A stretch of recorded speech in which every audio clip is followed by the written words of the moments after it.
Through the world of Naruto, you have become the elder brother of Uchiha Shisui, endowed with talents that surpass his own.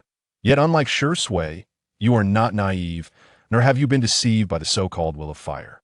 You have long perceived the harsh realities of the shinobi world and the darkness that pervades Konoha, choosing to conceal your remarkable abilities and keep your Sharingan A secret from all. At the tender age of 12, you have resolved to bide your time in the Ninja Academy, delaying your graduation for a few more years. However, despite your efforts to remain under the radar, you have caught the attention of the sinister Orochimaru, leading to your entrapment in a dismal experimental facility, where you were subjected to the transplantation of Hashirama cells and marked with the cursed seal of heaven.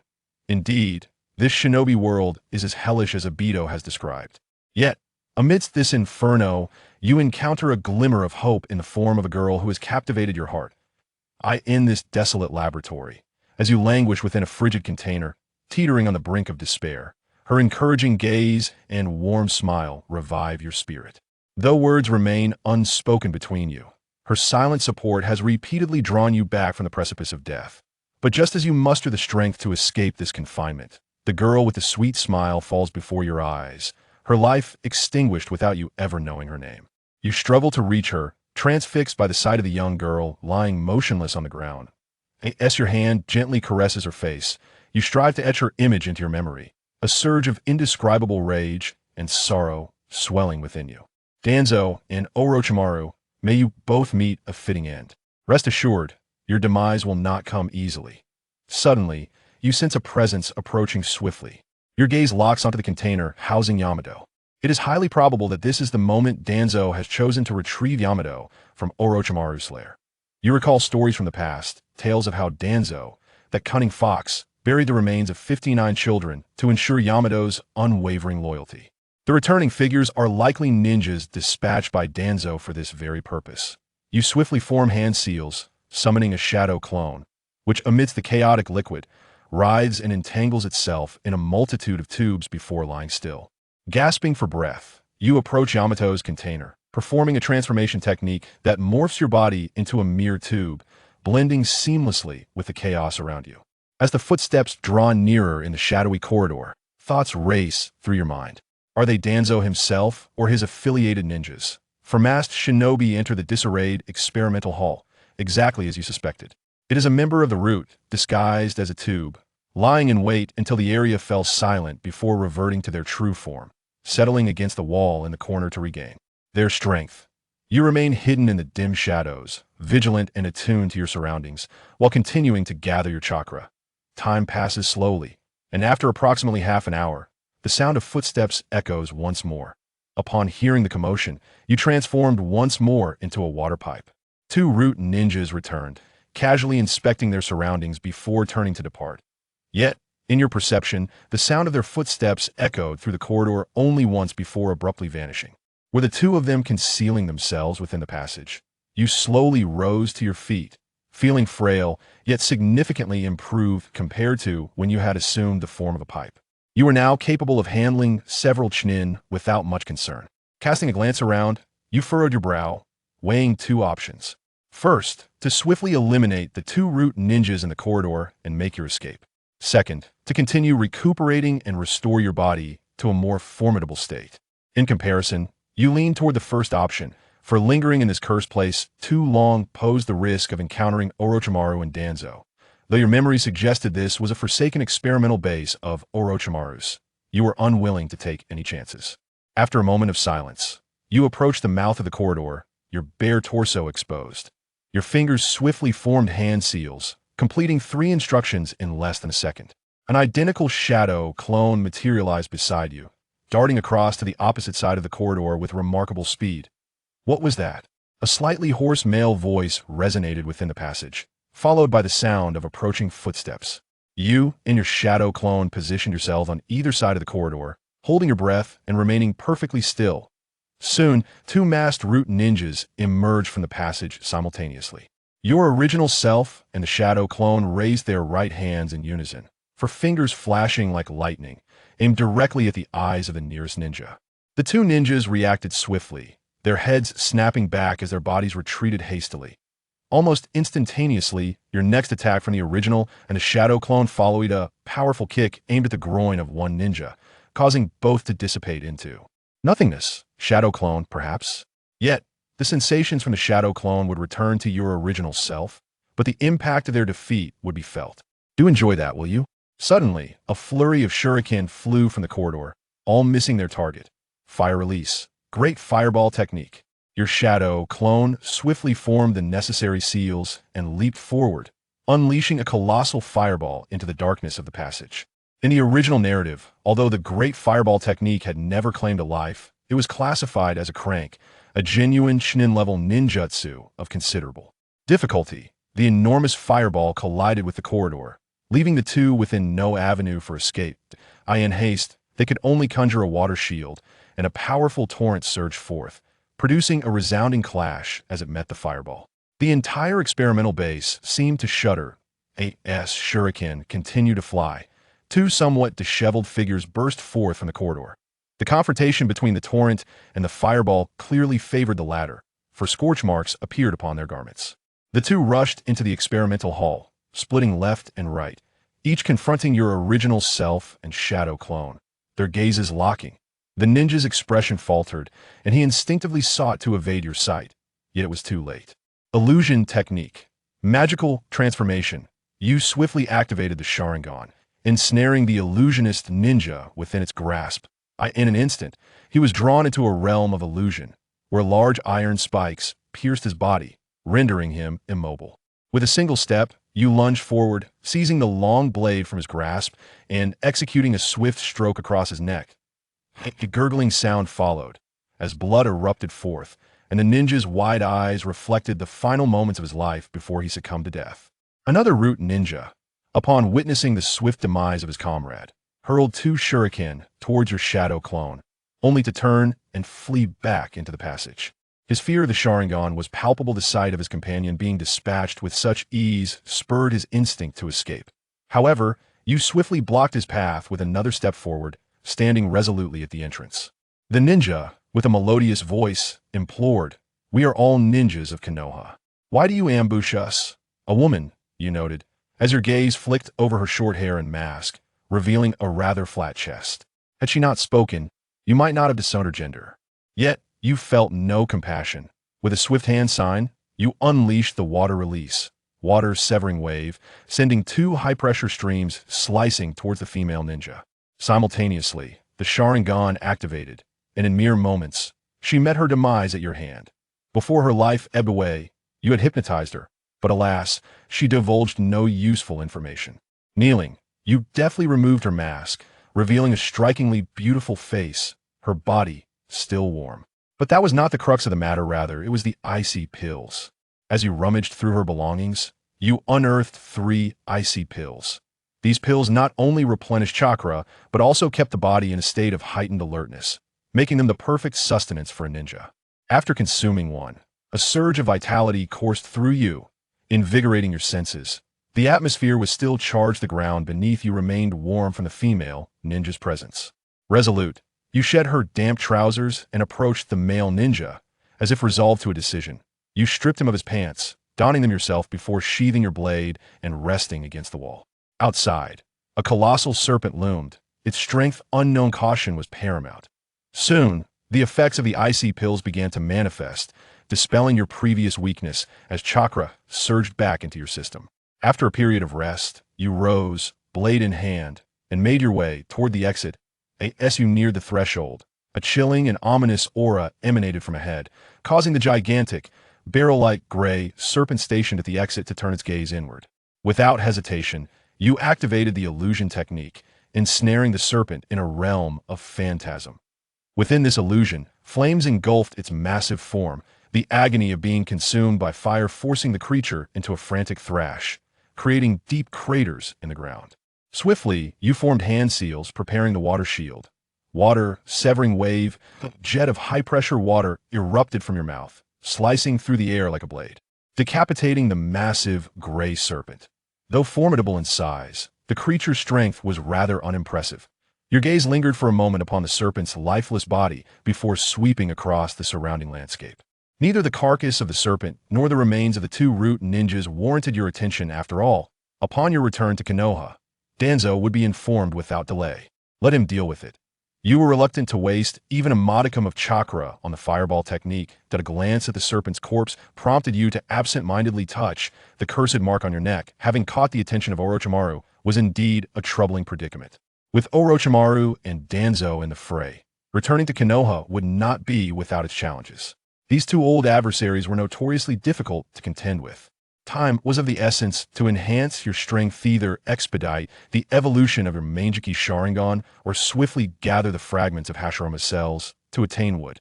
Release. There's a saying, a thief may evade capture for 1,000 days, but the same cannot be said for the one who guards against theft. Should your power grow sufficiently, it would not matter whether it was Danzo or Orochimaru could be dealt with in a single stroke. If one strike proved insufficient, then a second would suffice. I end both this world and others. Weakness is a grievous sin, much like the despair felt by those 50 children in their final moments. Reflecting on the lives of those 58 children, a shadow fell over your countenance. You wish to revisit the scene of their demise, but it would serve no purpose. This world is one that devours its own each day. Countless lives are extinguished unjustly 80 times. You ponder the brevity of existence for the majority in a shinobi world, a life spanning a mere few decades. Perhaps it is a blessing to pass through one's aspirations. In the infinite pages of dreams, with a sigh, you lifted your gaze to the sun, ensuring that your sense of time and direction was not amiss. This should be the Forest of Fire, located in the southwestern region of Konoha. Heading eastward would soon lead you to the familiar woods of Konoha that resided in your memory. Leaning forward, you propelled yourself eastward into the dense thicket. As the sun dipped below the horizon, two guards stationed at the gates of Konoha engaged in casual conversation. Suddenly, they both turned their heads outward in unison, spotting a bare-chested youth, a blade slung across his back and a blade of dogtail grass clenched in his mouth, striding toward them. Though young, his deep-set eyes and well-defined nose lent him an oddly handsome yet sinister appearance. The setting sun elongated his silhouette, evoking a sense of solitude and desolation. One of the guards widened his eyes in disbelief. Was that not Uchiha Yunkawa, who had vanished 10 days prior? Barely had he uttered those words when three figures clad in green uniforms en masse materialized before Yunkawa-elite members of the Anbu. The gatekeepers slowed their approach, hesitating in the background. It was you, leading the Anbu, your expression concealed behind a mask, revealing nothing. You had been missing for 10 days, and throughout that time, we have been relentlessly searching for you. His voice was undeniably filled with astonishment. You should discard the dogtail grass you have in your mouth, he said with a sidelong glance. Are you searching in circles at the entrance? Congratulations to you all. You have succeeded. Uchiha Yun Chuan, please accompany us to the Anbu for an inquiry. A member of the Anbu spoke, reaching out to grasp Yun Chuan's left shoulder. You swiftly evaded, positioning yourself behind the Anbu ninja. The long blade that had been resting on your back was now unsheathed, piercing through the Anbu ninja's hips, revealing half of its gleaming blade, reflecting an unusual light under the setting sun. Such remarkable speed. Strangely enough, according to the investigation, Uchiha Yun Chuan was merely a bottom-tier student at the Ninja Academy, with exceedingly weak abilities. How could he possess such velocity? In a single maneuver, this fellow had achieved so much. Under the astonished gazes of those present, you raised an eyebrow and said, "Please do not move recklessly. I am currently quite weak. Even my hand holding the blade is trembling. Should I lose control, I might inadvertently sever your..." Well, you cannot blame me for that. A chill ran through the crowd, while the Anbu ninja tensed up, a bead of cold sweat trickling down his forehead. The panic and fury emanating from Yuanfei were palpable, her emotions reaching a fever pitch. Where are the members of the Yuanfei clan? You mocked with a smile. You Anbu harbor such animosity towards the Uchiha clan, caring little for the grievances and sufferings I have endured, nor seeking to find me when I disappeared. Upon seeing me, your first instinct is to treat me as a criminal. Is this not a blatant attempt to annihilate the Uchiha clan? Indeed, 3 Anbu ninjas nearly knelt before you. What have we done? We have done nothing. We merely wish for you to cooperate with the investigation at the Anbu. How do we earn such a grave accusation? Is it possible to utter such slander against the Uchiha? Everyone is aware of the discord between the Hokage and the Uchiha clan, yet no one would dare to speak of it openly. let alone utter such disparaging remarks. Perhaps Lord Danzo harbors such sentiments, but even he would not dare to voice them without restraint. The three Anbu ninjas suddenly found themselves in a state of panic. Yun Chuan, please do not misunderstand. The only female ninja among the three, Yamashiro Dodo, stepped forward, saying, "We are simply following the proper procedures, hoping you can accompany us back to the Anbu for an investigation. This is for your own good and for the stability of the village. Cooperate with the investigation?" Yun Chuan scoffed. "You approached me as though I were a criminal. This fellow is even prepared to lay hands on me. Is this what you call cooperation?" "I am merely a child," you continued. "I was captured by a few perverts for experimentation, barely escaping with my life. I have returned only with great difficulty. I am one of you, a member of the same village. Your comrade. What happened to our bonds? Do you not even inquire if I am hungry, or if I've been injured?" Yamashiro Dodo offered an awkward smile. "Then, are you hurt? Not a scratch on me. And are you hungry?" "Not all. I have consumed some chilled dumplings." The faces of the three Anbu turned ashen, as if they had just ingested an enormous amount of excrement. What unfortunate child is this? This lad's mind must surely be a little unhinged. Indeed, the Uchiha clan harbors few individuals of sound mind. At that moment, you caught sight of three figures approaching in the distance. Instinctively, you raised your hand and called out for the security team. The trio of Yamashiro Dodo felt a jolt of alarm. How curious it was that the mere thought of the Uchiha clan summoned members of their ranks. The Konoha security team, established by the second Hokage, Tobirama Senju, comprises entirely of Uchiha clan members. Their primary duty is to maintain order within Konoha, occasionally assisting the Anbu in safeguarding the village. Naturally, the Anbu do not fear the security team, but the reckless Uchiha Yun Chuan speaks with an audacity that stirs chaos. His words, often laden with negativity, could easily escalate any situation. Should he carelessly speak ill of the Uchiha, even minor issues might spiral out of control, and significant matters could worsen. If this fool's careless remarks were to deepen the rift between the Hokage's faction and the Uchiha, the three of them would undoubtedly share the blame. Tension mounted as they turned their heads, only to silently lament their predicament. Drawn by Yun Chuan's provocations, the approaching trio consisted of Uchiha Hakadai, Uchiha Te, and Uchiha Kaisen. Dodo hurriedly exclaimed that their arrival was fortuitous, as they had just spotted Yun Chuan's return and intended to notify the Uchiha clan. As Uchiha Hakadai opened his mouth to speak, his gaze unexpectedly fell upon your blade. You stood behind Tsurutobi Kenomaru, the long sword partially concealed beneath his waist, revealing only a portion of its blade. Uchiha Hakadai was taken aback. What madness was this? He dared to confront an Anbu ninja, a unit directly commanded by the Hokage, specializing in assassination tactics. Many were aware of the deepening discord between the Uchiha clan and the Hokage's faction, yet both sides played their parts with an unspoken understanding, refraining from bringing such matters to light or engaging in actions that might exacerbate tensions. What on earth was this youth thinking? Uchiha Hakadai felt his voice tremble as he commanded, "Put away your blade." You glanced at Uchiha Hakadai and indeed sheathed your sword. A collective sigh of relief escaped the onlookers, and Uchiha Hakadai felt a sense of pride swell within him. However, you continued, "I acknowledge you. What was it you called yourself? The Anbu bullies our Uchiha clan. And you, the security team, do nothing?" Yamashiro Dodo and the others stared in shock, bewildered by your audacity. "When did we ever bully you? When did the Anbu ever mistreat the Uchiha?" Dodo hurriedly interjected, "Please do not misunderstand. We merely approached out of concern, having seen him return after 10 days of absence." Uchiha Hakadai's lip twitched as he instinctively wiped the sweat from his brow. "I am Uchiha Hakadai. You must cease your nonsensical claims. It is entirely normal for the Anbu to inquire about your Tendui disappearance." He gritted his teeth, adding, "Indeed, they intended to take you for an investigation, but now that you have arrived, you inquire whether I should collaborate with the Anbu for the investigation or with the security forces instead. Perhaps a duel would suffice. The victor shall have my allegiance. How I long to obliterate that wretched individual.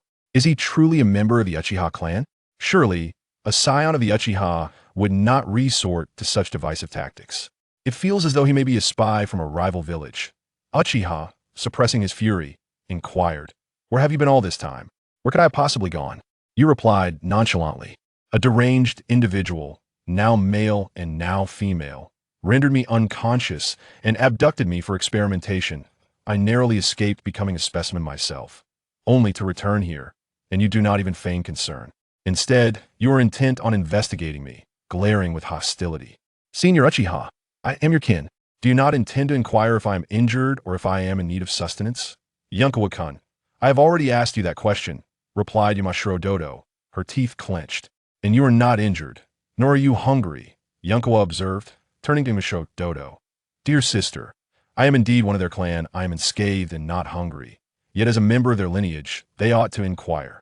I have been missing for such a lengthy period, yet upon their seeing me now, not a single word of concern escapes their lips. Are they attempting to convey that the Uchiha clan is heartless and disunited?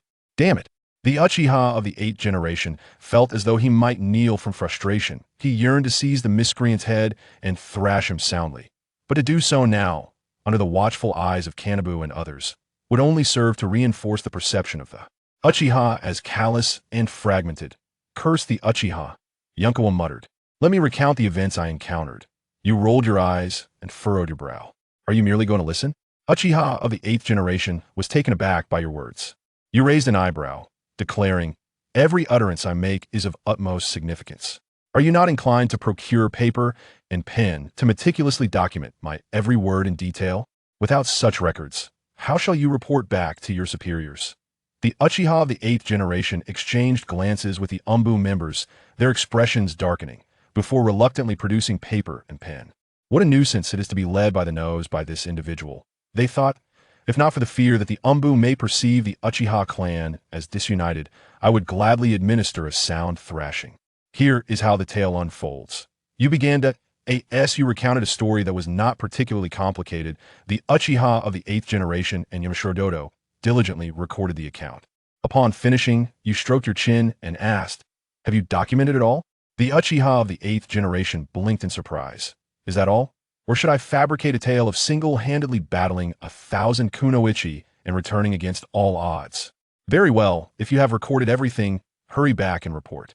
I, too, must return home. You wave your hand dismissively, as though swatting away a fly. The Uchiha of the 8th generation exchanged glances, feeling a lingering suspicion that you were concealing something. After all, you had been abducted for human experimentation, while the other subjects had perished, yet you alone emerged unscathed and brazenly strolled out. Then, effortlessly you returned. Did you truly believe we were unaware of your identity as a ninja? The underachiever of the school, both the Anbu and the security department wished to take Yun Chuan back for thorough questioning. However, both factions furrowed their brows, deciding to first relay the news before proceeding. Just as they were about to leave, you called out to them, extending your hand towards your groin in public, under the glaring daylight. Had this young man lost his mind? Almost forgetting, you withdrew your hand and grasped the hand of Uchiha's 8th generation, smearing something upon it. Uchiha's 8th generation stared in shock, glancing down to see his palm smeared with a viscous, unknown liquid. His vision darkened as he nearly erupted in fury.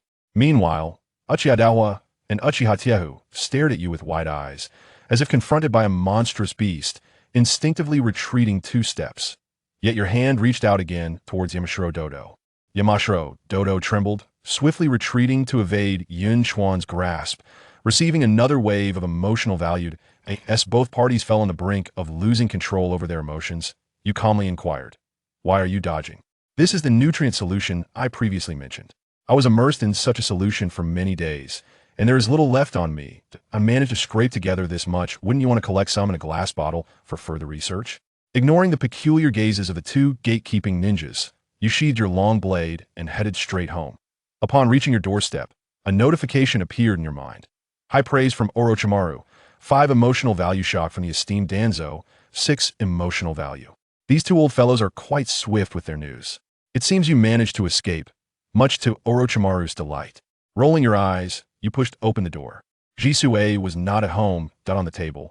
A cup pressed down on a note revealing that Shisui had visited the Anbu and security department multiple times during this period, but had gleaned no information about you. Concerned for his brother, Shisui had left the village alone 3 days prior in search of you. Crumpling the note into a ball, you tossed it aside. After a refreshing shower, you returned to your room and collapsed onto the bed, falling into a deep slumber. The following morning, you casually made your way to the ninja school. Upon arriving at the entrance, a familiar voice called out, Yun Chuan, you really have returned. Wearing his iconic green spandex, Might Guy dashed towards you with remarkable speed. Upon reaching you, Might Guy exerted a slight force with both hands, flipping in midair before landing gracefully. Before you could utter a word, he seized your arms tightly, exclaiming, "You really are back. You should have told us you were returning. I knew you would be all right." "I'm fine, Guy." Observing the slight redness around his eyes, warmth surged within your heart. Your interactions with Guy were limited, primarily consisting of instances where you had assisted him during times of ridicule and bullying.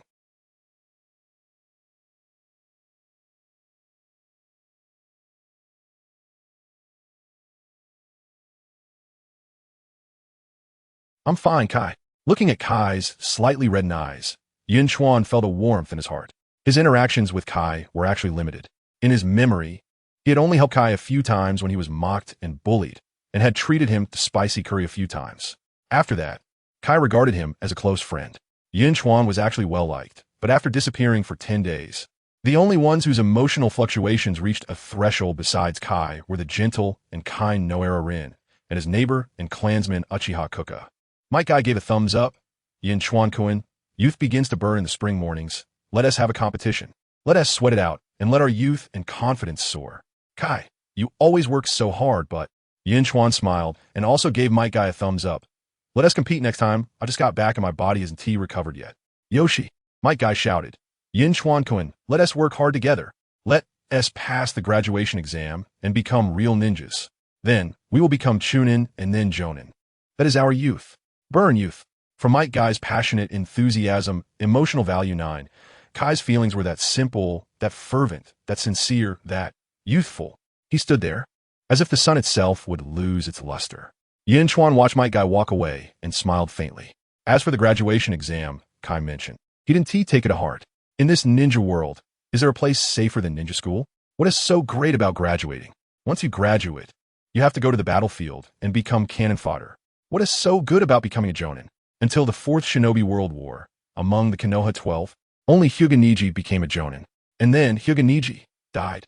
The will of fire is truly terrifying, stronger than any heavenly deity. It's a pity that so many people in Konoha didn't understand one thing.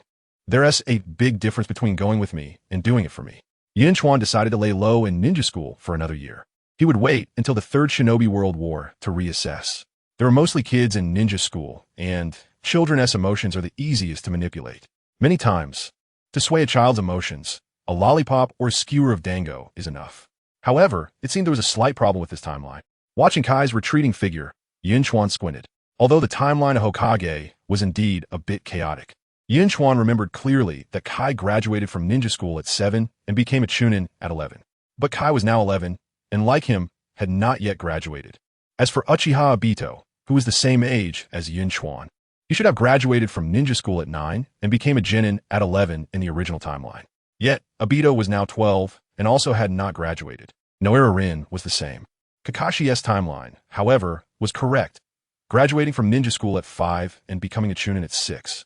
It seemed that in this world, with the addition of Uchiha Yun Chuan, it was as if a butterfly flapped its wings, and the plot lines began to change quietly. Just as he thought of Kakashi, Yun Chuan saw him walking past him with a blank expression.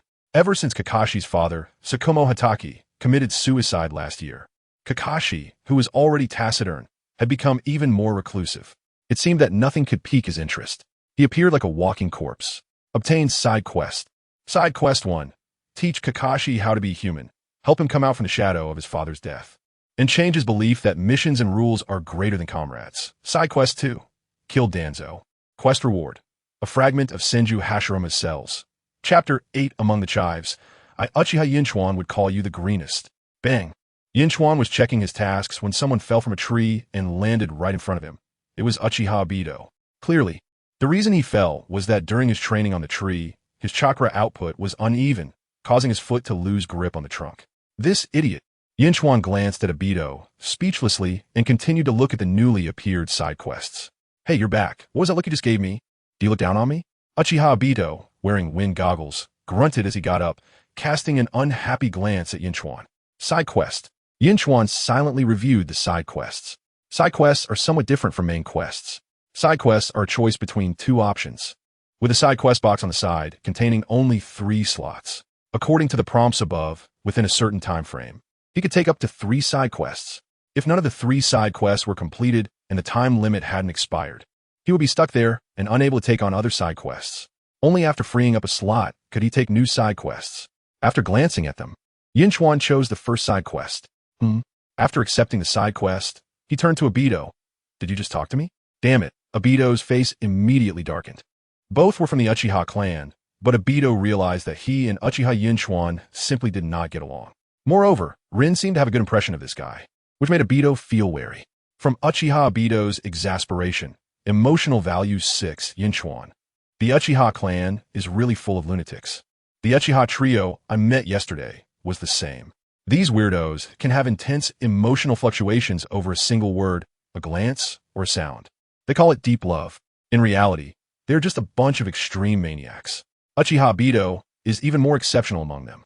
Don't be fooled by this kid who helps old ladies cross the street and carries water for old men every day, being kind, optimistic, and positive. Once he turns around, he completely darkens, killing teachers and their wives, slaughtering the Uchiha clan, and aiming to destroy the entire ninja world. Look at Sun Wukong, who was suppressed for 500 years and came out as a sunny and cheerful boy. On the journey to obtain scriptures, he faced difficulties but only said one thing. So annoying. In contrast, the Uchiha clan is simply perverted. Oh, I forgot that I'm also from the Uchiha clan. That it's nothing. Yun Chuan looked at Obito and blinked. What did you want to say to me just now? Nothing. Obito jumped twice and quickly rushed back up the tree. He didn't want to say another word to this lunatic. But after climbing just over 2 meters, Obito fell down again, screaming in pain. At this moment, classmates like Noera Rin and Asuma all saw Yun Chuan and swarmed over. Yun Chuan-kun. Noera Rin's face turned slightly red as she said, "You finally came back. Teacher Kai said you went out on a mission, and we were all worried about you." Other classmates also chimed in with questions. Yun Chuan's gaze passed over the crowd and landed on Uchiha Kurenai at the back. Uchiha Kurenai shot him a cold glance and walked past as if she didn't recognize Yun Chuan. He is not doing any missions. Obito got up and said, "A slacker who hasn't even graduated from a ninja school. How could he possibly go out on a mission? Clearly, he is worried about not passing the graduation exam in a few days. So he is hiding outside and refusing to come back." The crowd fell silent. He could even come up with such things. Noera Rin sighed and then looked at Yun Chuan, saying, "Yun Chuan-kun, let us go to the classroom together." From Uchiha Obito's jealousy. Emotional value 7. Damn, this guy. Noera Rin just said one sentence to me, and I haven't even spoken yet. And this can make his jealousy spike to the threshold. Among the chives, Uchiha Yun Chuan would call you the greenest. Yun Chuan smiled and said, "Sorry to make everyone worry. I did go out on a mission, and the mission has been completed." Saying this, he walked toward the classroom with Noera Rin and the others. Kakashi's mission is a bit troublesome. Thinking of this side quest, Yun Chuan couldn't help but frown. This mission is actually a bit strange, because according to the plot line, even if he does nothing, after Obito dies in the Battle of the Kanabi Bridge, Kakashi would change his mindset from then on. But now looking at the mission requirements, it seems to want Yun Chuan to intervene. Last year, the 44th year of Konoha, Kakashi's father, Tsukumo Hatake, chose to abandon an important mission to save a comrade. As a result, countless people in the village began to blame him. Even the comrade he saved thought the best choice at that time was to continue with the mission rather than save him. Because he couldn't bear everyone's blame, Konoha White Fang eventually committed suicide. His death had a tremendous impact on Kakashi. From then on, Kakashi shut off his inner feelings, becoming cold and ruthless, stubbornly placing missions and rules first, viewing comrades as obstacles to mission execution, and treating comrades' deaths as inevitable in mission execution. In the original plot, during the Battle of the Kanabi Bridge, Noera Rin was captured by the enemy. Kakashi and Obito had a dispute over whether to continue the mission or save Rin. Kakashi insisted on abandoning the rescue of his comrade and continuing the mission. Meanwhile, Obito insisted on saving his comrade first. At that time, Obito told Kakashi, "Those who break the rules are scum, but those who don't value their comrades are even worse than scum." Konoha White Fang is a true hero. After Obito's death, Kakashi's perspective began to change. This line later also became Kakashi's life motto. So now the question is, should he let this side quest hang until after the Third Ninja World War next year, when it will automatically complete? Or should he intervene early to change Kakashi's mindset? In this ninja world, if one is strong enough, it's easy to kill someone. But convincing someone is as hard as climbing to the sky. After all, Yun Chuan doesn't have Naruto as persuasive ability. Even Naruto took many years to convince Sasuke, and they ended up fighting a major battle that left both of them with broken arms. Kakashi is also somewhat stubborn. It took him many years to truly understand his father's actions. How easy would it be to change his mindset? And most importantly, Yun Chuan hopes to quickly collect 9 fragments of Hashirama's cells to obtain would release. So naturally, he wants to get the fragment of Hashirama's cells as a reward for this mission as soon as possible. He needs to think of a way to stimulate Kakashi. Yun Chuan stroked his chin deep in thought. Suddenly, a classmate exclaimed, "Look, it's Lady Tsunade." Yun Chuan looked up and indeed saw Tsunade walking over from a distance with Shizen. Every step she took was a tremor, truly a voluptuous sight. Yun Chuan chuckled dryly and narrowed his eyes. Main quest: become Tsunade's apprentice within a month. Task reward: a fragment of Senju Hashirama's cells ninjutsu. Water iron cannon technique. Sweep: collecting 9 fragments of Hashirama cells will allow you to obtain and fuse complete Hashirama cells. What is going on? Main quest: apprenticeship with Tsunade. Chapter 9. Lady Tsunade, let's make a bet. Just because I glanced at you a bit longer in that skirt. Suddenly, 2 missions popped up, and both missions offer a fragment of Hashirama's cells as a reward. I wonder what triggers these missions in this system. The main quest is one thing. Tsunade is indeed a heavyweight character in Naruto. But when I just encountered Obito and Rin Noera, there were no main or side quests triggered. These 2 are crucial figures in the entire Naruto storyline. One is the main antagonist. The other is the person who turned Obito into the main antagonist. Why didn't a quest trigger upon meeting them? Yun Chuan raised an eyebrow. In fact, even if this main quest didn't appear, Tsunade would seek him out after some time. He currently lacks Hashirama cells and also doesn't have the Manjiki Sharingan. Not only is he being watched by Danzo, but he also has Orochimaru's curse mark. So, he feels a severe lack of security. As a transmigrator with a plot foresight cheat, Yun Chuan knows the fates of everyone with a name, yet he is completely unaware of his own fate. Who can guarantee that he won't become cannon fodder in a couple of days? Even if he isn't cannon fodder now, there's a high chance he could be during the 3rd Great Ninja War next year. For instance, his neighbor, Uchiha Kakashi, usually has a cold demeanor and rarely speaks, but after Yun Chuan awakened, he immediately received her contributed emotional value. Moreover, the name Uchiha Kakashi doesn't seem to appear in the original work. In Yun Chuan's memory, Kakashi's talent isn't bad. So, an Uchiha clan member like her, who doesn't even get a chance to show up in the original work, is likely to completely disappear on the battlefield before Uchiha Itachi carries out the massacre, and no one will remember her. Under such circumstances, finding a backing in the village becomes very important. And within the entire Konoha village, Tsunade is indeed the top choice for a backing. The granddaughter of Hashirama Senju, the princess of the Senju clan, a disciple of the Third Hokage, one of the legendary Sannin. With Tsunade's protective nature, if he truly becomes her disciple, Danzo might settle down a bit too. Thoughts raced through Yun Chuan's mind. He slightly tilted his head and waved at Obito, who was currently flattering Rin Noera. "Come here for a second." "What is it?" Obito walked over impatiently. Yun Chuan said, "Obito, I want to make a bet with you. I dare to do something you wouldn't dare to do." Obito sneered. "Anything you dare to do, I will dare to do. Anything you wouldn't dare to do, I will dare to do too." "Really? I don't believe you." Yun Chuan paused. "I wouldn't dare to eat poop, would you?" Obito, surrounding people. "So, stop bragging." Yun Chuan said, "Let's make a bet. The loser pays 500 Ryo, and we'll give the money to Asuma. No one is allowed to back out." Obito scoffed. "Who's afraid of who? What are we betting on?" While speaking, he took out the money. Rin Noera wanted to persuade him, but how could she? Yun Chuan also took out 500 Ryo, placing both his and Obito's money in Asuma's hands. "Asuma, hey, say it." Obito grew impatient. "What are we betting on?" Yun Chuan said lightly. "We bet on who dares to flirt with Lady Tsunade." Asuma's hands trembled, nearly dropping the money. A group of classmates around them were also stunned. "This guy, Uchiha Yun Chuan, has gone mad? I didn't take the wrong medicine, and I'm not insane. Why would I bet on such a thing with you?" Obito nearly jumped. "See, you're scared now, right?" Yun Chuan sneered.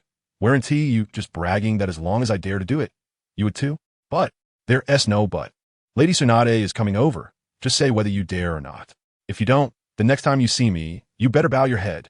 "Rin, look at this coward. Timid as a mouse, weak as a pig." "Who are you calling timid as a mouse and weak as a pig?" "You, of course."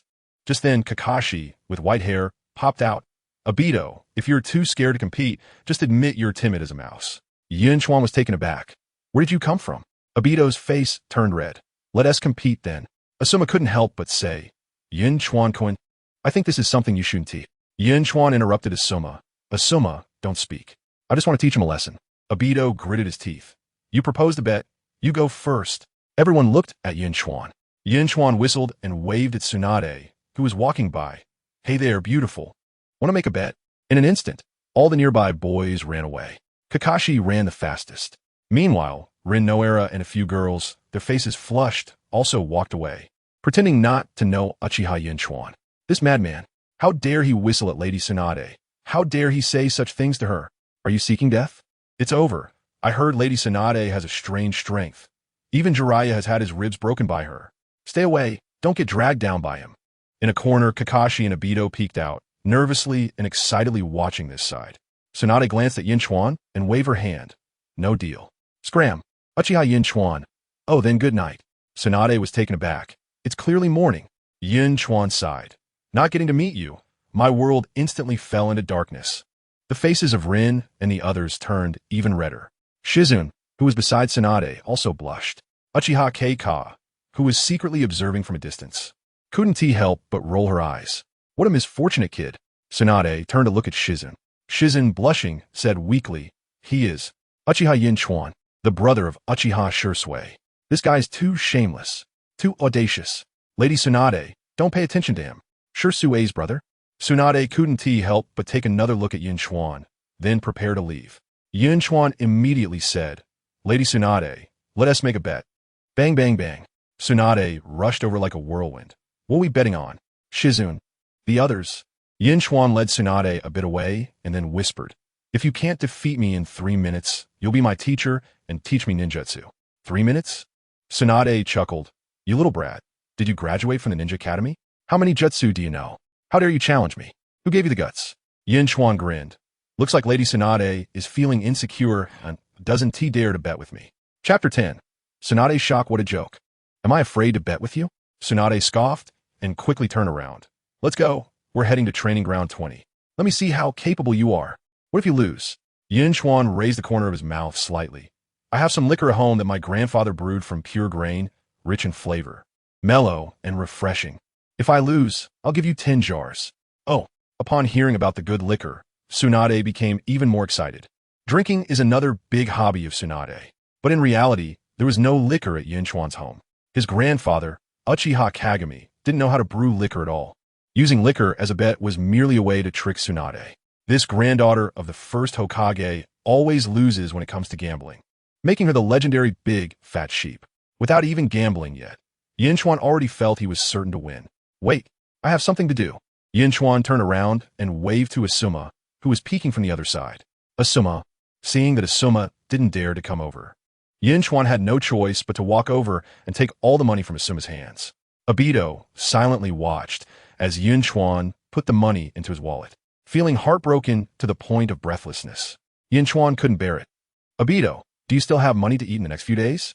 Obito's eyes immediately showed anticipation. No. All right then, you'll just have to eat the northwest wind. Yun Chuan waved his hand and turned to leave. From Obito's anger and frustration. Emotion value 6. Tsunade looked at Yun Chuan as he returned, the corner of her mouth slightly curling. You're so young and you're gambling with others? You know gambling is bad. Yun Chuan rolled his eyes. I have no tolerance for gambling and drugs. But for Lord Tsunade, I can break my vow. Tsunade was speechless. She always felt that this kid's head was a bit abnormal. But since he is from the Uchiha clan, it seemed quite normal. This brat, Uchiha Yun Chuan, is probably going to get beaten. How dare he tease Lord Tsunade? He deserves to be punished. I wonder if this time he will lose an arm or a leg. This idiot doesn't know that Lord Tsunade has a bad temper, does he? Where is Lord Tsunade taking him? A group of students discussed animatedly. The previously gloomy Obito was also energized now. Beat this kid up. On my money. Yun Chuan walked with Tsunade towards training ground 20. Behind them, Shizun quickly followed. Yun Chuan turned his head. Shizun, you don't need to go. Shizun was taken aback. Why? Yun Chuan frowned. This is adult business. What does a child like you have to do with it? Shizun pouted. Yun Chuan waited a few seconds. He didn't receive any emotion value from Shizun. Sigh. I really hate people who are gentle, kind, and and good-tempered. Obito is much better. If it weren't for the fact that you can only harvest emotion value from the same emotion once a day, Obito could almost become a perpetual motion machine. Tsunade said without looking back, "Shizen, you go find Teacher Caillou. I'll come over later." All right then. Shizen pouted and ultimately did not follow. At this moment, Yun Chuan quickly took a couple of steps forward and said, "Lord Tsunade, you go ahead. I'll go buy some supplies at the ninja tool shop." Without waiting for Tsunade to speak, he had already dashed into a ninja tool shop outside the ninja school. Tsunade. In the ninja tool shop, Yun Chuan looked around and picked up a piece of iron plate that had been thrown in a corner. The iron plate was about 25 centimeters long, less than 20 centimeters wide, and slightly bent. Yun Chuan gently tapped the iron plate. "Boss, how much is this iron plate?" "That's not a ninja tool, not for sale." The ninja tool shop owner glanced at Yun Chuan. "Fine, how much?" "I said it's not for sale." "100 Rio, how about that?" "Okay." Yun Chuan threw down the money and stuffed the iron plate into his clothes, barely covering his chest. Ninja tool shop owner. "If you're so afraid of dying, why don't you get yourself a set of armor? If you're so afraid of dying, why be a ninja? You might as well go be a samurai in the land of iron." "Boss, your service attitude is unacceptable." Yun Chuan walked to the door and said, "I come to your shop to spend money, and you look at me with such disdain. Do you believe I'll report you?" Ninja tool shop owner. Yun Chuan added, "Or you can give me back that 100 Rio, and I 1T report you." From the ninja tool shop owner's anger, emotion value 5, the ninja tool shop owner's forehead bulged with veins. Just about to speak when Yun Chuan had already run away. A few minutes later, outside training ground 20, Yun Chuan arrived like a gust of wind and then handed a bottle of drink to Tsunade. Tsunade squinted her eyes slightly. "You didn't put anything in this water, did you?" "Your words just reminded me, Lord Tsunade." Yun Chuan nodded. "You first return the drink to me. I'll put some laxative in it." Slap. Tsunade swatted Yun Chuan's hand away and said, "You little brat, I've been losing lately, and it's hard to win once today. I 1T hold it against you. Hurry up and get into the training ground. When have you ever won?" Yun Chuan was speechless. The two entered the training ground, standing a few meters apart, facing each other. Looking at Tsunade's overwhelming presence, Yun Chuan felt immense pressure. What an impressive opponent. I will do my utmost to defeat her. "You brat, where are your eyes looking?" Tsunade's mouth curled slightly. "Start the timer. Use your full strength. I want to go easy on you just because you're a little kid." As soon as she finished speaking, Yun Chuan waved his hands repeatedly. A flurry of shuriken immediately flew towards Tsunade. "Huh, this kid's throwing technique is quite impressive." Tsunade was slightly taken aback and quickly dodged to the right, avoiding the shuriken attack. But just as she moved, Yun Chuan's next attack was already upon her. Water release, water severing wave. A super high-pressure straight water column, sharp as a long knife, swiftly swept towards Tsunade. "The water ninjutsu of my second grandfather?" Tsunade was taken aback. This is one of the advanced water ninjutsu developed by her second grandfather, Senju Tobarama. How could a student who isn't even graduated from the Ninja Academy use it so easily? Tsunade leaped into the air, jumping over the water severing wave. Crash! The sharp water blade instantly severed a large tree behind. Such power, such chakra. Tsunade's eyes widened. This water release, water severing wave, is comparable to the attacks of a Jainin. But Uchiha Yun Chuan is clearly just a student who hasn't graduated from the Ninja Academy. Tsunade quickly maneuvered, dodging the shuriken thrown by Yun Chuan, then bent down and punched the ground. Boom! With a loud noise, the ground was directly smashed down by Tsunade's punch. Debris flew, and the collapsed ground quickly approached Yun Chuan. Yun Chuan kept retreating. "Huh!" Tsunade charged towards Yun Chuan like a humanoid tyrannosaurus. So fast. Yun Chuan was slightly startled, but remained calm, lightly slashing his kunai across his left arm, tearing his sleeve. PFF. Blood splattered onto Tsunade's face. Tsunade saw the blood, and in an instant, her whole body stiffened. With a bang, she collapsed to the ground, her face filled with terror from Tsunade's indescribable fear. Emotion value 15, Chapter 11. Unresting eyes. Tsunade's hemophobia is quite severe. Yun Chuan decided to stop while he was ahead and squatted down. He gently wiped his right index finger on the blood on his arm, then put it to his mouth and said, "Lady Tsunade, this isn't blood, it's tomato juice." Tsunade paused for a moment, but her body still trembled uncontrollably. Yun Chuan rolled up his sleeve and took out a small packet of tomato juice that had already been punctured, saying, "Lady Tsunade, are you afraid of tomato juice too?" Tsunade stared blankly at the tomato juice in Yun Chuan's hand, then suddenly erupted in anger. You brat. From Tsunade's anger and frustration. Emotional value 9. Yun Chuan's heart jolted, and he quickly retreated. At the same time, beneath the black contact lenses he had just bought, the three-tomo Sharingan had already activated. Faced with the furious Tsunade, Yun Chuan dared not be careless. Boom! Just as he dodged, Tsunade's fist slammed into the ground, creating a large crater. This was Tsunade's monstrous strength. She was practically a humanoid beast. Yun Chuan's eyelids twitched. If he were to take a punch from her, he would either die or be severely injured. Don't run. An infuriated Tsunade charged at Yun Chuan again. Yun Chuan thought about dragging out the 3 minutes. How could he possibly confront Tsunade head-on? As he saw the furious Tsunade rushing towards him, he suddenly turned, stepping onto a tree trunk and leaping towards the top of a large tree. Just as Tsunade was about to chase him, she saw Yun Chuan's body quickly turn, facing downwards, and his mouth opened to unleash a water wave jutsu. Huh. Tsunade was startled again. In the Ninja Academy, they only taught chakra extraction techniques, the use of ninja tools, and basic body techniques. Climbing trees and walking on water were not difficult, but they were skills that were taught by specialized instructors after graduation. Many students even struggled with these techniques during the Chunin exams. This kid named Uchiha Yun Chuan could not only walk freely on trees, but could also perform the water release, water wave technique while running. An ordinary Chunin would never be able to do this so perfectly. Tsunade's anger diminished significantly. Instead, she began to regard Yun Chuan as a true opponent. The corners of her mouth curled slightly, and after dodging the water wave, she quickly rushed up the tree. Rustle, swish. As the leaves rustled, a flurry of shuriken flew toward Tsunade. Tsunade reacted swiftly, easily dodging them, wanting to close the distance between them again. Her attacks were relatively straightforward. She preferred to rely on her brute strength, and only by getting closer could she gain the upper hand. Bang! Yun Chuan jumped down from the tree, pushing his three-tomo Sharingan to its limits, observing the flow of Tsunade's chakra and the changes in her muscles, feet, and knees. Every movement Tsunade made, and the position of her feet, were captured by the three-tomo Sharingan. No matter how fast she moved or how fierce her attacks were, they couldn't touch Yun Chuan. What's going on? After repeated rapid attacks were dodged by Yun Chuan, Tsunade suddenly felt something was off.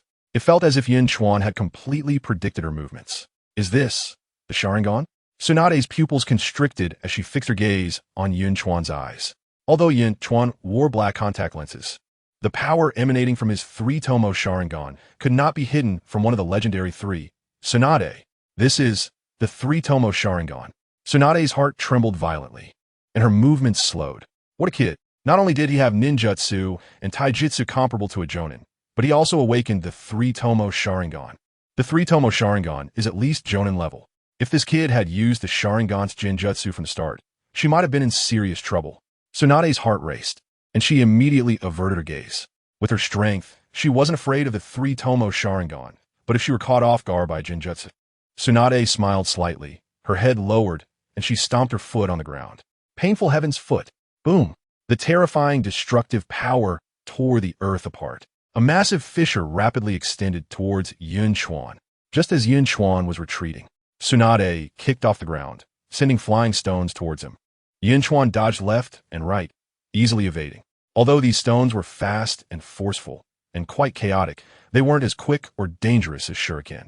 Having evaded that wave of attacks, Yun Chuan seized the opportunity. Fire release, great fireball technique. Chakra gathered in the back of his throat, and a huge fireball erupted from his mouth toward the front.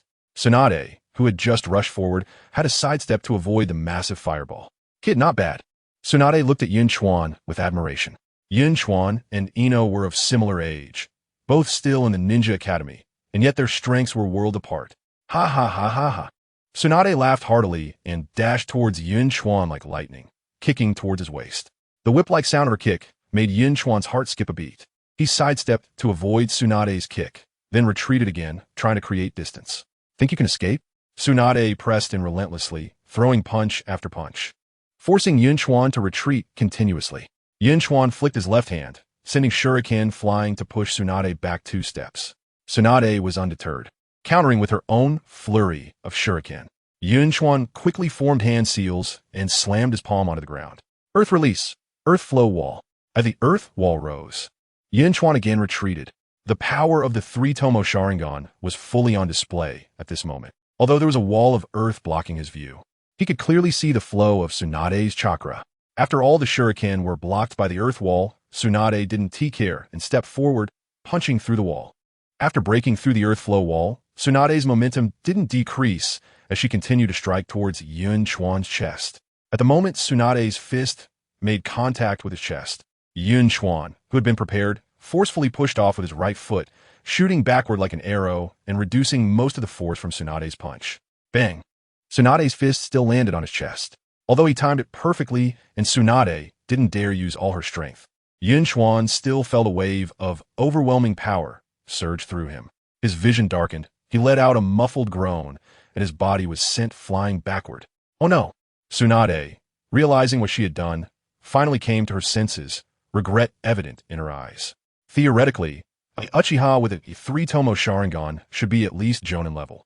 And Yun Chuan had already shown Jonin level strength even without using the Sharingan.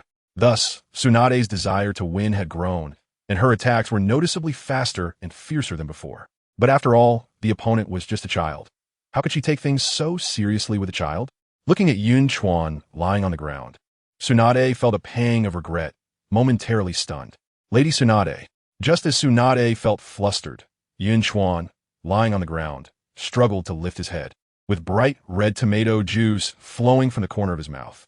He widened his eyes, struggled to raise his hand, filled with anger and disbelief, as well as endless regret and deep unwillingness. He reached out with his right hand towards Tsunade, as if trying to grasp something. Unfortunately, he grasped nothing.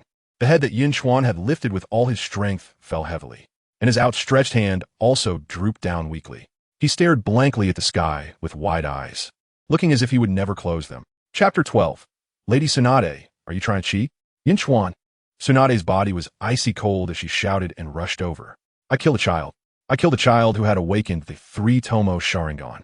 Tsunade felt like she was going crazy. From Tsunade's hysterical regret, emotion points 15. Her eyes turned red as she dashed to Yun Chuan's side, immediately activating her healing technique to help him. But before her palm could touch Yun Chuan, he suddenly sat up straight. Ah! Tsunade was startled, filled with both fear and joy. You're not dead? No. If I'm not dead, why are you staring at me wide-eyed and motionless? I got tired and needed a rest. Bang! Yun Chuan received a punch from Tsunade. His eyes instantly became moist from the pain. The next moment, Tsunade wrapped her arms around Yun Chuan, holding him close. From Tsunade's overwhelming joy, emotion points 14. Sigh. If he didn't know that Tsunade was the granddaughter of Hashirama Senju, Yun Chuan might have doubted whether she was a Uchiha. This emotional fluctuation is too much, right? Obito would kneel down and sing conquer. But right now, Yun Chuan didn't care about emotion points at all. Suddenly, Tsunade pushed Yun Chuan away and frowned. What is that hard thing? Yun Chuan smirked mischievously, guess. Tsunade lifted his clothes and felt inside. Then her eyes widened. She slowly pulled out a piece of iron plate that was dented. Tsunade was stunned. No wonder it felt a bit off earlier. A Uchiha genius with a three-tomo Sharingan actually stuffed an iron plate under his clothes? Can regular ninja, shuriken, and kunai even reach a three-tomo Sharingan user? What on earth is this kid thinking? But speaking of which, while most modern ninjas go lightly armored, many of the older generation did wear armor. Her grandfather, the first Hokage Hashirama Senju, wore red armor. Her great-uncle, the second Hokage Tobirama Senju, had a set of blue armor, and her teacher, the third Hokage, had a set of black armor. Moreover, most ninjas from the land of snow also wore armor, partly to resist the cold, and partly to use the armor's special defensive capabilities against enemies. But why stuff an iron plate under a vest? Why are you looking at me with that disdainful gaze? Yun Chuan pointed at the dent in the iron plate and said, If it weren't for this iron plate, I probably would have broken several ribs just now, right? Tsunade blinked, wanting to argue, but found he was right. She was about to throw away the iron plate when Yun Chuan stopped her. Don't throw away the iron plate. I told you not to throw things around. Why are you? If you throw it away, it will pollute the environment. What if it hits a kid? If it doesn't hit a kid, it would still be bad if it hits flowers and grass. Tsunade. Yun Chuan shamelessly said, I spent 500 Ryo on this. It would be a waste to throw it away. Lady Tsunade, can you help me flatten this dent? Tsunade ground her teeth and punched the iron plate flat. Yun Chuan took back the iron plate and stuffed it back into his clothes. Tsunade. Then, She looked at the tomato juice dripping from the corner of Yun Chuan's mouth and punched him again on the head. How many packs of tomato juice did you bring? 3 packs. I've already used 2. Yun Chuan licked the tomato juice from the corner of his mouth, slurping a few times. Tsunade was completely speechless. After a while, she pushed Yun Chuan away. You little brat, do you think I'm a monkey? Yun Chuan didn't answer and instead asked, Lady Tsunade, are you still afraid of blood? If I stimulate you like this, hasn't it cured your hemophobia? Tsunade fell silent. Yun Chuan was eager to try. How about I cut off my arm again to see? Stop. If you dare move, I'll crush you. Tsunade was startled and spoke sternly. Hemophobia isn't that easy to treat. Yun Chuan lowered his head, speechless.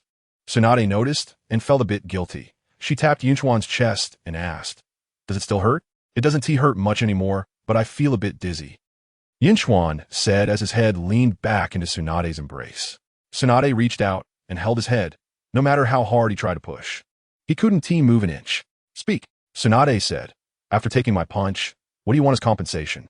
Yun Chuan lifted his head seriously and said, I hope that one day we could be honest with each other. What nonsense. Tsunade felt something was off about this kid's words, but she couldn't figure out what was wrong.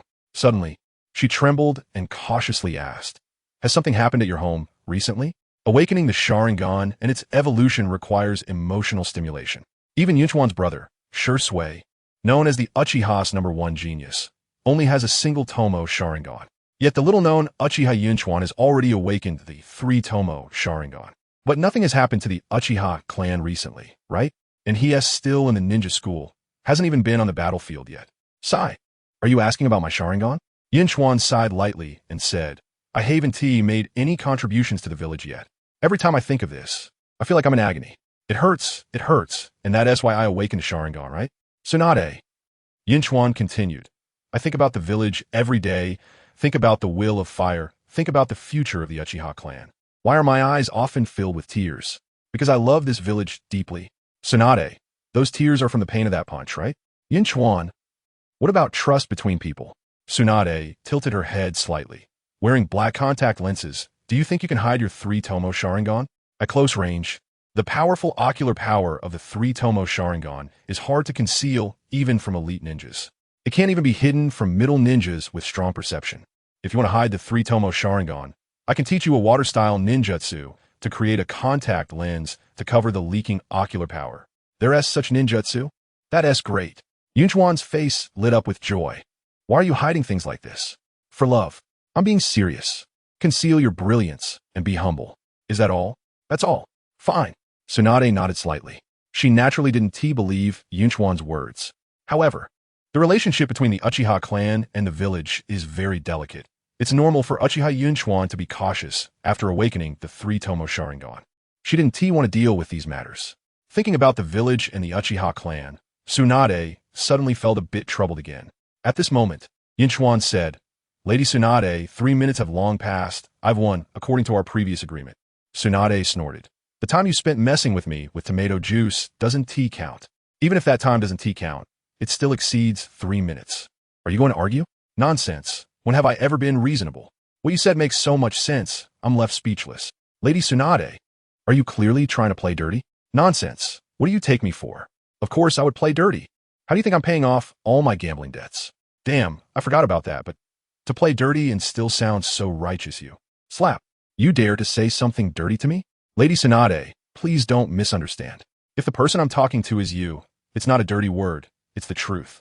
Yun Chuan touched his face, looking utterly speechless. Even now, he hadn't received the completion prompt for the main quest.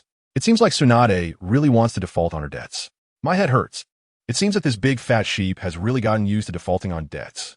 Chapter 13. Successfully Deceiving. Obtaining the water iron cannon technique. Barrage seeing Tsunade rise to leave, Yun Chuan hurriedly grabbed her right hand. He looked at Tsunade and sincerely said, Lady Tsunade, do you know? Even though I have the 3 Tomo Sharingan, I have no sense of security at all. Tsunade. Seeing that Tsunade remained unmoved, Yun Chuan pitifully said, You just asked me what I experienced. I know that you actually want to know the reason I unlocked my 3 Tomo Sharingan. Some time ago, I indeed went through some things. Tsunade said lightly, What did you experience? Yun Chuan held his breath, and, after turning red in the face and around the eyes, he finally said, 11 days ago, I was captured for human experiments and almost turned into a specimen. Huh. Tsunade was taken aback. They put me in a liquid and filled me with tubes. Yun Chuan continued to lament. There were a total of 60 people who were experimented on with me in the liquid, and only I survived. The others all died. Are you telling me a story? Tsunade's pupils shrank slightly. This is not a story. Yun Chuan loosened his grip and said, this is what I just went through. I reported it to the Anbu and the security department when I returned yesterday afternoon. You can ask them. My 3-tomo Sharingan awakened at that time when I saw other children die. Tsunade was stunned and speechless. Did this child really go through such suffering? What kind of person would dare to audaciously capture children from Konoha, especially from the Uchiha clan, to conduct experiments? Seeing Tsunade in a daze, Yun Chuan continued, Lady Tsunade, the bloodline of the Uchiha clan hides an overwhelming love, but such strong love also conceals the possibility of losing control. I really need someone strong enough, kind enough, who loves the village and can understand the Uchihas to guide me and supervise me so that I do not go astray. My parents are no longer here, and I cannot trust those old, seniors in the Uchiha clan. I only trust you. Moreover, I really want to learn medical ninjutsu. Tsunade remained silent. At that moment, she remembered her great-grandfather, Hashirama Senju's evaluation of the Uchiha clan. The Sharingan is the bloodline limit of the Uchiha clan. When Uchiha members lose something important or feel pain from their failures, a special chakra is generated in their brains, affecting their optic nerves and causing changes in their eyes. These eyes reflect the soul. The Sharingan synchronizes with the power of the mind, allowing one to become strong quickly. But it also comes with the power of inner hatred. Those members of the Uchiha clan who awaken strong emotions are almost all consumed by darkness and fall into the path of evil. The deeper the darkness, the stronger the eye power. And this powerful force, once out of control, can cause unimaginable disasters. Originally disheartened by the death of her younger brother, Nawaki, and her lover, Tsunade suddenly felt a sense of responsibility. Before her stood a genius Uchiha.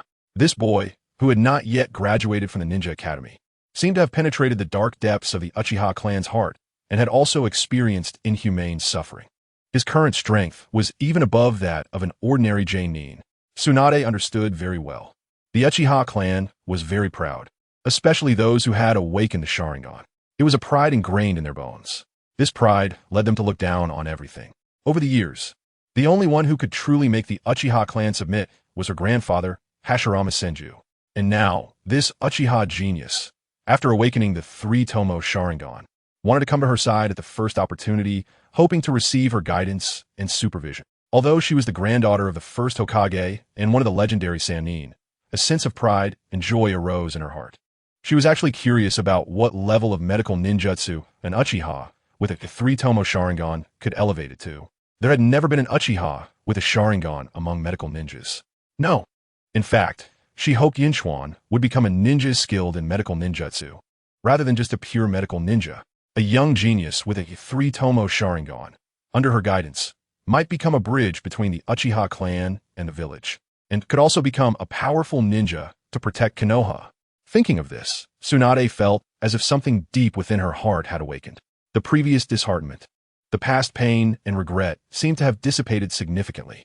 Main quest, successfully become Tsunade's apprentice. Reward, 1 fragment of Hashirama cells, obtain ninjutsu, water iron cannon technique, barrage. Yun Chuan glanced at the system prompt in his mind, stood up, shoved his hands into his pockets, and turned to leave. Time to leave. He expressed the spirit of the ancient poem about being indifferent to fame and fortune to the fullest. Tsunade raised an eyebrow, and with a snap of her palm, she grabbed Yun Chuan's shoulder, causing him to yelp, "Do you think I don't exist? You just give up so easily? Did I give up?" Yun Chuan retorted, "You're the one who likes to default. Your creditors can't do anything about you. What can I do? I'm still a child." Tsunade released her grip and sighed. "Are you seriously injured? Do you want me to use my healing technique to help you?" "No need. Really don't," Yun Chuan said. "I can jump and run. Don't believe me? Then I'll perform a show for you." Ah. Yun Chuan did a few somersaults on the ground. "Tsunade, this kid is really an anomaly among the Uchiha clan. If it weren't for seeing his 3-tomo Sharingan, she would really doubt if he was truly an Uchiha." Oh, that remark might offend his deceased parents. But this kid really doesn't seem like an Uchiha at all. Tsunade rolled her eyes and strode away. She had already made a decision deep in her heart regarding taking him as a disciple, but she still wanted to observe him a bit more. Moreover, This kid was from the Uchiha clan, and that identity was a bit delicate. She probably needed to find some reasons to truly convince the Third Hokage. Yun Chuan watched Tsunade leave and did not follow. He squinted his eyes slightly, starting to feel the streams of information that had just flooded into his mind. After successfully completing the main quest, in addition to obtaining a fragment of Hashirama's cells, he also acquired a powerful ninjutsu, water iron cannon technique, barrage. As the streams of information poured in, he transitioned from being unfamiliar with this ninjutsu to becoming familiar, then from familiarity to mastery, and then from mastery to proficiency. In an instant, Yun Chuan crossed one barrier after another that required time to hone, completely mastering this ninjutsu. Chapter 14. The Discovery of Noera-Rin Water Iron Cannon Technique, Barrage. Yun Chuan's eyes narrowed slightly. If he remembered correctly, this should be the lethal move of the second-generation Mizukage, Yagura. The Water Release. Water Iron Cannon Technique is a secret ninjutsu passed down through the Kirigakure's H-Zuki clan. This ninjutsu allows the user to shape their hand like a gun, shooting liquid projectiles from the fingertip that can pierce through enemies. And it is a powerful and efficient water release technique that can be activated without hand seals. In Yun Chuan's memories from before his crossing, during the Fourth Great Ninja War, the second-generation Mizukage Yagura had used this technique to pierce through the sand clone of Inoki. Similarly, during the Fourth Great Ninja War, H-Zuki Suigetsu, who had gone to the battlefield with Orochimaru, had also used this technique to blow off the head of the masked White Zetsu. Now, the ninjutsu Yun Chuan had acquired, Water Iron Cannon Technique, Barrage, is an enhanced version of the Water Release, Water Iron Cannon Technique. This ninjutsu is faster, allowing both hands to frequently and densely fire water iron cannons forward. Yun Chuan turned slightly, raised his hands, and aimed at two large stones in the training ground. His index finger and thumb shaped like a gun. He gathered a small water bullet at the tip of his index finger. The next moment, the water bullet shot out at an extremely fast speed. Bang! Bang! The two liquid projectiles pierced through the stones. Yun Chuan walked over to the two stones. He saw that both stones had small holes, surrounded by spider web-like cracks and water stains. Yun Chuan frowned. Although he had fully mastered this ninjutsu, it felt imperfect. First, the gathering of chakra when activating this ninjutsu was not very smooth and the speed was not fast enough. Second, the power was not concentrated enough. If the second-generation Mizukage used this ninjutsu, there shouldn't be so many cracks and water stains on the stones. From his previous life's memories, only those who can transform their bodies into water can perfectly control the water iron cannon technique. But he had not mastered the water transformation technique. Therefore, when performing this ninjutsu, the flow of chakra was a bit bumpy, severely affecting the speed of chakra movement and the speed of the water iron cannon. To solve these two problems, he either had to learn the water transformation technique or significantly improve the chakra control on his attribute panel. Currently, it seemed that there was still a lot of room for improvement in this ninjutsu. It could even be further developed to enhance its attack speed and penetrating power. Without needing hand seals, it could continuously fire, and its penetrating power was strong. This ninjutsu, combined with the dynamic visual acuity of the three-tomo Sharingan, was extremely terrifying. Just mastering this one ninjutsu caused Yun Chuan's overall strength to rise significantly. Yun Chuan nodded slightly and stepped back a few meters. Then, he sensed the flow of chakra in his body and once again simultaneously fired the water iron cannon technique, barrage at the two stones. Bang, bang, bang. In an instant, the stones were riddled with holes. After multiple attempts, Yun Chuan had thoroughly grasped the power of this ninjutsu and the chakra consumed for each shot. He planned to gather some emotion points over the next few days and then improve his chakra control, which should make this ninjutsu even more perfect. Suddenly, Yun Chuan's expression changed. He quickly turned around, his fingers like a gun, aiming at the entrance of training ground number 20. Right outside that door, Noera-Rin peeked her head in, staring blankly at this side. "Rin, what are you doing here?" Yun Chuan lowered his hands and walked over to Noera-Rin. Judging by her expression, it seemed she had not witnessed his earlier battle with Tsunade. However, she had seen him just now using the water iron cannon technique to hit the stones. "Yun Chuan-kun," Noera-Rin said shyly, her face red. I didn't mean to eavesdrop. I was just worried that Lady Tsunade would blame you, so I came to take a look." "Oh, it's fine now," Yun Chuan said. "Lady Tsunade has already left. Let's go back." "Okay." Noera-Rin quickly took a few steps and walked alongside Yun Chuan, whispering, "Yun Chuan-kun, the ninjutsu you just used." "Oh, that," Yun Chuan said seriously. My grandfather is a disciple of the second Hokage, so our family has quite a few powerful water release techniques passed down from him. I've been messing around at home and learned a little. I see. Noera Rin lowered her head slightly. Such a powerful water release technique, can it really be understood just by messing around? Even a group of CH Nin would likely be torn apart in an instant by such a technique, right? Yun Chuan is often mocked as a slacker in the ninja school. I didn't expect he has already learned such a powerful water release technique. Noera Rin couldn't help but glance at Yun Chuan. Just then, Yun Chuan also turned his head. Their eyes met for a moment, and Noera Rin immediately turned away like a startled rabbit. Her face flushed to the ears. Rin, can you keep this a secret for me? A secret? Noera Rin was slightly taken aback. It's normal to keep powerful ninjutsu a secret, but why keep a strong talent a secret? Just like Kakashi. Everyone knows Kakashi is exceptionally gifted. The teachers encourage everyone to learn from him. Isn't that good? Although she had some doubts in her heart, Noera Rin nodded. Okay, I won't tell anyone. You can rest assured. Thank you. Yun Chuan smiled.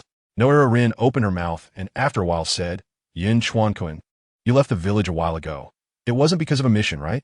My dad said he saw you at the village gate yesterday afternoon. He said you weren't wearing a shirt and had many wounds on your back. Yun Chuan turned his head, and in Noera Rin's eyes, he saw worry and concern. This did not mean that Noera Rin had special feelings for him, because this kind and intelligent girl treated other classmates the same way. She seemed to have guessed something, knowing that he had gone through some inhumane trials. But what did that matter? What you experienced over a year later was far more tragic than what I went through. The entire ninja world would fall into disaster because of you. A certain birdman, who never intended to resurrect you, wanted to destroy this world because of your death, claiming to create a world with you in it. Noera Rin, you were so kind and beautiful. You shouldn't end up like this. Yun Chuan couldn't help but sigh inwardly. If he were strong enough, he would rather change Noera Rin's fate than alter Kakashi's thoughts. Isn't it normal for ninjas to have injuries? Injuries are the badges of ninjas, Yun Chuan said in a calm tone. After saying this, he quickened his pace. Noera Rin glanced at his back, bit her lip, and hurriedly followed him with her head down. Chapter 15, Water Iron Cannon, Heart and Elbow, Konoha Ninja School. Asuma was hiding in a corner smoking. About to graduate from the ninja school, Asuma was already in a rebellious phase, lost in self-doubt and life confusion. As the youngest son of the third Hokage, he understood Konoha better than his classmates. By overhearing some conversations between his father and older brother, Asuma discovered the darkness hidden beneath the thriving Konoha. For example, the experiments conducted to transplant Hashirama cells in order to obtain a wood-style ninja. Many people were involved in this experiment, including members of the Senju clan and the Sarutobi clan, and those who participated in the experiment had all disappeared without exception. Although it was said that they did so voluntarily, the impact of this on Asuma was immense. He began to doubt the will of fire. He no longer trusted his father. Many times, he even thought his father was not a qualified Hokage, but he found no one to confide in, nor did he dare to. It was from that time on that he learned to smoke. It was also from that time on that he often stole his father's cigarettes, only to be caught and then beaten until his butt was sore.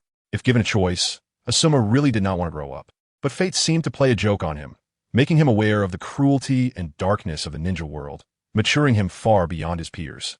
Many things were buried deep in his heart, with no one to share them with, and Asuma felt so tired. He could only vent that loneliness and solitude through smoking. Many classmates could not understand him. They would walk away when they saw him smoking. Obito often went to report him to the teacher. The teacher would then report to his father, Sarutobi Hiruzen. His father wouldn't report him. His father would only hit him with a belt. Who would have thought that the kind third Hokage in people's minds would beat his son like he was a bandit? Hey, loneliness. Asuma subconsciously touched his still painful butt. There should still be several bloodstains on his butt. Those were for being whipped by his father with that belt. That thing hurts like hell when it hits you. Asuma felt that there must be many such belts in the Konoha interrogation department.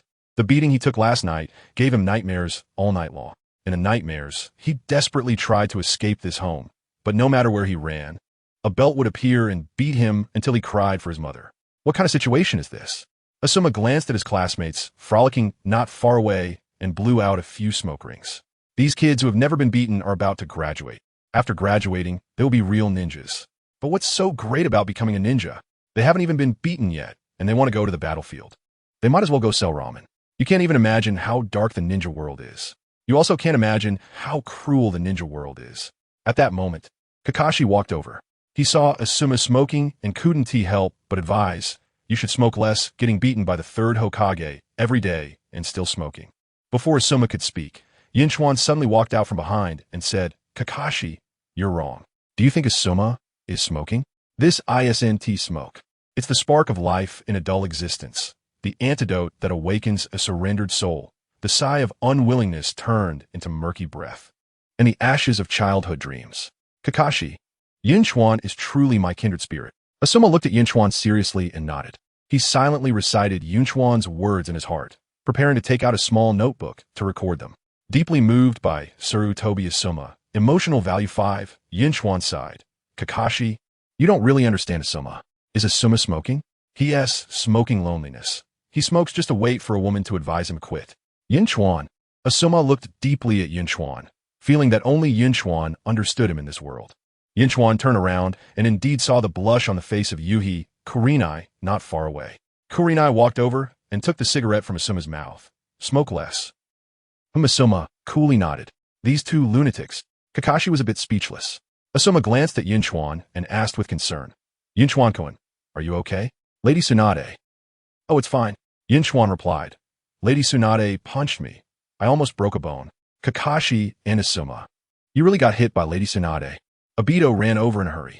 Although he was very upset about losing money, and although he had hoped for Yun Chuan to get beaten before, the current Kenji was still that sunny and cheerful big boy.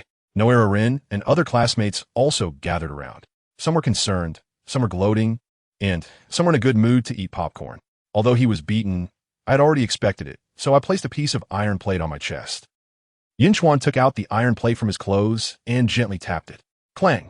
In the middle of the iron plate, there was a dent, like a fist imprint. Everyone was astonished. Noera Rin. Not far away, Uchiha Kyuka also widened her eyes. This guy must have some issues.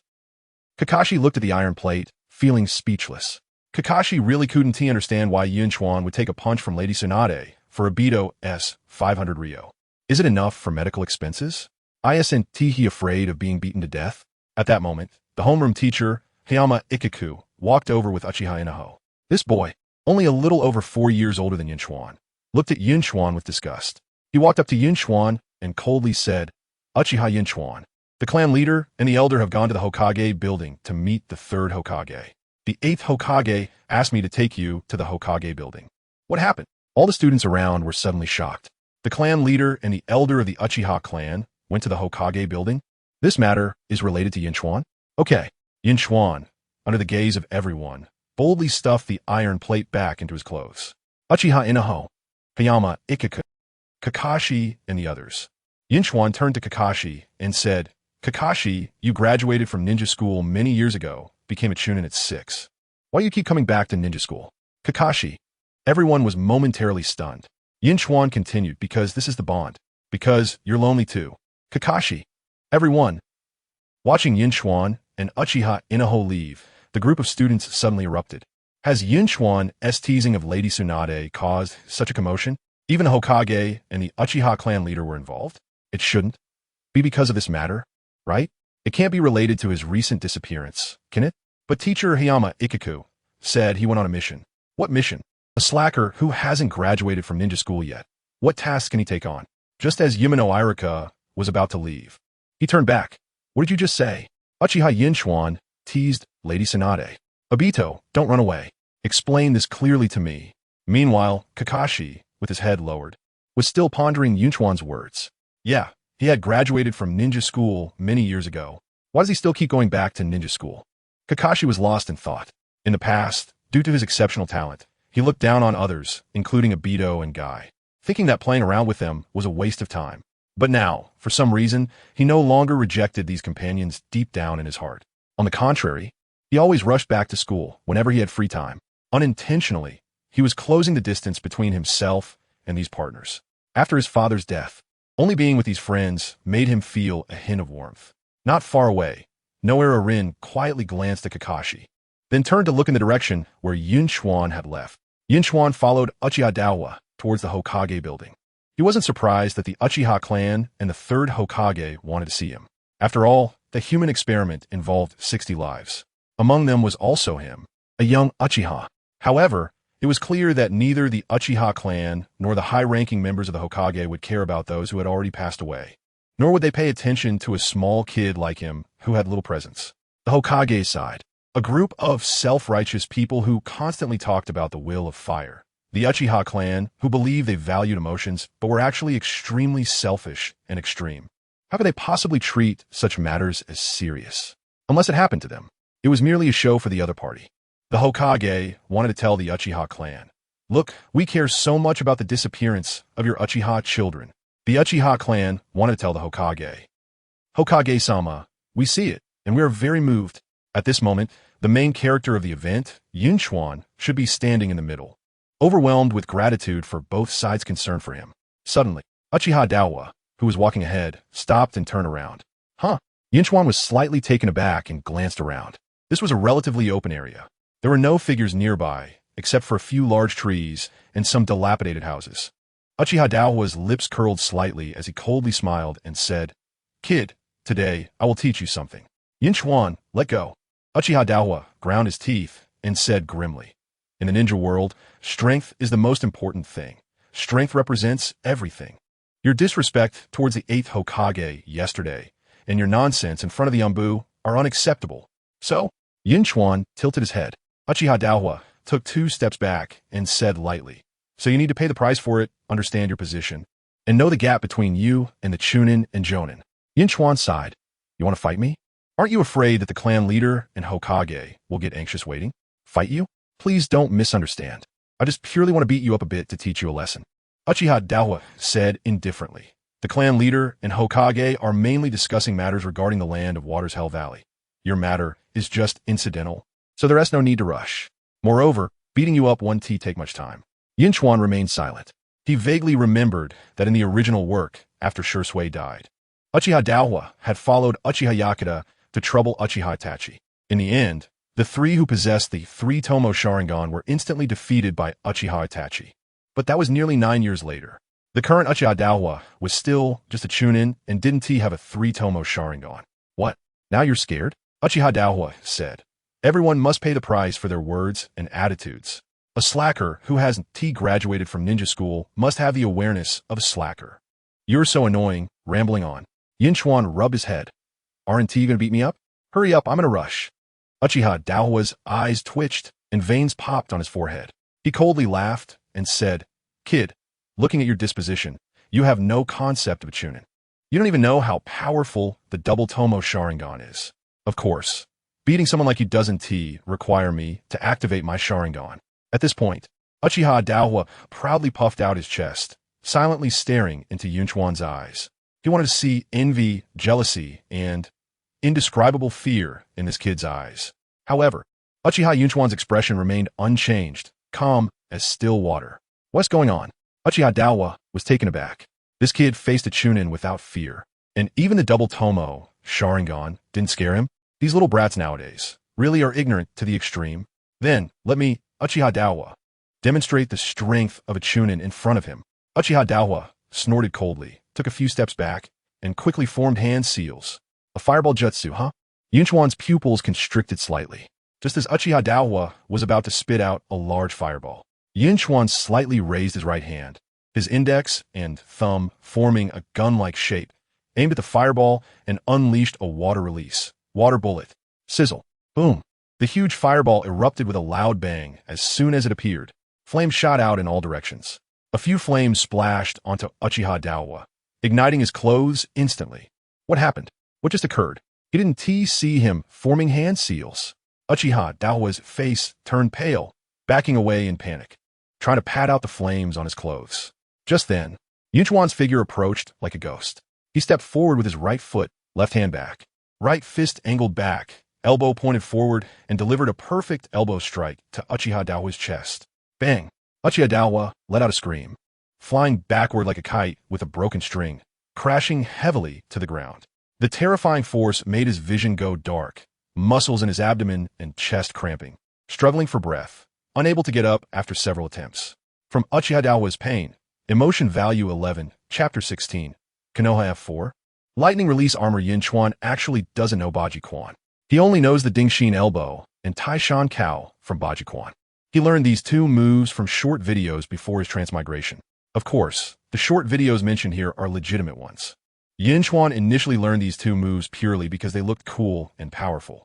After learning them, he only practiced on a sandbag and had never hit anyone. He didn't expect that using them this time would nearly incapacitate the Chunin Uchiha Inahibi.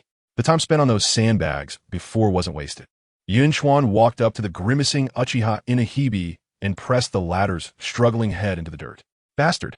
Uchiha Inahibi's face sunk into the ground, and he ended up eating a mouthful of dirt, instantly feeling a surge of anger and frustration. Just as he was about to struggle, he felt a sharp object pressed against his waist. Don't move, Yun Chuan said while holding a kunai. If you move, I'll stab you. Uchiha Inahibi, bastard. Thud. Yun Chuan jabbed the kunai into Uchiha Inahibi. Although it didn't actually pierce him deeply, it only created a small wound, but it still made Uchiha Inahibi scream in pain. I didn't move. You curse me, and you're glaring at me. If you glare at me again, I'll stab you. Damn, this madman. Uchiha Inahibi was furious. He had been careless and didn't dodge. He shouldn't have held back from the start. He should have activated his double Tomo Sharingan right away. As a result, he made a mistake and was at the mercy of another. Uchiha Inahibi was filled with sorrow and anger. Uchiha Inahibi's sorrow and unwillingness. Emotion points 10.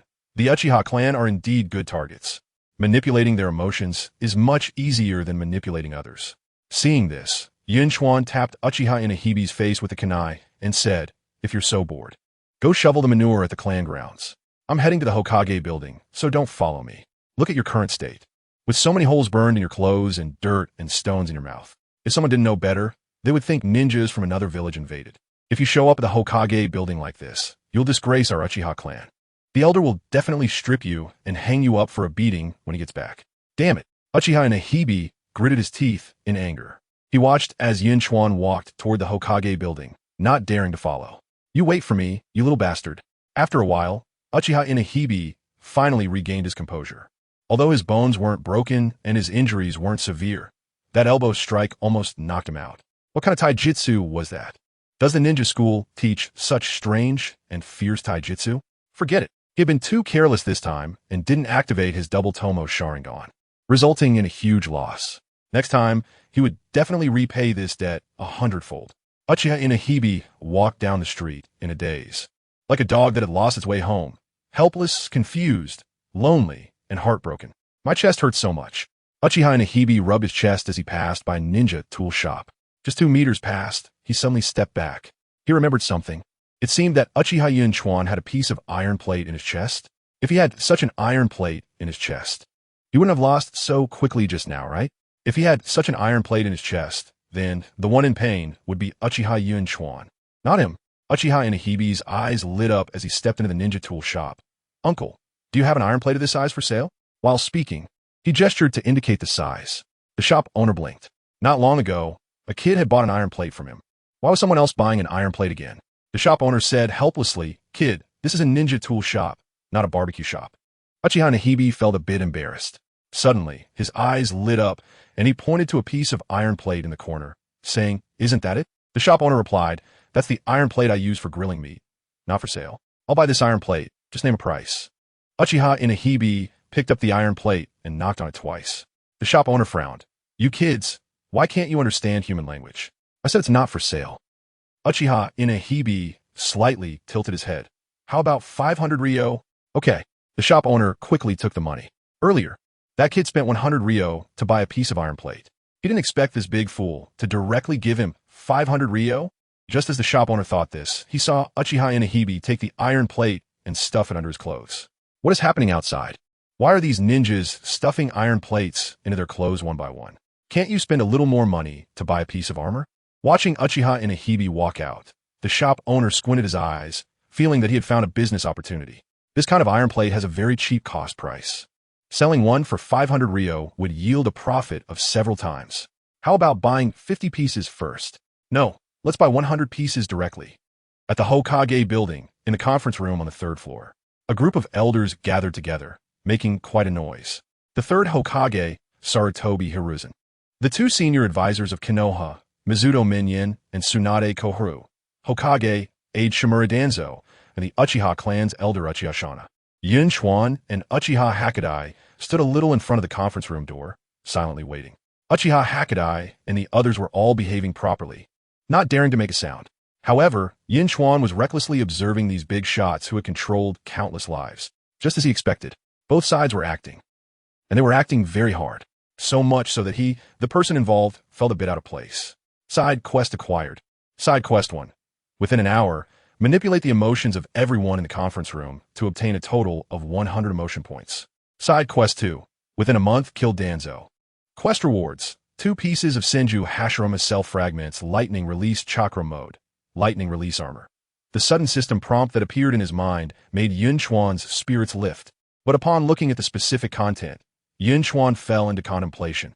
Inside the conference room were a group of big shots, including the Third Hokage. Manipulating their emotions would be fine if it were positive emotions, but if it were negative emotions, one misstep could lead to severe consequences. If he already had Wood Release and the Manjiki Sharingan, he might be able to act more recklessly. But it's troublesome. Both quests are a bit suicidal. However, the system rewards are too tempting. 2 pieces of Senju Hashirama cell fragments, plus the lightning release armor. Yun Chuan unhesitatingly accepted side quest 1. As for side quest 2, this system is really persistent, continuously issuing tasks to kill Danzo. Such a quest should at least be issued after obtaining Wood Release, right? Yun Chuan took a deep breath, focusing his attention on the quest rewards. 2 fragments of Senju Hashirama's cells, lightning release chakra mode, lightning armor. He already had 2 fragments of Hashirama cells. If this task is successful, he will have 4 fragments of Hashirama cells. As for the lightning release chakra mode, Yun Chuan felt that this should be considered a skill that combines ninjutsu and taijutsu. The lightning release chakra mode concentrates lightning chakra throughout the body, covering it with chakra and lightning, activating the physical body and allowing the use of lightning body flicker. At the same time, the flowing lightning within increases the nerve conduction speed, and as the amount of lightning chakra increases, the ninja's defense and speed will significantly enhance. The 4th Raikage A practiced the lightning release chakra mode to an extremely high level, pushing its speed to the limit. The 4th Raikage's astonishing speed could even match the 4th Hokage Minato Namikaze, who mastered the Flying Thunder God technique, making it difficult for even the Manjiki Sharingan to capture his movements. Such speed is worthy of the title Blue Lightning. Reflecting on the memories of the lightning armor, Yun Chuan felt a bit excited. In Yun Chuan's view, the vast majority of ninjas in the ninja world are high attack, low defense, and high agility. Ninja techniques have extremely strong destructive power, but being hit on the head with a kunai can still lead to instant death. The lightning armor, developed towards defense, is known as the strongest shield, absolutely impenetrable by ordinary offensive ninjutsu. During the Third Shinobi World War, the 3rd Raikage single-handedly faced 10,000 Awagakure ninjas and fought for 3 days and nights. He didn't die from being killed, but from exhaustion. In the 4th Shinobi World War, the 3rd Raikage was reanimated by Edo Tensei, and the ninja coalition still couldn't break through his defense. Later, Naruto used his spear against his shield, forcing the 3rd Raikage to break his own defense with his strongest attack. Just for this lightning armor. Even if Yun Chuan were tasked with assassinating Danzo, he would not hesitate. However, comparatively, the first side mission is simpler and safer. Yun Chuan looked at Sarutobi Hiruzen and the others with the gaze of a hunter eyeing his prey. Pulling these people's emotions is easiest with negative emotions. Positive emotions are too difficult, unless he obtains Wood Release now and demonstrates it in front of Sarutobi Hiruzen and the others. Otherwise, it would be nearly impossible to make this group of old Konoha ninjas ecstatic or extremely surprised.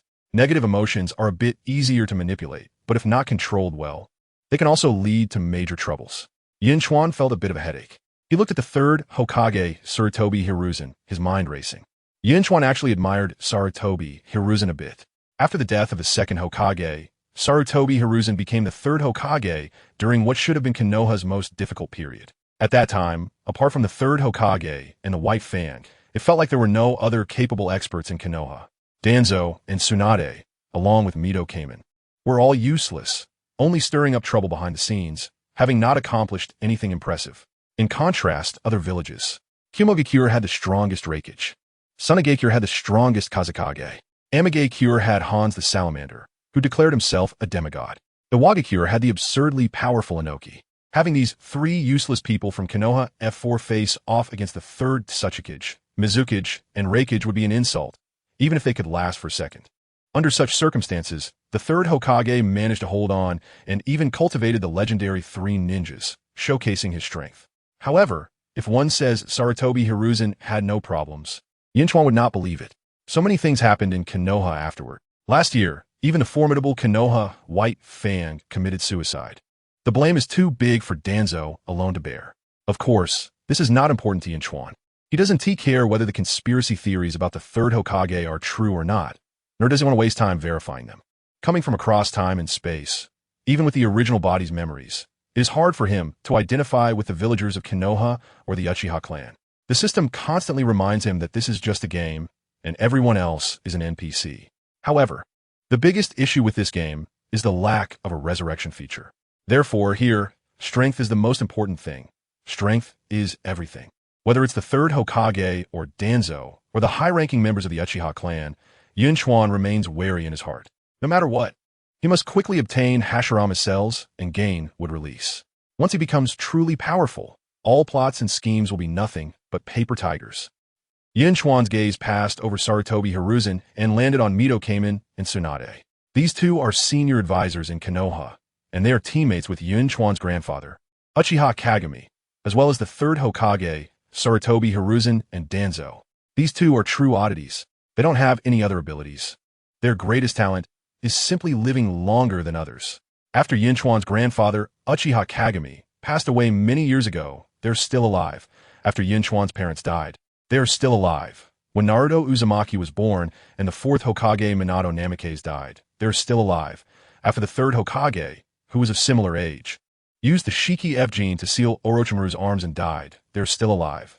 Many years later, their last close teammate, Danzo Shimura, was killed by Sasuke Uchiha, and they're still alive. Even later, after grown-up Naruto and Sasuke sealed Kaguya, Tsutsuki, and saved the world, they're still alive. You think that's the end?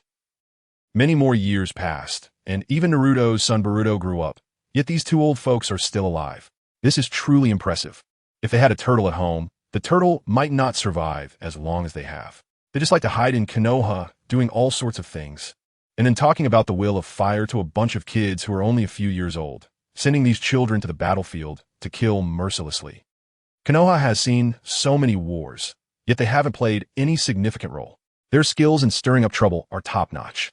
Of course, such useless people, whether they take action or not, wouldn't change much. Even if they did, they probably wouldn't make a difference. But regarding the Uchiha clan's extermination, they cannot escape responsibility. Especially Tsunade. This woman shares the same mindset as Danzo, always wanting to eradicate the Uchiha clan, constantly fanning the flames. Of course, the one who truly took action against the Uchiha clan was Danzo. Yun Chuan looked at Danzo and couldn't help but sneer. Since Yun Chuan entered this place, Danzo had merely glanced at him indifferently, showing no interest in looking at him a second time. This guy's incredibly calm, not at all worried that Yun Chuan would reveal the truth about the human experiments. Perhaps, in Danzo's eyes, no matter what evidence Yun Chuan has, it would be difficult to shake his position as the Hokage's advisor. Just a small pawn, he doesn't take him seriously at all. This is the confidence of the Hokage's advisor, the leader of the Root Organization. Chapter 17, Under the Income, or Rooting Out the Evil. Good people don't live long, and calamities last for 1,000 years. If Yun Chuan does not kill Danzo, according to the plot development, Danzo could live for many more years. If he kills Danzo now, the subsequent plot lines will definitely change significantly. Being a prophet of the plot is itself a huge cheat, because knowing the plot allows one to avoid misfortunes and seek good fortune. If Yun Chuan kills Danzo now, this cheat might very well become ineffective ahead of time. It's not just about killing Danzo. Many times, a single word or a decision can change the entire world's pattern. Just like the death of the second Hokage back in the day. Suddenly, a scene appeared in Yun Chuan's mind, where Senju Tobirama was escaping with Danzo and a few others. In the end, Tobirama stayed behind to cover their escape and died. Meanwhile, Sarutobi Hiruzen and Danzo survived and eventually formed the Konoha F4. If the scene had changed just a little bit, a picture appeared in Yun Chuan's mind. Tobirama, who will stay behind? Hiruzen, I'll stay behind. Tobirama, you are the fresh blood of the village. Let me do it. Starting tomorrow, you'll be the Hokage. Danzo regrets, struggles in his heart, and feels very unconvinced, wanting to redo it. Tobirama, who will stay behind? Danzo, I will. Tobarama. Alright, it's you then. Let S retreat. History changes from then on. Without that old schemer Danzo stirring things up, many people's fates would also change as a result. The most crucial character among them is Yakushi Kabuto. The orphan Yakushi Kabuto was like a chess piece, manipulated by Danzo at will, killing his beloved orphanage director Yakushi Nanoyu, and ultimately losing himself. Years later, the deranged Yakushi Kabuto summoned the Edo Tensei army, collaborating with Tobi to ignite the Fourth Great Ninja War, leading to countless deaths. During the Fourth Great Ninja War, those ninjas who died due to Edo Tensei could never have imagined that their deaths were caused by that old ghost Danzo. If Danzo had died earlier, perhaps many people's fates would have completely changed, and Konoha, with the second Hokage alive, might have become even more stable and powerful. Unfortunately, this scenario did not occur. This is purely Yun Chuan's wishful thinking. Although it's wishful thinking, just thinking about that scene made Yun Chuan unable to help but chuckle foolishly. It seemed he sensed something, as Danzo slightly raised his head and looked over at Yun Chuan. Their eyes met. Danzo felt an unnamed fury suddenly ignite in his heart. What the hell is this kid doing? What does it mean to stare at me and laugh? So bold. Don't you fear that I'll kill you? After cursing inwardly, Danzo suppressed his anger and returned to his usual indifferent expression. Danzo didn't take this little pawn seriously at all. He didn't care whether this little pawn had seen him or if there was evidence of his collusion with Orochimaru for experiments. A mere Uchiha brat wanting to shake his position as the leader of Root was utterly impossible. Moreover, Uchiha Yun Chuan could not possibly have any evidence. All the evidence had been taken away and destroyed by him. However, of his 60 children, only Uchiha Yun Chuan and Kage survived. Could it be that this kid also successfully transplanted Hashirama cells and obtained wood release? If so, he either had to find a way to recruit him under his banner or root him out completely. From Danzo's unnamed anger and killing intent. Emotion value 14. Oh, old Danzo started exploding with emotions. At his age, he still can't control his emotions and still thinks about becoming Hokage every day. Eat shit.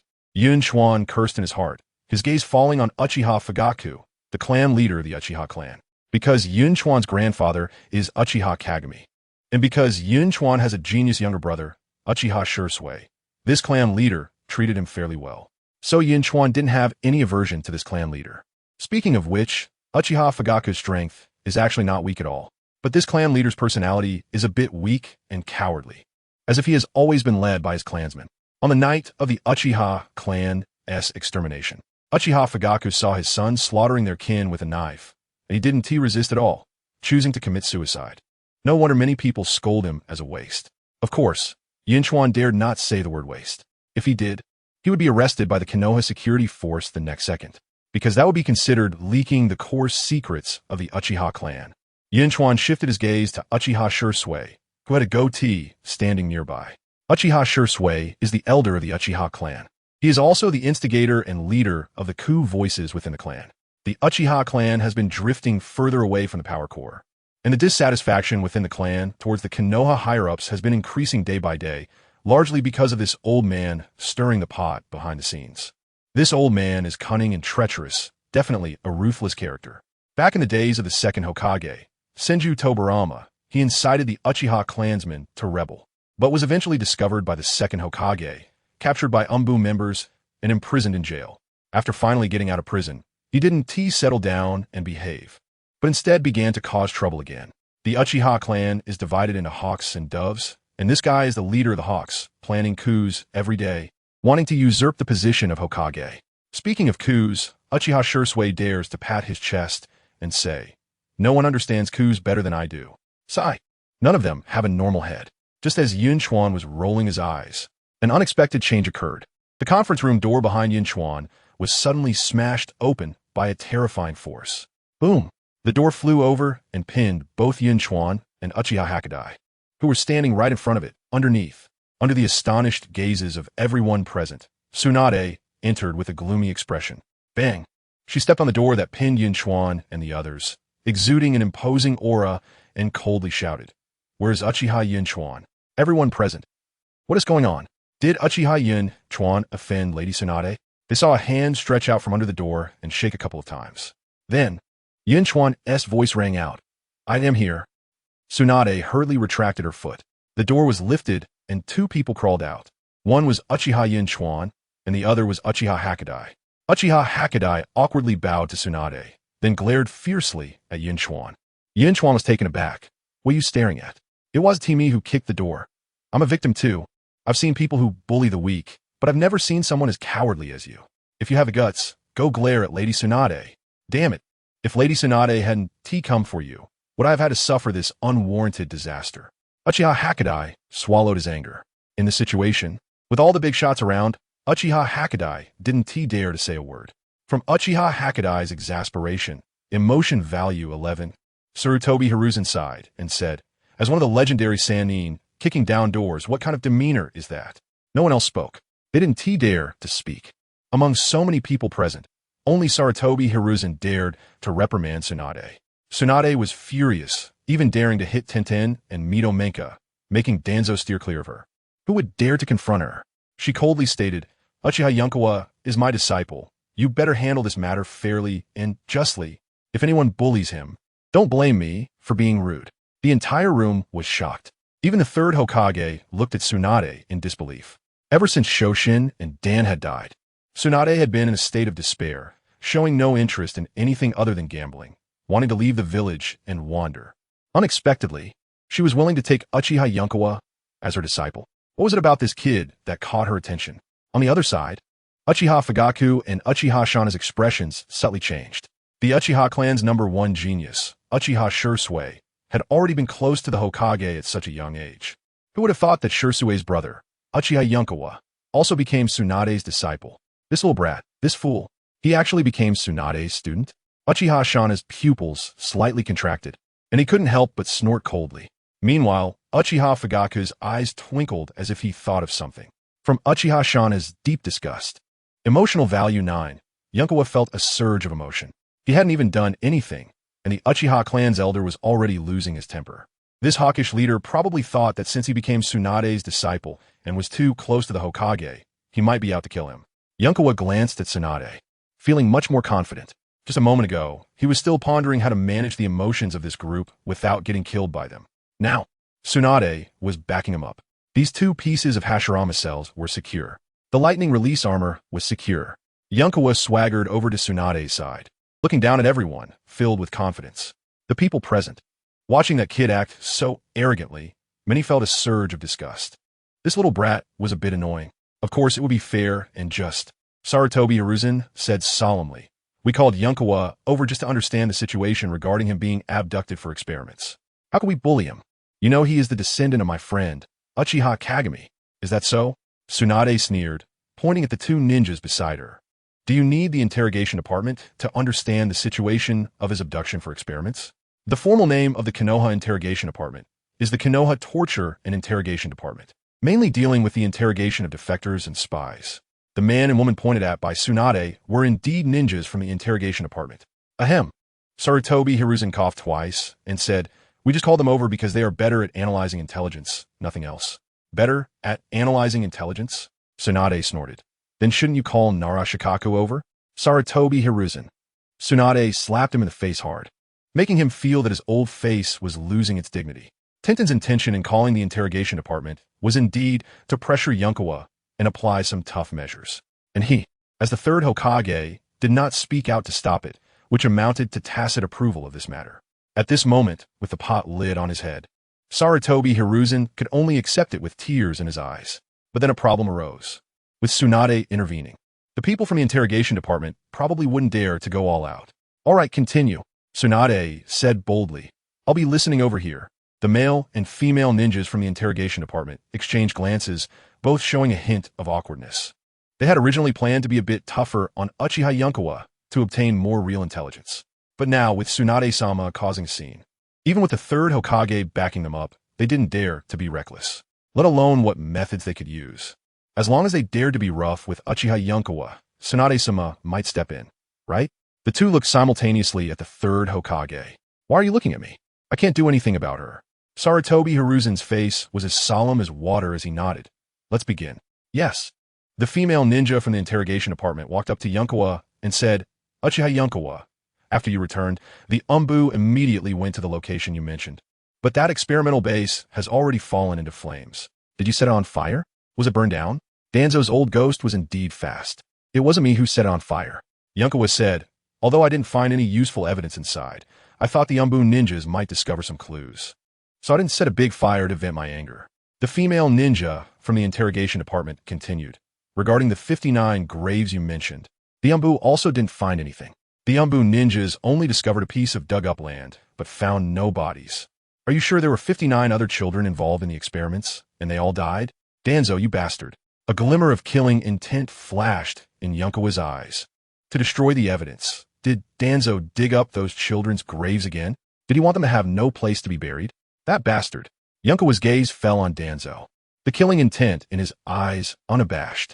Seeing Yunkawa's gaze, a glint of sharpness flashed in Danzo's eyes. And the people around who noticed Yunkawa's gaze also sensed something unusual and pondered. Sarutobi Hiruzen caught a glimpse of Danzo out of the corner of his eye and couldn't help but frown. Yunkawa silently withdrew his gaze and said, I confirm that, besides me, there were 59 other children. He kept emphasizing 59, not 58, because he didn't want to drag Yamato, Kaka, into this. At this moment, mentioning Yamato's situation wouldn't benefit him at all. If things went wrong, it might even bring Yamato disaster. After all, years later, Danzo trained Yamato, and ultimately, Yamato was brought over by Sarutobi Hiruzen to join the Anbu. In the matter of Yamato, Danzo ended up with nothing, not even a hair. So, there was no need to stir up trouble now. Yunkawa remembered that when he first awakened, he had received feelings of sadness and concern from Yamato. Yamato had never said a word to him, but that guy had a kind heart, and a bond had already formed between them. Chapter 18 Your hearts will be filled with exclamation marks. In the information you provided, it was mentioned that you found the experimental base empty, so you took the opportunity to break the container. The female ninja from the interrogation department said, a huge experimental base with not a single staff member, not a single ninja, and then you just swaggered out like that? Who told you I swaggered out? Yun Chuan retorted. He then pretended to sneak out cautiously like a dog thief, walking a big circle before saying, I came out like this, being very careful. The female ninja from the interrogation department. The others present. Even Tsunade couldn't help but roll her eyes. Act normally. Yun Chuan, should I think back and perform it again? Try to restore the expressions and actions at that time? Tsunade almost wanted to hit him. Restore what? Just get to the point. Yun Chuan looked at the female ninja from the interrogation department and said, so what you meant just now is that you don't believe there were no staff at the experimental base. Then let me tell you, I killed my way out. Do you believe that? The female ninja shook her head. I don't believe it. Naturally, she didn't believe it. Others wouldn't believe it either. After all, Uchiha Yun Chuan was just a student who hadn't graduated from the ninja school. And according to the information they knew, Yun Chuan's grades in ninja school were terrible. He was famously at the bottom. So what do you want me to say? Yun Chuan said, I said there were no staff, so I took the opportunity to escape. You don't believe it. I said I killed my way out. You also don't believe it. What do you want to make up? For you to believe it? Make up. The female ninja from the interrogation department's eyelids twitched, almost gritting her teeth as she said, I hope you don't make things up, but honestly tell the truth. The truth? Yun Chuan said, why are you so obsessed with the so-called truth? Lies don't hurt. The truth is the sharp blade. The others present. I don't know why. I really want to hit him. Yun Chuan turned to Tsunade and continued. Teacher Tsunade, look, she is deliberately guiding me. She doesn't believe what I said. She thinks there is some other so-called truth. I am clearly a victim, yet she treats me like a criminal to interrogate. Always talking about the truth. If it weren't for you, Teacher Tsunade, she would have probably started torturing me already. From Yui Hanyu's disgust and anxiety. Emotional value 6. The others. Tsunade glanced at the female ninja from the interrogation department and said lightly, what truth do you want to know? What truth can a child who has been kidnapped for human experiments know? As a victim, what reason does he have to hide the so-called truth from you? The female ninja from the interrogation department wiped a cold sweat and timidly said, Lady Tsunade, I just feel he isn't telling the truth. So I want to know more details. What kind of words count as the truth? Tsunade's voice rose significantly as she said, a child of 11 or 12 years. A child who almost didn't survive to come back. Even if he concealed some details, you can't treat him as a criminal, right? When he was enduring inhuman suffering. I didn't see you looking for him. Didn't see you rescuing him. But when he escaped back himself, you treat him as a criminal to interrogate. That's not what I meant. The female ninja from the interrogation department was sweating profusely. From Yui Hanyu's grievance, emotional value 7. Sarutobi Hiruzen quickly said, Tsunade, we just want to understand things more clearly to know more about the situation. Everything is to find out the mastermind behind it and their purpose. The Anbu really hasn't found the bodies of other children. So asking for clarification is also normal. Just as Tsunade was about to speak, Yun Chuan said, I indeed did not tell the truth. The expressions of everyone present changed. If it weren't for Tsunade being there, Mito Gate in and TJ Koharu would probably have started cursing. Yun Chuan said, but if I told you the truth, would you believe it? Uchiha Yun Chuan, you are too reckless. TJ Koharu snorted lightly and said, how many real truths have you said from beginning to end? Are you treating us like monkeys? Tsunade said lightly, Yun Chuan, with me here, you don't need to have any psychological burden. Just tell everything you have experienced truthfully. All eyes were once again on Yun Chuan. TJ Koharu saw that Yun Chuan was relying on Tsunade and didn't even bother to respond to her, instantly feeling a face full of black lines. Are all kids nowadays so annoying? It's simply absurd. From TJ Koharu's disgust and anger. Emotional value 7. From Mito Gate Un's disgust and anger. Emotional value 6. This is getting interesting. Even the old guys in Konoha would treat the heads of major ninja clans politely. TJ, Koharu, and Mito Gate and probably had never seen a child daring to treat them like this, so their emotional fluctuations were quite large. But unfortunately, with Tsunade backing him up, no matter how upset they were, they didn't dare to act out at this moment. Well then, let me describe the details that I haven't mentioned before. Yun Chuan's lips curled slightly as he said, next, your hearts will surely be filled with question marks. Then your hearts will be filled with exclamation marks. Finally, you will leave many ellipses. The others present. If it weren't for Tsunade being here, even if they didn't beat him, they would have scolded him until he bled. Even Uchiha Shana couldn't help but raise an eyebrow. He had seen many Uchiha acting recklessly, but he had never seen one act like this without opening the Sharingan. Yun Chuan said, in fact, the experimental base was not entirely empty. Sure enough, everyone present's spirits lifted.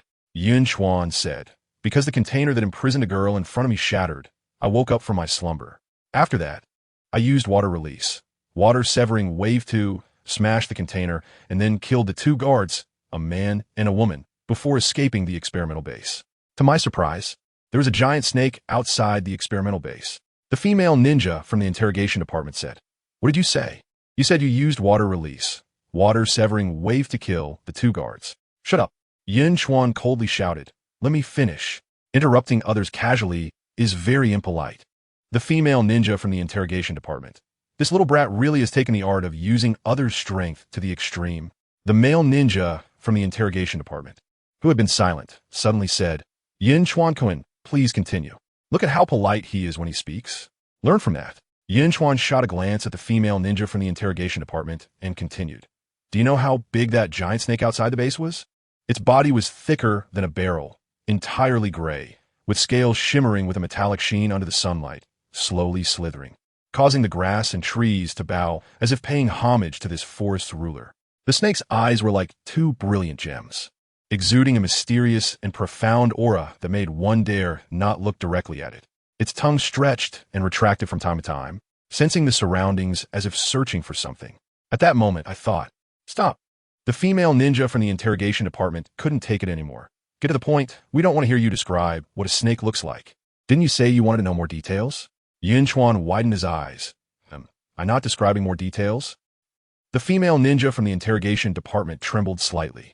Infuriated, she tried to control her emotions and said, what happened after you saw the giant snake? Yun Chuan replied, what else could happen? Just a giant snake with a single technique water release. Water, severing wave. I cut it into 2 pieces. The female ninja from the interrogation department. She felt she was about to lose her patience. At this moment, Uchiha Hakadai couldn't help but speak. You, a bottom-tier student from a ninja school, can use water release, water severing wave.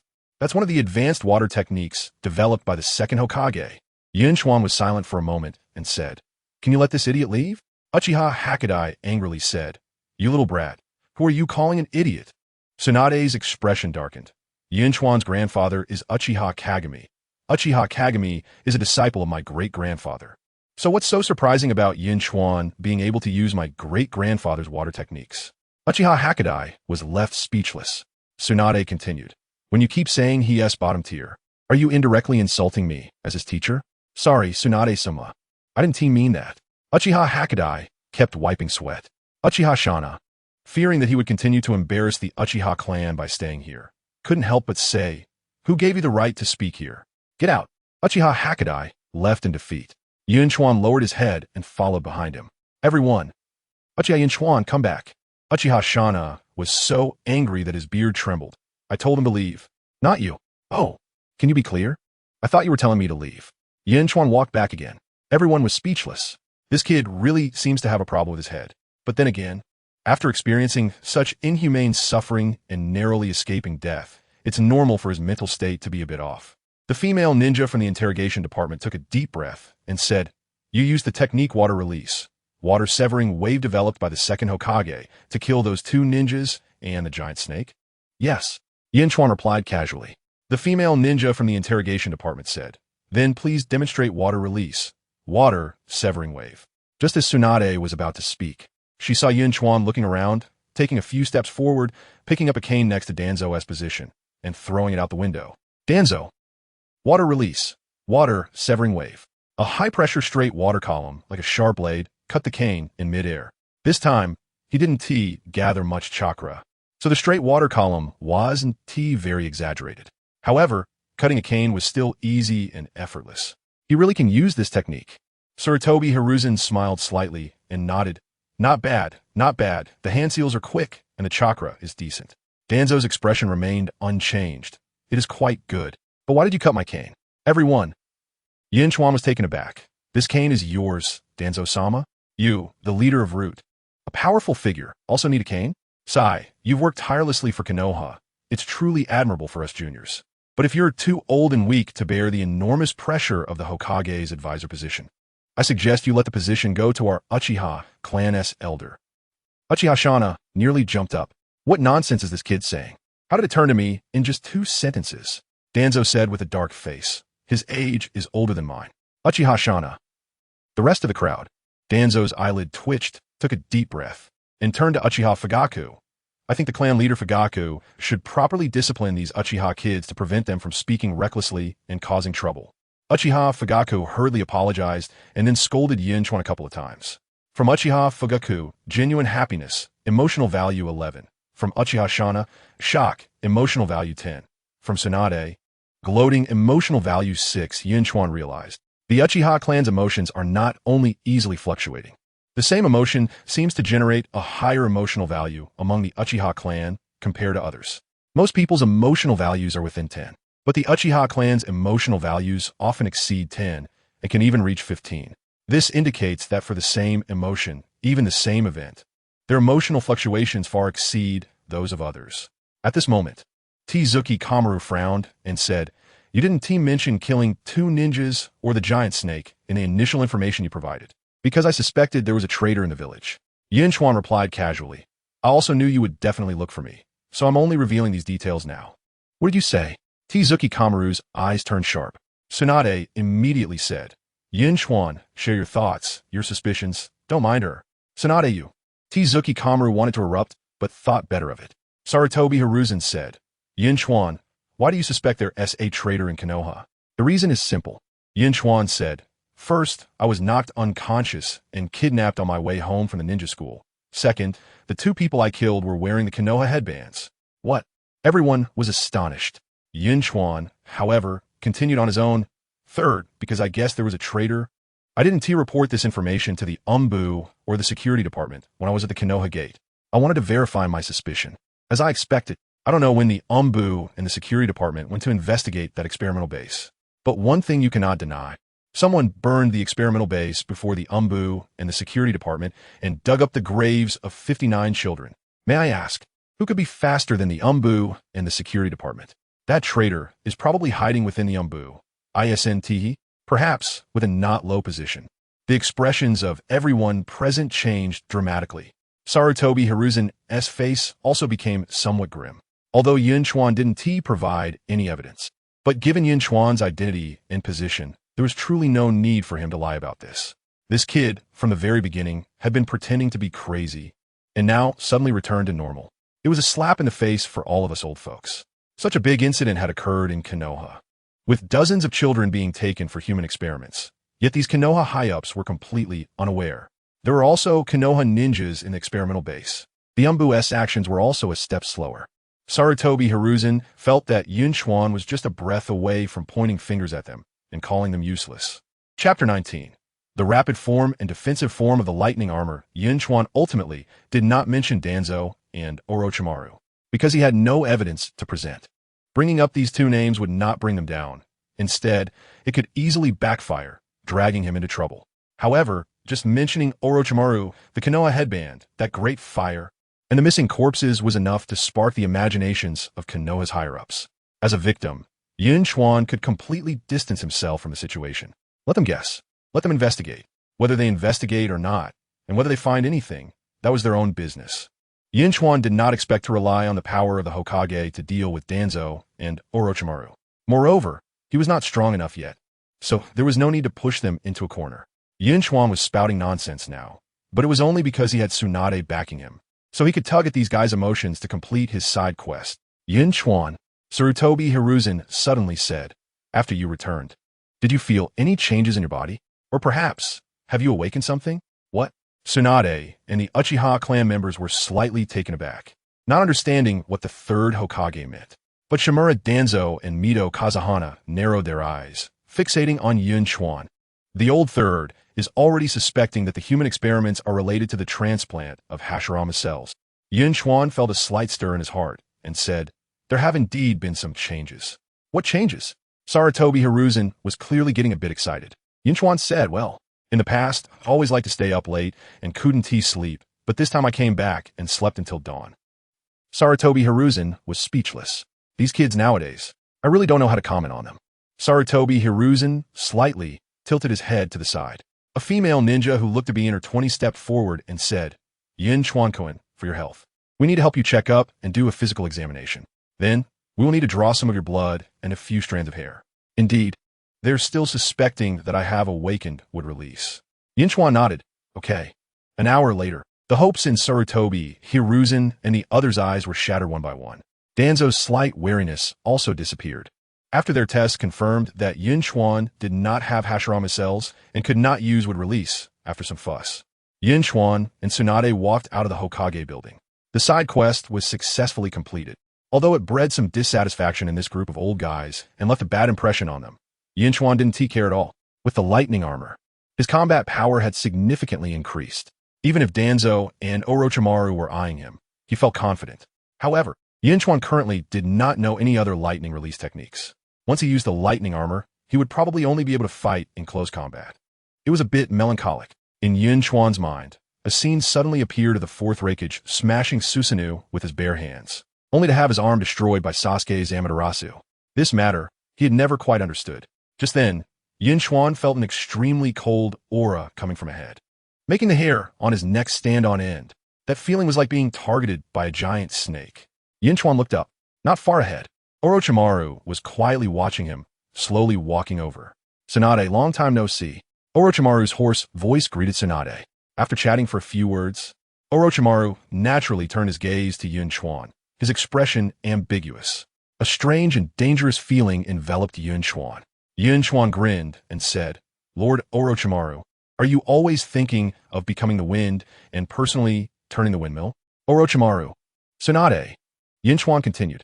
Actually, I think you can experience the fun of waiting for the wind to rise. Orochimaru. Tsunade frowned. What nonsense are you talking about? Can't understand? If you can't understand, that's right. Because I don't understand either. Confusion from Orochimaru. Emotion value 5. Hokage building. Third floor conference room. Only Sarutobi, Hiruzen, and Danzo remained. Danzo's expression was a bit gloomy.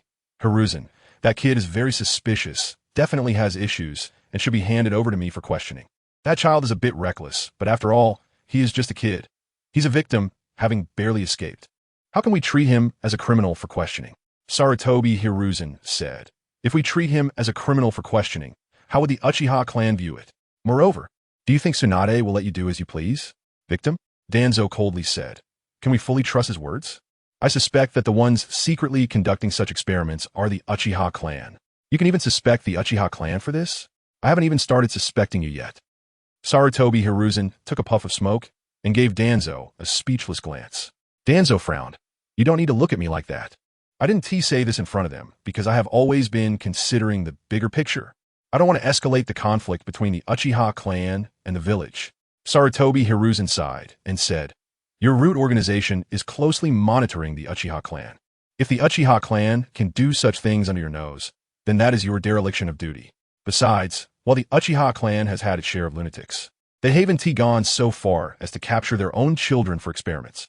Danzo raised an eyebrow. There are so many people in the Uchiha clan. How can my small root organization monitor them all? My root organization is understaffed. You should. All right, you old fox are waiting for me here. Sarutobi Hiruzen waved his hand lightly and said, don't interfere with this matter anymore. I will have the Anbu investigated. Danzo coldly said, that kid should be handed over to me to deal with. I will make him. Danzo, I am the Hokage. Hiruzen, you will regret this.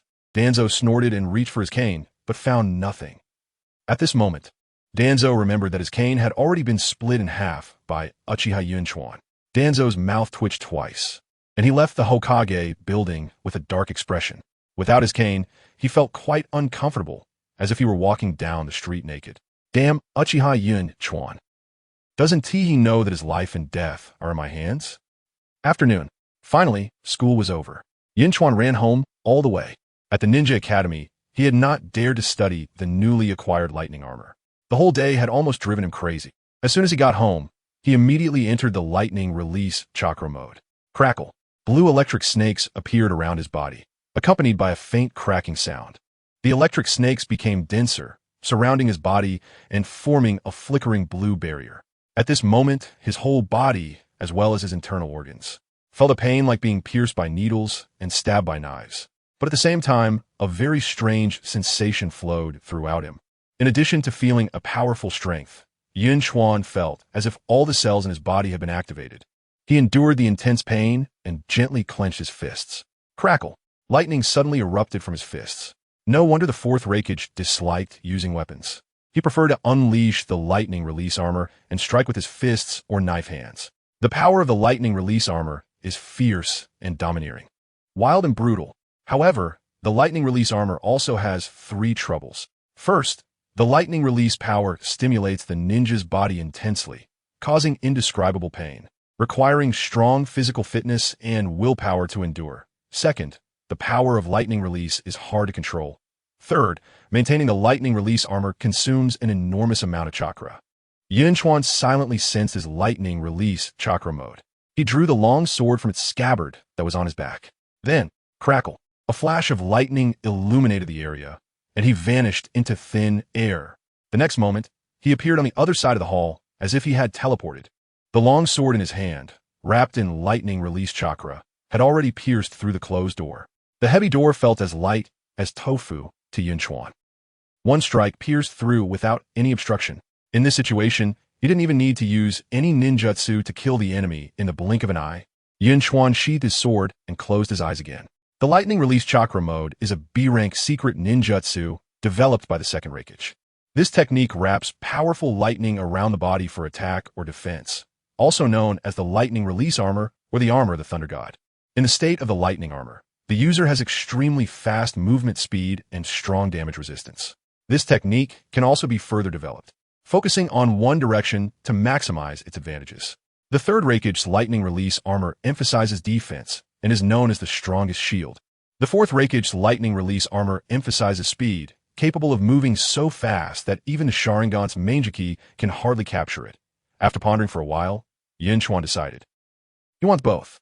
Emphasizing defense theoretically means that the lightning release chakra should be mainly accumulated on the external armor. Emphasizing speed means that most of the lightning release chakra should be concentrated within the body to maximize its activation and enhance the speed of nerve conduction. Theoretically, as long as the chakra is sufficiently massive and can be precisely controlled both internally and externally, it is possible to achieve a balance between defense and speed and switch between them at any time. Yun Chuan defined the speed-focused lightning release armor as the rapid form, the defense-focused lightning release armor as the defensive form, and the current lightning release armor as the normal form or balanced form. What he wants to do now? The first step is to develop the rapid form and defensive form. The second step is to achieve seamless switching between the rapid form and defensive form through precise control of the lightning release chakra to maximize the effectiveness of this technique in battle. But saying it is easy, doing it is hard. This can be seen from the lightning release armor of the third and fourth Hokages. It should be noted that the chakra amounts of the third and fourth Hokages are at the level of tailed beasts. Such beings still chose to develop in one direction, demonstrating the difficulty of switching between the rapid form and defensive form. Even if they only chose one direction to enhance madly, both must have gone through many years of research and refinement to push one advantage of the lightning release armor to its peak. After sensing the lightning release armor, Yun Chuan withdrew it. The chakra consumed by maintaining the lightning release armor for a long time is simply too immense. His current chakra is already stronger than that of many ordinary jonin. However, maintaining the lightning release armor for an extended period feels a bit strenuous. Moreover, lightning release itself is hard to control. Even if ordinary ninjas learn it, they probably wouldn't dare to use it. Yun Chuan remembers that Kakashi mentioned when teaching Sasuke that his Reappearing could only be used a maximum of 4 times a day. The chakra consumed by the lightning release armor is far more terrifying. And this is not just about using it once or twice. It is about how long it can be maintained in battle. After pondering for a while, Yun Chuan began trying to accumulate as much lightning release chakra as possible on the external armor when using this technique. 2 hours later, Yun Chuan frowned and opened his eyes. At the same time, the lightning release armor reappeared on him. He had thought too simplistically. With his current chakra control of 13, he exerted all his strength and barely managed to tilt the chakra balance slightly, resulting in just a tiny bit more chakra on the armor surrounding his body.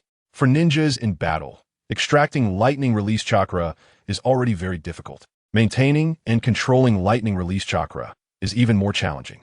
It is almost impossible to develop the rapid form or defensive form in a short time, unless the chakra control is increased several times. If the chakra control reaches 30 or above, it might be much easier to operate. Yun Chuan maintained the lightning release armor and walked to the mirror, quietly looking at himself in the reflection, before acquiring the Manjiki Sharingan. This looked a bit like a miniature Susanoo. Perhaps under the same amount of chakra, the defense of the lightning release armor is not as good as Susanoo. But the lightning-like speed of the lightning release armor is something that Susanoo cannot match. Once his chakra reaches above the tailed beast level, and he can switch freely between the rapid form and defensive form, combined with the Sharingan. Fast as lightning. Indestructible. He would be a true humanoid beast of slaughter. Yun Chuan took a deep breath and continued to control his chakra to develop the defensive form. 15 days later, in the evening, in the closed training ground of Yun Chuan's home, Yun Chuan, enveloped in the lightning release armor, stood in the center of the field. His right foot was back, and his left foot was forward in a bow stance leaning forward. His shadow clone stood 6 meters away, fingers pointed like guns. Aimed at him. It began. The shadow clone shouted, activating the water iron cannon technique, shooting. Bang, bang, bang. Bang, bang, bang. The loud sounds echoed continuously. Bullets of water release chakra condensed one after another, continuously hitting Yun Chuan's lightning release armor, then exploding, sending splashes of water flying. Even with one foot braced back, the powerful impact still pushed his body backward continuously. Chapter 20, it seems something bad has happened. The defense is very strong. After one attempt, the shadow clone stopped attacking and said, compared to this, the water iron cannon's attack is a bit weak and difficult to penetrate the lightning release armor defense. Of course, it couldn't penetrate so easily. If it were that easy, the third Hokage wouldn't have exhausted himself to death after 3 days and nights fighting against 10,000 rock shinobi. In recent years, there hasn't been a need for the water iron cannon technique to reach the level of penetrating the lightning release armor. After all, there aren't many people in the entire ninja world who possess the lightning release armor. Yun Chuan let out a heavy breath, dispersing the shadow clone. After 15 days of training, he finally could channel more lightning release chakra into the armor on the outside of his body. However, this level of chakra channeling didn't yield a significant improvement. Yun Chuan was very dissatisfied. The results after half a month of attempts were minimal. Although he was mentally prepared, he still felt a bit disappointed. However, researching the lightning release armor also brought an unexpected joy. Due to the stimulation of lightning power on his cells, his physical condition had greatly improved in just 15 days. This kind of improvement was far stronger than regular training for several months. In any case, progress is good.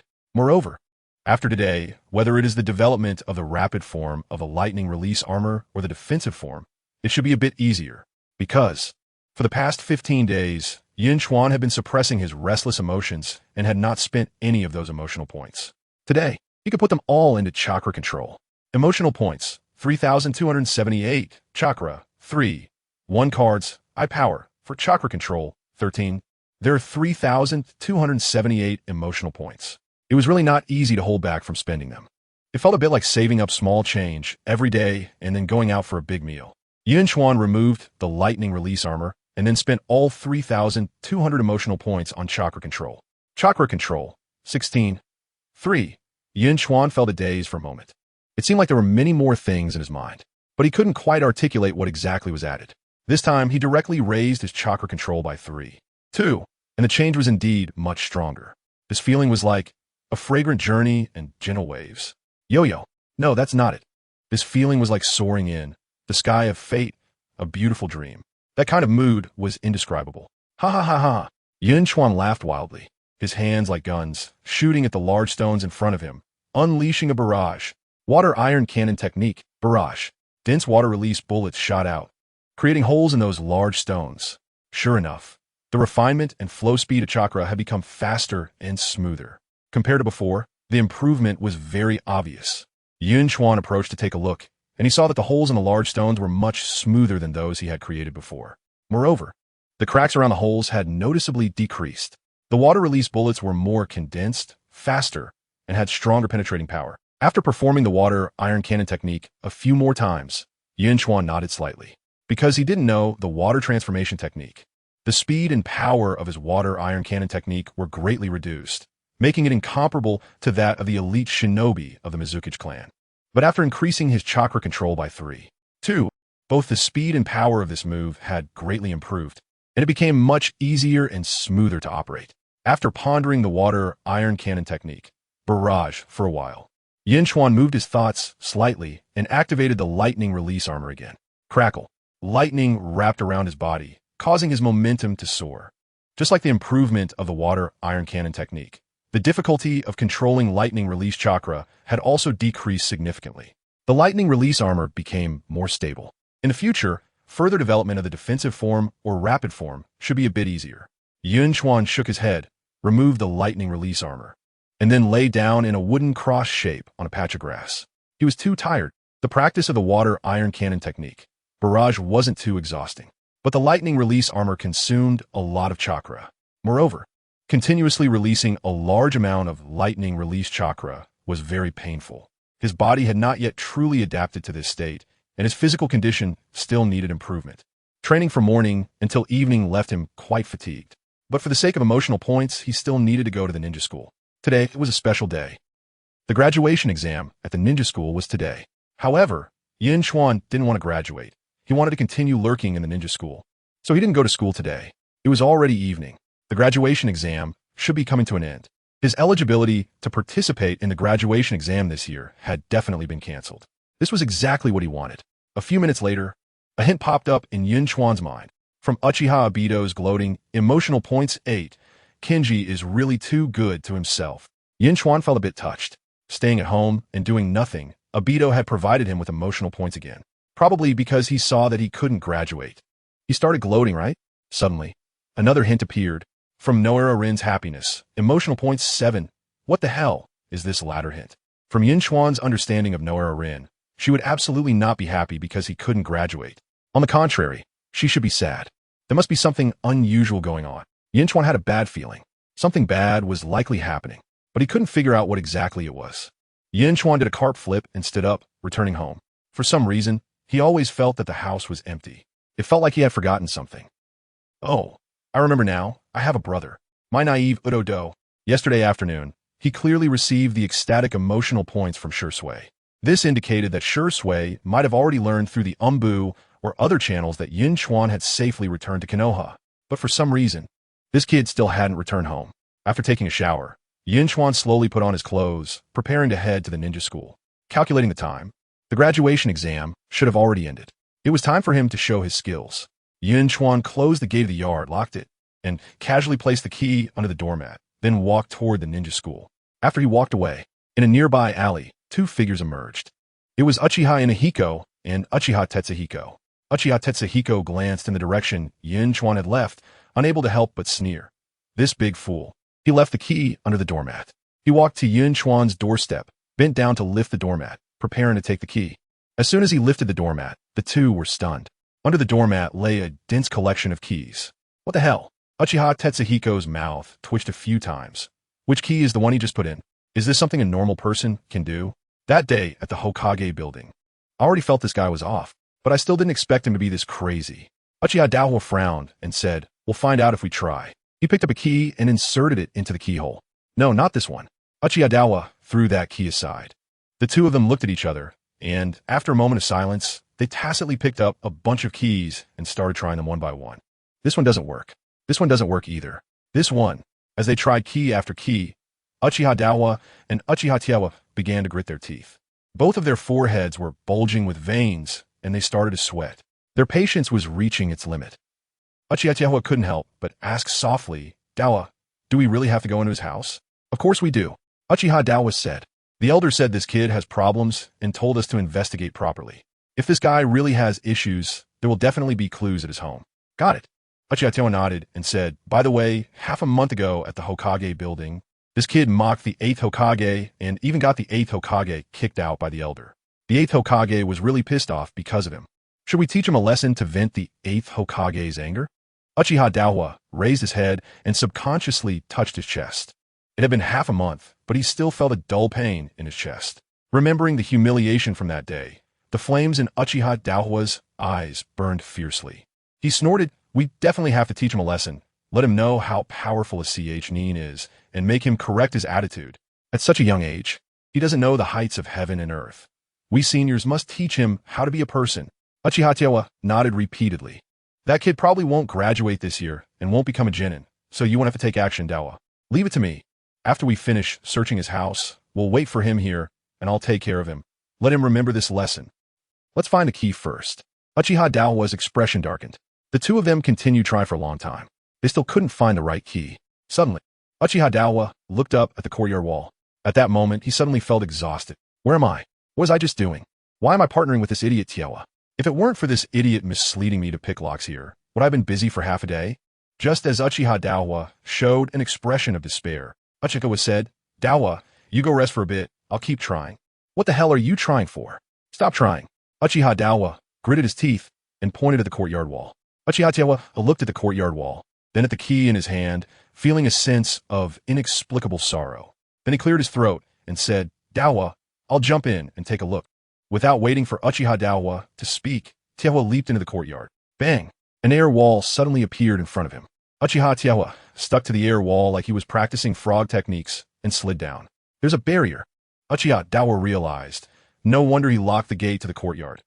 Uchiha Tiewa rubbed his head and got up. "So, the earlier key-trying actions didn't seem wrong?"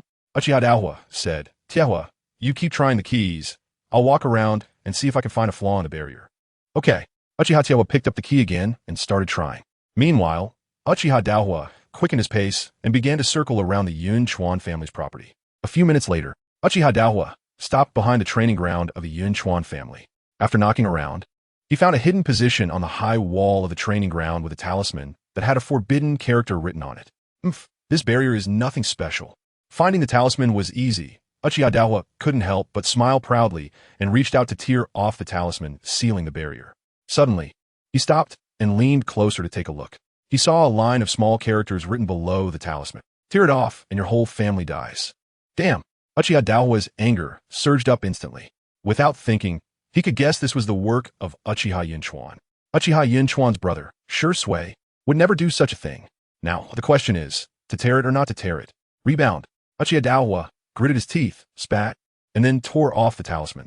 The barrier flashed with light, and the position where the talisman had been attached suddenly had another talisman appear out of thin air. Below the talisman, that line of small characters was still there, and the talisman in Uchiha Dahua's hand ignited with a whoosh, instantly turning to ashes. Is this a 5-seal barrier? Uchiha Dahua felt a surge of blood rising. This is in the Uchiha clan's territory. Is it really necessary to set up such a barrier? There's already a barrier outside the Uchiha clan's territory. Who would dare to run wild in the Uchiha clan's territory? Who are you trying to defend against? But thinking about Uchiha Mirror's status in Konoha, having such a barrier seems quite normal. This is a bit troublesome. Uchiha Dahua only knew a little about the 5-seal barrier but didn't know how to break it. After tearing off the talisman, It was completely useless. Uchiha Daihua was fuming and turned back to the main gate. At the entrance, Daihua finally finished trying all the keys. None of them worked. Uchiha Daihua felt his emotions were getting out of control. His double Tomo Sharingan seemed like it was about to evolve. I want to kill him. Uchiha Daihua hoarsely said, Daihua, I have to kill him. Calm down. Uchiha Daihua said, this bunch of keys could probably open this big door. Huh? Uchiha Daihua was taken aback.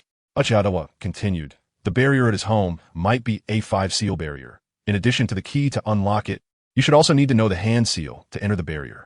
So that's how it is. Uchiha Daihua nodded. Daihua, do you know the hand seal to enter the barrier? I don't know. Stop trying. Let's wait for him to come back outside. All right. Just then, Yun Chuan walked out from the alley behind them. I'm back. Uchiha Daihua and Uchiha Daihua. 0. Chapter 21. Is it a one-handed seal or a no-seal ninjutsu? The eyes of Uchiha Ina and Tetsu were almost spitting fire. This kid, is he just going to hide behind and watch them try the keys one by one? Damn bastard. How dare he treat us like monkeys? Do you want to enter my house? Seeing the flames in their eyes, Yunkawa still said sincerely, if you want to go in, just speak up. If you don't say anything, how would I know you want to enter? Uchiha Ina and Tetsu. Yunkawa, although you are looking at me with sincere eyes, I still need you to clearly express your wishes. Do you really want to go in? If you do, then just go in. Enough. Uchiha Tetsu's aura soared, roaring, Ina, I can't hold back any longer. I must teach him a lesson today. Uchiha Ina stepped back a few meters and said, Tetsu, this kid is quite cunning. Be careful. Careful? A Uchiha Ch Nin with double Tomo has to be careful of a kid who hasn't even graduated from ninja school? What a joke. Uchiha Tetsu grinned, clenched his right fist, and cracked his knuckles. He stared at Yunkawa and coldly said, Kid, are you ready to take a beating? Get ready. Yunkawa narrowed his eyes. Oh my, Alexandalu, you're about to get it. Uchiha Tetsu was not going to say anything more to this weirdo. Just as he was about to make a move, Uchiha Ina reminded, Tetsu, don't be careless. Activate your Sharingan. Uchiha Tetsu was taken aback and turned to say, Ina, you're joking, right? Do I need to activate my Sharingan to deal with this kind of trash? Rest assured, catching a turtle in a wash basin is 10 out of 10. Leaf Whirlwind. Yunkawa leaped into the air and delivered a kick to Uchiha Tetsu's head. Uchiha Tetsu screamed as he flew out, rolling on the ground. Bastard.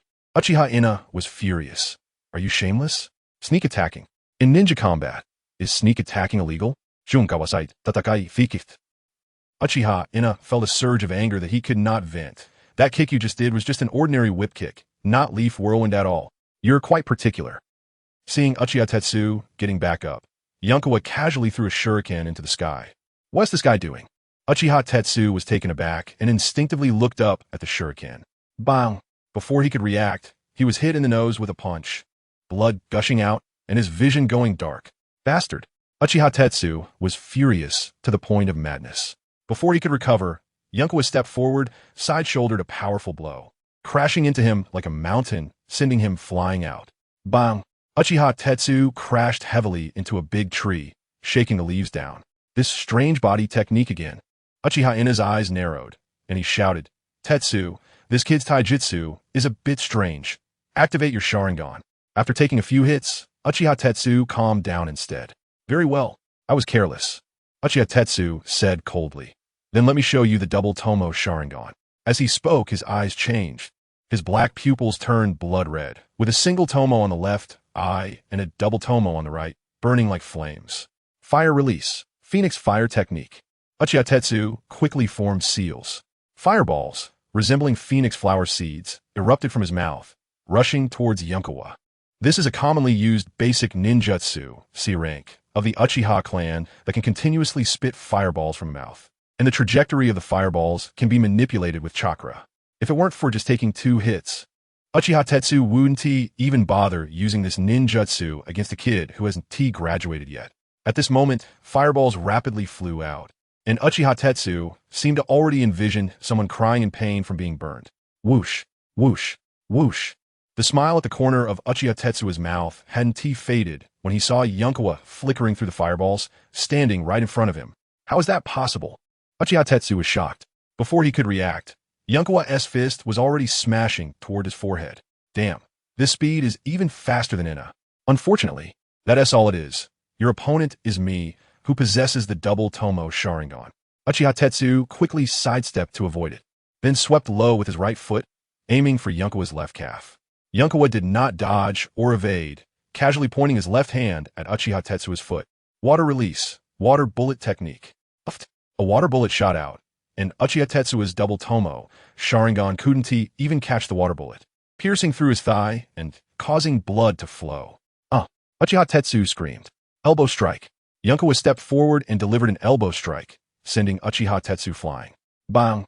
Uchiha Tetsuo fell heavily to the ground, clutching his thigh and screaming in pain. Tetsuo. Uchiha Ina rushed over to check Tetsuo's injuries. No bones are broken. It's a water ninjutsu, penetrating right past the bones. Such terrifying penetration, but I didn't see him form any seals. What is going on? How does he have such powerful ninjutsu? Uchiha Ina's pupils slightly constricted, recalling his last encounter with Yunkawa. Last time, he used the great fireball technique but didn't see Yunkawa form seals. The fireball he spat out was shattered. Uchiha Ina took out a medical kit and bandaged Tetsuo before standing up. When he stood up, his double tomo Sharingan was already activated. Uchiha Yunkawa yo. Bang! Ouch! Just as Uchiha Ina turned around, his words were cut off by a punch to the nose. He covered his nose, crouching down, blood continuously oozing through his fingers. You little trash, you can't play fair, you sneak attack. Uchiha Ina gritted his teeth, about to make a move, but immediately stopped. A long knife was already poking at his groin. As long as he dared to move, he might have to address Tetsuo as sister from now on. Uchiha Ina gritted his teeth and said, "If you have the ability, let me go. Let us have a fair fight. Sneak attacking is not a skill." Yunkawa suspected this guy might have been the ancient Greek god of being hard-headed in his past life. His whole body was soft, yet his mouth remained so hard. Yunkawa raised the long knife, resting it against Uchiha Ina's neck, and said, "What is the benefit of fighting you? What do I gain from winning against you? How about this, if I win, you give me 10,000 Ryo.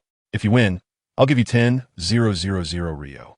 Uchiha genius with double tomo Sharingan. Do you have the courage and credibility for this? All right. Uchiha Ina shouted softly, taking out 10,000 Ryo from his wallet and placing on the ground. As a CH Nin, he naturally wouldn't care about such a small amount of money. Chunin could take on B and C rank missions. A C rank mission offers a reward of 10,000 to 50,000 Ryo, while a B rank mission can reward up to 50,000 to 150,000 Ryo. Although he has never undertaken a B rank mission, he has completed many D and C rank missions since he was a genin. Losing 10,000 Ryo wouldn't matter. Besides, he couldn't possibly lose. Uchiha Ina put down the money and stood up, only to see Yun Chuan pulling out his wallet from within Tieho's embrace and taking 10,000 Ryo from it, placing it into his own wallet. Tieho wanted to resist, but his thigh was injured, and he was being held at knife point by Yun Chuan, so he didn't dare move. "Don't look at me like that," Yun Chuan said. "You just lost to me, so taking your 10,000 Ryo is not excessive, right?" Tieho and Ina. Yun Chuan continued, "From now on, if anyone feels like beating me up, I'm always welcome. Just be ready with the money." Tieho. Uchiha Ina wiped the blood from his nose and said with a dark expression, "Have you had enough of your antics?" Yun Chuan sheathed his knife, stood firm opposite Uchiha Ina, and beckoned with his finger. "Come. You're too arrogant." Uchiha Ina's long-suppressed anger erupted instantly. He activated his double tomo Sharingan, twisted his right wrist, and pinched 4 shuriken between 4 fingers, flinging them toward Yun Chuan with a whoosh. Clang, clang, clang, clang. Yun Chuan quickly swung one of the shuriken he caught, knocking all the incoming shuriken to the ground. Fire style, Phoenix fire technique. Uchiha Ina also used the ninjutsu that Tieho had just used. However, the same ninjutsu performed by different people can yield vastly different results. Uchiha Ina's flames were denser and faster. Earth style, earth flow wall. Yun Chuan slapped his palm down, causing a wall of earth to rise and block all the flames. His reaction speed is quite fast. Uchiha Ina, seeing the earth wall blocking all his attacks, changed his expression slightly. Then, he saw Yun Chuan jump on the earth wall and quickly fling his palm at him. Sizzle, sizzle, sizzle, sizzle. A barrage of shuriken came flying at him. Such an attack was nothing in front of the double tomo Sharingan. Uchiha Ina knocked 2 shuriken away and sidestepped to dodge the other shuriken. Just as he was about to meet Yun Chuan head-on, a shuriken that flew past him transformed into Yun Chuan, who immediately launched a water bullet technique. Splash! The water bullet instantly pierced Uchiha Ina's left shoulder. Uchiha Ina cried out in agony, losing control of his body as he stumbled forward. Yun Chuan, rushing in from ahead, delivered a powerful kick right to his abdomen. Uchiha Ina groaned and flew backward, falling to the ground, unable to get up. You lost. Yun Chuan walked over, picked up Uchiha Ina's 10,000 Rio, and placed it into his wallet. Then, without looking back, he strode away, disappearing into the distance, leaving behind two sorrowful boys. Ina bro, Uchiha Tewa limped over, supporting the struggling Ina. Are you okay? I'm fine, I'm not dead. Uchiha Ina sat down heavily on the ground. After he blocked my attack with the earth flow wall, he used shadow clone technique, then transformed his real body into a shuriken. Did you see the ninjutsu that injured me? No. Tiewa shook his head. At that time, he was behind you, facing away from me. But I saw that his left hand didn't form any hand seals. This ninjutsu either requires one-handed seals or doesn't require seals at all. One-handed seals? Uchiha Ina's eyes widened. Such a thing only existed in legends. He had only heard of it, but had never seen it. If Chiewa was talking about the Third Hokage, he would have no doubt. But Uchiha Yun Chuan was only 12 years old and hadn't even graduated from the ninja school yet. How could this be possible? If it wasn't one-handed seals, could it be a no-seal ninjutsu? A technique that doesn't require hand seals is so fast, has such terrifying penetrating power, and seems to have a long attack range. I wonder if my double Tomo Sharingan can catch the trajectory of this ninjutsu's attack. Uchiha Ina couldn't help but wipe some cold sweat off his brow. Ina bro, that kid's ninjutsu is a bit strange, but whether he attacked you or me, he avoided our line of sight. Uchiha Tewa said, it's obvious he's wary of our Sharingan. If he used this technique to attack us head-on, our Sharingan would definitely be able to capture its trajectory and avoid his attack in time. Uchiha Ina remained silent. Deep down, he was still a bit unconvinced. But thinking back, Yun Chuan wasn't just as simple as having a powerful ninjutsu. His strange and fierce taijutsu, his speed surpassing that of a chunin. No wonder he became Lady Tsunade's disciple. If that kid awakens his Sharingan in the future, it would be a disaster. Ina bro, let's go back. Let's wait a few days to heal our injuries, then settle the score with him. Uchiha Tewa said resentfully. He just caught us off guard. Now that we know he has this trump card, next time we fight, we must make him pay. Next time, huh? I've already been injured by him twice. Uchiha Ina felt a faint sadness rising in his heart. Yun Chuan lay on the trunk of a large tree outside the ninja school, admiring the beautiful girls coming and going. School's out. The students were gradually walking out. Many were discussing the graduation exam, all excited. At this moment, Might Guy ran over like a whirlwind. Yun Chuan-kun, you're here. From today, we are all genin. I feel like my youth is boiling. Okay, congratulations. Yun Chuan smiled. Congratulations on becoming a genin, but I couldn't participate in the graduation exam because of some matters. Might Guy immediately gave a thumbs up. Yun Chuan-kun, you don't need to take the graduation exam.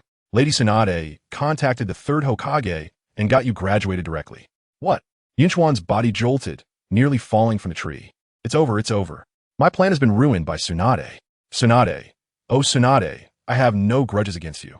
So why did you cut off my source of income? Chapter 22, Offending the Public's Anger. Yun Chuan finally understood why he felt a bit uneasy before. Tsunade completely ruined his plan to collect emotional value. He wanted to stay in a ninja school for another year. Now this is a big problem. Is there anywhere safer than a ninja school? Is there anywhere more convenient for collecting emotional value? Once he graduates and gains the teacher's approval, he will directly become a genin. As a genin, he will have to start taking on missions, and if things go wrong, he might end up on the battlefield. He thought he could stay in school, messing with a bunch of kids, steadily increasing his emotional value. Why would he want to leave school to mess around outside? Yun Chuan was furious. Might Guy then said, Yun Chuan-kun, once your Class 9 is established, you can start taking on missions. Have you thought about what mission you want to take? As expected, Yun Chuan felt an urge to vomit blood, Class 9. Who else is there besides me? Might Guy continued. There is also Uchiha Koyuki, Shizun, and Noera Rin. Bang! Yun Chuan slipped and fell head over heels to the ground. Huh? He turned over and jumped up, incredulously asking, what the heck? Noera Rin? Might Guy nodded. That's right. Noera Rin requested Tsunade-sama to join this class. As for Koyuki, I heard that Tsunade-sama is very familiar with Koyuki's parents, so she specifically requested her to join Class 9. Why is this happening? Oh no! Yun Chuan's heart was instantly in chaos. The butterfly's wings have already started to flap. The plot seems to be deviating from its original trajectory. If this continues, I won't end up like Masked Madara, will I?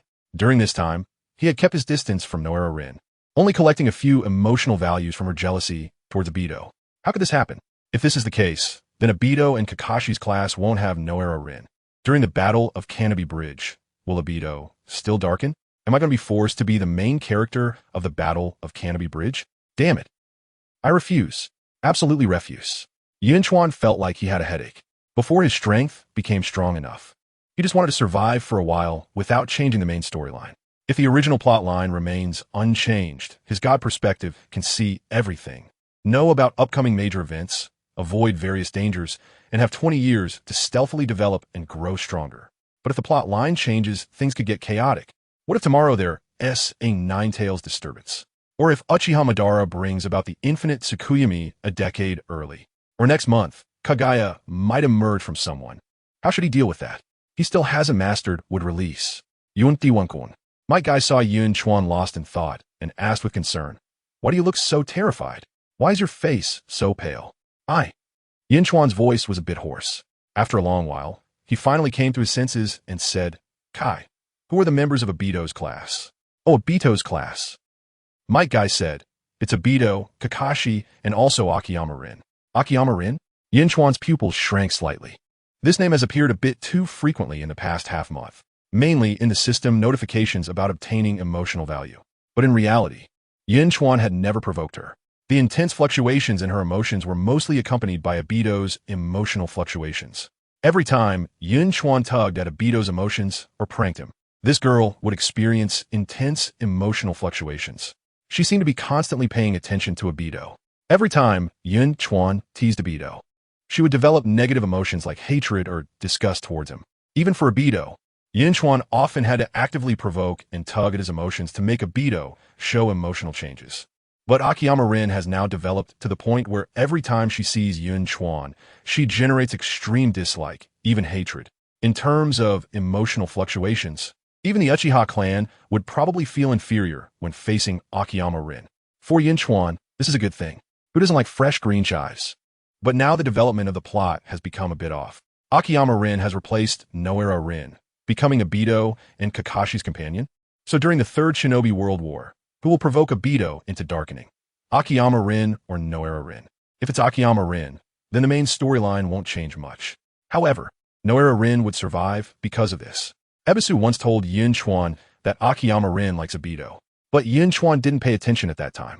Now it seems to be true. It looks like he should find a chance to bring these two together. This way, it can be considered that Noera Rin's fate has changed, but without causing major changes to the main plot. Yun Chuan sorted through his memories about Akiyama Rin. He didn't remember such a character in the original work at all. Usually, characters that didn't even have a name in the original work either ended up as cannon fodder or were just cannon fodder. But in another memory, Akiyama Rin did grow up with Obito and the others. It's just that this girl has a bit of a solitary personality, a bit irritable, and often punished for petty theft, almost getting expelled from the ninja school, so other classmates kept their distance. Only the kind-hearted and innocent Obito could still talk to her a few times. Because Obito had helped her and was willing to play with her, she ended up liking Obito. Unexpectedly, she has filled the vacancy left by Noera Rin. Yun Chuan secretly breathed a sigh of relief. Perhaps if he intervenes, he might really be able to have Akiyama Rin completely replace Noera Rin. No matter what, he needs to get stronger quickly. In this world, there's too little sense of security. The first step is to obtain would release. Speaking of which, this damn system hasn't released a single task in half a month.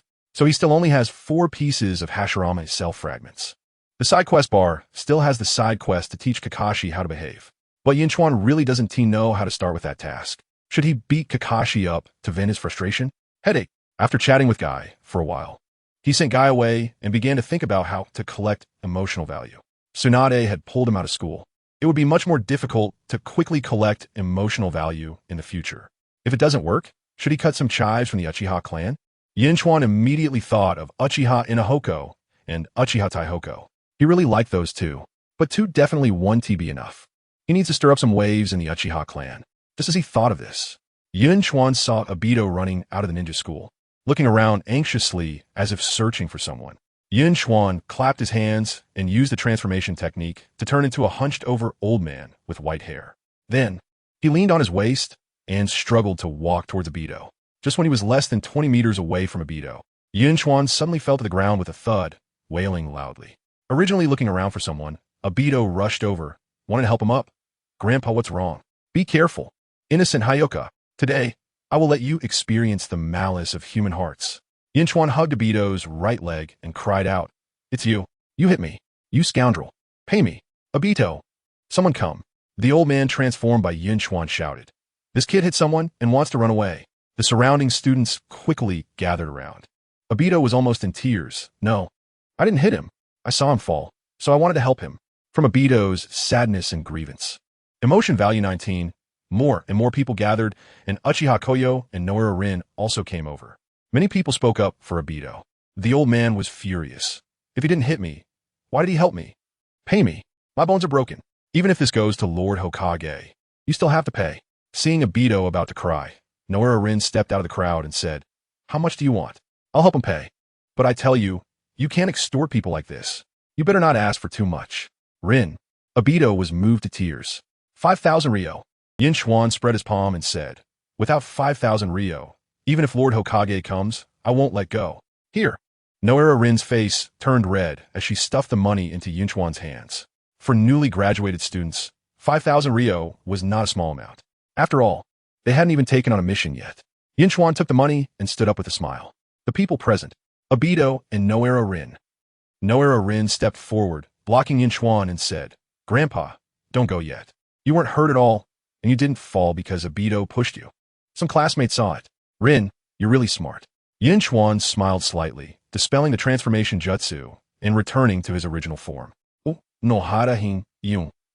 Yun Chuan-kun. The surrounding crowd. Obito and Noura Rin. From the anger of Obito and Noura Rin, emotion value 18, from Shisui. From Ebisu. From Hyuga, the anger of the surrounding crowd reached its peak, encircling Yun Chuan. This time, it was Noura Rin who was almost in tears. She wanted to speak up for Yun Chuan, but didn't know where to start. Uchiha Koyo next to her also covered her forehead with her hand. Yun Chuan liked to cause trouble, and Koyo knew that well, but this time he had clearly gone too far and had incurred the wrath of the crowd. Yun Chuan sighed, returning the money to Obito's hand. Then, he looked around, showing a pained expression and said, Do you know why I did this? Let us see how you perform. The surrounding crowd stared at him with gloomy faces. Extorting people in Konoha, and extorting his own classmates. This is simply outrageous. Yun Chuan lightly coughed and said, Today is the day of your graduation. From today onwards, many of you will become genin, stepping into society. Today, I want to give you all, and Obito, a good lesson. Many people sneered.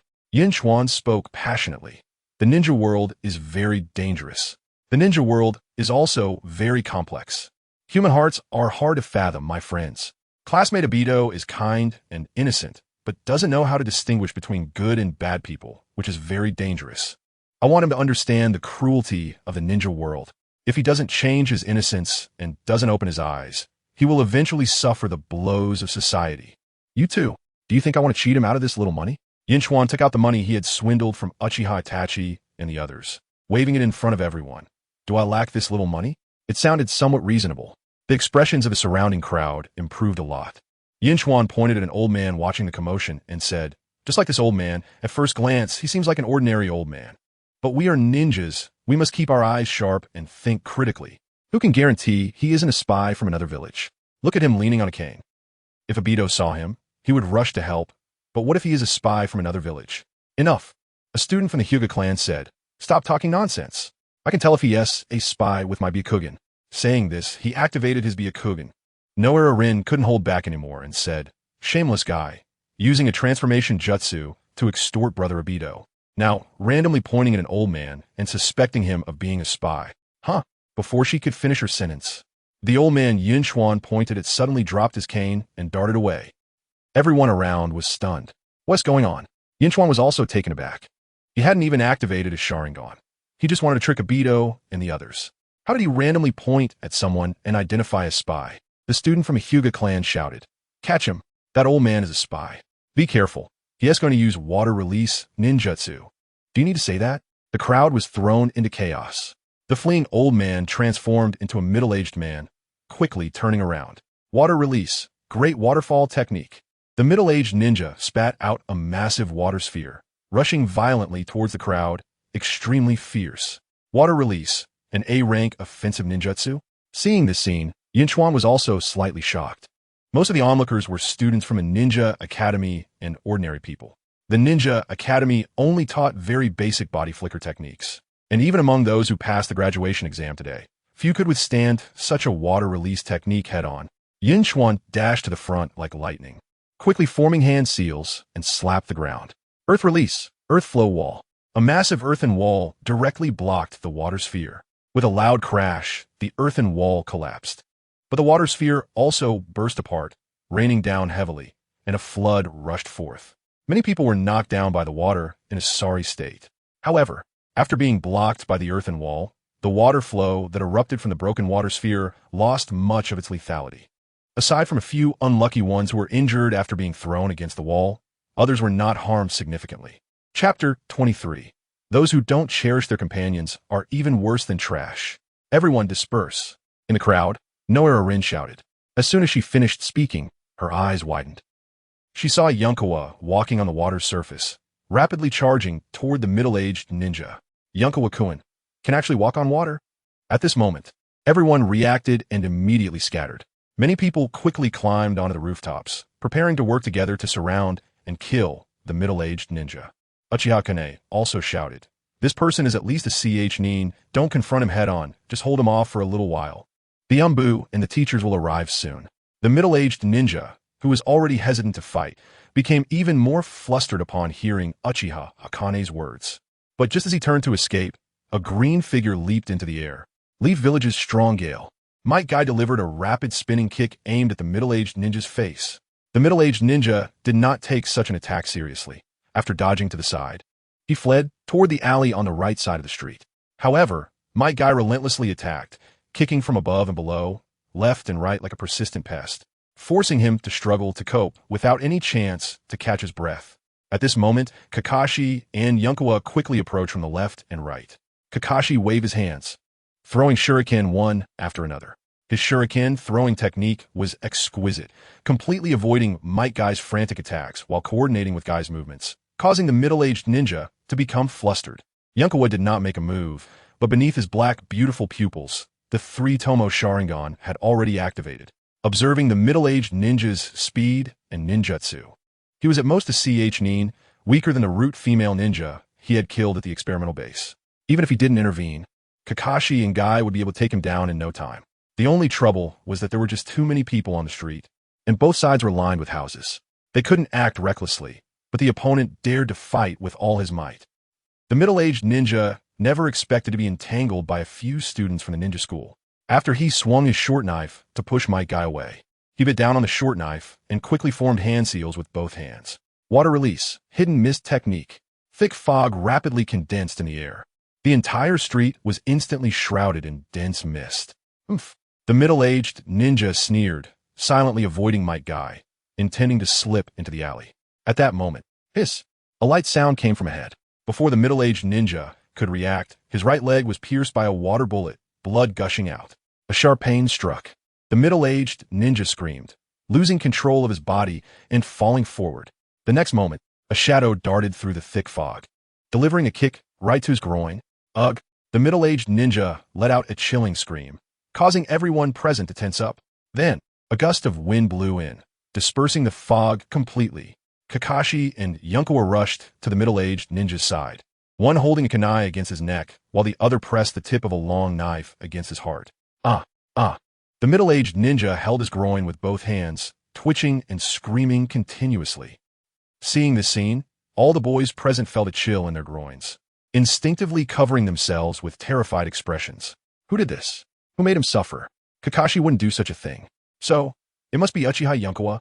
The eyes of the crowd looking at Yunkawa became strange. Kakashi glanced at the middle-aged ninja's groin, then at his thigh. The kick to the groin was definitely Yunkawa's doing. But who used ninjutsu to pierce the middle-aged ninja's thigh? This ninjutsu seemed to condense water chakra into small bullets, possessing terrifying speed and penetrating power, like a secret technique passed down through the Kirigakura's Ghost Lantern clan. Were there ninjas from the Ghost Lantern clan hiding in the nearby area? But even if there were, how did he accurately hit this person's thigh in the thick fog? A series of questions emerged in Kakashi's mind, causing him to frown. Soon, figures flashed on the scene. 3 masked Anbu members and the interrogator from the Hokage building who had previously interrogated Yunkawa, Yuha Ketsui, appeared simultaneously. Tsunade and a group of teachers from the ninja school also arrived. You two did well. Tsunade looked at Yunkawa and Kakashi, smiling and nodding. Yunkawa nodded back. Lady Tsunade, let's dig together, hello. Tsunade was speechless, feeling that this kid's tone was a bit strange. After the Anbu took the middle-aged ninja away, Yuha Ketsui glanced at Yunkawa, then at Kakashi, and naturally walked towards Kakashi. Yunkawa stroked his chin. Looking at Tsunade, I feel like I've been looked down upon. No one looks down on you. Tsunade lightly tapped Yunkawa on the head, then rubbed it a couple of times, saying, You did very well. Kakashi, explain what happened. Yunkawa, I feel like I've received double damage. All right. Kakashi recounted the incident of Yunkawa trying to extort Obito and what happened afterward. Yuha Ketsui looked at the crowd and asked, Which student used Byakugan to see through the spy? A student from the Hyuga clan stepped forward but was stopped by Yunkawa, who said, I was the one who saw through the spy. Good. Yuha Ketsui nodded at the Hyuga boy. What is your name? The boy straightened his chest and said, My name is Hyuga Tetsu. Yunkawa gave Hyuga Tetsu a thumbs up. What a man. Hyuga Tetsu was taken aback. You shouldn't be praised like this just for using Byakugan to see through the spy, right? Yuha Ketsui said, You opened your Byakugan at such a young age. That's really impressive. Indeed impressive. Yunkawa said, When you just came over, this kid was still using Byakugan to look at you, right? Yuha Ketsui exclaimed, instinctively crossing her arms over her chest. I didn't. Don't talk nonsense. Hyuga Tetsu was furious. From Hyuga Tetsu's anger and frustration. Emotion value 8. From Yuha Ketsui's embarrassment, emotion value 5. Yuha Ketsui gave Yunkawa a sideways glance. This kid really has no merits besides being handsome. With such a mouth, he'll get beaten up sooner or later. After greeting Tsunade, Yuha Ketsui used body flicker technique and disappeared with a whoosh. Bang! Tsunade's fist struck Yunkawa's head. You made a great contribution by seeing through and capturing the spy. But how come you tried to extort your classmate? There should be limits to jokes, understand? Ouch! Yunkawa rubbed his head, glaring fiercely at Kakashi. Kakashi slandered me. I didn't extort my classmate at all. Besides, I already gave the money to Obito. Yunkawa repeated the things he had said to fool everyone earlier. It's still the same words. But the people around felt completely different when they heard them. When Yun Chuan said these words before, the crowd around him was full of cold laughter, wanting to see him continue his performance. But now, at this moment, Noa-Rin suddenly said, Yun Chuan-kun, how did you find out that person was a spy? You deliberately pranked Obito just to attract the attention of that spy, right? Yun Chuan nodded. Yes, that's right. But it was also to teach Obito and everyone a lesson. I didn't expect that so many friends wouldn't believe me. I'm really sad. Yun Chuan's hand, which was in his pants pocket, suddenly pinched his thigh hard. Damn, I didn't control my strength well. I pinched too hard. Tears immediately streamed down Yun Chuan's face, and his face twisted in pain.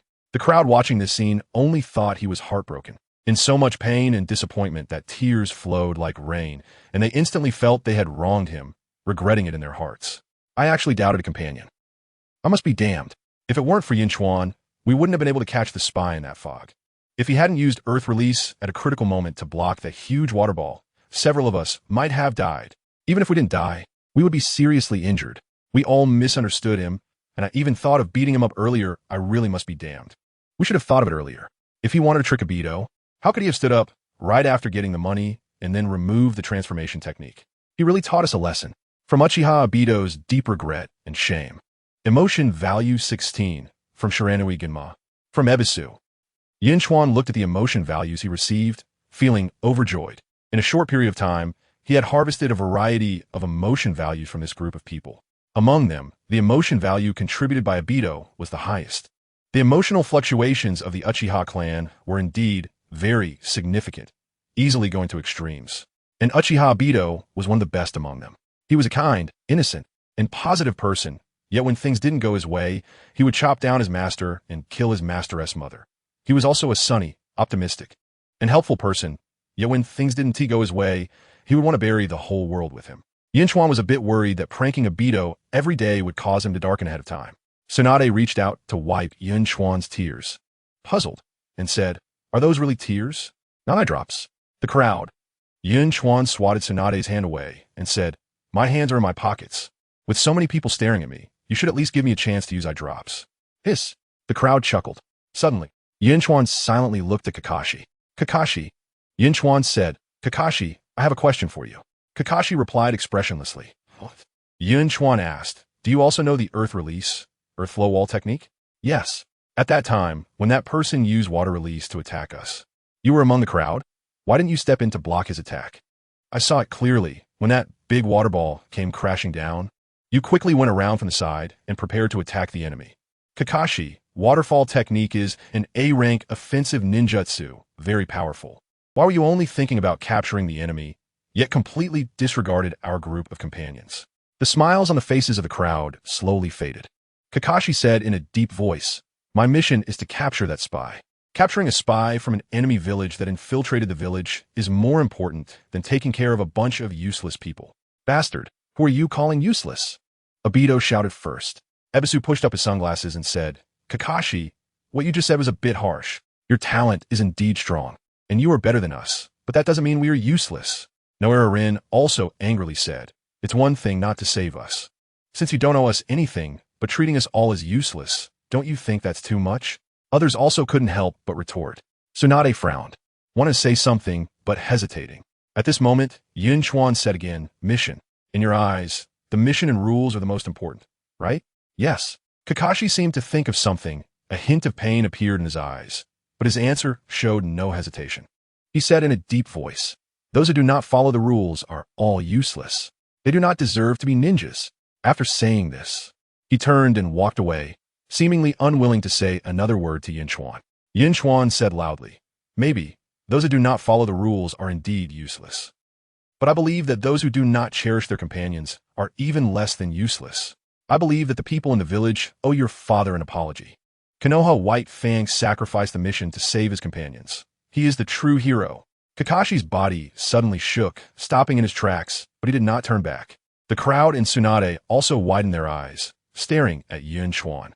Which is more important, companions or missions? This question is extremely sensitive. Many people could only murmur in their hearts, not daring to bring it to the surface. Many students only knew that Konoha White Fang had passed away, but had no idea about the specifics. Hearing Yun Chuan say this now, many were greatly shocked. Yun Chuan continued, Kakashi, you graduated from the ninja school at the age of 5. Why, after graduating, do you still go to the ninja school every day? Because there are people you consider useless, like Might Guy. There are also people you consider useless, like Uchiha Obito.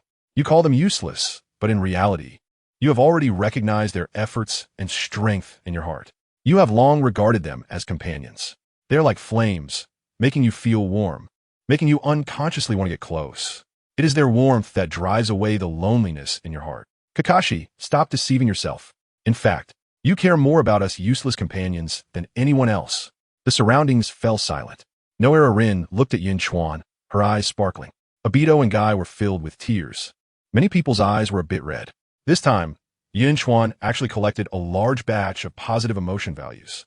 Chapter 24. The 5 Fireball Cult. However, Kakashi still did not turn around or say a word. He just paused for a moment and then slowly walked away. From Kakashi's confusion and struggle. Emotional value 8. From Kakashi's sadness and pain. Emotional value 8. Wow. Kakashi, that Birdman. A large group of classmates around had already generated several waves of emotional value. His emotional value came late, and he walked away looking all cool, not saying a word. Truly, like a little cow rubbing against a power line. He's so awesome. Yun Chuan-kun. Might Guy gave a thumbs up to Yun Chuan, tears streaming down his face as he said, after hearing your words, I finally understand why Kakashi always comes to school. He has actually recognized us long ago. This is youth. I feel my youth boiling. From Might Guy's overwhelming emotional value 13 Guy like the sun. So far, among all the people Yun Chuan knows, only Guy continuously provides him with positive emotional value. This emotional fluctuation is comparable to that of the Uchiha clan. Obito also wanted to say a few words, but when the words reached his lips, they turned into, Kakashi, that bastard. Tsunade gently patted Yun Chuan's shoulder. Well said. Really well said. Yun Chuan looked in the direction Kakashi had left and sighed. Kakashi's side quest is too difficult. How easy is it to change a person? But just now, he received Kakashi's emotional value. Confusion and struggle. Sadness and pain. It seems that what he just said did cause a significant emotional fluctuation for Kakashi. There should still be some effect. My Hashirama cell fragments. When will I be able to gather the remaining 5 pieces? The crowd finally dispersed. As Obito walked, he thought, it's strange. I always feel like I've forgotten something. What exactly am I supposed to do? Suddenly, he realized, turned around, and ran back to Tsunade, saying, Lady Tsunade, I don't agree with Rin joining Class 9. Naira Rin pouted. Obito said, Rin should be in my class. What's right or wrong about that? Tsunade said, what do you know, little brat? All class divisions have special meanings. Isn't it good for you to be in the same class as Kakashi and Akahara Rin? Obito was about to speak, but Akahara Rin, who followed behind, had tears in her eyes and said, Brother Obito, you don't want to be in the same class as me? Obito's face turned red, panicking, wanting to comfort her, but not knowing what to say. Yun Chuan looked thoughtfully at Akahara Rin. Putting aside her character, Akahara Rin is actually very beautiful. With looks like hers, combined with her superb tea skills, let alone Uchiha Obito, even other people would probably quickly fall for her. Obito's relationship with her advanced further, but it was only in the past half-month. Although Obito still wanted Naira Rin to be his companion, his intelligence and emotional quotient were basically already grasped by Akahara Rin. You, don't cry anymore. Obito gently tugged at Akahara Rin's sleeve, blushing as he said, I didn't mean that. I definitely want to be your companion. Really? Akahara Rin smiled through her tears. I'll trouble you from now on. I feel so guilty. Yun Chuan felt goosebumps all over. Is this Akahara Rin really 11 years old? With this act, if you said she was 21, Yun Chuan would believe it. What made Yun Chuan speechless was that Obito, this fool, really fell for it. This couple, will they end up causing trouble in the ninja world together in the future? Yun Chuan squinted at Obito and Akahara Rin as they walked away. At this moment, only Tsunade, Naira Rin, and Uchiha Keika were left beside Yun Chuan. Tsunade cleared her throat and flicked Yun Chuan's forehead, saying, Why did you hide at home today and not come to school? I came. You only came in the afternoon after school. But I still came. Damn, you swore. I just feel like my strength is too weak. And I want to continue studying at the ninja school for a while. I was doing fine at the ninja school. Why did you pull me out? If you don't graduate this year, you'll have to wait until next year, and you'll be 13 then. What is wrong with being 13? 13 is still a child. Child? Where did that thick-skinned person go who whistled at me before? Now you say you're a child? 13 years old. There are countless kids who go to battle at 5 or 6. So, does that count as trampling on the will of fire? Sending 5 or 6-year-old children to the battlefield as cannon fodder while shouting about the will of fire and protecting those old guys.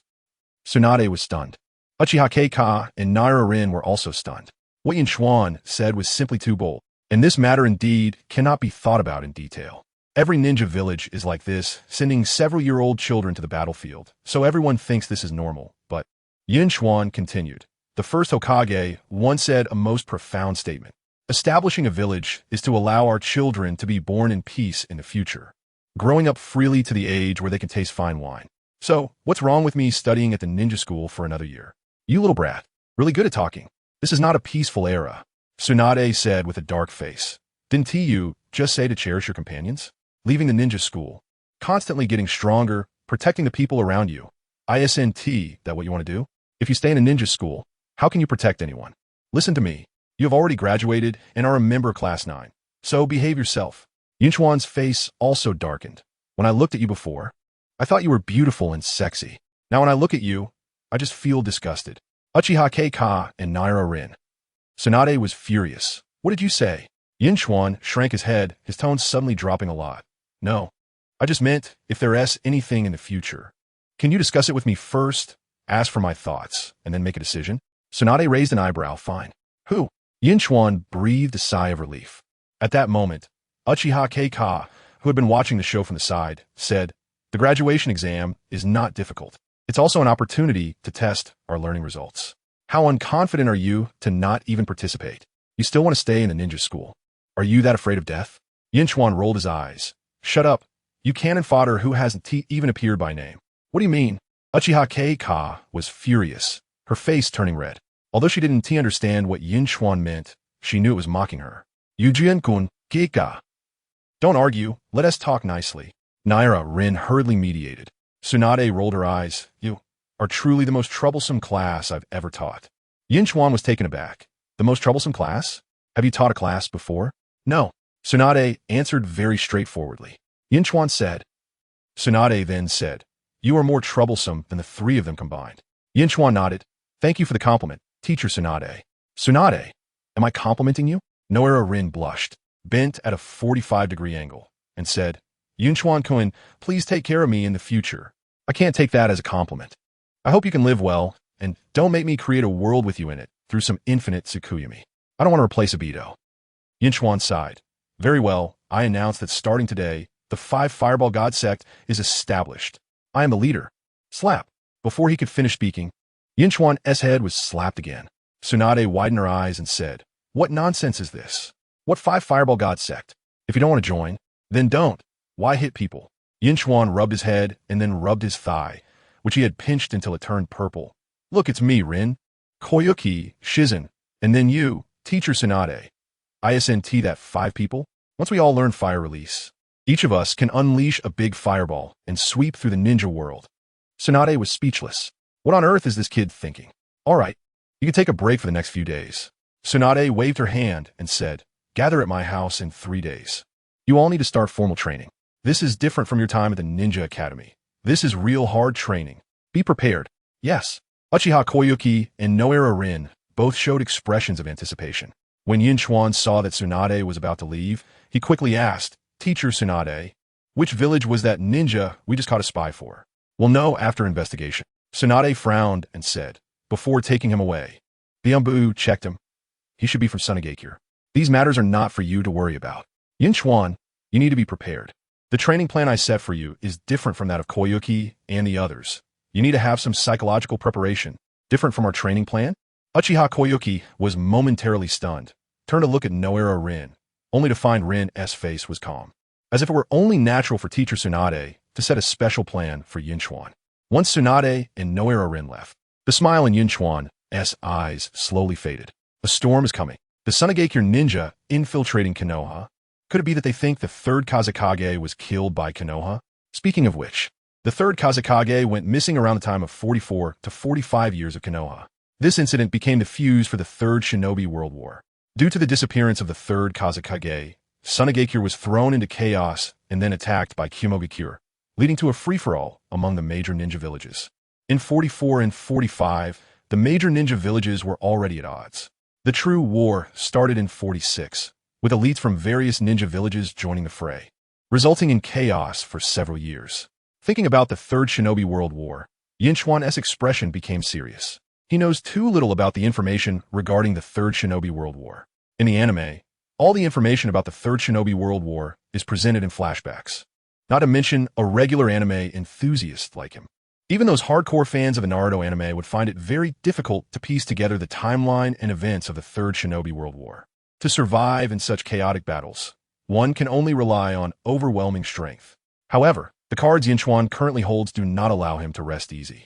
If this continues, when the Third Shinobi World War breaks out next year, he will definitely be on the battlefield. But right now, he does not have Hashirama cells or would release. This leaves him feeling very insecure. Now, it is already the end of January in the 45th year of Konoha.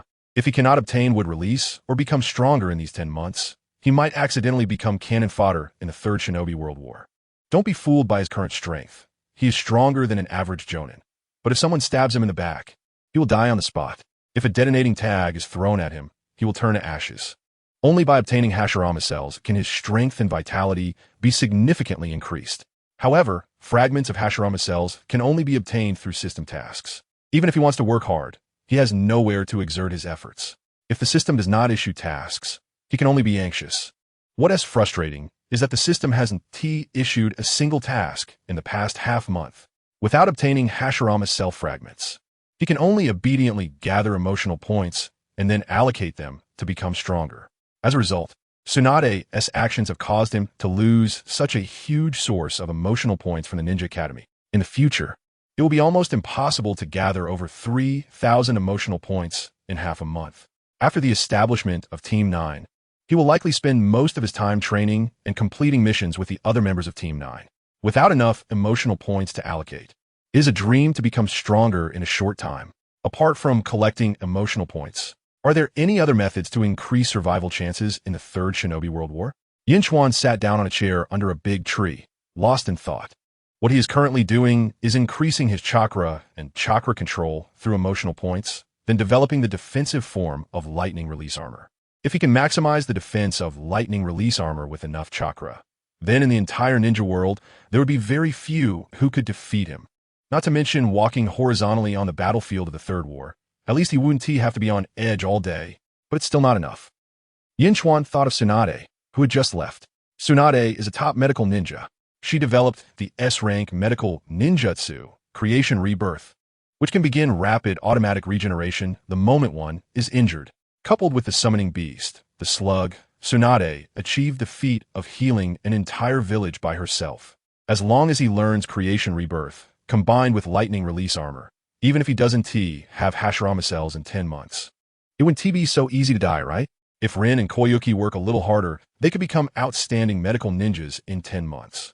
Then he would essentially have 3 healers by his side. Just as Yun Chuan thought of this, a prompt suddenly appeared in his mind. Obtain side quest. Side quest 1. Learn Creation Rebirth and teach Noera Rin and the other sage arts and extraction techniques. Side quest 2. Kill Danzo within a month. Quest reward. 1 fragment of Hashirama Cell's ninjutsu. Lightning release. Lightning binding. Here it comes. The quest has finally arrived. Yun Chuan was almost moved to tears. Chapter 25, Orochimaru's Surprise Attack. Yun Chuan couldn't help but let out a soft exclamation after clearly reading the task. This side quest felt as if the system had detected his thoughts and then triggered the task. He had never quite understood the conditions for the system to trigger tasks. Initially, he thought it was when he encountered key characters from the original story that tasks might be triggered. However, he had interacted with Obito Uchiha and Rin Noera multiple times without receiving any tasks. But just now, this side quest. He was anxious and distressed because he didn't have Hashirama cells, thought about Tsunade's developed medical ninjutsu, the 100 healings, and then this task appeared. It seemed too coincidental. Like the system had discovered his innermost thoughts and deliberately issued a task. No, it wasn't just this task. In fact, all the tasks issued before were closely related to his innermost thoughts. It was just that this time, the connection was more obvious. Even the reward for this task was the same. Besides a fragment of Hashirama cells, there was also a lightning release ninjutsu. Before this, Yun Chuan had been contemplating lightning release techniques, wanting to master lightning release armor to its fullest. Although lightning release armor was strong, entering this lightning release chakra mode caused chaotic lightning power that prevented him from using other ninjutsu. For example, he had already learned the no-hand seals ninjutsu, water iron cannon, barrage. Thus, once he entered lightning release chakra mode, he could only choose close combat. This was somewhat similar to the Fourth Hokage. Although the Fourth Hokage was strong, he lacked long-range output capabilities. This was not what Yun Chuan wanted. Unexpectedly, this time's side quest reward included a lightning release ninjutsu. The triggering of this system task made Yun Chuan think of the abilities of the Mangekyou Sharingan. The abilities of the Mangekyou Sharingan seemed to be determined by the holder's own abilities and their deepest desires. Could it be that the system was the same? Yun Chuan recalled the prompt when the system was activated. Host's emotions reached the threshold. Emotional value system activated. Even the activation of the system was due to his intense emotional fluctuations. If the tasks issued by the system were linked to his emotions and innermost thoughts, wouldn't that be a very normal thing? If this speculation is correct, then in the future, he could completely shift from passive to active. Thinking of this, Yun Chuan felt a surge of joy in his heart, but he still suppressed his excitement and focused on the task that had just been issued. Side quest 2, yet another task to kill Danzo. Is the system obsessed with killing Danzo, or is it because he himself has always wanted to kill Danzo deep down? Yun Chuan thought for a moment. He was currently rationally overcoming his inner desire because of the deaths of those dozens of children and the graves being dug up. He really did want to kill Danzo. However, reason kept him from acting on this killing intent. He wanted to become stronger before dealing with Danzo. So, it wasn't that the system was obsessed with killing Danzo, but rather that he had always wanted to kill Danzo deep down. Huff. After exhaling a breath of frustration, Yun Chuan chose the first task. However, what did the latter part of the task mean? Teach Rin Noera and the others the 100 healings and the extraction technique? He didn't know those 2 ninjutsu. Moreover, for such medical ninjutsu, shouldn't Tsunade be the one to teach it? But in any case, the difficulty shouldn't be too high. The 100 healings is a healing ninjutsu that outputs chakra from the palm to enhance the healing ability of wounds or afflicted areas. Although this ninjutsu is set as a high-level medical ninjutsu, it later became quite common and turned into an entry-level skill for medical ninjas. The extraction technique is one of Tsunade's unique skills, and its difficulty is a bit higher. There are not many people in the entire ninja world who master it. Years later, Sakura used this technique to save Kankuro from Tsunade. The extraction technique involves using a chakra scalpel to cut open the afflicted area, extracting toxins while simultaneously treating the damaged area, and is one of the extremely high-end medical ninjutsu, requiring a very high level of chakra control. For a newly graduated ninja from the Ninja Academy, it would be quite difficult to learn this technique. The most troublesome part of this task should be the earlier 100 healings. The training difficulty of the 100 healings is very high. Even Shizun, who had followed Tsunade for over 10 years, couldn't master it. Given that Yun Chuan had a 3-tomo Sharingan, he would probably have to put in some significant effort as well. In a good mood, Yun Chuan prepared to order some weighted lead blocks from the ninja tool shop for training. However, just as he walked past the entrance of the Ninja Academy, he turned back. It seemed he had been thinking too narrowly. Who said that after graduating from the Ninja Academy, one couldn't enter the Ninja Academy again? Kakashi had graduated from the Ninja Academy for several years and could still come here every day. He could do the same. Yun Chuan widened his eyes, almost wanting to slap himself. He dashed into the Ninja Academy. Taking advantage of the teacher's absence, he caught one student after another, making a large group of students cry. The Ninja Academy was in chaos. An hour later, Yun Chuan was chased out by several teachers, including Irika. But his speed was top-notch. After bursting out of the Ninja Academy's gate, he quickly slipped into an alley, disappearing without a trace. The teachers were so angry they wanted to curse. A few minutes later, in the narrow alley, a small tree suddenly transformed into Yun Chuan's form. Yun Chuan swaggered out from the other end of the alley and then walked into the ninja tool shop where he had previously bought the iron plates. Inside the ninja tool shop, the owner was dozing off. Sleeping again, Yun Chuan shouted. The owner jumped up in fright. Baka, it's that brat again. Upon seeing who it was, the ninja tool shop owner's expression grew even worse. Because of this kid, he had hoarded a large number of iron plates, and now half a month had passed without selling a single one. Boss, your service attitude needs improvement. Yun Chuan said, I come to buy things, yet you look like you want to kill me. I don't think I've offended you. The ninja tool shop owner asked, what do you want to buy? Weighted metal. Yun Chuan replied, I want something with a higher density, small in size but very heavy. At this point, Yun Chuan recalled the battle between Lee and Gaara in the anime. Lee had removed the 1,000-pound iron rings from his legs and thrown them on the ground, creating a pit in the ground that stunned everyone. Those 1,000-pound iron rings looked small, but their weight was astonishing. What Yun Chuan wanted now was to find something like that for weighted training, combined with the stimulation of lightning release armor's lightning chakra to quickly enhance his physical fitness. Take a look at this, the ninja tool shop owner said, placing a black iron-like object on the table. Many ninjas use this type of lead block for weight training. This lead block has a very high density. A thin piece weighs 20 kilograms. Such a small piece weighs 20 kilograms? Yun Chuan's eyes lit up as he reached out to pick up the lead block from the table. There really is 20 kilograms. Yun Chuan's pupils shrank slightly. The piece of metal in his hand was no longer than 10 centimeters, less than 2 centimeters wide, and its thickness was even less than the iron plate he had hidden under his vest. Yet, this small piece of metal actually weighed 20 kilograms. The owner of the ninja tool shop said it was a lead block. Yun Chuan tapped the lead block with his fingers, producing a crisp sound. This was definitely not the kind of lead found on Earth. Good, this is exactly what I was looking for. Yun Chuan found some paper and a pen, wrote down his home address, and said, I'll order 500 kilograms first. Please send someone to deliver it to this address. The owner of the ninja tool shop was taken aback, sizing up Yun Chuan, and said, to carry such a heavy lead block in a specially made vest or leg bindings, you can't possibly carry it, right? Can't carry it. Then is it not okay to just keep it at home to look at? I can even use it to build blocks. This guy really knows how to irritate me. Why does it feel like every word he says ignites my anger? Forget it, the customer is king. As long as he pays, even if he asks crazy, it doesn't matter. The owner of the ninja tool shop elongated his face and quoted the price. 500 kilograms, 8,270 taels. Yun Chuan frowned. So expensive. Can you knock off a zero? The owner of the ninja tool shop nodded. All right, since you're a regular. Thank you very much. Yun Chuan took out 827 taels and placed them on the table.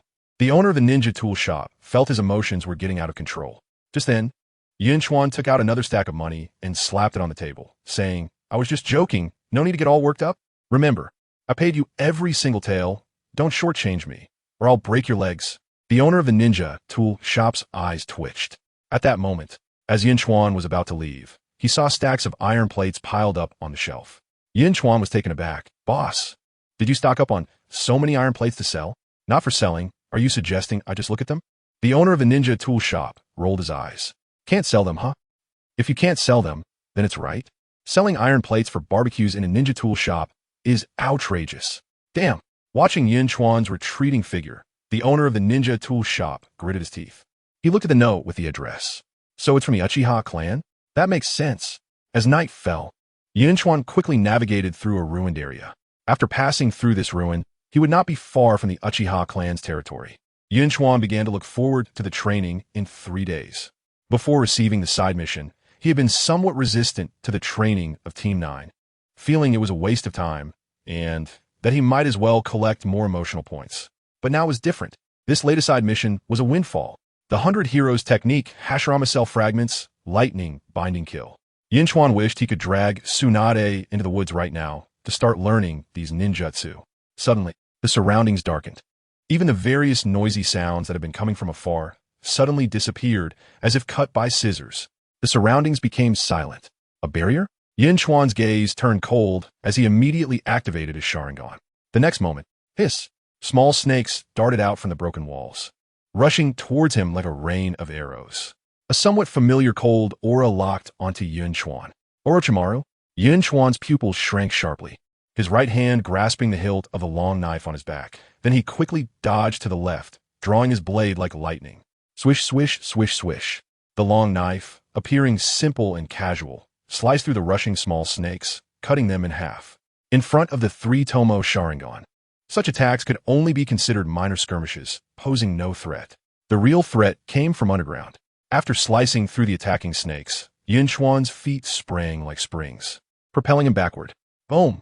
Almost at the same time he jumped, a massive green snake burst from the ground, opening its bloody maw to bite him.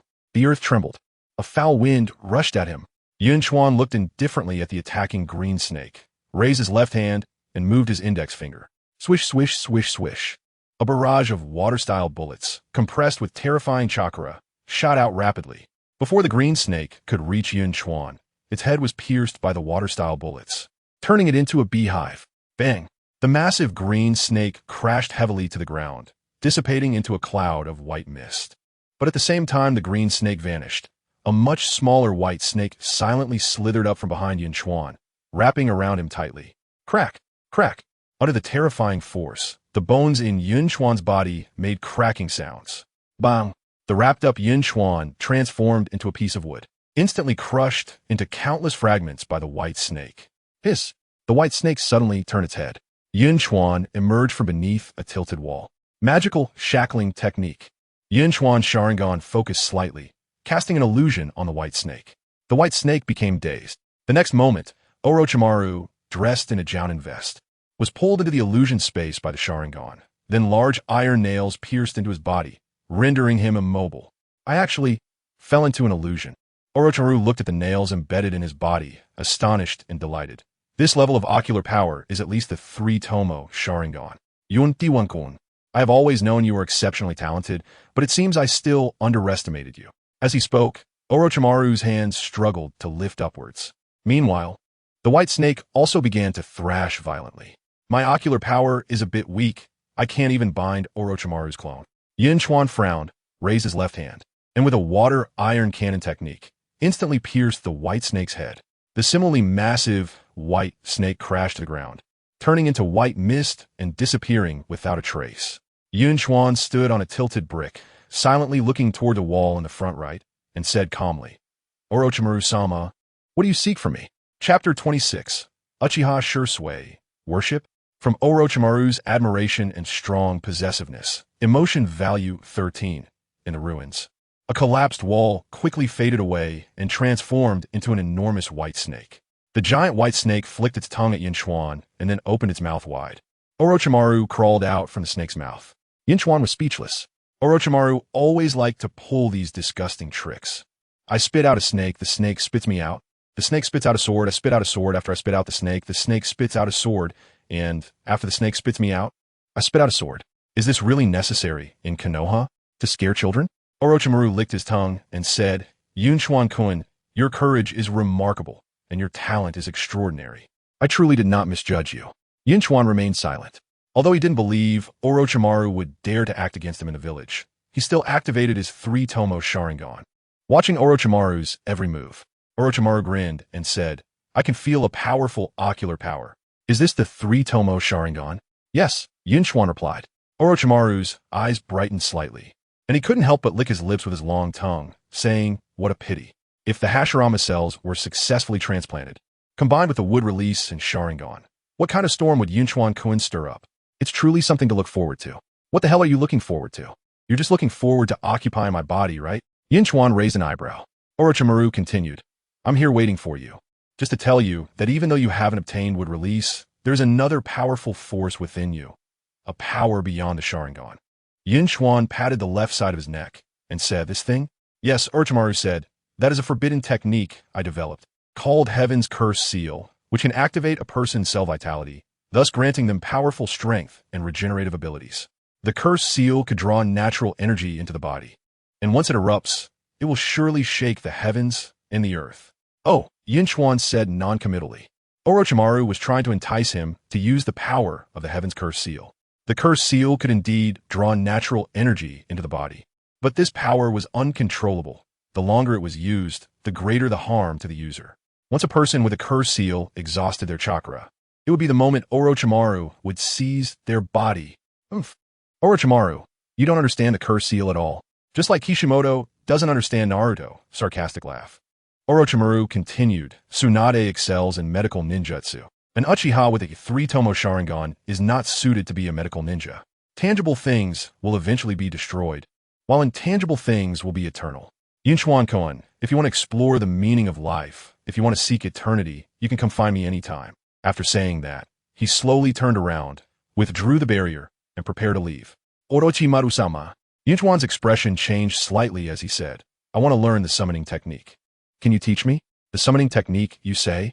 Orochimaru turned around and said, "There are 2 types of summoning. One is blood contract summoning, summoning creatures with whom a contract has been established. The other is non-blood contract summoning, summoning non-living entities after use. You want to learn blood contract summoning, right?" "Yes." Yun Chuan nodded. Orochimaru opened his mouth wide and pulled out a scroll from inside. "This perverted Uncle Snake is really disgusting." Yun Chuan almost couldn't help but roll his eyes. Orochimaru tossed the scroll to Yun Chuan and said, "This is the contract for the Dragon Cave. You use your own blood to write your name on the contract. Press all your fingerprints with one hand, and then form 5 seals in the order of Hai, Su, Yu, Shun, Wei. Finally, gather chakra at the place you want to summon the summoning beast. Place your sign hand there, and it will be done. However, whether you can summon the powerful giant snake of the Dragon Cave, and whether you can gain its recognition depends entirely on you." After saying that, Orochimaru turned to leave. Yun Chuan held the scroll, gently tossed it in his hand a couple of times, then tucked it into his pocket and walked toward the Uchiha clan's territory. Just as he arrived at the door, Yun Chuan saw his younger brother Uchiha Shisui hurrying out with a short knife on his back. "Brother." Seeing Yun Chuan, Shisui cheered and rushed over in a few steps, hugging Yun Chuan and bursting into tears. Yun Chuan looked down at his brother Shisui and sighed. This child, known as Uchiha's first genius, though only a little over 8 years old, was already capable of standing on his own, displaying maturity and wisdom that belied his age. But at this moment, Shisui, unabashedly expressing his emotions, appeared to Yun Chuan as just an 8-year-old child. His emotional fluctuations immediately raised the emotion value to 16 points. It showed how sincere his feelings for his brother were. And Yun Chuan's calm state of mind felt like the sea stirred by a storm, as if a power stemming from his bloodline shattered his tranquility, causing his eyes to redden. "My foolish little brother, just for your feelings towards me, I must change your fate. If anyone wants to dig out my brother Shisui's eyes, they must first step over my and Danzo's corpse." Just as Yun Chuan thought this, a series of prompts appeared in his mind. Acquired side quest. Side quest 1, within a month. Make Shisui worship you, after which you can begin trying to alter Shisui's fate. Side quest 2, stimulate Shisui within 6 months, help him awaken the 3-tomo Sharingan. Quest reward, a fragment of Hashirama Cell's ninja art. Sonic Thunderblade, sure enough. Yun Chuan's eyes widened. More than an hour ago, when he received the previous side quest, he had already seriously doubted. The conditions for the system to issue tasks came from his emotional fluctuations and his deep-seated desires. This side quest regarding Shisui confirmed that point for Yun Chuan. It seemed that in the future, he could turn passivity into initiative. Yun Chuan quickly scanned the two side quests and chose the first one. Compared to the second, the first seemed easier. At this moment, in the side quest frame, 3 slots had already been filled. The first slot was the side quest to teach Kakashi how to be a person. The second slot was to learn the Baika no Jutsu and teach the 3 of them 2 medical ninjutsu. The third slot was the side quest to make Shisui worship him. Hashirama cells seemed to be within reach. Yun Chuan gently patted Shisui's shoulder. All right, stop crying. Although your brother has encountered some things, he has returned unharmed. You should have already known that I returned safely yesterday. Why didn't you come home? During this time, you must have been searching for me alone outside, right? Shisui wiped away the tears welling up in his eyes and said, during the time you went missing, I went to the Anbu and the police department every day, asking them to send people to find you. But they all said they had no leads and told me to wait at home. So, for a while, I went out of the village alone, searching for information about you. Until yesterday, the Anbu found me and told me that you had safely returned to Konoha, as well as the situation regarding the experimental base. Based on the information provided by the Anbu, I went to investigate that experimental base. Yun Chuan slightly nodded. Let's go home first. The 2 brothers returned home. Yun Chuan scanned this familiar yet strange home, his expression momentarily dazed. Scenes of the 2 brothers relying on each other surged into Yun Chuan's mind. Brother, did you take the graduation exam today? Are you hungry? I'll go get you something to eat. Shisui said as he dashed into the kitchen, bringing out plates of food. Roasted chicken, meatballs, fries, tempura. The table was filled. Although their parents were no longer around, they had left behind a decent amount of money. There was even a large clothes training ground at home. Life wasn't too hard. Compared to his classmate Might Guy's family, the Yun Chuan family could be considered wealthy. Brother, after you finish eating, rest well. I'm going to the security department and Anbu to ask about the information on the human experiments. Shisui said, intending to rush out. Stop, come back. Yun Chuan called out to Shisui, unable to help but sigh. Shisui, you're already 8 years old. You're not a child anymore. Shisui nodded vigorously. Brother, I'm already 8 years old. I will definitely protect you in the future. After you went missing, someone told me that you had died. I awakened my double Sharingan. Moreover, the day before yesterday, I fought 3 of our clan's Chunin by myself and defeated them. The clan leader and elders praised me as a genius. Shut up. Yun Chuan was speechless. Am I praising you? I'm clearly scolding you. I'm telling you to mature a bit and not be so naive anymore. Huh? Shisui clearly didn't understand. Yun Chuan felt quite helpless. Their parents passed away early, and Shisui had been influenced by the will of fire since he could remember. Plus, there were those words left by Grandpa Uchiha Kagami. Shisui, a good child, wanted to fight for the village until he turned 18 whenever he had a disagreement. What kind of situation is that? But fortunately, Shisui is only 8 years old. He hasn't truly been misled by the will of fire yet. There is still a chance and time for change. Although Yun Chuan didn't expect to change Jisui's naivety with just a few words, it's still beneficial to give him a warning. Thinking about what Shisui would do years later, the proud genius of the Uchiha clan, having his eyes plucked out by an idiot like Danzo, then jumping off a cliff to commit suicide. It's simply outrageous. They say Obito is a wise person. Compared to Obito, how is my little brother more like a big fool? In Yun Chuan's view, the world of Hokage is a world full of lunatics with hardly any normal people. Relatively speaking, Shisui is one of the more normal ones, not as crazy as other Uchiha, just a bit naive and overly idealistic. But even the not-so-crazy Shisui eventually went crazy. After losing one eye, he didn't need to commit suicide, yet he acted like he had taken the wrong medicine and killed himself. The will of fire is truly harmful. If it were Yun Chuan, he would eventually kill Danzo and take back his eyes. If the Third Hokage dared to interfere, then he'd kill the Third Hokage too. The world is vast. Where can't he go? Yun Chuan pouted and said, Do you believe in your brother? Shisui nodded. Of course, I believe everything my brother says. Good. Yun Chuan said, Listen carefully, I'm going to teach you 2 things. First, no matter what difficulties you face in the future, never give up hope. Jisui's expression became serious. Brother, I heard them talking about the human experiments. I know you've gone through. Shut up, let me finish. Yun Chuan said, Second, aside from me, you can't fully trust anyone else's words. Always be cautious. Huh? What do you mean? You don't trust my words, right? No buts. Are you trying to tell me about the village, comrades, clan members, bonds? I'm not asking you to doubt the village and your comrades. But the bottom of an abyss can be seen. Yet human hearts are immeasurable. There will always be bad people everywhere. You need to open your eyes wide and discern carefully. Then use your own brain to think critically. I understand. You understand what? During the time I was captured for human experiments, what was the village and the Uchiha clan's reaction? Brother, Shisui felt a bit flustered. Yun Chuan's words had a huge impact on him. He knew that his brother must have encountered some issues, so it was normal for him to have emotions. However, he couldn't doubt the village and the Uchiha clan because of that, right? He wanted to retort a few times. But after his brother went missing, the Anbu and the security department indeed seemed a bit perfunctory. According to the higher-ups in the village, with conflicts between the major ninja villages ongoing, there were signs of a storm approaching, so they couldn't send too many ninjas out of the village to search for Yun Chuan. Because of this, after waiting for many days, Shisui had to leave Konoha to search for information about his brother. But things had indeed been quite unsettled recently, and it was also quite normal for the village and the clan not to send too many people to look for his brother. It turned out, he was not so easily convinced. Fortunately, he still didn't have the Manjiki Sharingan.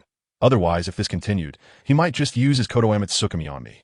Seeing his brother's expression, Yun Chuan knew that just these few words couldn't truly change Jisui's many thoughts. The will of fire is more terrifying than Konoha Tsukumi. Konoha Tsukumi has a 10-year cooldown. Konoha Tsukumi can only target a single individual, but the will of fire can deceive at any time and anywhere, and it can influence a whole crowd at once. Yun Chuan shook his head, planning to beat Shisui up first. If he wanted Shisui to admire him, he couldn't do it without showing a bit of strength, right? Suddenly, just as Yun Chuan was about to stand up, he sat back down and said, "By the way, you just said you awakened the double Sharingan? It's not the Manjiki Sharingan, right? Show me your Sharingan. If it is the Manjiki Sharingan, then we can settle this later." Chapter 27. If I don't beat you up today, my thoughts won't be clear. It's the double Tomo Sharingan. Shisui proudly puffed out his chest and activated his Sharingan. Indeed, it was a double Tomo. Now I can rest easy. Yun Chuan was a bit worried that Shisui had awakened the Manjiki Sharingan. Although it was a bit absurd for an 8-year-old to awaken the Manjiki Sharingan, he had a system. So what couldn't happen? What if Shisui directly hit him with a Konoha Tsukumi, making him work tirelessly for the village until his death? That would be amusing. Yun Chuan stood up and said, "Now that you've awakened the double Tomo Sharingan, do you think you are very powerful?" Well, Shisui shrank his head. The double Tomo was indeed not that impressive. However, an 8-year-old awakening the double Tomo could definitely be called a genius among geniuses.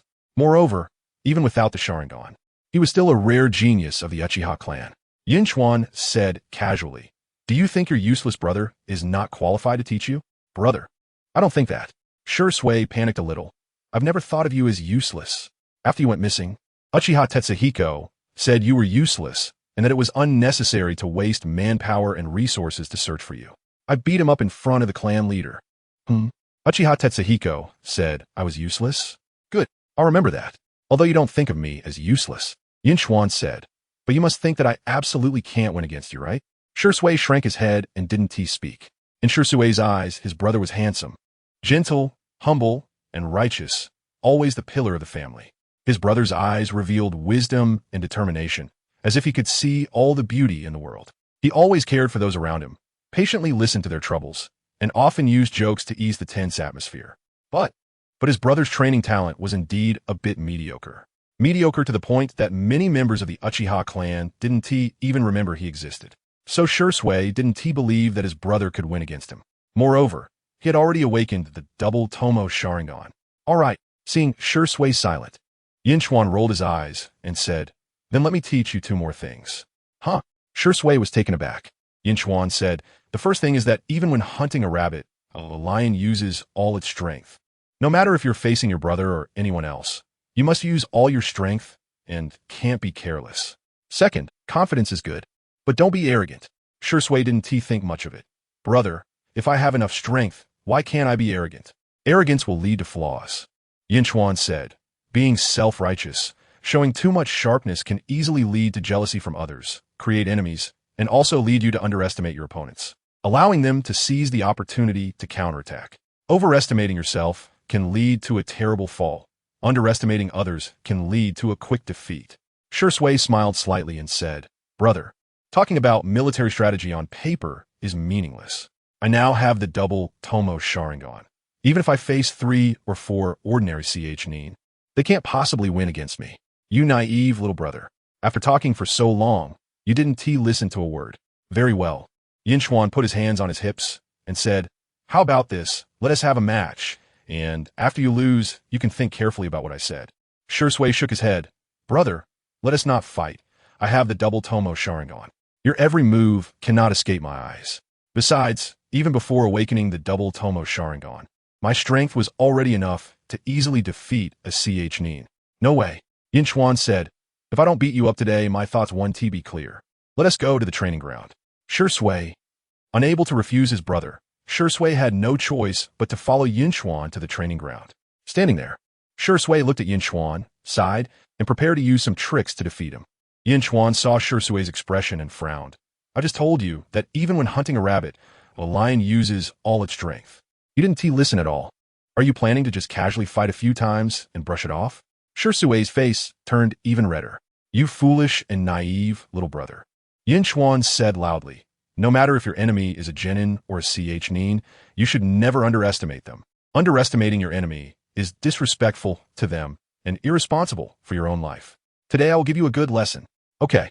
Shisui pouted, still not taking Yun Chuan's words to heart. He took a deep breath and said, brother, be careful. Fire release. Great fireball jutsu. As soon as he steadied himself, Shisui quickly formed hand seals and shot a large fireball towards Yun Chuan. Water release. Water break wave. As the large fireball came rushing in, Yun Chuan did not dodge or evade, directly countering with a water break wave. After all, Shisui was still young. He had a very clear advantage over Shisui. First, with 3-1 cards of chakra, he surpassed most Nin by a lot, enough to crush the 8-year-old Shisui. Second, his control over chakra also completely overwhelmed Shisui at this moment. Third, the 3 Tomo Sharingan could easily dominate the double Tomo Sharingan.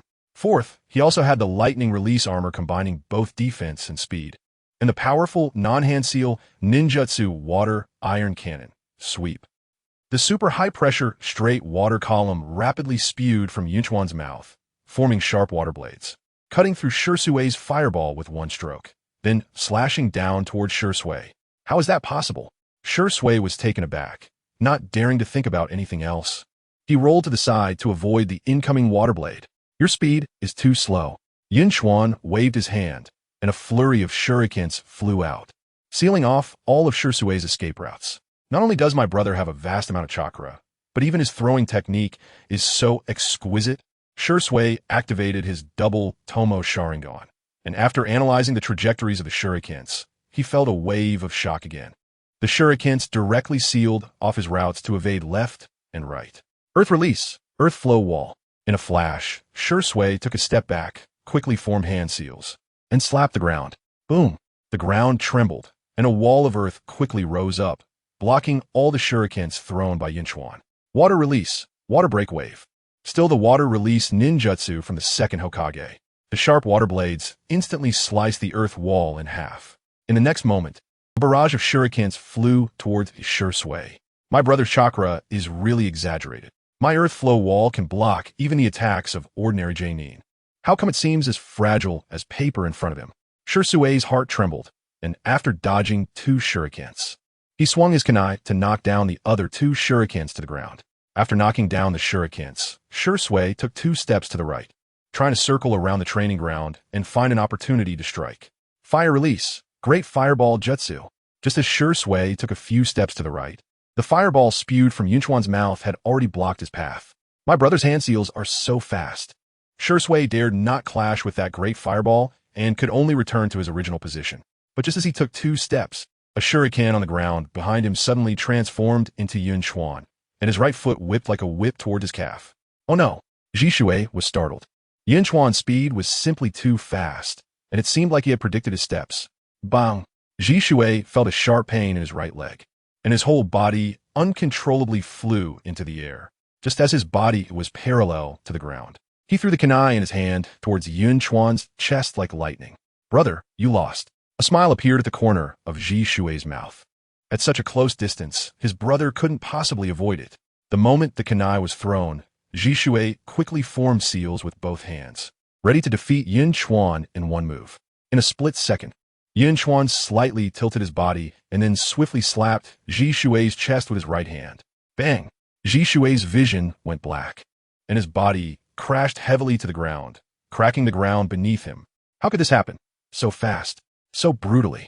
For Jishui, who was praised as a genius every day, it was a bit hard to accept. Although, the one who defeated him was his beloved brother. Does it hurt? Yun Chuan pulled Jishui up from the ground. It should hurt. That's what little brothers are for. Jishui puffed his cheeks. No matter how high his talent, he was still just an 8-year-old child. From Uchiha Jishui's deep sense of defeat. Emotional value 8. It seems like you're still not convinced? Yun Chuan chuckled. Good, then let's do it again. Jishui immediately got excited. Okay, brother. This time I'll go all out. Saying this, Jishui disregarded the pain in his body, took the kunai, and ran to the other side, about 7 or 8 meters away from Yun Chuan. Yun Chuan smiled slightly. Are you ready? Jishui puffed out his chest. Ready. Very well. Illusion technique. Magical restraint. Yun Chuan activated his 3-tomo Sharingan and directly used the illusion technique from his left eye. Jishui felt a daze in front of him and found himself in the illusion space, with several large iron nails embedded in his body, completely unable to move. This is an illusion. How could I, who possessed the double-tomo Sharingan, fall for my brother's illusion? Jishui wanted to struggle, but he couldn't break free at all. Release. Yun Chuan's voice seemed to come from the heavens. Jishui's vision blurred, and the illusion was lifted. Then, he saw the 3 tomos in Yun Chuan's eyes. Brother, how is this possible? Jishui's eyes widened, filled with disbelief. When he first activated his single-tomo Sharingan, he was already called a genius by the clan. Later, when he awakened the double-tomo Sharingan, the clan leader even planned to teach him personally. He never expected. His brother, who had always been overlooked by the clan, had already achieved the 3-tomo Sharingan. No wonder those shurikens could seal off his escape routes. No wonder the kunai he threw after being kicked away was easily dodged by his brother. Brother, you are so powerful. Suddenly, Jishui said with a strange look, Brother, actually, until now, you still haven't used your full strength, right? No.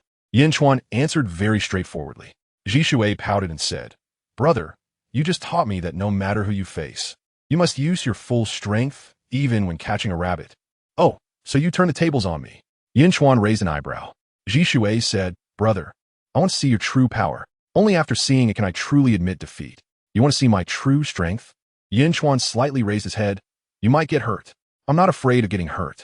Jishui quickly retreated, gripping the kunai tightly, ready for battle. Then you. Be careful. Yun Chuan stopped wasting words and directly activated the lightning release armor. Crackle.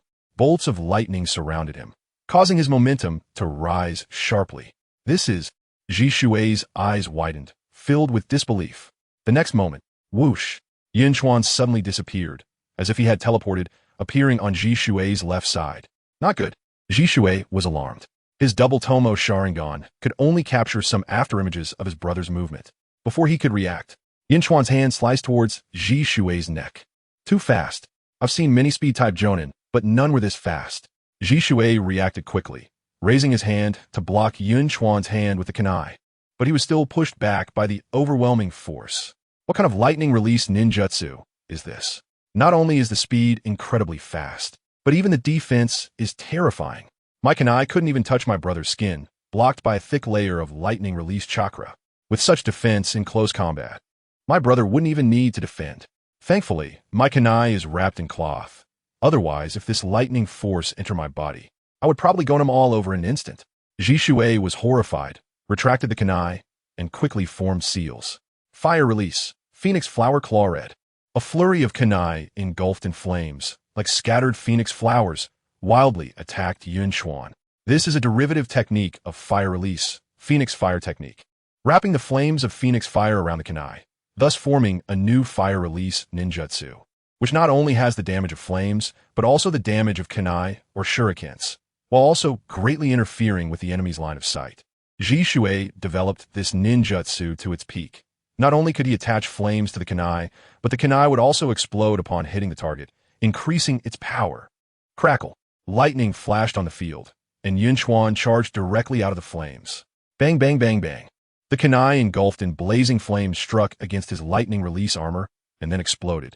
But no matter the sharpness of the kunai, the flames, or the intense explosion, none could break through the defense of the lightning release armor.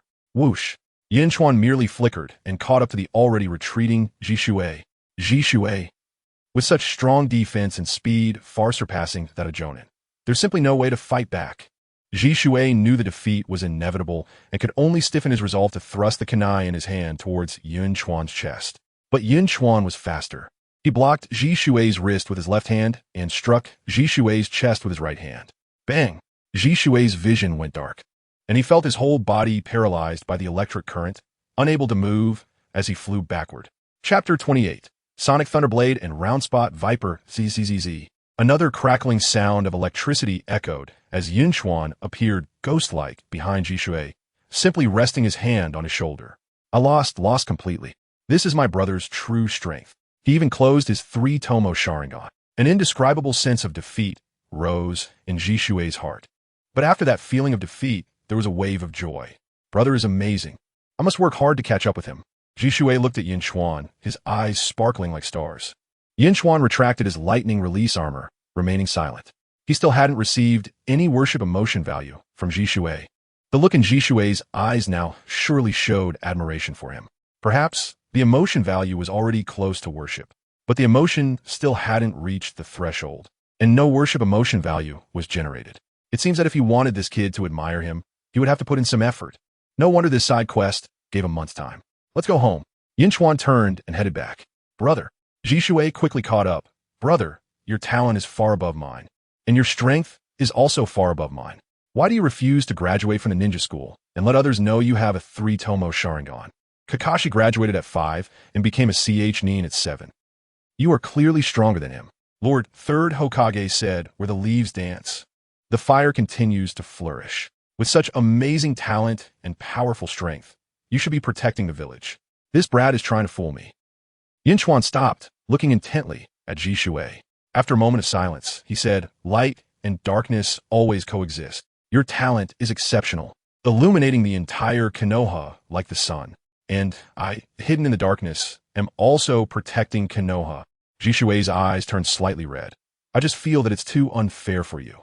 You are the real genius. You should shine brightly, so everyone knows. Yun Chuan shook his head. No, I am not unfair at all. You're the one who is unfair. Shisui was taken aback. Huh? Yun Chuan said seriously. Silly boy, why don't you understand?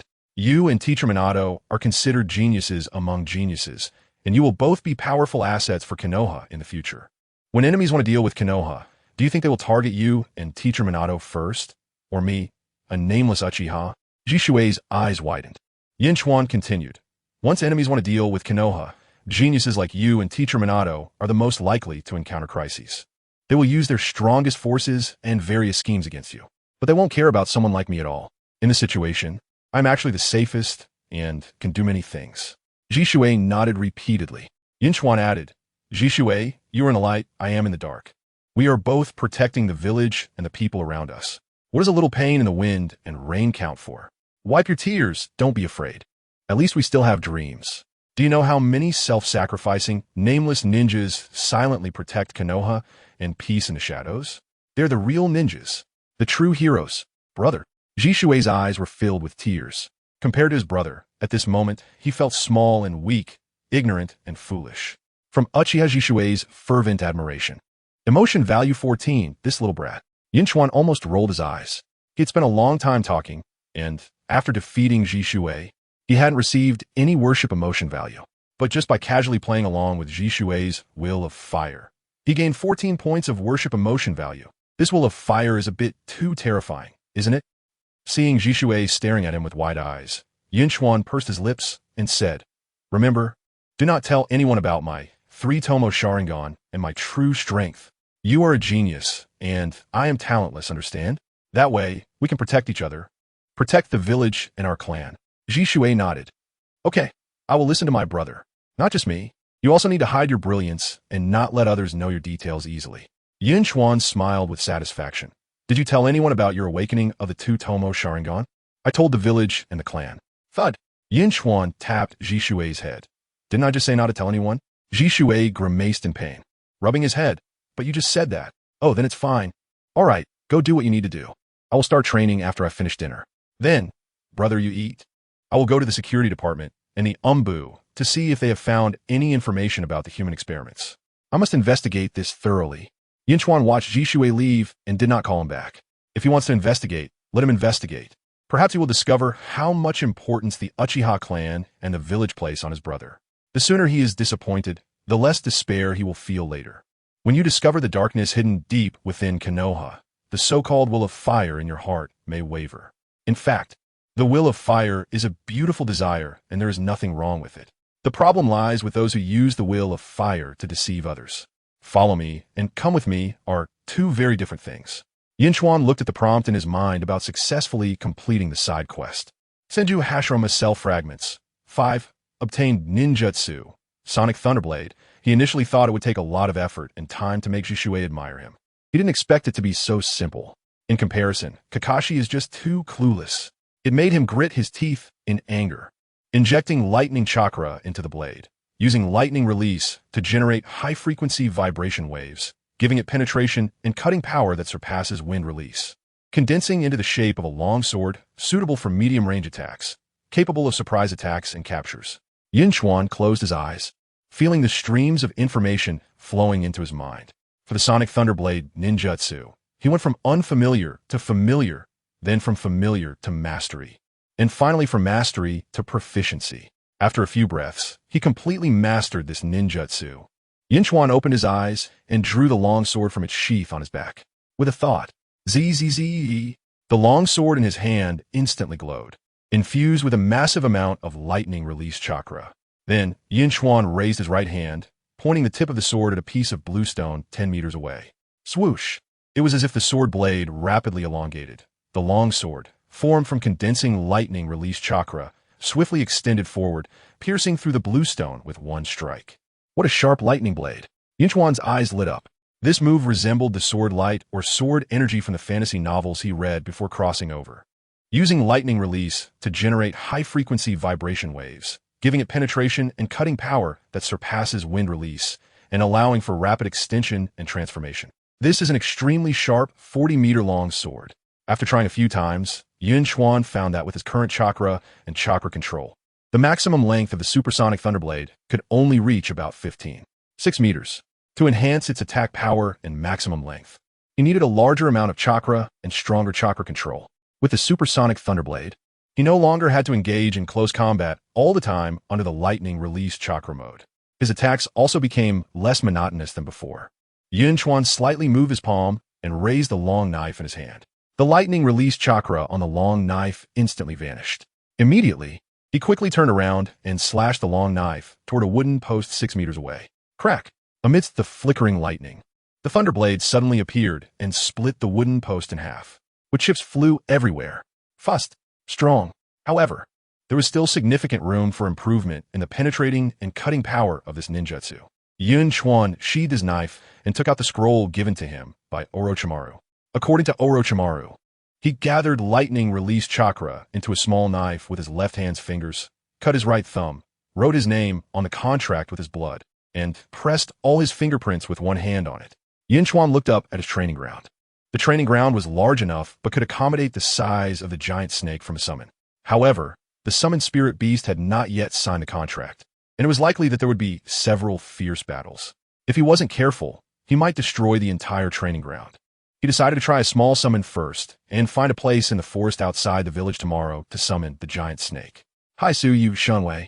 Yun Chuan moved his fingers to form 5 hand signs, then gathered chakra and gently slapped his palm on the ground. The incantation spread out, forming a small magic circle. Soon, a small snake less than 2 feet long appeared in the magic circle. Yun Chuan and the small snake locked eyes, both speechless. The summoned spirit beast, the gathered chakra, and the control of chakra were all closely related. If the chakra was too weak or chaotic, it would be challenging to summon a powerful spirit beast. When Naruto first learned the summoning technique, he had a massive amount of chakra, but due to the Nine Tails, he repeatedly summoned only small tadpoles. Yun Chuan waved his hand lightly. Get lost. The small snake, furious, spoke human words. I have witnessed the rise and fall of countless empires, as well as the birth and extinction of countless species. For thousands of years, the foolishness of mortal races has not changed. You summon me here, which only proves this point. It spoke in an old-fashioned tone, but the voice was that of a little girl. You've witnessed the rise and fall of countless empires? Yun Chuan scoffed. Have you really lived for hundreds of years? Get lost, or I'll stew you in a snake soup. From a flustered little viper, emotional value 6, the small snake raised its head. You ignorant little brat. Don't you recognize me? I'm the tyrant snake. What? You're actually the tyrant snake? Yun Chuan's eyes widened. What is that? The small snake shook all over, angrily exclaiming, You ignorant human kid, you don't even know who I am. I am one of the most dangerous poisonous snakes. How dare you underestimate me? Do you believe I will bite you and send you to meet your great-grandmother? Whoosh. Just as the small snake finished speaking, Yun Chuan pinched its 7-inch point and lifted it up. The small snake was stunned. This esteemed one. Let us talk it out. Yun Chuan said, Just pure poison is of little use to me. So, you go back where you came from, understand? Otherwise, I'll stew you in a pot. From the aggrieved little viper, emotional value 5. Wait. The small snake said, Let me introduce myself. I am really powerful. Yun Chuan was speechless. It was his first time hearing of a spirit beast desperately wanting to sign a contract with a ninja. Normally, spirit beasts require the ninja to find ways to persuade or even defeat them to gain their recognition before signing a contract, right? The small snake then said, I am the round-mouthed viper, and my lethal poison rate far exceeds that of the king cobra. I have 2 sharp fangs that can release a large amount of venom in a short time. The speed of poisoning is extremely fast. In their essay saying that one will surely die within 100 steps, hence I am also called the 100 Steps Cheetah. After saying this, the small snake silently looked at Yun Chuan. Yun Chuan was silent for a moment before saying, Is that it? The small snake, angry, continued, I know you ninjas have antidotes and detoxification ninjutsu, but you cannot detoxify my poison. What? Yun Chuan was slightly taken aback. It was his first time hearing of such a lethal snake. The small snake said, My venom can not only kill, but also cause irreversible kidney damage to the human body. Understand?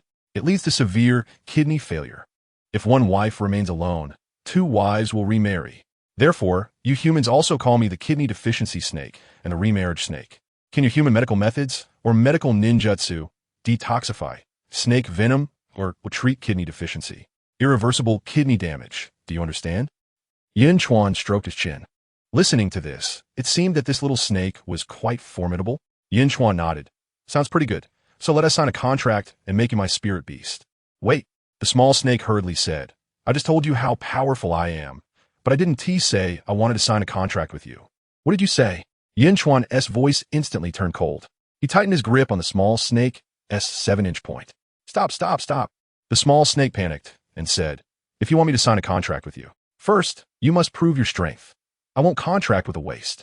Second, if we sign a contract, you must give me 10 chicken legs every time you summon me. Yun Chuan raised an eyebrow. Prove my strength? As soon as he finished speaking, he activated the Sharingan Jinjutsu, Ignorant Flame. The small snake was momentarily dazed and fell into the illusion, with flames burning all over its body. Chapter 29. Targeted by Uchiha Madara, pursued by the root organization Ah. The little snake screamed, struggling violently. Yun Chuan casually tossed it to the ground and then dispelled the Jinjutsu. Jinjutsu! The little snake struggled to lift its head. Your eyes. You are from the Uchiha clan? You activated the Sharingan. I am Uchiha Yun Chuan. Yun Chuan said, Little one, do you want to sign a contract with me? I'm not a little one. I am Tyrant Snake. I am called Little Viper. The little snake shouted, sounding just like a 5 or 6-year-old girl. Signing a contract with you is fine, but you have to give me 10 chicken legs every time you summon me. This is someone who hasn't had good food. Such low expectations. Yun Chuan thought of Orochimaru's summoning beast, Manda. Every time Orochimaru summoned Manda, he had to offer 100 people as sacrifices.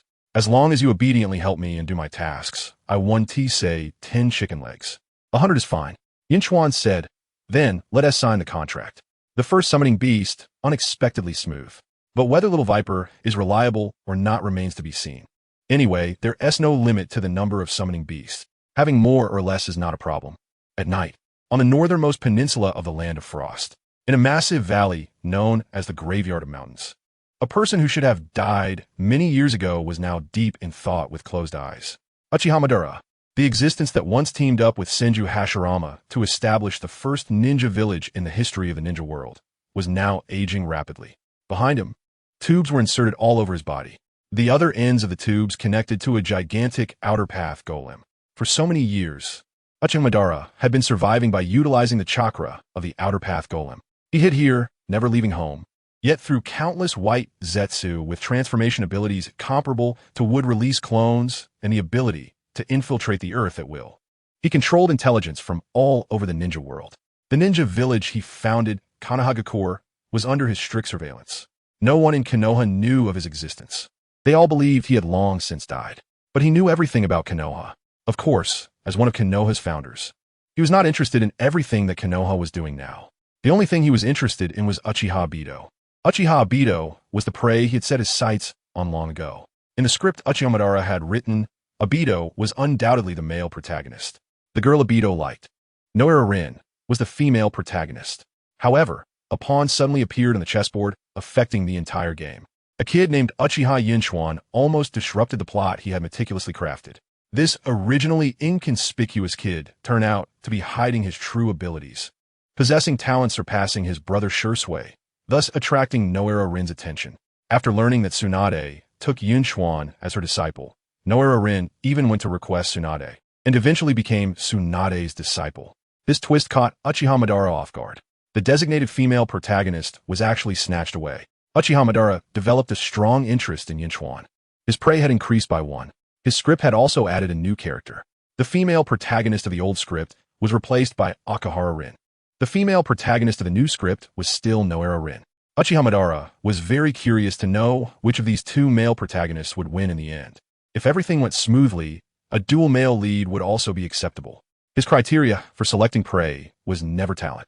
Compared to Yun Chuan, Obito was more sunny and kind-hearted. Those with great love in their hearts were more prone to darkness, more likely to fall into the abyss of despair.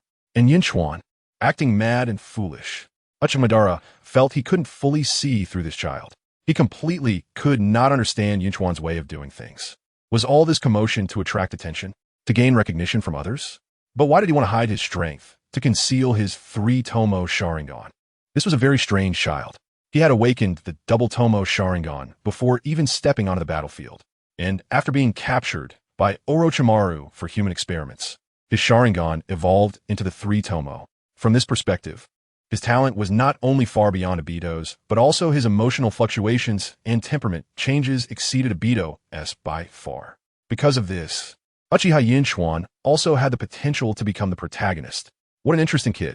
Uchiha Madara opened his eyes, and a hint of a smile suddenly appeared on his aged face. Uchiha Yun Chuan, Uchiha Obito, let them experience the beauty of the world, then destroy everything they cherish. Extreme pain will plunge them into utter darkness. My pawns are not allowed to jump out of the chessboard. From Uchiha Madara's strong possessiveness, emotion value 9. In the darkness, Yun Chuan suddenly woke up. He sat up, instinctively scanning his surroundings with vigilance. So fast, Yun Chuan knew that Uchiha Madara was using white zetsu to monitor Konoha at all times. Yun Chuan also knew that Uchiha Madara would eventually notice him. But he really didn't expect it to be so soon. It had only been a little over half a month since he returned to Konoha from the experimental base. That old immortal, Uchiha Madara, actually noticed him and developed a strong possessiveness. Possessiveness. Does this mean he sees himself as the second Uchiha Obito? Yun Chuan's expression darkened. At that moment, he seemed to understand why Akahara Rin had been developing negative emotions towards him every day. It looked like Akahara Rin was being controlled by Uchiha Madara. This village is full of plants, and who knows how many white zetsu are underground. Uchiha Madara, that old schemer, must be watching the live broadcast every day. Obito was an early choice of Madara's pawn. If it weren't for him attracting Noera Rin's attention, the final plot would have been that Noera Rin was sealed with the 3 tails and died at Kakashi's hands, leading to Obito's complete fall into darkness upon witnessing this scene by coincidence.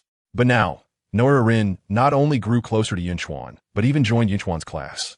This way, Uchiha Madara's plan faced an unexpected change. To be cautious, that old man brought Akahara Rin to Obito's side. With Obito's intelligence and emotional quotient, as well as his love-struck mentality, it wouldn't take long for him to completely fall. That old man, Uchiha Madara. Yun Chuan lay back down, his mind racing. Uchiha Madara had set his sights on him. If Uchiha Madara wanted him to become dark like Obito, he would surely target those around him. His brother Shisui, his companions Noera Rin and Uchiha Kurenai, as well as Shizen. Even Tsunade could be caught in this. Yun Chuan ground his teeth. He really worried about the threats from Orochimaru and Danzo. But Uchiha Madara, if that old immortal targeted those around him, it would be hard to defend against. He needed to quickly obtain Wood Release and the Manjikyu Sharingan. If he had Wood Release and the Manjikyu Sharingan, with his chakra boosted several times, Yun Chuan would dare to run to that peninsula valley and take down Uchiha Madara directly. The next day, at noon, the warm sun shone brightly. In the training ground, Yun Chuan removed the lightning release armor. Without enough emotional points to invest in chakra control, it was incredibly difficult to develop the defensive and rapid forms of the lightning release armor. If his chakra control remained at its current level, it might take him over a decade to develop those forms. Yun Chuan left the training ground, planning to go out of the village to summon the giant snake from the dragon cave. Just as he reached Ichiraka Ramen, he noticed a crowd gathered in a nearby open space. Asuma and Ebisu were cheering wildly, waving their arms and shouting encouragement. Yun Chuan walked over to see Obito and Kakashi in a fierce battle. Shuriken were flying everywhere, and fists and feet clashed with loud thuds. Fire release. Great fireball technique. After pushing Kakashi back with a kick, Obito quickly formed hand signs and unleashed a massive fireball. However, Kakashi calmly placed his right hand on the ground, and a dirt wall easily blocked Obito's fireball. "I'm done. I need to use the restroom," Kakashi said with a serious expression, turning to leave. Obito was taken aback and then shouted in frustration, "We haven't settled the score yet. Why are you stopping? Come back and keep fighting." Kakashi ignored him completely, treating him like air, which made Obito scream in anger. At that moment, Yun Chuan approached Obito from behind and slapped him on the back. Bam!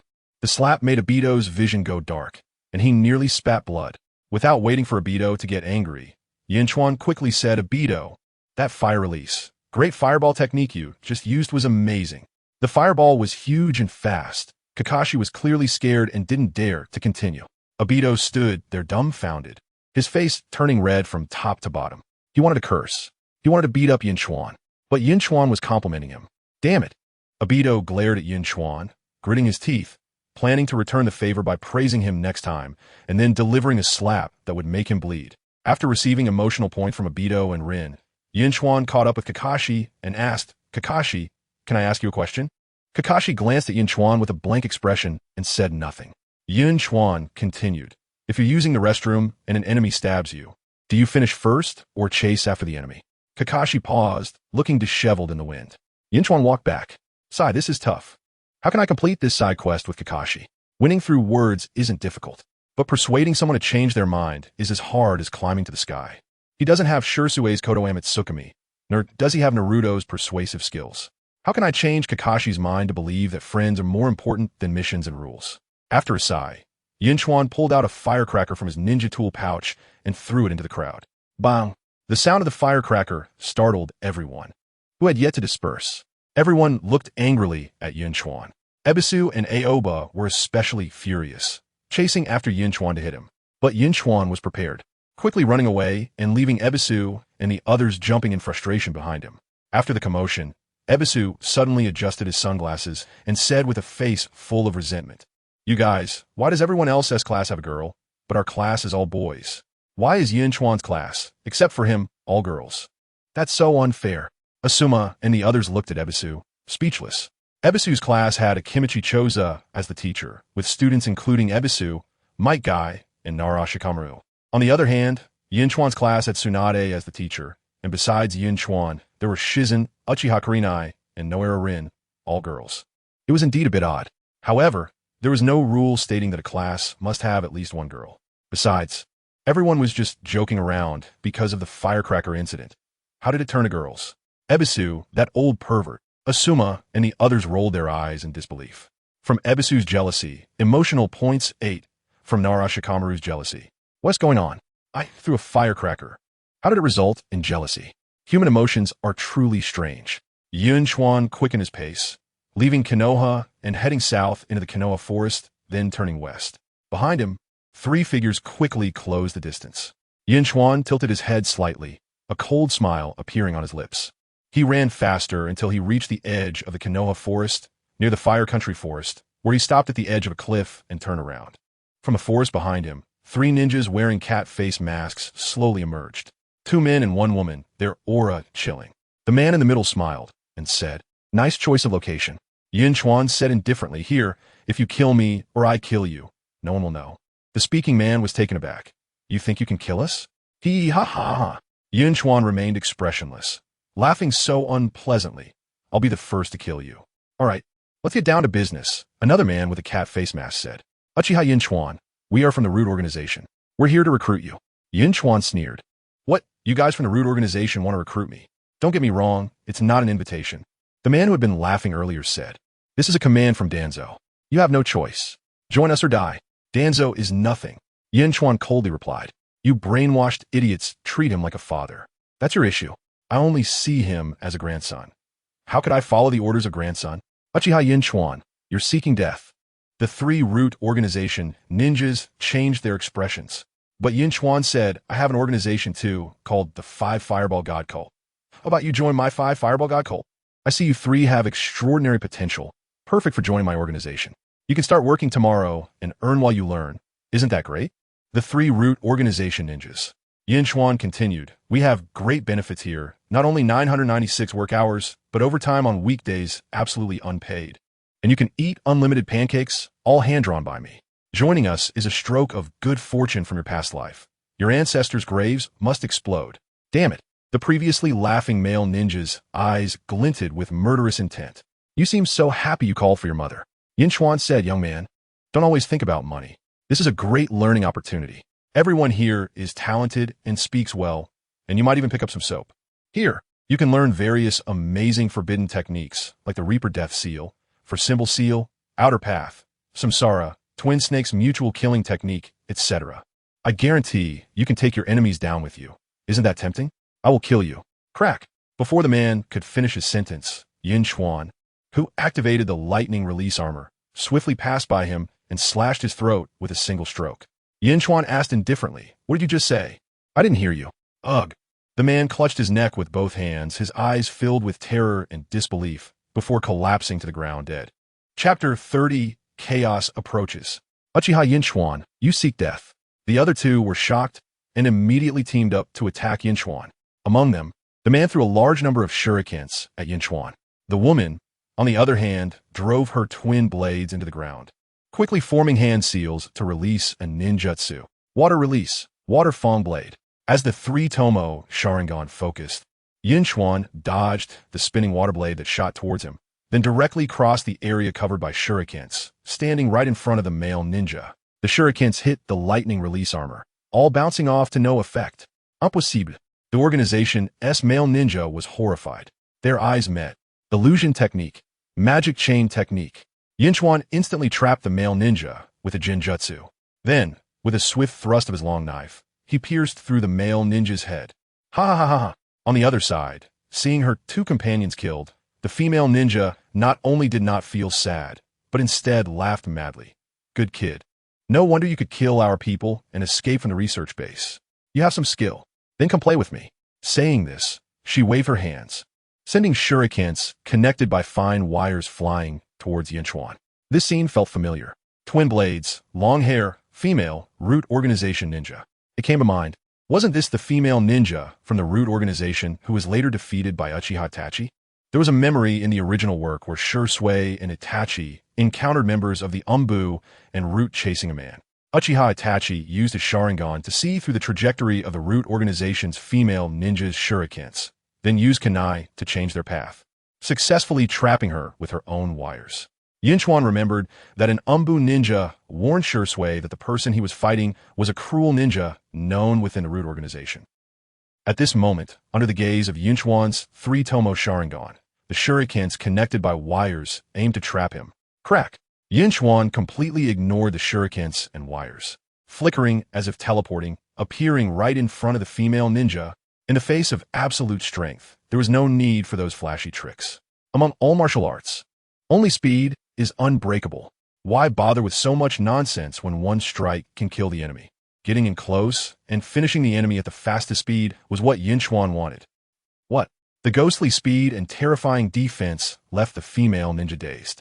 Her reaction was also extremely quick. She immediately stepped back, trying to create some distance. But she had barely moved back 2 meters. The lightning blade condensed on Yun Chuan's long knife, pierced through her neck like an extendable chainsaw, lightning fast. You. The female ninja's hands fell limp, her twin blades clattering to the ground, her eyes wide open, unable to close even in death. Yun Chuan sheathed his knife, removed the lightning release armor, then collected the money and ninja tools from the 3 corpses, piling them together. The 3 root organization ninjas provided him with a total of 38 points of fear and pain emotional value. Fire release. Great fireball technique. A huge fireball turned the 3 corpses to ashes. Root organization. Watching the blazing flames, a flash of killing intent appeared in Yun Chuan's eyes. A group of trash brainwashed by Shimura Danzo, treating slaughter as fun, viewing human life as worthless, all deserve to die. Acquired side quest. Side quest 1. Within 3 months, kill 20 root organization ninjas. Side quest 2. Within 6 months, stimulate Shisui to help him awaken his 3-tomo Sharingan. Quest reward. A fragment of Senju Hashirama's cells, 6 points of chakra control. Just as I thought. Seeing the new side quest. The corner of Yun Chuan's mouth curled slightly. The consecutive side quests confirmed his suspicions. The conditions for the system tasks were his emotional fluctuations and a strong desire deep within. Even the rewards were like this. Besides a fragment of Senju Hashirama's cells, there were also 6 points of chakra control. During this time, he had been developing the defensive and rapid forms of the lightning release armor, but progress was extremely slow due to insufficient chakra control. If he completed this side quest with the root organization, he could directly increase his chakra control by 6 points. Normally, adding 6 points of chakra control with emotional value would require 6,000 emotional value. This task is good, unlike Kakashi's side quest, which was not only difficult to complete, but also had no extra rewards, just a piece of Hashirama's cell fragment. However, the root organization side quest, while not very difficult, had a bit of hassle, killing 20 root organization ninjas within 3 months. If Danzo sent someone to hunt him down every day, completing this task would be quite simple. However, Danzo clearly wouldn't be so idle. Moreover, whether there were even 20 ninjas in the root organization was still a question. If Danzo truly became a lone commander, would this old man seek help from the Third Hokage? If they sent someone like Namake's Minato to hunt him down, it would be a huge problem. As long as Danzo didn't seek help from Sarutobi Hiruzen and didn't use Konoha's power against him, this task wouldn't be too difficult. The root organization doesn't have any shadow level existence. Danzo could at most be considered a pseudo-shadow level. Without shadow level opponents, even if they sent ninjas to hunt him, he wouldn't be afraid at all. The more the merrier. In fact, how many Jounin were there in all of Konoha? The only one in the root organization that made Yun Chuan a bit wary was the highly poisonous oil woman Torian. But at this point in time, Torian should still be playing in the mud. Yun Chuan accepted side quest 1. The 3 slots in the side quest frame were filled again. He followed the cliff and soon entered the forest of the Land of Fire. Hai, Su, Du, Shen, Wei. After finding a clearing in the forest, Yun Chuan formed hand seals with both hands, concentrating chakra, and slapped his palm on the ground. Unlike the previous time at home, this time, Yun Chuan gathered the strongest chakra. Boom! A gigantic red-scaled serpent appeared out of thin air, lifting Yun Chuan into the air with its head. Who is it? Who summoned me here?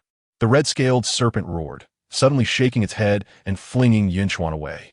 Yun Chuan leaped in mid-air, landing steadily, quickly assessing the massive red-scaled serpent before him. This red-scaled serpent was extraordinarily large, exuding an indescribable sense of fear and oppression. Its head was adorned with a pair of sharp horns, and its body was covered in bright red scales, sparkling dazzlingly under the sunlight. It was you who summoned me? The red-scaled serpent fixed its gaze on Yun Chuan, emitting a chilling voice. Unknowingly seeking death, human brat, do you know the price of summoning me with the summoning technique? Yun Chuan looked up, calmly saying, it was I who summoned you. My name is Uchiha Yun Chuan, and I am from the Uchiha clan. Let us skip the small talk. Do you want to cooperate, or should I beat you into submission? The scene fell silent for a moment.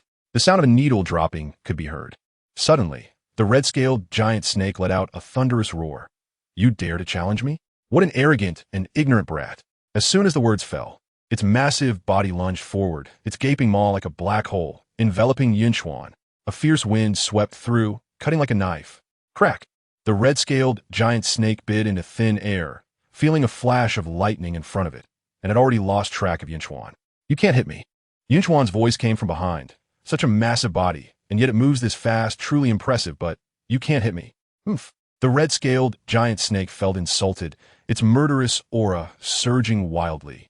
Its enormous tail suddenly lashed out towards Yun Chuan like a whip. The speed was astonishing. Yun Chuan moved like lightning, dodging swiftly. Crack! Boom!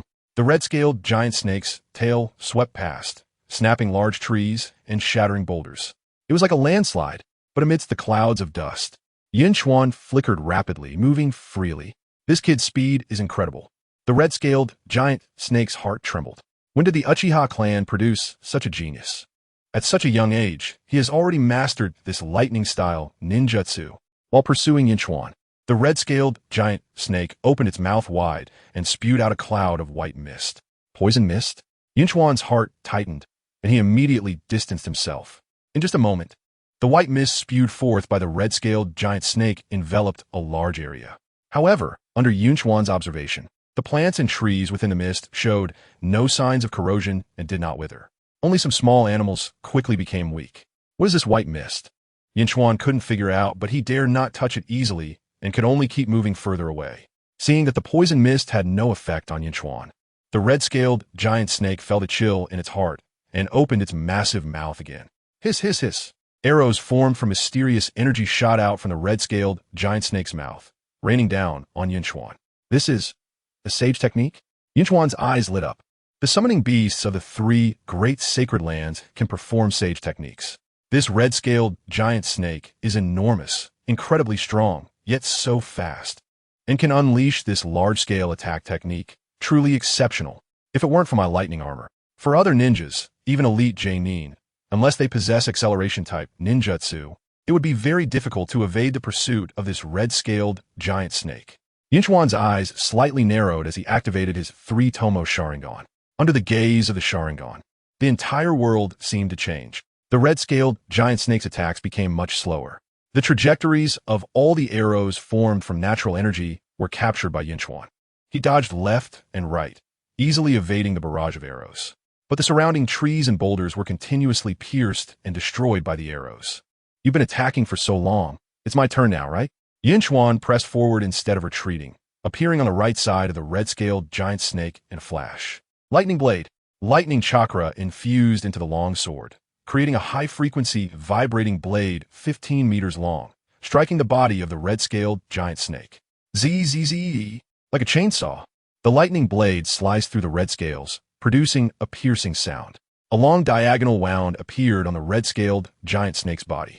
Blood sprayed from the wound, blooming in the air like flowers. But Yun Chuan only wanted to demonstrate his strength before the red-scaled giant snake and did not use his full power. So the wound was not deep and did not inflict significant damage. Roar! The red-scaled giant snake was filled with rage and fury, its massive head crashing down towards Yun Chuan like a meteor. Yun Chuan quickly moved backward. Boom! The giant head of the red-scaled giant snake smashed into the ground, creating a large crater. Dust and debris flew everywhere. Demon technique, chains of binding. Yun Chuan's pupils slightly constricted as he activated the Sharingan Jinjutsu. In the next moment, the red-scaled giant snake was pulled into the Jinjutsu space and was pierced by large iron spikes, unable to move. Sharingan, you have already activated the Sharingan, but your Jinjutsu cannot trap me. The red-scaled giant snake struggled wildly.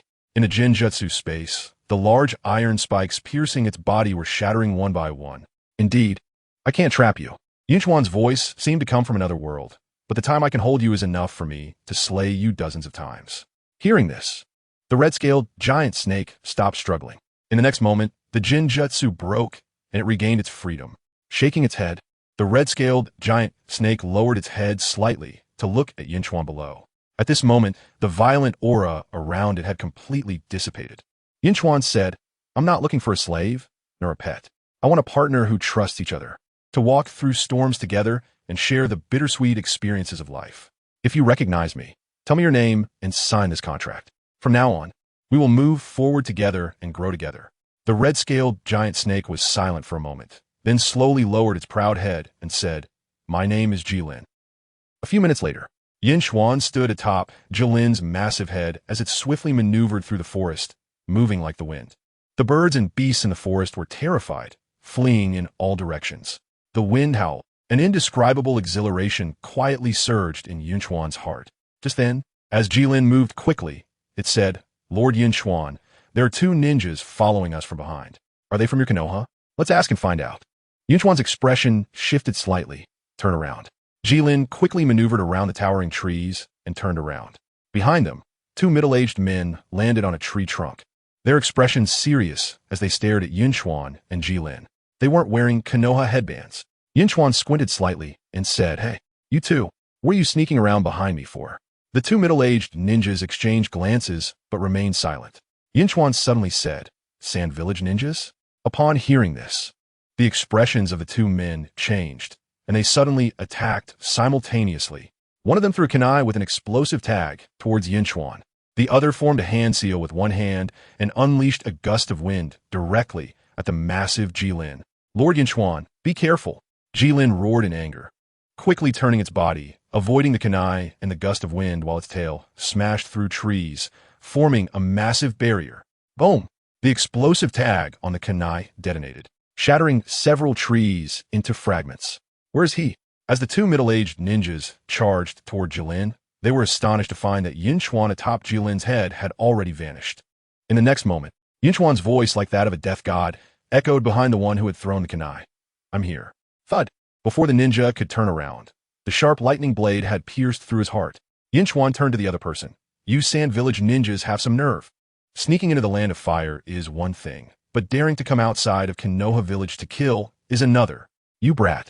The Sand Shinobi was slightly taken aback and was about to escape. But the moment his eyes met Yun Chuan's, he fell into a Jinjutsu with a flick of his left hand. Shoo! The shurikens he had previously taken from that female ninja, wrapped with sharp steel wires, instantly bound the Sand Shinobi like a dumpling.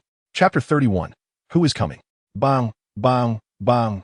On the grass, Kakashi and Might Guy were exchanging blows back and forth. Guy is getting stronger. Kakashi felt increasingly shocked as he fought.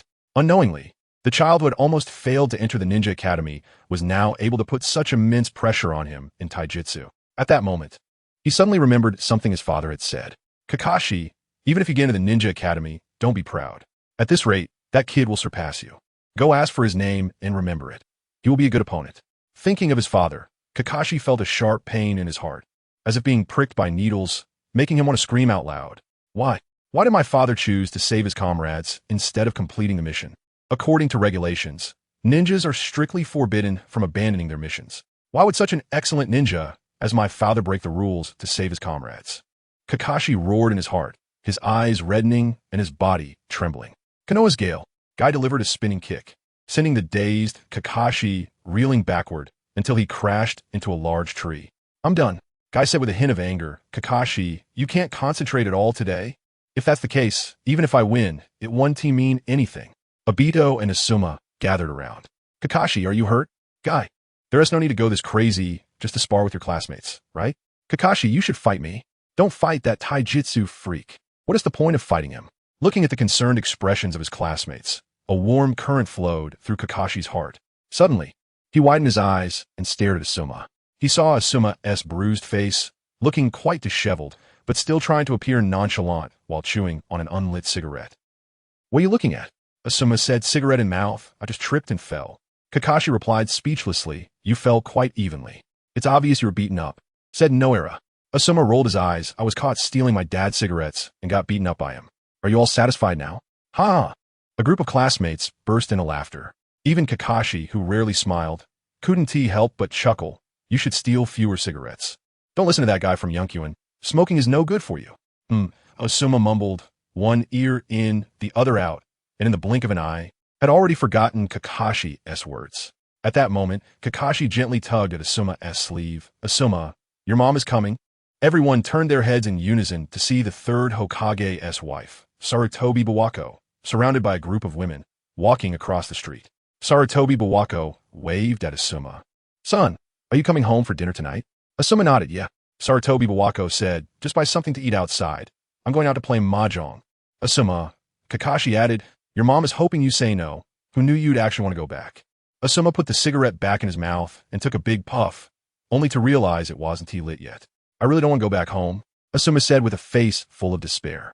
A group of classmates couldn't hold back their laughter. Kakashi shook his head with a smile. Only when he was with these guys could he throw away his pain and truly relax.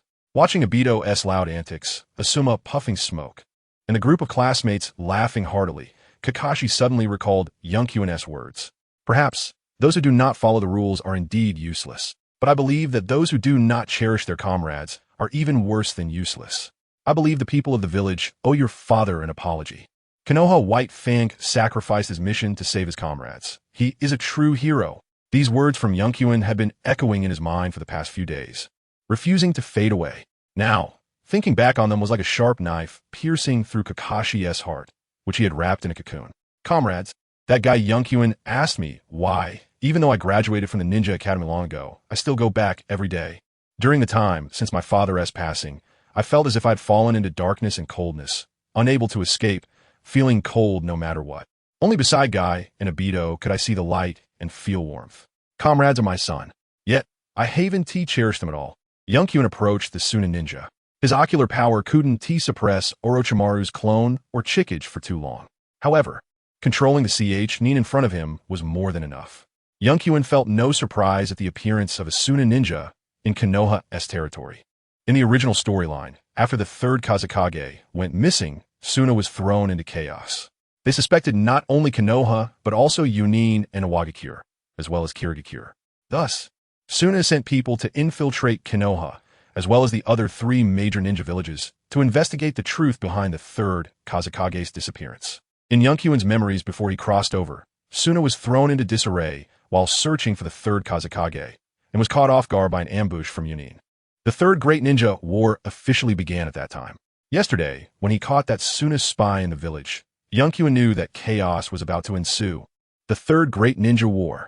If the third Great Ninja War comes, I'll shave my head and become a monk to pray for Konoha. Hypnosis. Yun Chuan focused his ocular power, hypnotizing the Tsunade ninja, then began extracting information. Segments of information flowed from the mouth of the Tsunade ninja. Yun Chuan's expression slightly changed. Konoha was in trouble. The Tsunade ninja he and Kakashi had captured yesterday was a shinobi of death. That shinobi of death infiltrated Konoha to gather information about the third Hokage. Their capture was also part of Tsunade's plan. After being captured, the shinobi of death pretended to be unable to endure torture, leading Konoha's investigation team into a trap that had long been set in the Fire Country forest. At this very moment, Konoha's investigation team was likely trapped by 3 squads hidden in the Fire Country forest. If things went poorly, they might have been completely wiped out. Yun Chuan casually killed the Tsunade ninja and turned to say, "Chickage, you go back first. I have some matters to deal with." "Yes." Chickage nodded slightly, then disappeared with a bang. Yun Chuan then used the summoning technique to call out the little viper. "Yun Chuan, why did you summon me?" The little viper looked around, only seeing the corpse on the ground, without any other enemies. "Little viper, go to Konoha and find Tsunade-sama. Help me deliver a message." The Konoha investigation team looking into the Tsunade ninja is likely in crisis. Let Tsunade-sama bring people to support. I'm not sure of the exact location, but it should be about 20 miles west from here. Just deliver a message? Little viper shook his head and said, "What about my 10 chicken legs? Let's keep track first. Can this thing keep track? Who carries 10 chicken legs on them?" "Well, I'm leaving, don't forget my chicken legs." Little viper slipped away toward Konoha, while Yun Chuan quickly dashed toward the western part of the Fire Country forest. He should still have time. According to the Sand Village ninja he had just killed, this time Konoha's investigation team consisted of 5 people. Among them, 3 were Anbu ninjas. The other 2 were a man and a woman who had interrogated him that day in the Hokage building. Yun Chuan remembered that the woman was named Yuha Yui. Not very busty, but her figure was quite nice. Unfortunately, Konoha was still too careless. All 5 people in the investigation team were Chunin, not a single Jonin among them. They could never have imagined that the Sand Village people had become so crazed due to the disappearance of the third Hokage that they dared to set an ambush outside Konoha. Yun Chuan swiftly navigated through the forest. His Sharingan, with 3 Tomo, continuously scanned the surroundings, paying attention to every fluctuation of chakra. After about 10 minutes, Yun Chuan's pupils constricted as he lightly descended from a large tree and then quickly moved behind another tree. His Sharingan had detected a chakra fluctuation over 200 meters ahead. A powerful chakra had coalesced into a large net, enveloping a vast area. Is this a barrier? Yun Chuan, using the cover of towering trees, stealthily approached the barrier. At each of the four corners of the barrier stood a person, maintaining it. Inside the barrier, Yui and the others, battered and bruised, had all been captured. 3 corpses lay on the ground. One wore a mask and had a Konoha forehead protector on his forehead. The other 2 were dressed like the Sand Village ninja he had killed before. Clearly, there had been a fierce battle here. What surprised Yun Chuan was Noera Lin was also inside. At this moment, Noera Lin's left arm was also bleeding profusely, tightly bound by ropes, sitting on the ground and panting heavily. How did she end up here? Yun Chuan quickly scanned the Sand Village ninjas and then focused on one of them. A Jonin. The chakra on that person far exceeded that of the others. 8 people, with one being a Jonin. No wonder Konoha's investigation team had been utterly defeated. Yun Chuan frowned as he glanced at the barrier. This kind of thing is very troublesome. Even a group of Jonin would have no way to deal with it. Unless the first Hokage, Senju Hashirama, showed up, it would be possible to smash this barrier with a single punch. To make a move, he could only wait for the Sand Village people to remove the barrier. A few minutes later, the Sand Village people removed the barrier and prepared to leave with Yui and Noera Lin. Yun Chuan's eyes turned cold, and with his left hand forming hand seals, he pointed upwards. Water style, hidden mist technique. This technique was exactly the ninjutsu he had copied from the Sand Village ninja using his Sharingan yesterday. The hidden mist technique has 2 ways to activate. One is to spit out thick mist from the mouth to obscure the opponent's vision. The other is to gather the mist in the air like he did to block the opponent's sight. In just a short while, a 100-meter radius was completely enveloped in thick mist. Be careful. The Sand Village ninjas immediately scattered and took defensive positions. Yui and the others guessed that reinforcements had arrived, and their eyes were filled with joy. Crackle. Lightning flashed within the mist. Yui gritted her teeth, trying to struggle. But not only were they bound by ropes, there were also seals preventing them from gathering chakra. Just then, a figure wrapped in lightning darted past her. Shortly after, the heads of the 3 Sand Village ninjas guarding them were sent flying, rolling beside Yui, blood splattered, landing on Konoha's people. So fast, too fast. Which lord has come? It's strange, Konoha does have lightning-style ninjas, but there has never been one with such terrifying speed. The speed was so fast that they couldn't see clearly. Yui and the others exchanged glances, both surprised and delighted. Suddenly, a light shout rang out. Wind style, pressure damage. A high-density wind mass stirred up a storm, dispersing the mist, and then swept toward Yui and the others. Whoosh! Wrapped in lightning, Yun Chuan appeared in front of Yui, slamming his palm on the ground. Earth style, earth flow wall. A wall of earth quickly rose up, blocking the explosive wind mass. Then, Yun Chuan quickly formed hand seals and created a shadow clone. The shadow clone also entered the lightning chakra mode, guarding beside Yui and the others. Kill him. As the mist dispersed, the Sand Village Jonin glanced at the masked Yun Chuan, a hint of wariness flashing in his eyes. Just after the mist appeared, he even reacted before 3 of his subordinates were killed by the opponent. Such speed was terrifying. How could Konoha's ninja possess the lightning secret techniques of Cloud Hidden Village? A hint of madness flashed in the Sand Village Jonin's eyes.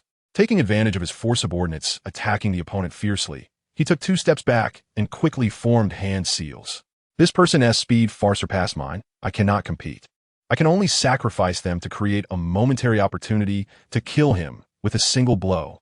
Just as he was about to unleash wind style, vacuum great sphere to kill Yun Chuan along with his 4 subordinates. Whoosh! The masked Yun Chuan left behind a series of afterimages, appearing eerily in front of him. The Sand Village Jonin was horrified. In a moment their eyes met. He sensed the powerful ocular power in Yun Chuan's eyes. Although Yun Chuan wore black contact lenses, such a level of ocular power radiating out could not be hidden from a Jonin. Not good. The Sand Village Jonin was alarmed. As he tried to shift his gaze away, it was too late. Caught in the Jinjutsu, the Sand Village Jonin's body tensed up, unable to move. Yun Chuan's long knife, infused with lightning chakra, slashed down. A line of blood appeared on the Jonin's body, starting from his forehead and extending downward. Then, boom, his body split in 2. Yun Chuan, having struck, didn't even glance at him, and before his body could split open, he had already vanished. Together with his shadow clone, they moved like 2 bolts of lightning, swiftly darting across the scene. Swish, swish, swish. The 4 Sand Village ninjas couldn't even capture a target before their throats were slashed. In just a few breaths, the scene suddenly fell silent. Chapter 32. Stealing the Secret Technique of Cloud? Who is this person? So fast, so strong. With one strike, he killed the sand-hidden Jonin. What terrifying speed. He didn't even need to use other ninjutsu to take down his enemies. Yui Habane and the others were dumbfounded. In the blink of an eye, all the sand-hidden ninjas had turned into corpses. The sand-hidden Jonin didn't even have the strength to resist, split in half. It was a sight too gruesome to behold. They had just fought these people and knew how strong they were. Especially that Jonin. One person could take down their entire group. Unexpectedly, in front of this mysterious person, they didn't even block a single attack. Only someone like Jiraiya-sama could achieve such a feat, right? But the legendary Sannin of Konoha are not skilled in lightning techniques. Who exactly is this person? Under their watch, Yun Chuan suddenly began to search the bodies. He pulled out a large stack of money from one corpse, then took the ninja tool pouch from that corpse and hung it on his waist. The Konoha group was stunned into silence. Could this guy not be from Konoha? Otherwise, why didn't he come over to untie them first? He. Yun Chuan let out a strange laugh and collected all the money and ninja tool pouches from the other corpses. Today is a good day. Yun Chuan's mouth nearly split from ear to ear. Hundreds of thousands of ryo in hand. Wait, I seem to have forgotten something. Yun Chuan scratched his head and turned around. Yui Habane and the others instantly tensed up. If this mysterious person is not from Konoha, then... Yun Chuan said, "Hey, you guys, if you want me to untie the ropes and seals on you, each of you owes me 50,000 ryo, got it?" That voice sounded a bit familiar. Yui Habane was taken aback. The others exchanged glances. Could it be that they really guessed wrong? This guy ISNT from Konoha? Huh. Yun Chuan walked over, drawing his long knife and pointing it at Yui Habane, saying, "I saved your lives. And you're not willing to give me 50,000 ryo?" Yui Habane was about to speak, when behind her, Lin Noera timidly said, I don't have that much money. Can I owe it to you, Yun Chuan-kun? Nanny. Yui Habane was shocked. The one who just killed the sand-hidden Jonin is Uchiha Yun Chuan? How is that possible? This isn't fun at all. Yun Chuan helplessly took off the mask on his face. Uchiha Yun Chuan. Yui Habane was completely petrified. It really is that annoying kid. How did it come to this? Back when she investigated Uchiha Yun Chuan's information before the interrogation at the Hokage building, she knew that his performance in the Ninja Academy was terrible. So when Yun Chuan claimed he could use the water-severing wave at the Hokage building, she and Uchiha Hakadai were skeptical. Never did she expect. This guy's become this strong. Such talent, such strength. Even Kakashi Hatake, the son of Konoha's White Fang, would pale in comparison. This kid has been playing the fool all along. Just as Yui Habane and the others were in shock, Yun Chuan used his knife to cut the ropes off them one by one, then removed the sealing talismans from them. Yui Habane looked at Yun Chuan with a complicated expression. Out of both obligation and reason, she should thank him. But thinking of how this kid had toyed with her at the Hokage building and just scammed her, Yui Habane really wanted to curse at him. "Thank you, Yun Chuan-kun." Yui Habane's companions and the two Anbu ninjas came over to express their gratitude. Yun Chuan waved his hand, not caring. He walked in front of Lin Nohara and asked with concern, "Are you okay with your injury?" Lin Nohara's left arm had a long cut, still bleeding profusely. I'm fine, thank you." Lin Nohara's face was as red as an apple. Yui Habane quickly stepped forward, took out a medical kit, and helped bandage Lin Nohara's arm. Yun Chuan then asked, "How did you end up with them?" Lin Nohara said, "I was training in the forest and saw them being ambushed, so I wanted to help, but I ended up being a burden and got them caught."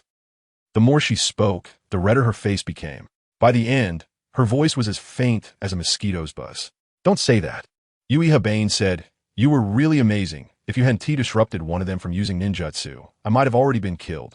At this moment, Yui Habane's companion, Yamashiro Hikari, stepped forward and said, "Yun Chuan-kun, thank goodness you arrived in time, otherwise we would have likely died at the hands of those sand-hidden ninjas. Did Lady Tsunade send you to assist us?" The two Anbu ninjas also came over to thank him. Yun Chuan took off the mask on his face and said, "I came to train in the Konoha forest, but was ambushed by two sand-hidden ninjas. After capturing them and interrogating them, I found out they used the dead soldiers they captured yesterday to lure you into an ambush. So I chased after you." While speaking, one of the Anbu ninjas changed his expression. "Everyone be careful. Someone is coming." Yui Habane and the others, like startled birds, immediately pulled out their kunai and other weapons. From the direction of Konoha, Tsunade arrived quickly with 4 Anbu ninjas. "It's Lady Tsunade." Yui Habane and the others sighed in relief. But soon, they felt something was off. With Uchiha Yun Chuan's strength, unless a group of Jonin from the sand came, how could they possibly threaten them? Whoosh! Tsunade and the others landed. She quickly scanned the corpses on the ground and smiled slightly at Yun Chuan. Well done. Lady Tsunade knew about his extraordinary strength all along. Yui Habane pondered. She stepped forward and recounted everything that had happened to Tsunade.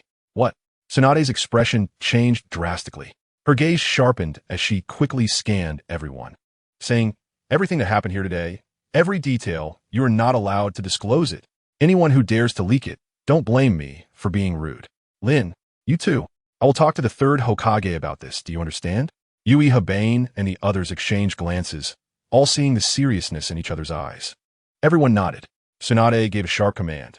Use fire release to dispose of all the bodies, then bury them. Leave no traces behind. After saying this, she grabbed Yun Chuan and pulled him to the side. Without waiting for Yun Chuan to speak, Tsunade directly activated a barrier, enveloping the two of them. After doing all this, she finally said with a serious expression, the ninjutsu you used earlier was the cloud-hidden secret technique lightning armor? Yun Chuan replied, I don't know if it counts as a cloud-hidden secret technique, but it is indeed lightning armor. You actually... Tsunade looked at him with an expression of disbelief. Who taught you? Yun Chuan said, I learned it myself. After escaping from the experimental base, I found a scroll in the base that recorded the lightning armor. Who would believe such a thing? Tsunade almost jumped up. Then how am I supposed to explain this? Yun Chuan felt a bit helpless. Tsunade said, let me think about how to fabricate. Damn, you really are good at making things up. Forget it, let's just say it like this. Besides Cloud Village, no other village has ninjas who can use lightning release chakra mode. In a hurry, I can't think of any other good reasons. Yun Chuan frowned slightly and said, is it that serious that I can use lightning release armor? Very serious. Extremely serious. Tsunade said, this is a secret technique of Cloud Village. If they find out that you have stolen their secret technique, it could lead to a conflict between the two villages. Stealing secret technique? Upon hearing this, Yun Chuan suddenly thought of someone. Hyuga Hizashi. It is now the end of January in the 45th year of Konoha. 6 or 7 years later, when Hinata Hyuga is 3 years old. Ninjas from Cloud Village infiltrated Konoha to kidnap Hinata in order to obtain the Byakugan of the Hyuga clan. Hyuga Hizashi, from the main branch, countered Cloud Village with his Byakugan and rescued Hinata, which worsened the relationship between Cloud and Konoha, indirectly leading to war. To avoid war, Konoha made a deal with Cloud Village, where Cloud demanded the body of Hinata's father, Hizashi. Konoha was forced to accept Cloud's terms. However, the elders of the Hyuga clan proposed to give up the body of the branch family member, Hizashi, as a substitute for Hizashi. Thus, Hizashi was killed as a substitute for Hizashi. At that time, Konoha was weak, having lost the White Fang, and with Minato Namikaze dead due to the Nine Tails. And the third Hokage was already old. Konoha's military strength had not yet recovered, so they had to bow to Cloud Village. The powerful Cloud Village was always controlled by a group of brutes. They could start a war over a few dead ninjas. And if they discover that the lightning release armor technique appears in Konoha, Yun Chuan watched Tsunade pacing back and forth, a slight smile appearing at the corner of his mouth. The Third Great Ninja War had actually already begun.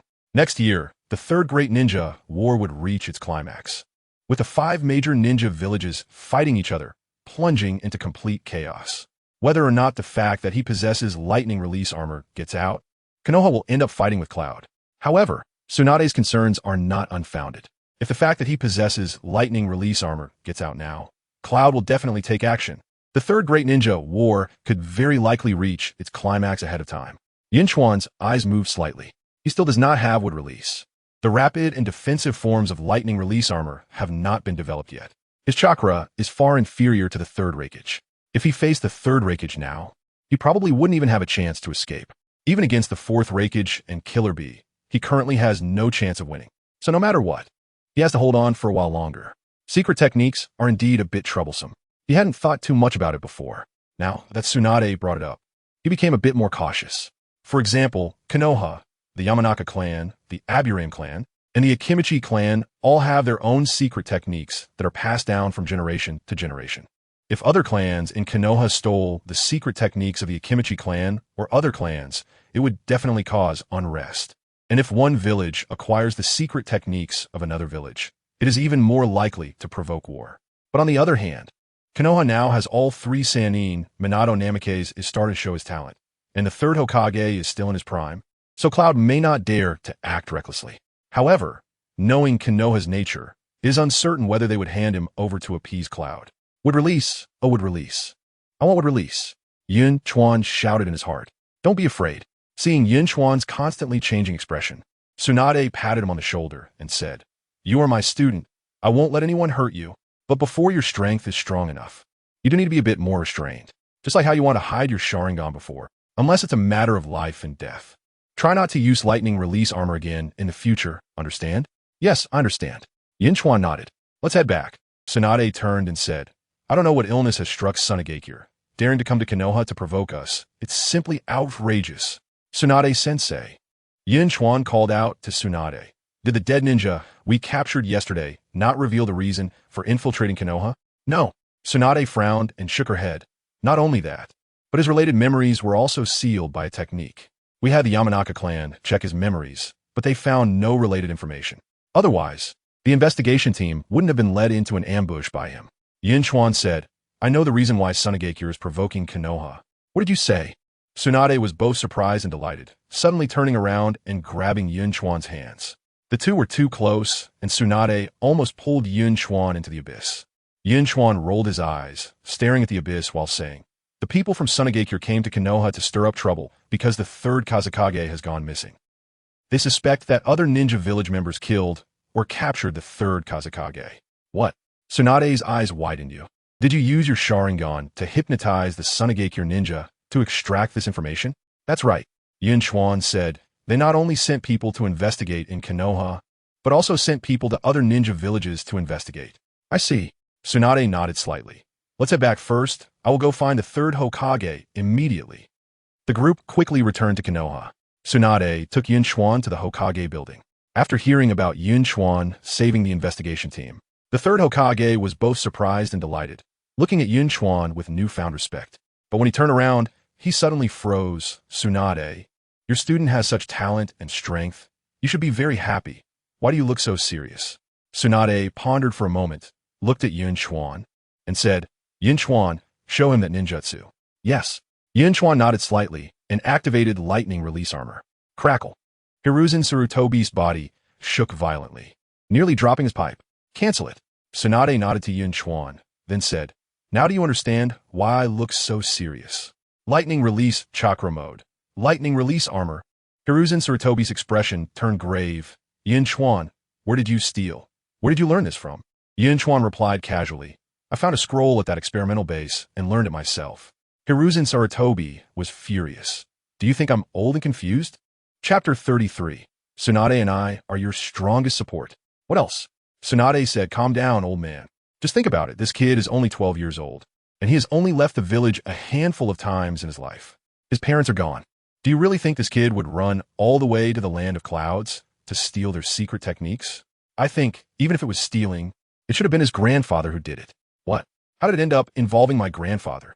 Yun Chuan looked speechless at Tsunade. Mirror. Sarutobi Hiruzen suddenly realized. Back then, Lord Tobirama took me and Mirror to the land of clouds, but we encountered a rebellion there. And the second Reikage was killed by Kinno and Jinno. But, no, I know Mirror's personality too well. He wouldn't do something like that. If he really obtained the secret techniques of the land of clouds, he wouldn't keep it from Lord Tobirama or me. Tsunade leaned in and whispered, What if it was my second grandfather who stole it, and then passed it to Yun Chuan's grandfather? Damn it. Sarutobi Hiruzen was furious. How can you say that? Ugh, it really does seem possible. Yun Chuan. These two have such rich imaginations. They're getting further and further off track. Poor second Hokage, Senju Tobirama, suddenly being labeled a thief by his beloved granddaughter and apprentice. How interesting. If Senju Tobirama were aware in the afterlife, would he kick open his coffin and shout that he didn't steal?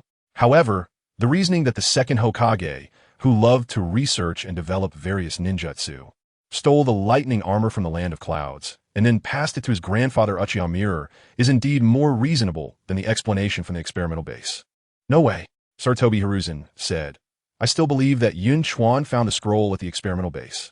It's too much to pin the hat of stealing secret techniques on either Lord Tobirama or Mirror.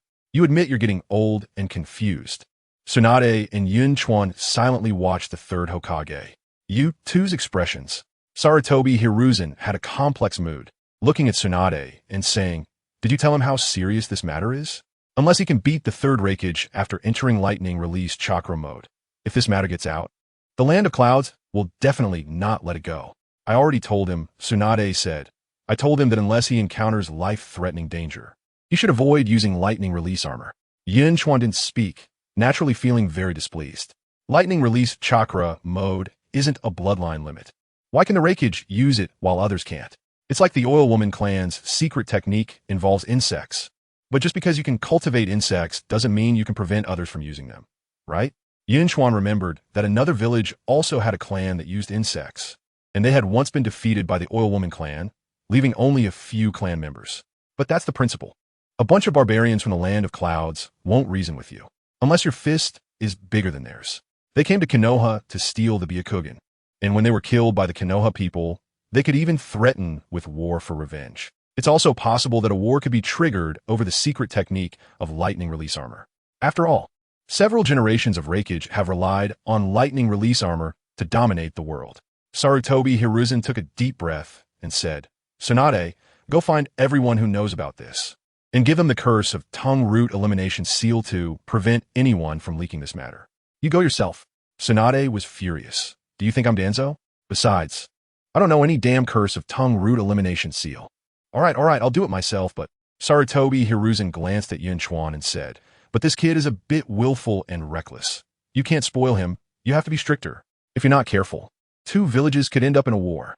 Damn, do you think I don't exist? Saying such things in front of me. Yun Chuan rolled his eyes in protest. Tsunade boldly said, how has he been willful? What has he done to deserve such talk? I believe in Yun Chuan. He is a once-in-a-century genius, although he's a bit improper and somewhat lewd. Yun Chuan secretly laughed. Tsunade still valued him, but her way of praising him seemed a bit off. But what's wrong with having a few small flaws for such a genius? Tsunade continued. Don't say he's willful or reckless. Even if he likes eating shit, I would support him. Yun Chuan almost fell to the ground, hurriedly raising his right hand and saying, let me clarify, I do not like eating shit, never have. I was just making a metaphor. Tsunade retorted. There's no such metaphor. Yun Chuan shot back. Sarutobi Hiruzen. Looking at this child from the Uchiha clan, he felt a lot of emotion. He actually learned the secret technique of lightning release armor. Moreover, for what Tsunade just said, he easily killed a Sand Village Jonin after activating the lightning release armor without breaking sweat. This kid's chakra is very strong. Mirror's 2 grandsons are truly remarkable. Given enough time to develop and with Tsunade's guidance, Konoha will gain another powerful general. The more Sarutobi Hiruzen thought about it, the happier he became, taking a couple of hard puffs on his pipe. When he interrogated Yun Chuan that day, he found the kid a bit annoying. But now, the more he looked at him, the more pleasing he became. At that moment, Yun Chuan suddenly said, Third Hokage, something doesn't seem right. What doesn't seem right? Sarutobi Hiruzen and Tsunade both froze for a moment.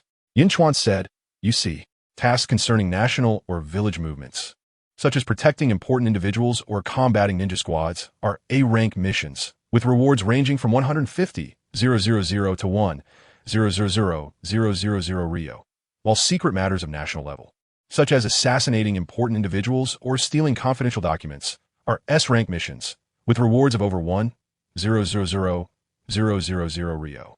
Sarutobi Hiruzen had black lines all over his forehead. What are you trying to say? Get to the point. All right, Yun Chuan said. What I mean is, I caught a Sand Village spy in Konoha yesterday. Does that count as completing an A-rank mission? Sarutobi Hiruzen fell silent. Yun Chuan continued. Today, I thwarted the Sand Village ninjas conspiracy and saved the investigation team. Does that count as completing an S-rank mission? This. Sarutobi Hiruzen looked at Tsunade. Tsunade raised an eyebrow and said loudly, yes, he has indeed made a great contribution. That at least counts as completing an A-rank mission and an S-rank mission. I wanted you to advise him not to ask the village for money over this matter. Which side are you on? Sarutobi Hiruzen frowned. Ahem. He cleared his throat and said, this matter. Yun Chuan, you don't know. The village's finances are a bit tight right now. All right, I also obtained some intelligence. Yun Chuan interrupted the Third Hokage, saying, it seems the Third Kazekage was killed, and the Sand Village suspects it's us from Konoha. Crash. Sarutobi Hiruzen's chair shook, and his pipe hit the cup on the table, shattering it on the floor. Damn it, Tsunade said. To be precise, the Third Kazekage has gone missing. So Tsunade is in chaos now. They suspect that people from other ninja villages have harmed the Third Kazekage. which is why they have sent teams to investigate other ninja villages. Sarutobi Hiruzen's eyes widened. How do you know this? How do you know? Oh, I was just about to tell you. Tsunade glanced at Yun Chuan and said, when Yun Chuan was captured for experiments, he unlocked the 3-tomo Sharingan. This time, he used the Sharingan to hypnotize Tsunade ninjas and obtain this information. Yun Chuan unlocked the 3-tomo Sharingan. Sarutobi Hiruzen was both surprised and delighted. He hypnotized the Tsunade ninjas with the Sharingan? That's right. Tsunade signaled Yun Chuan to activate the 3-tomo Sharingan. Yun Chuan paused for a moment. On the way back, Tsunade had already reminded him to show the 3-tomo Sharingan in front of the Third Hokage. He understood Tsunade's intention. Since the lightning armor has already been exposed, he might as well reveal the matter of the 3-tomo Sharingan to the Third Hokage. Tsunade is the apprentice of the Third Hokage. She understands him too well. Only by showcasing such strength and talent in front of the Third Hokage can this old man truly take him seriously and support him. Yun Chuan's eyes narrowed as he activated the 3-tomo Sharingan. Although he was still wearing black contact lenses, Sarutobi Hiruzen could clearly sense the power emanating from the Sharingan. Good boy. Sarutobi Hiruzen laughed heartily. Good. Very good. I didn't expect, kid, that your talent surpasses your brother Shisui. Tsunade replied calmly. Yun Chuan hid the 3-tomo Sharingan before for the sake of the village. He knew the conflict between the Uchiha clan and the village and didn't want the fact that he unlocked his eyes to affect the village's stability and harmony. Oof. You old folks meddle in all sorts of things but put the pressure on a child. It's simply unreasonable. Yun Chuan, Sarutobi Hiruzen felt very pleased. You've suffered. You did very well. Very well. Don't worry, the A rank and S rank missions you just mentioned are no problem. In a few days, the rewards will be credited. From now on, just study hard with Tsunade. We will be your strongest support, and we won't let anyone bully you. As long as you don't sell me to Kumogakure before the Third Great Ninja War, I'll be satisfied. Yun Chuan muttered in his heart, but his face showed a touched expression. He was indeed very moved because Tsunade and the Third Hokage surprise actions had earned him quite a bit of emotional value. On the way home, Yun Chuan was still thinking about the secret techniques. The lightning armor is a secret technique of Kumogakure. The water iron cannon technique. Sweep is a secret technique of Kirigakure. Although Kirigakure is not as powerful as Kumogakure, if they discover that people from other ninja villages are stealing their secret techniques, they probably won't just sit back and watch. During this time, he didn't know if Kirigakure had turned into the Bloody Mist village. Many people believe that Kirigakure's Bloody Mist policy was caused years later when Uchiha Obito controlled the 4th Mizukage. But in fact, the Bloody Mist policy started with the 3rd Mizukage. It's just that the specific time period is unknown. If it has already turned into the Bloody Mist village, then Kirigakure is already in a bloody and terrifying environment, struggling to take care of itself. Secret technique. Yun Chuan frowned. From the beginning, he viewed many issues from the perspective of a time traveler.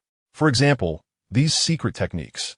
From a time traveler's perspective, what is the problem with a ninja knowing these ninjutsu? But Tsunade and the Third Hokage reminded him. This ninja world is an extremely cruel world. Each village and major ninja clan takes their secret techniques or bloodline limits very seriously. The Yamanaka clan, the Nara clan, the Akimichi clan. Each of these ninja clan secret techniques are kept within their own clans, with no external transmission.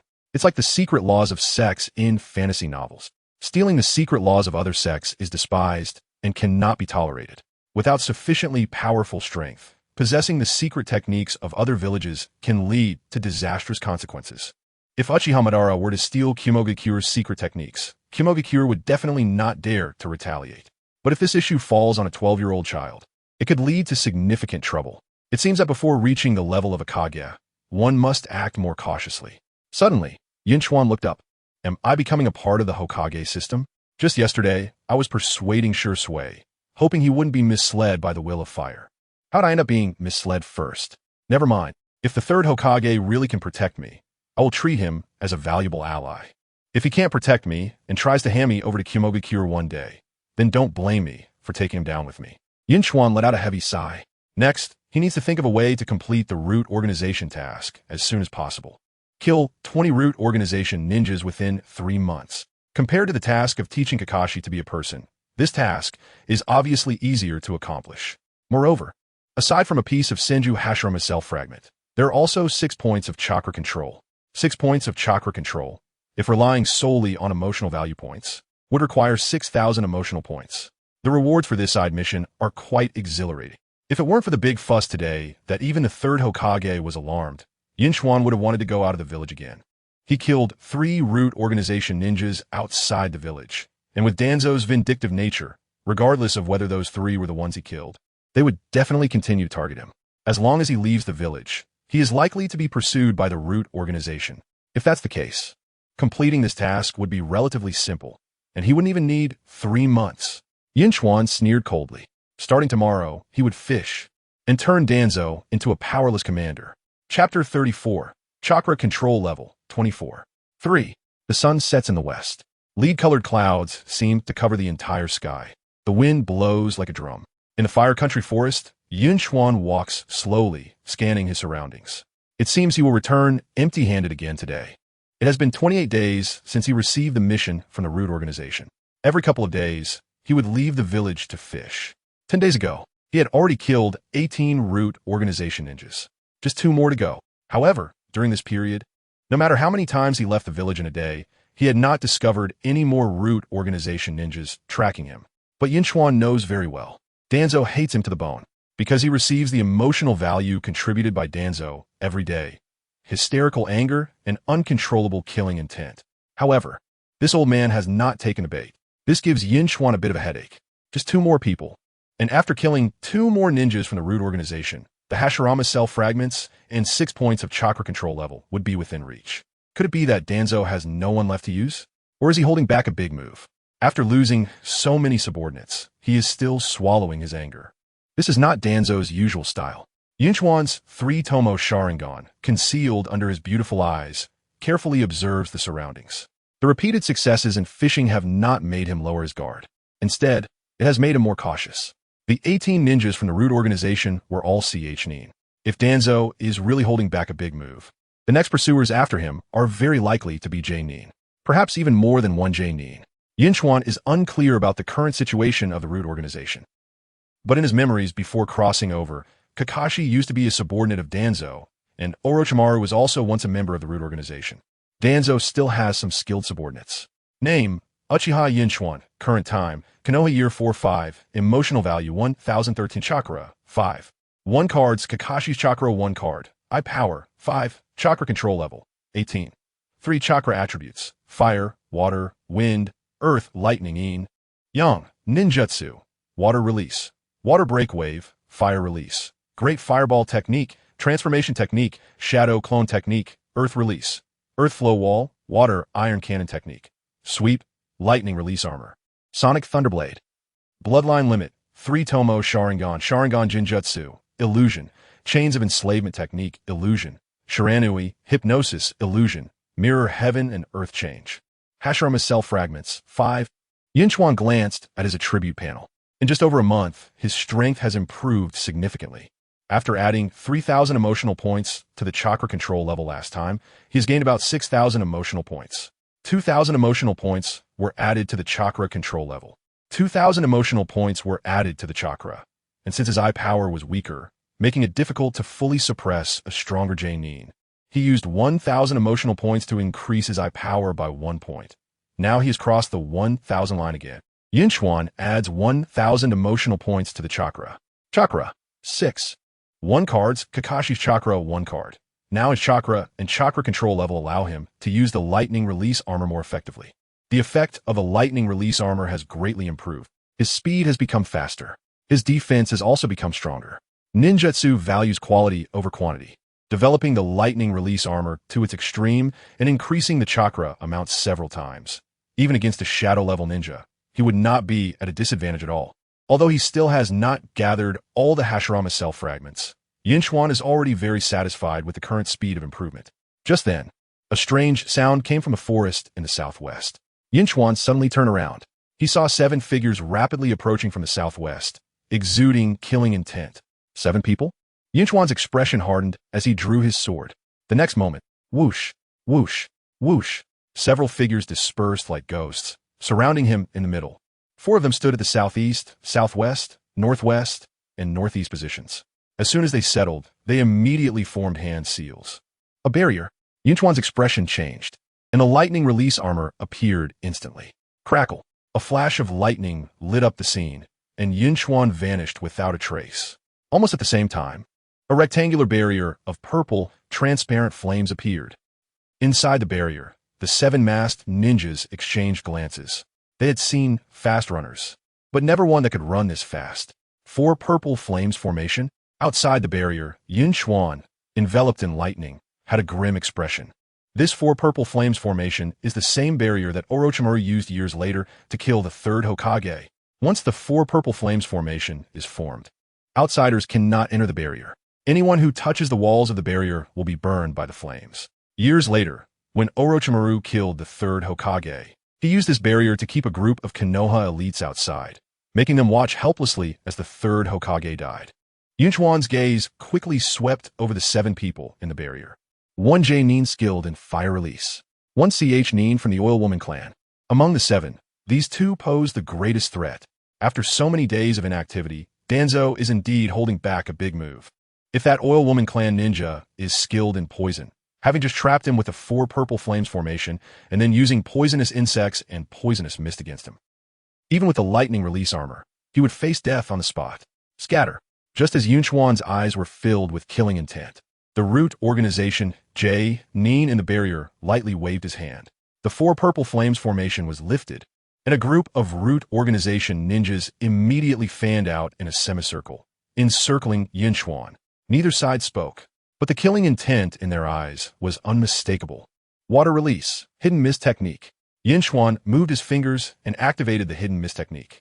This ninjutsu, combined with the Sharingan and the speed of a lightning release armor, is enough for him to easily take down a J Nin. The moisture in the forest immediately condensed in a thick fog, enveloping a large area around him. Be careful. The ninjutsu this kid is using should be lightning release chakra mode, which not only has strong defense, but also incredible speed. Scatter. Crackle. In the thick fog, several light sounds rang out. The Oil Woman clan ninja was just about to summon poisonous insects when 2 water release bullets had already pierced through his head and chest. The Oil Woman clan ninja's eyes widened, and he fell to the ground without even letting out a scream. Yun Chuan has no grievances with the Oil Woman clan. He even likes Shino from Team 12. But for those brainwashed by Danzo, regardless of their ninja clan, he would show no mercy. In lightning release chakra mode, he cannot use water iron cannon technique. If he could use water iron cannon technique in lightning release chakra mode, then he would have no weaknesses in long range and close combat. In the thick fog, Yun Chuan once again entered lightning release chakra mode and then scanned the corpses on the ground with his 3 Tomo Sharingan. It's not shadow clone. The Oil Woman clan feeds insects with their own chakra, allowing the insects to parasitize their bodies and fight on their behalf, even if they use shadow clones. And the chakra of the clones is the same as the original. The countless insects on their bodies can easily be detected by the Sharingan. After eliminating an Oil Woman clan ninja, Yun Chuan flickered and appeared behind another person. Here, that person shouted and quickly turned around, raising a kunai like lightning and directly stabbing it into Yun Chuan's chest. Success. No, just as that person realized what happened. Yun Chuan's long sword had already pierced through his abdomen. It was a mutual destruction tactic, but in reality, the kunai of the root ninja couldn't penetrate the lightning armor at all. Yun Chuan raised his left hand, stuck an explosive tag on that person, and then kicked him away. The ninja who was kicked flew directly into a fellow comrade who had just arrived. The root ninja agilely dodged and was about to use ninjutsu, but before his hand seals were complete, the explosive tag on the ninja he fell on detonated. Boom! The terrifying explosive force instantly, severely injured the root ninja who was forming the seals. Even the other few were affected and fled in panic. Yun Chuan raised his long sword. Sonic Thunderblade. The lightning blade condensed on the long sword pierced through the head of the ninja, who was screaming on the ground with a soft sound. Fire style, dragon fire technique. Taking advantage of the explosive wind to disperse the dense fog, the Jounin, leading the root organization, caught sight of Yun Chuan's trace. A straight line of flames quickly bombarded towards Yun Chuan. This was a C-rank fire-style ninjutsu. Although it was fire, its speed and power were top-notch, capable of uprooting a towering tree in the hands of a Jounin. Yun Chuan did not confront it head-on. He merely flickered and moved to the other side. Another flicker. He had already appeared in front of that Jounin. Swish! The long sword wrapped in lightning slashed down towards the Jounin. Zulfust! The masked Jounin showed a hint of surprise in his eyes as he blocked Yun Chuan's long sword with his kunai. At that moment, their eyes met, and the Jounin sensed the power of Yun Chuan's eyes. Oh no! Illusion. Magique Shaku Technique. The moment the Sharingan's illusion trapped the Jounin, Yun Chuan struck down with his sword, decapitating him. At this time, the remaining four surrounded from all sides. What? Impossible. Seeing the Jounin's corpse on the ground, the remaining four were horrified. Fire style, Phoenix Fire Technique. Water style, Water Fong Bullet. Although the four root ninjas were panicking, they coordinated well. The two from the south and west simultaneously unleashed their ninjutsu, while the other two threw a large number of shuriken. The attacks from the four completely blocked Yun Chuan's escape route. Whoosh! Yun Chuan zipped through the gaps between the shuriken. Under the gaze of the three Tomo Sharingan, the speed of their hand seals, the speed of their ninjutsu, and even the speed of the shuriken all became incredibly slow, unless facing elite Jounin, especially speed-type elite Jounin. Otherwise, under the combination of the three Tomo Sharingan and lightning armor, ordinary attacks posed no threat to Yun Chuan at all. These Chunin-level attacks couldn't even break through his lightning armor. Yun Chuan dodged, not wanting to expend too much chakra. He zipped through the gaps of the shuriken, and, before the others could react, stabbed a kunai through the heart of one ninja who had thrown a shuriken. With his current speed under the lightning armor, he might not be able to compare to the Third Hokage, but it was incredibly easy to dominate these Chunin. After a few flickers, only one person remained on the field, a short-haired woman. The short-haired woman looked incredulous, no longer daring to fight, threw a smoke bomb, and turned to flee. Whoosh!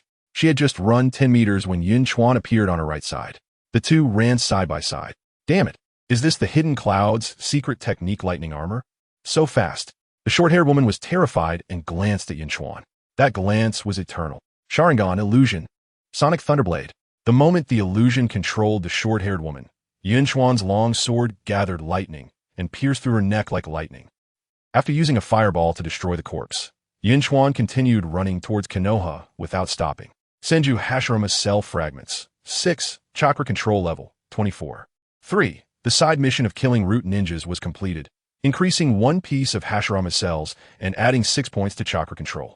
Yun Chuan felt a moment of dizziness. His control over chakra had significantly improved. Even his perception seemed to have increased greatly. With such an increase in chakra control, developing the rapid and defensive forms of lightning armor should be much easier than before. While running, Yun Chuan fired several water iron cannons. Sizzle. Each condensed and compressed water-style bullet pierced through the large trees nearby. After the increase of 6 points in chakra control, the power of the water iron cannon technique has improved significantly. It was faster and had greater penetration. This speed and penetration might not be able to break through some powerful defensive ninjutsu, but it was enough to kill high-attack, low-defense ninjas in one hit. Unfortunately, this powerful non-hand seal ninjutsu could not be used while in the lightning armor state. In a lightning armor state, only lightning-style ninjutsu could be used. If these two could be combined, lightning nature chakra and water nature chakra, if mixed together, storm release. If possessing the storm release bloodline limit, could it perfectly integrate lightning armor and water iron cannon techniques? Although it is said that bloodline limits can only be inherited through genetic relations, there are still very few ninjas who have successfully fused two types of chakra nature changes to create new ninjutsu and possess bloodline limits. Inoki's dust release was not passed down from his father or family, but taught to him by the second Tsuchikage.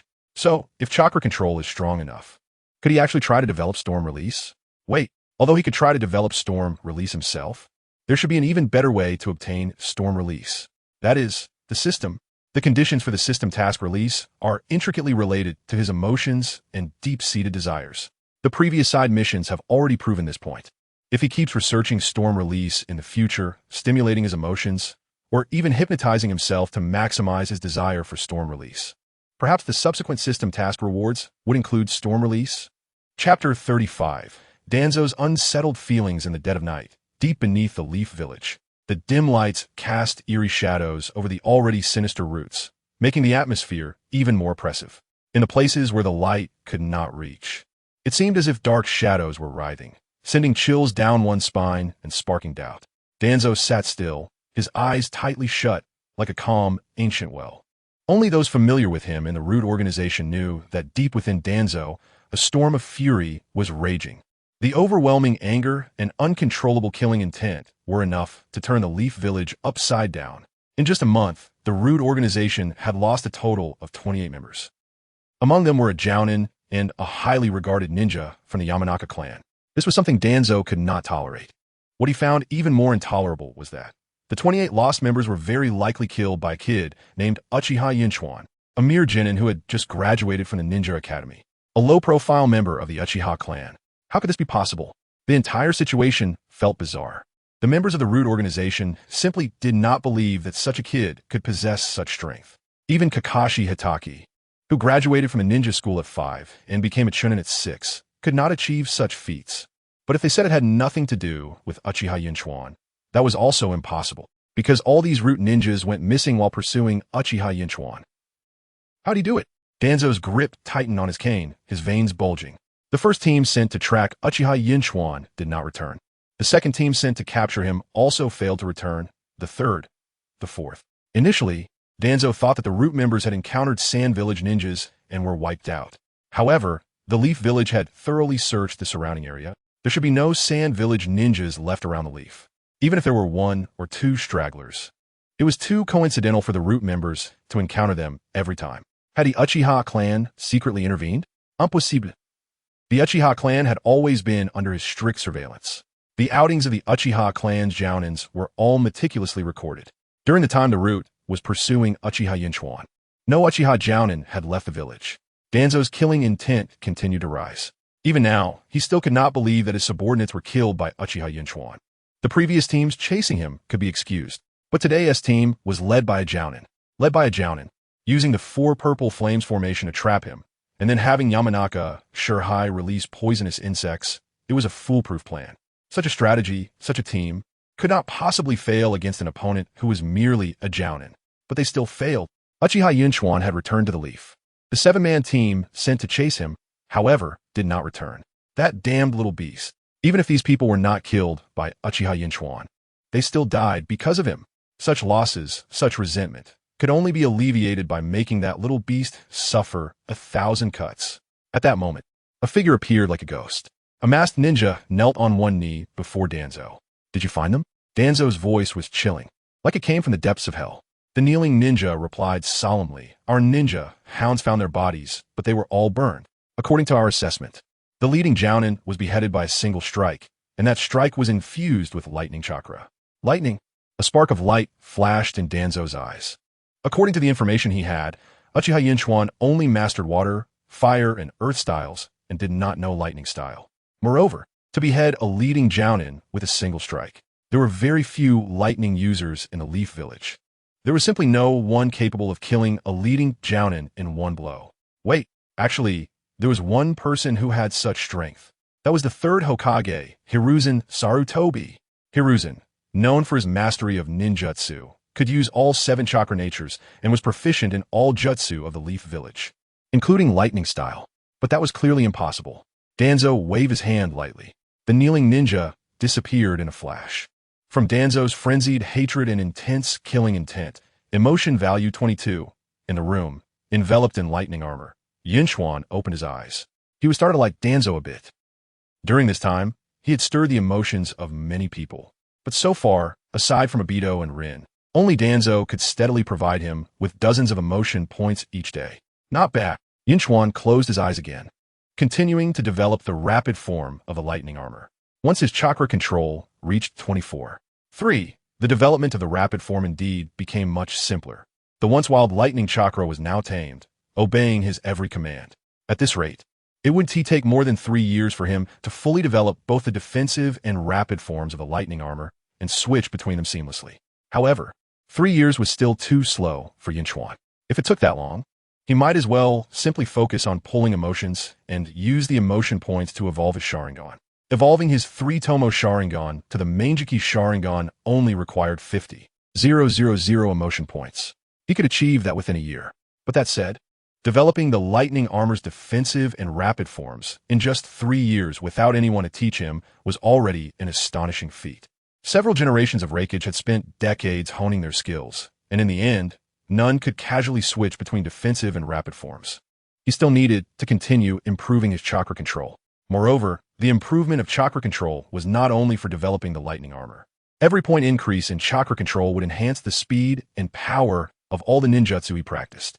Perhaps one day, once his chakra control reached a certain level, he would be able to perform ninjutsu without hand signs, like the first Hokage, Senju Hashirama, who could simply clap his hands and summon whatever he desired. Huff! Yun Chuan exhaled a heavy breath, dismissing the lightning armor. Maintaining the lightning armor for an extended period had left him sore all over, drained his chakra, and made his body feel fatigued. Yun Chuan leaned back, recalling information about wind release. Some details about wind release surfaced in his mind.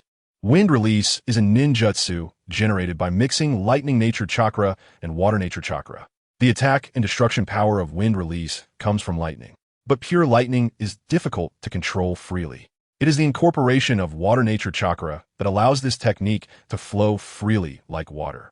Because of the inclusion of water-style chakra, lightning transforms into a laser that can be freely controlled in direction and angle. Storm release compensates for the difficulty of controlling lightning release and is a bloodline limit that combines the strengths of both lightning and water release. Yun Chuan remembers that two people possess this bloodline limit.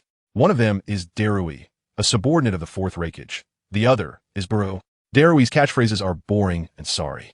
And several years after the Fourth Great Ninja War, he succeeded as the Fifth Hokage. This person demonstrated a very powerful use of storm release during the Fourth Great Ninja War, successfully defeating the Gold and Silver Brothers alongside the Konoha trio of Inoshikacho. Yun Chuan recalls that when Darui fought the Gold and Silver Brothers, he used a jutsu called Storm Release, Raging Waves Lock.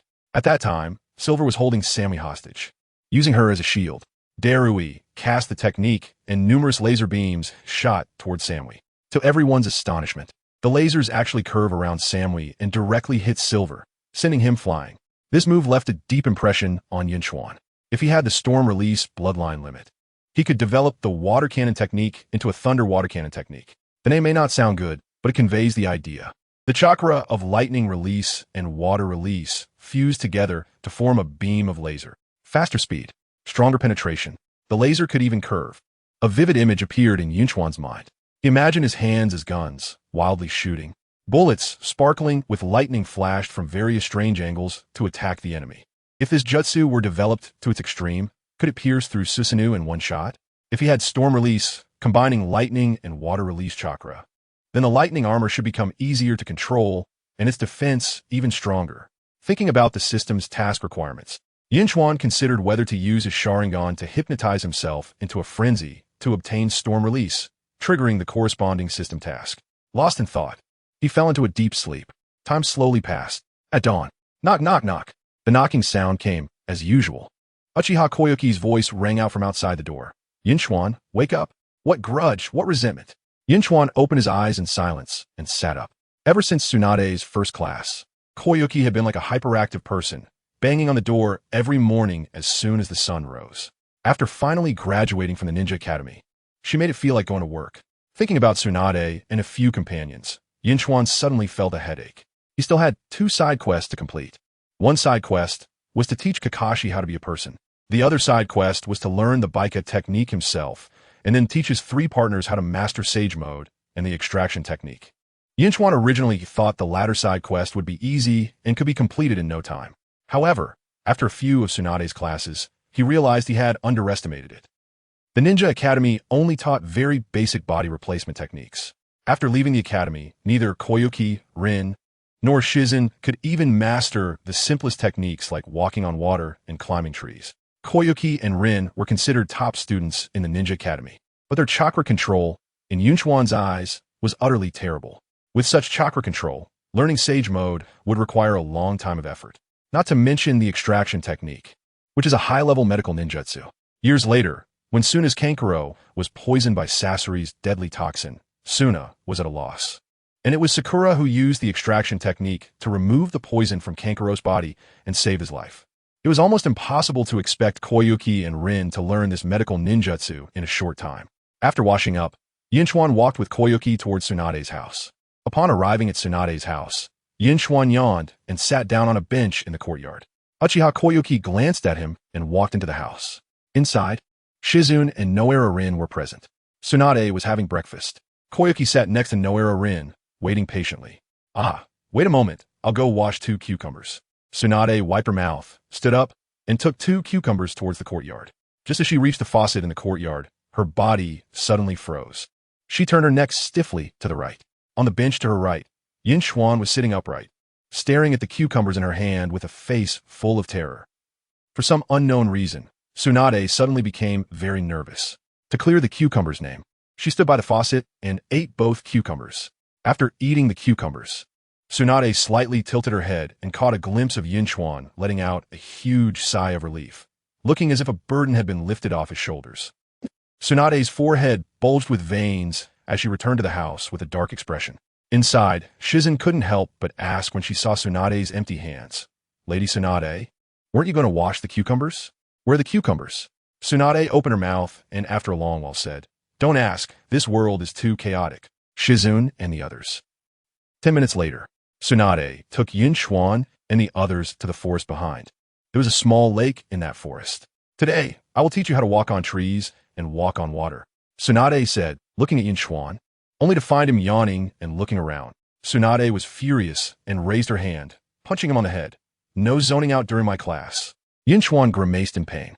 Tsunade said, "I will explain the key points of walking on trees and water, and then let Yun Chuan teach you." Yun Chuan's eyes widened. "You're the teacher. I'm a student. You want me to teach?" "I refuse." Yun Chuan turned to run, but Tsunade grabbed him by the collar and pulled him back. "You already know how to do it. Isn't it normal for you to teach them? Why are you avoiding work?" "He already knows."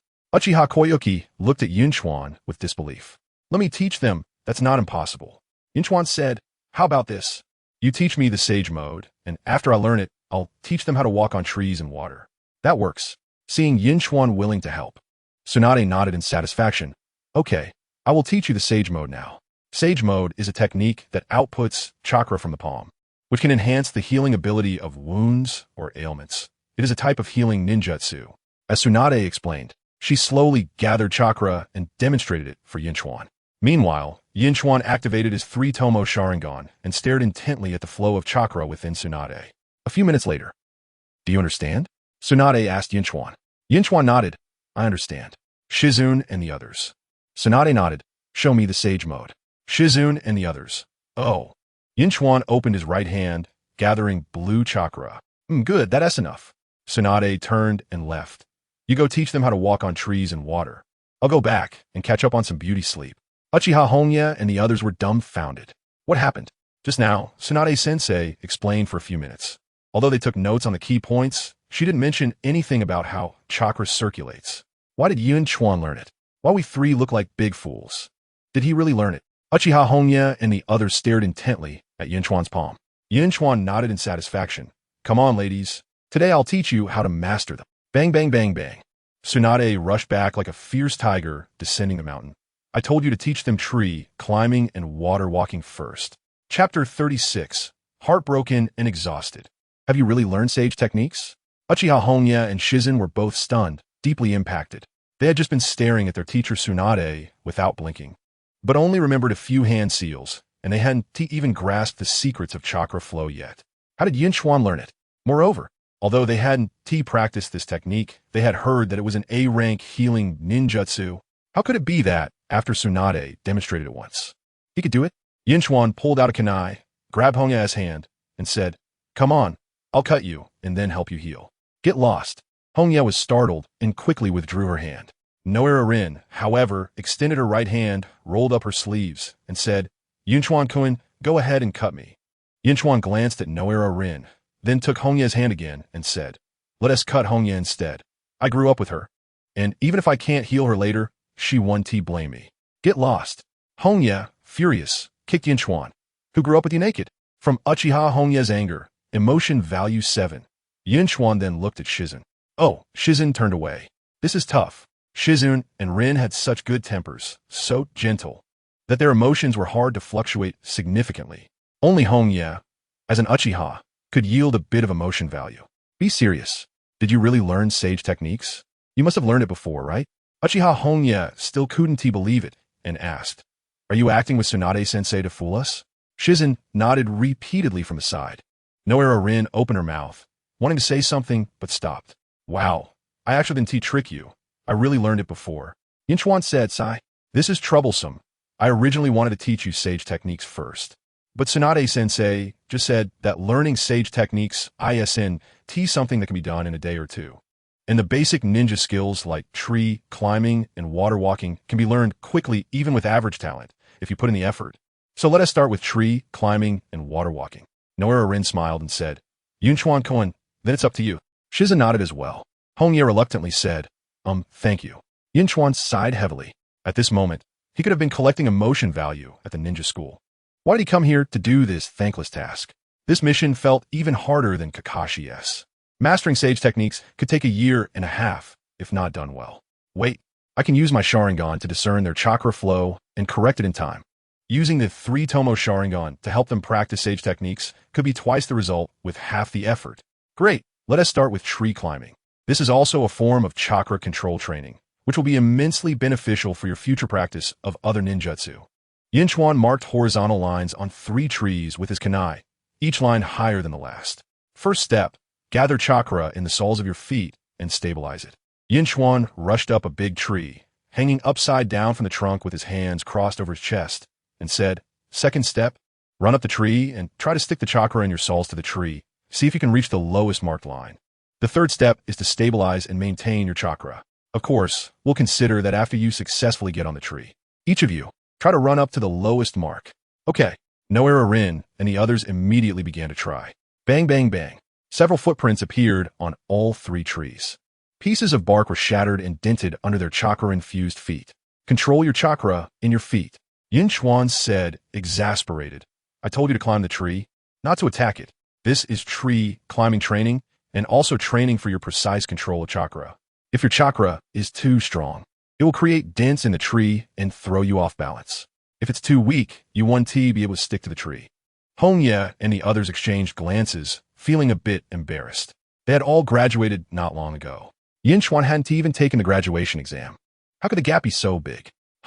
Yun Chuan leaped onto the tree in the middle where Noera Rin was, then walked down slowly with his body parallel to the ground. When he reached the lowest horizontal mark, he waved to Noera Rin. Rin, jump up and grab my hand. Okay. Noera Rin took a running start and jumped up. The tree left more footprints. Although those footprints weren't as deep as the previous ones, they still caused significant damage to the bark. Just when she reached her limit and was about to fall, Yun Chuan reached out and grabbed her right hand. Noera Rin let out a surprised cry, hanging in a strange position. Her right hand was held by Yun Chuan, her left foot was in the air, and her right foot was still stuck to the tree, swaying for a moment. Don't be afraid, Yun Chuan said. I'm holding you. Now place both feet on the tree, adjust your chakra, and see if you can stick to it. The key is in chakra control. We practiced mostly physical techniques in ninja school, so your core strength is definitely not a problem. Yes. Noera Rin used the pull from Yun Chuan's arm, exerted her waist, and placed her left foot on the tree. After several adjustments to her chakra, her feet were firmly stuck to the tree, and Yun Chuan slowly let go of his hand. You did it. Below, Uchiha Hongye and Shizun were ecstatic. Did it? Not all. Yun Chuan said, Rin, remember this state, remember the strength of your chakra now. Then increase the chakra in your right foot while decreasing it in your left foot. Let go of your left foot and try to walk down 2 steps. Okay. Noera Rin controlled her body and chakra, letting go of her left foot. Phew. As soon as her left foot was released, her right foot could no longer stick, and she fell down. Fortunately, she was already a genin. She lightly stepped on the big tree with her right foot, flipped in the air, and landed safely on the ground. Still, not good. I'm too stupid. Noera Rin's face turned red, her voice barely above a whisper. Try a few more times, adjust slowly. Yun Chuan beckoned to the 3. One by one, come over. After you fall, the next person immediately rush up. I'll hold you. And after you control your chakra, try to walk down again. After repeated attempts and adjustments, along with Yun Chuan as hands-on guidance. After more than 2 hours, Noera Rin and the others all learned to climb trees. The 3 girls cheered, earning Yun Chuan another wave of emotion value. Next up was walking on water. Theoretically, walking on water was much harder than climbing trees. However, their practice of tree climbing was actually teaching them how to finally control their chakra. The time spent honing their skills while learning to climb trees significantly improved their chakra control, making walking on water much easier. In less than an hour, Noera Rin and the others could already run quickly on the water surface. Yun Chuan's chakra control level is now 24. 3. Noera Rin and their chakra control levels are probably all below 5. Kakashi, who is already a chunin, likely has a chakra control level of around 8. Only Jonin might have chakra control levels above 10. For ordinary ninjas, training becomes increasingly difficult as chakra control levels rise. And it is likely that after reaching a certain value, it will be hard to improve for the next few years. However, improving chakra control below 5 is still relatively easy. The progress made by Noera Rin and the others during this half-day of training is very obvious. Seeing them playing on the water surface, Yun Chuan jumped down from the tree trunk. Noera Rin ran over like the wind. Yun Chuan-kun, we have all learned to climb trees and walk on water, thanks to your help. Shizun and Akatsuki also walked over, both with joyful expressions. Yun Chuan turned to glance in the direction of Tsunade's house, then turned back and said, "Great, now let's start learning Zij technique." Huh? Uchiha Akatsuki was surprised. We just learned to climb trees and walk on water. Shouldn't we practice more? Moreover, this is also a form of training for chakra fine control. Shizun also said with a serious expression, Yun Chuan-kun, the difficulty of sage technique is very high, and it can't be learned in just a day or two. There are not many medical ninjas in Konoha who can use sage technique. We just graduated from ninja school. Noera Rin pursed her lips. She really wanted to learn sage technique, but the difficulty of this technique is indeed very high. It's a bit hasty for them, who just graduated from ninja school. To learn sage technique now, because of its difficulty, it's necessary to start learning early.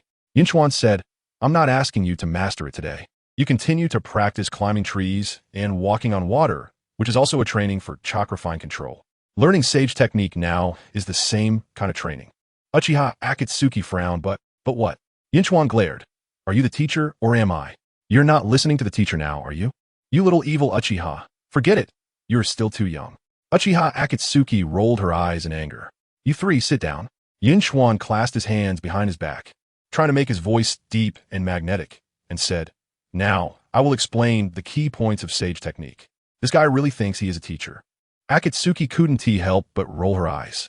But when she looked at Shizun and Rin, she saw that both Shizun and Rin obediently sat down.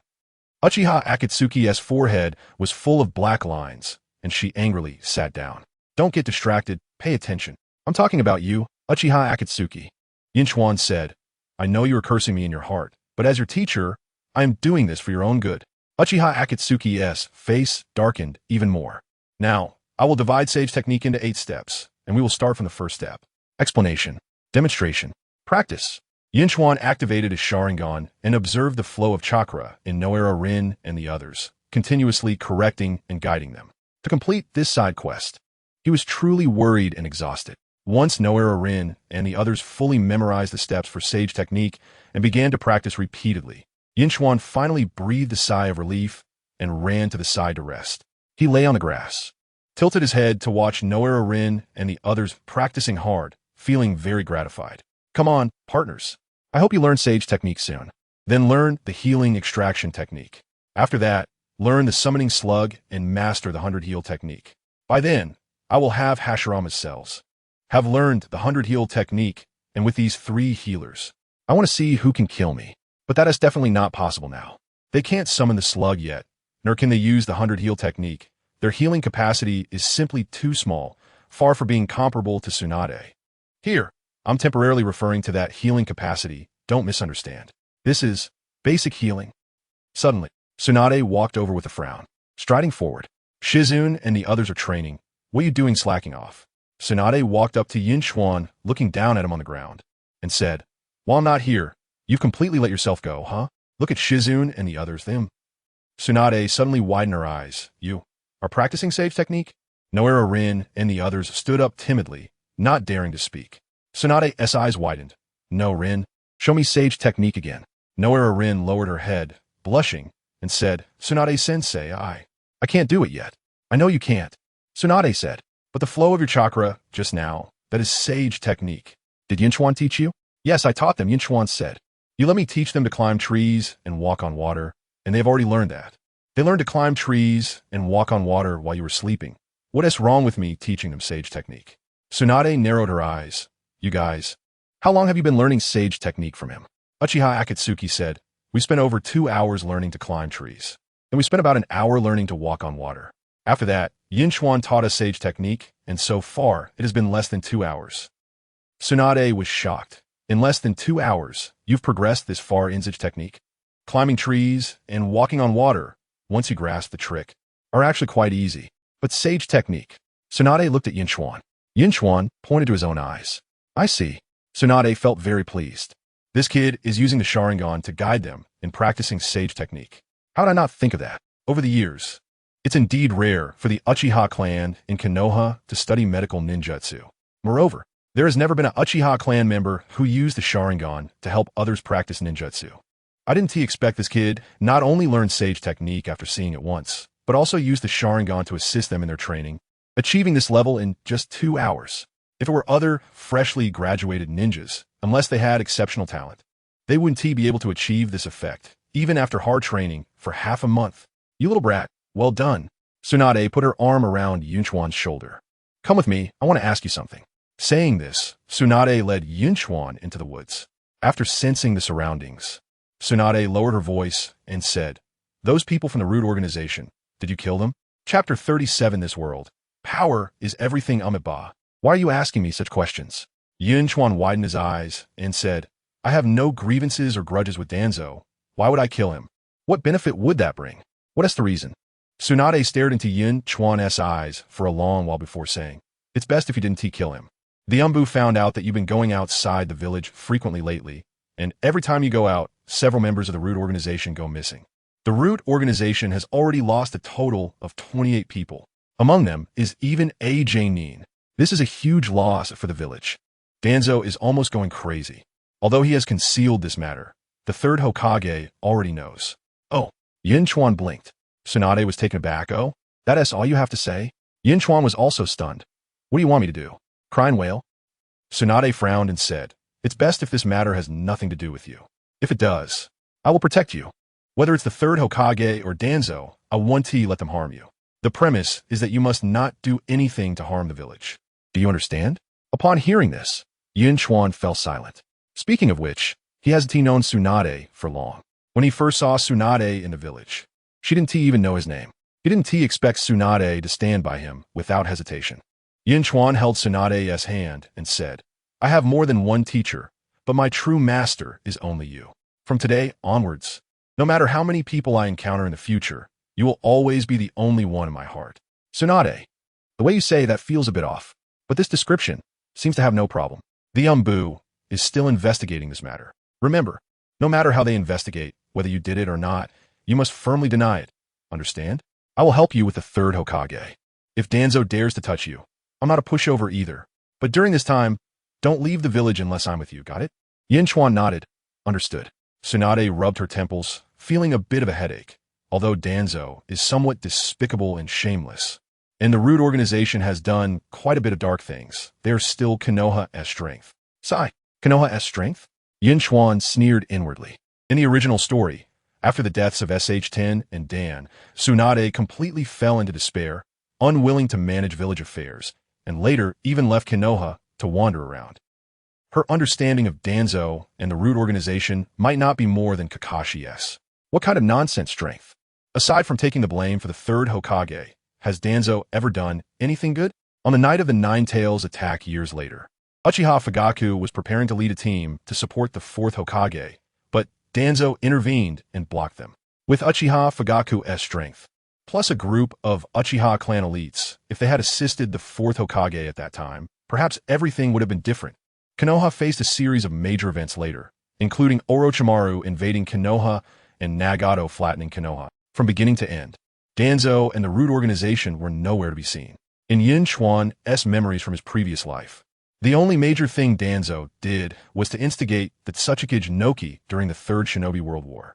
Regarding this, Yun Chuan has no concrete evidence, because this is something that some veteran Naruto fans have deduced. The incident of the 4 great ninja villages teaming up to attack Konoha definitely had someone instigating it, and there were also those fanning the flames. According to those veteran Naruto fans' deductions, the instigator was most likely the relatively aggressive Third Hokage. Noki, that old schemer, probably had a low chance of being the instigator, mainly acting as a supporter. Moreover, from the course of the war, it can be seen that a Wagakure indeed put a lot of effort into attacking Konoha, sending their successors and Jinchuriki to the battlefield. After that, there were incidents of Iwagakure attacking Konoha, while simultaneously Wagakure was also attacking Kimogakure. Given Noki's temperament, Why would he choose to fight on two fronts and attack his ally Kumogakure? Various signs indicate that Kumogakure was also caught off guard by Wagakure. So the fact that the Third Hokage single-handedly held off tens of thousands of Wagakure ninjas is said to be to cover Kumogakure's escape, ultimately fighting for 3 days and nights, and was worn down by thousands of Wagakure ninjas. Then strange things happened during the Five Kage Summit. The Fourth Hokage only blamed Noki for hiring Akatsuki, but didn't mention the grudge over his father's death. Moreover, the Third Hokage hated Danzo even more. What did Danzo do again? So many people speculate that it was because Danzo instigated Noki, leading him to stab Kumogakure and exhaust the Third Hokage. Of course, whether Danzo really did it, Yun Chuan cannot confirm. When he becomes strong enough, the first person he will kill will definitely be that old man Danzo. Hey! Tsunade tapped Yun Chuan on the head. What are you thinking? Yun Chuan looked up and said, I just don't quite understand why you, Teacher Tsunade, and the various ninja clans are afraid of Danzo. Afraid of him? Tsunade scoffed and said, Am I afraid of him? If it weren't for the fact that he still has some use for the village, and if the Third Hokage didn't protect him, I would have killed him a long time ago. Upon hearing this, Yun Chuan looked at Tsunade with new eyes and gave her a thumbs up. Don't try to sow discord here. Seeing Yun Chuan smirking and giving her a thumbs up, Tsunade shot him a glare and said, During this time, you need to be quiet and not cause trouble. In this world, power is everything.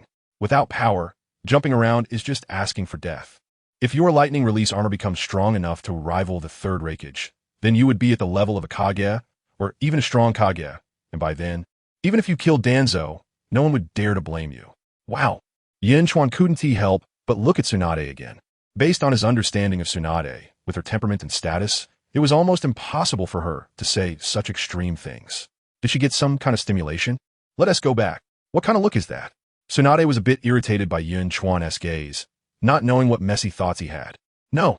Yun Chuan said, I think what you said, Teacher Tsunade, is very right, extremely right. The two walked out of the small grove.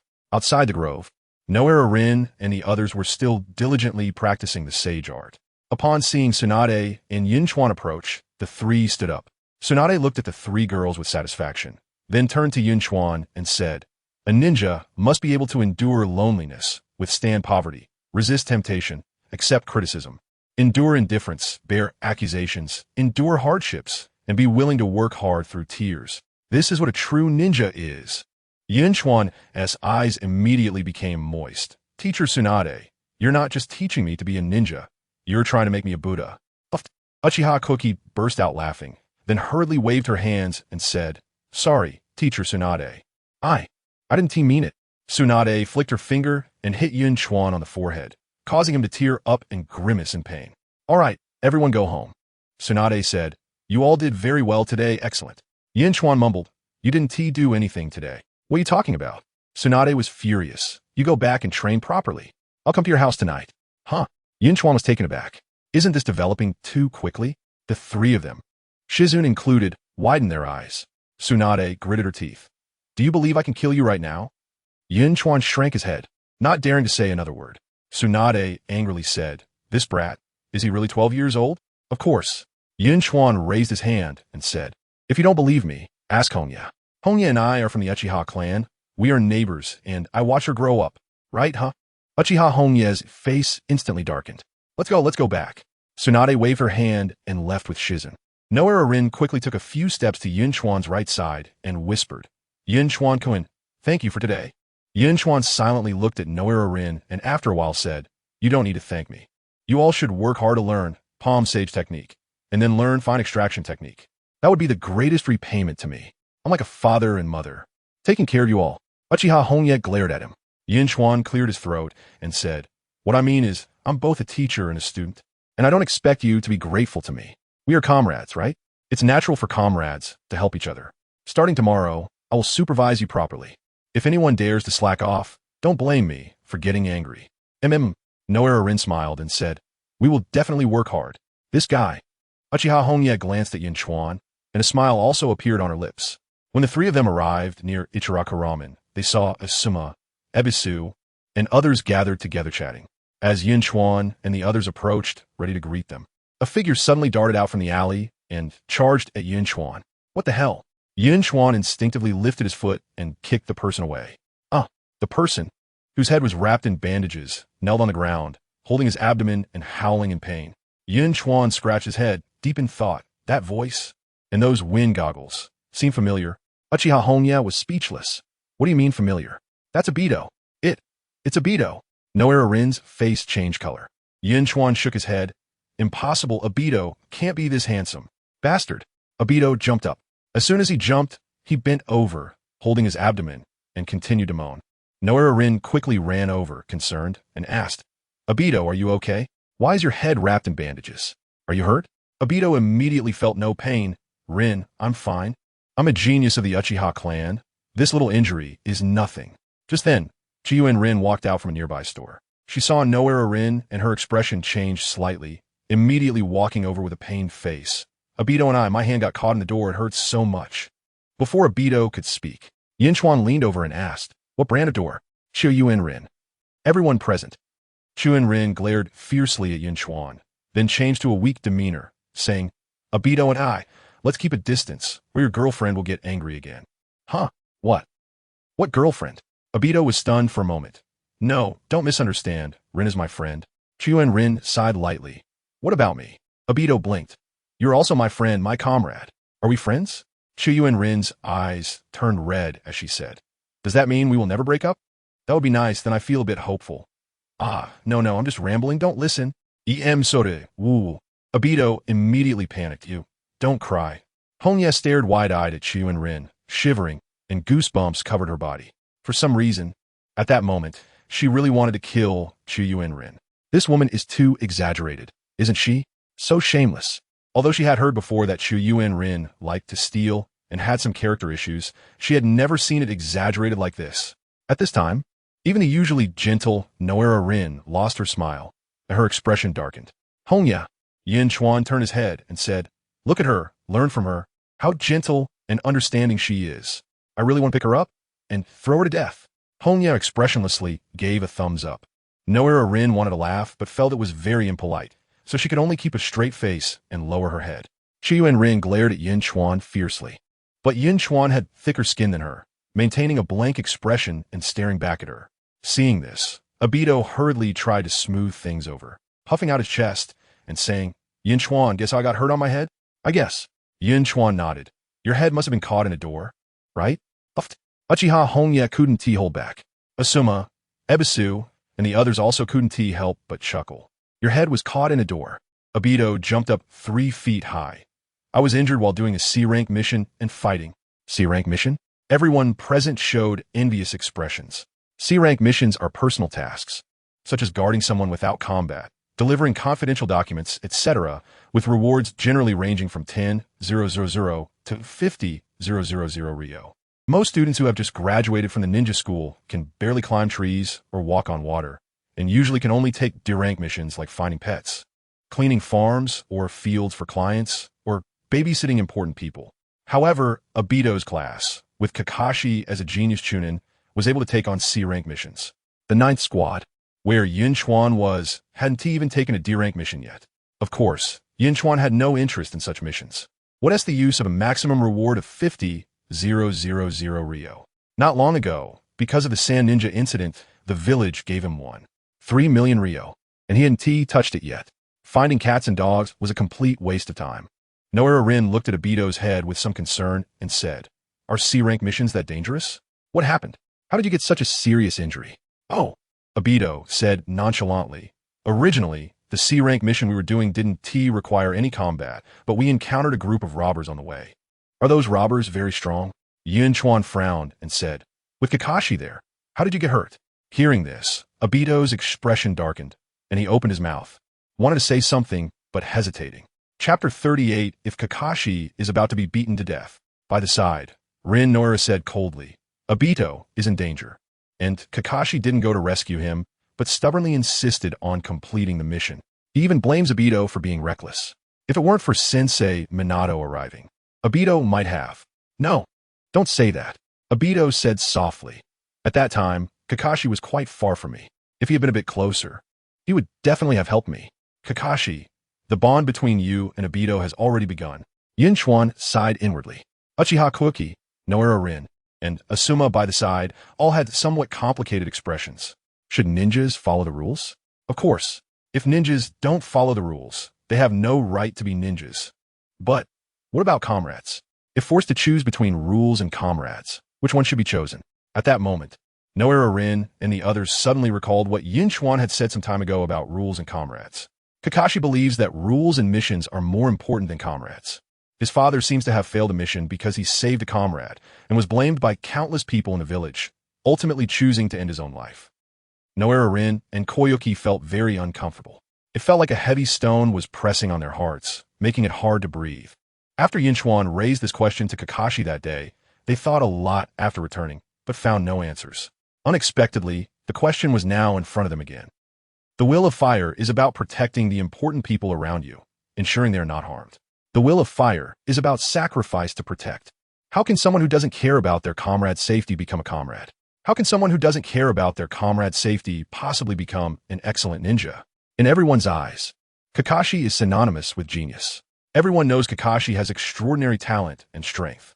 He graduated from a ninja academy at 5 years old, became a chunin at 6, leaving others far behind. Many people want to become his comrades. However, this genius seems to not value comrades. Shouldn't comrades support and encourage each other and grow together? Yun Chuan said, people who don't cherish their comrades are even worse than trash. Rin and Asuma lowered their heads. They really didn't want to see this side of Kakashi. That day, when Kakashi said that those who don't follow the rules are trash, everyone thought Kakashi might have been angry. If Kakashi's comrades were in crisis, he would definitely not give up on them. Why? When Yun Chuan suddenly said that to Kakashi that day, many people felt it was a bit inexplicable. Looking back now, it seems Yun Chuan had long seen Kakashi's obsession and darkness within, wanting to pull him out of the darkness. Rin pursed her lips and glanced at Yun Chuan. Suddenly, she and the others' gazes turned to one direction. In the southwest direction, the white-haired Kakashi was walking silently. Yun Chuan also saw Kakashi and loudly asked, Obito, I have a question for you. If you go out on a mission and are about to complete it, but Kakashi is about to be beaten to death, would you continue with the mission or save Kakashi? Kakashi. Everyone. Of course I would save Kakashi. Obito said without hesitation, my comrade. I will protect him. This is my ninja way. I want to become a Hokage. How could I let my comrade fall into danger? Yun Chuan then asked, you would rather fail the mission to save Kakashi? Yes. You trash. Huh. Yun Chuan then looked at Might Guy. If you go out on a mission with Kakashi and he is about to be beaten to death, would you continue with the mission or save Kakashi? Kakashi. Might Guy gave a thumbs up. I would definitely save Kakashi. He is my lifelong rival, my goal, my best friend. No matter what, I will protect him. This is my youth. Yun Chuan gave a thumbs up. Some people may not shine brightly, but they're always warm and bright, youthful and uplifting. I'm talking about you, Guy. Yun Chuan. Might Guy was moved to tears. From Might Guy's happiness and excitement, emotional value 12 Obito was left speechless. I chose the same thing and did the same thing. Why am I trash? And he is so brilliant. Yun Chuan ignored Obito's protest and looked at Ebisu. Ebisu straightened his chest, pushed up his sunglasses, ready to make an acceptance speech. Yun Chuan asked, Ebisu, if your team had one more girl, would you be happy? Everyone. Kakashi. Yun Chuan's question, is this broad? Wasn't he supposed to ask about comrades? What does this have to do with anything? Ebisu was also confused, not able to say a word of his prepared speech. Forget it. No need to answer, you old SP. Yun Chuan said, you're jealous that my team is all girls, and you insult me behind my back as a pervert. You think I don't know? My team being all girls was not my choice. I'm not. Ebisu waved his hands repeatedly. Yun Chuan turned to Kakashi. Kakashi. I'm not interested in your question. Kakashi turned and left. Kakashi. Yun Chuan shouted. Only those who understand how to protect their comrades can truly become strong. Everyone looked at Kakashi's back, but Kakashi remained indifferent. Yun Chuan continued. The bonds of the heart carry endless emotions and power. Ninjas fight because of their bonds with people. Protect because of their bonds with the village. Kakashi, do you understand? Kakashi did not respond and walked further away. Yun Chuan said helplessly, look at Kakashi's attitude. Like a little cow rubbing against a power line. He's gotten too arrogant. TSK. Koyuki said, don't always say such strange things. The earlier words moved me so much. And then you come out with this. Yun Chuan was taken aback. Is it strange? Didn't you understand? Then let me explain. Who asked you to explain? Ha ha ha. A group of people started to make a fuss. Obito stepped forward, eyes red looking at Yun Chuan, and said, Yun Chuan, Kakashi doesn't understand your words, but I do. From Uchiha Obito's Deep Emotion, Emotional Value 13. What do you understand, you trash? Yun Chuan rolled his eyes. Ah, you're the trash? Obito jumped in anger. From Uchiha Obito's Anger and Grievance, Emotional Value 8. From Noera Rin's Anger and Hatred, Emotional Value 11. This woman. Yun Chuan slowly turned his head to look at Noera Rin and activated his Sharingan. He wanted to cast a Jinjutsu on Noera Rin to make her embarrass herself. Huh? As soon as the Sharingan Jinjutsu was activated, Yun Chuan was stunned. Noera Rin had already been affected by Sharingan Jinjutsu. Moreover, her ocular power was far beyond his. Uchiha Madara. Yun Chuan's pupils slightly constricted. That night, after receiving Uchiha Madara's emotional value, he understood that the situation with Akahara Rin was definitely being manipulated by that old schemer. Later, he even suspected whether Akahara Rin could be a transformation of White Zetsu or Black Zetsu. But now, he discovered the Sharingan Jinjutsu on Akahara Rin. She had originally been isolated and ostracized by many, with only the sunny and cheerful boy Obito willing to play with her. So, she had always had a good impression of Obito. Now, after being subjected to Uchiha Madara's Jinjutsu, she likely regarded Obito as the most important person. Therefore, every time Obito was bullied, her emotions would fluctuate violently. Yunkawa turned his head and closed his Sharingan. From the feelings and happiness of Noera Rin. From Asuma. From Nara Shikamaru. Yunkawa rubbed his chin and glanced at the crowd present. Asuma and the others seemed to be pondering over what he had just said. Seeing this, Yunkawa pulled a firecracker out of his pocket. Noera Rin, who had been paying close attention to him, widened her eyes and immediately covered her ears. The crowd was stunned, and when they focused their gaze, they were instantly furious. This again. Uchiha Redleaf casually picked up a broom from the store entrance, pretending to hit. Asuma and Nara Shikamaru rushed forward, one on the left and one on the right, trying to grab Yunkawa's arms. Rin, you're ruining my good deed. Yunkawa looked at Noera Rin speechlessly and slipped through the crowd's encirclement. The crowd laughed and scolded behind him. It's over. Even if I really scare them with a firecracker now, they probably won't be angry anymore. Is this the essence of camaraderie? Yunkawa turned back to look at the chaotic crowd, feeling speechless. At this moment, he noticed that at Ichiraku Ramen, Inazuka Kiba's ninja dog, Akamaru, was sleeping. Yunkawa walked over and shouted, "Still sleeping? Woof!" Akamaru let out a strange yelp and jumped up, under the stunned gaze of the crowd. Yunkawa was chased by Akamaru and disappeared at the end of the street. Yunkawa-kun really is. Asuma chuckled, scratching his head. Just now, he was still pondering the things he said and was quite impressed, but now he's playing pranks again. But perhaps this is what bonds are. Perhaps only Yunkawa's pranks could save Kakashi, who was shrouded in darkness. Night fell. The sky grew darker. In Yunkawa's family's training ground, flashes of lightning were flickering continuously. He was wearing a weighted vest and leg weights, doing pull-ups under the lightning release chakra mode. The specially made steel frame was creaking continuously. Suddenly, his brother Shisui ran over quickly. Brother, Lady Tsunade is looking for you. Who? Yunkawa performed a double-arm pull-up, supporting himself on the bar, and then jumped down. Bang! The moment he landed, he left 2 deep footprints in the ground, kicking up dust. Tsunade nodded slightly, stepped forward, and patted Yunkawa's weighted vest, saying, "How much weight are you carrying now?" Yunkawa replied, "The vest and leg weights together total 300 kilograms. The weighted training combined with the stimulation of lightning release chakra has greatly improved my physical fitness." Tsunade said, "You need to train your upper body strength, back strength, leg strength, and core strength more, but there's no need to train your chest muscles, as larger chest muscles will affect your punching speed." Hearing this, Yunkawa instinctively looked down. "What are you looking at?" Tsunade gave Yunkawa a flick on the forehead. But at that moment, Yunkawa was still in the lightning release armor state. Tsunade's hand was completely blocked by the lightning release armor. The defense of this lightning release armor is truly strong. Tsunade said, "The third Hokage used tailed beast-level chakra to activate the lightning release armor, and its defense might not be stronger than your Uchiha clan Susanoo. However, compared to Susanoo, the lightning release armor has lightning-like speed and can be maintained for a long time. Have you been doing weighted training at home with the lightning release armor activated this time?" Yunkawa said, "It's not just weighted training. I also want to develop the lightning release armor into speed, form, and defense form." Speed, form, and defense form? Tsunade was taken aback. She didn't know much about the lightning release armor either. Shisui nearby perked up his ears. Yunkawa said, "The lightning release armor possesses powerful defense and speed. The strong defense mainly comes from the armor formed by the lightning release chakra condensing around the body. The terrifying speed is due to the lightning that bursts forth from within, which can enhance the conduction speed of nerves. However, after my training, I found that these are actually two different training directions. Through continuous training and refinement, one can focus on defensive training and elevate defense to its peak. I call it the defense form. Similarly, if I can develop the speed form, then I can elevate speed to its peak. Not quite right. Tsunade frowned and shook her head. As far as I know, the Third Hokage lightning release armor is known as the strongest shield. But this is clearly not what you guessed as the defense form, because its speed is also as fast as lightning. If you train the lightning release armor normally and continuously refine it, you can have both powerful defense and terrifying speed. So why waste time developing the speed form and defense form? Yunkawa said, every jutsu has room for improvement. Back in the day, the second Hokage even simplified dozens of hand signs for water release jutsu down to 4. I just want to develop this jutsu to its extreme. What I truly want is to develop the speed form and defense form and be able to switch freely between these two forms.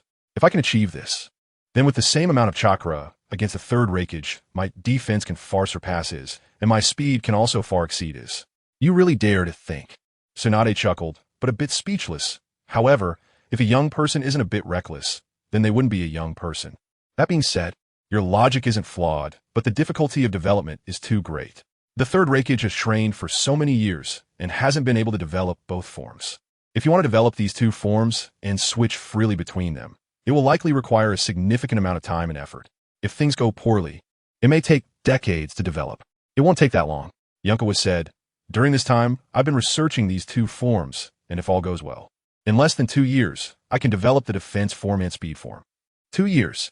This kid is getting more and more arrogant. But where does this mysterious confidence come from? Tsunade couldn't help but look at Yunkawa a few more times. Meanwhile, Shisui beside him had admiration in his eyes, waving his little fist, extremely excited. From Shisui's admiration and envy, emotional value, 12, chapter 39. Merging with monster strength, the power forms of the lightning armor, Tsunade thought Yun Chuan was quite arrogant. However, she never expected that Yun Chuan said 2 years was already a deliberately extended time frame. With his current chakra control of 24. 3. If he were to truly develop the lightning armor's rapid form and defensive form, it would indeed take 3 more years. But in reality, his chakra control could be enhanced using emotional points. If his chakra control were to increase significantly, he might even be able to develop the rapid and defensive forms in just a few months. He said 2 years to avoid scaring Tsunade. Tsunade sighed. If you really can develop the lightning armor's rapid form and defensive form and switch between them freely, then your lightning armor will surpass that of the second and third Hokage. But it's incredibly difficult. Lightning chakra is too hard to control. It requires not only a massive amount of chakra to support it, but also an unimaginably high level of chakra control. How about this? My chakra attributes are fire, lightning, earth, water, and yang. You teach me the lightning armor, and I can help you research the rapid form and defensive form, which should be of some assistance. At this point, Tsunade's expression suddenly darkened, and she said softly, all along, I didn't want to involve myself in Konoha's affairs anymore, and I have hemophobia, so I can't even go to the battlefield. Cultivating you into a top-tier ninja in Konoha and making you a bridge between the Uchiha clan and the village might be the only thing I can do for Konoha. All right. Yun Chuan nodded without hesitation. Tsunade was taken aback. This is a secret technique of the Cloud Village, and currently, you're the only one in Konoha who knows it, and you want me to teach you? Yun Chuan smiled and said, when you talked to me about the root organization this morning, you said even if I did it, you would help protect me.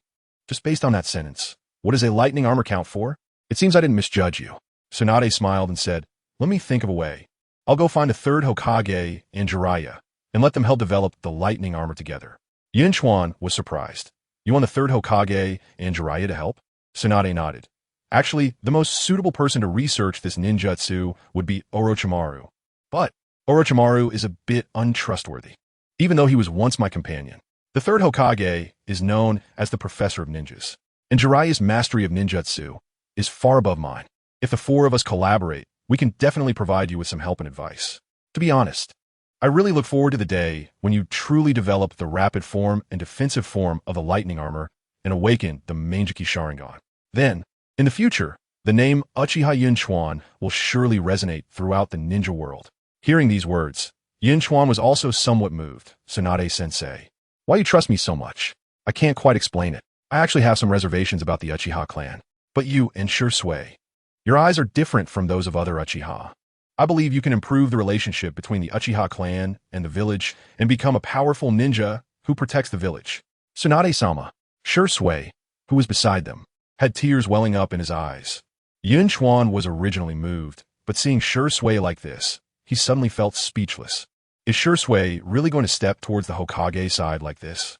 Looking at Shisui's demeanor, it seems he won't hesitate to go through fire and water for the village in the future. It's a headache. It's like a tug of war. Recently, he had finally managed to pull Shisui back a little. Now, because of Tsunade's words, Shisui is running back over there again. But to put it back, Tsunade really trusts them brothered a lot. If it were the third Hokage who said these words just now, Yun Chuan might have cursed under his breath. Tsunade continued. Many souls in the Uchiha clan harbor darkness and evil deep within, and once it erupts, it's easy to fall into madness.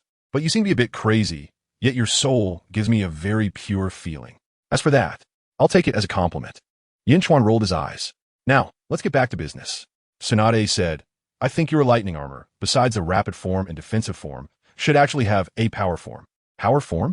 Yun Chuan was taken aback. To be precise, Tsunade seemed a bit excited. What you really need to develop should be the rapid power form and the defensive power form. The third Hokage has the strongest spear, so he doesn't need to use any other ninjutsu. Just relying on the lightning armor and one technique is enough to make enemies tremble in fear. Unfortunately, you don't know that technique, so your attacks will seem monotonous and somewhat weak. But, saying this, Tsunade suddenly flashed and then punched the ground, creating a large pit. Yun Chuan frowned and said, Tsunade-sensei, you just need to tell me how to combine your monster strength with the lightning armor. There's no need to smash a big hole in my training ground, right? Tsunade shrugged it off. This is a training ground. What does it matter? Yun Chuan, it's a hassle to clean up. Shut up. Don't change the subject. All right, I understand. You mean to teach me your monster strength? And then merge this with the lightning armor? Exactly. Huh. I haven't even said it yet. And you guessed it? Of course, when you raised your butt, I knew you were talking about monster strength. Yun Chuan stroked his chin. Tsunade's monster strength is not ordinary. Yun Chuan remembered that in the original work, the fourth Hokage lost in an arm wrestling match against Tsunade, who overpowered him. In the anime, when the fourth Hokage arm wrestled with Tsunade, he activated the lightning armor. Later, during the Fourth Great Ninja War, Tsunade shattered Uchiha Madara's Shisui while severely injured. If this kind of power could be merged with the lightning armor, turning the power of lightning into monster strength, it might not be inferior to the third Hokage technique. My monster strength, Tsunade said, in essence, it is using precise chakra control techniques to concentrate chakra in any part of the body and then quickly ignite and explode.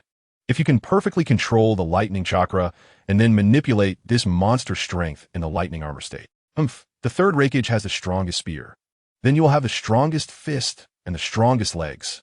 Come, I'll first teach you a complex ninjutsu to test your chakra control. When you learn this ninjutsu, do not activate the Sharingan, understood? All right. Yun Chuan nodded. Then teach me the fine extraction technique. What? Tsunade was taken aback. You actually know my fine extraction technique? You better not be too arrogant, kid. This is a very advanced medical ninjutsu, which involves using a chakra scalpel to cut open the affected area, extracting toxins while treating the damaged part, and then using ninjutsu to heal before concocting an antidote to completely cure the patient. Even if you use the extraordinary insight of the three-tomo Sharingan to replicate it, you won't be able to fully master it without a period of training and refinement. So, let's give it a try. Yun Chuan said, Tsunade-sensei, aren't you trying to test my chakra control? All right. Tsunade nodded slightly. Shisui, who was nearby, timidly asked, Tsunade-sama, can I learn it? Shisui, you are not suited to learn medical ninjutsu, Tsunade said. Your chakra attributes are fire, wind, lightning, and in. But medical ninjutsu requires yang attribute chakra to activate. I checked your brother's information before. He is a rare all-attribute ninja. So he can learn it, but you cannot. Oh. Shisui felt a bit disappointed. Immediately, Tsunade explained and demonstrated the delicate extraction technique several times to Yun Chuan. Without activating his three-tomo Sharingan, Yun Chuan found learning this complex medical ninjutsu quite challenging.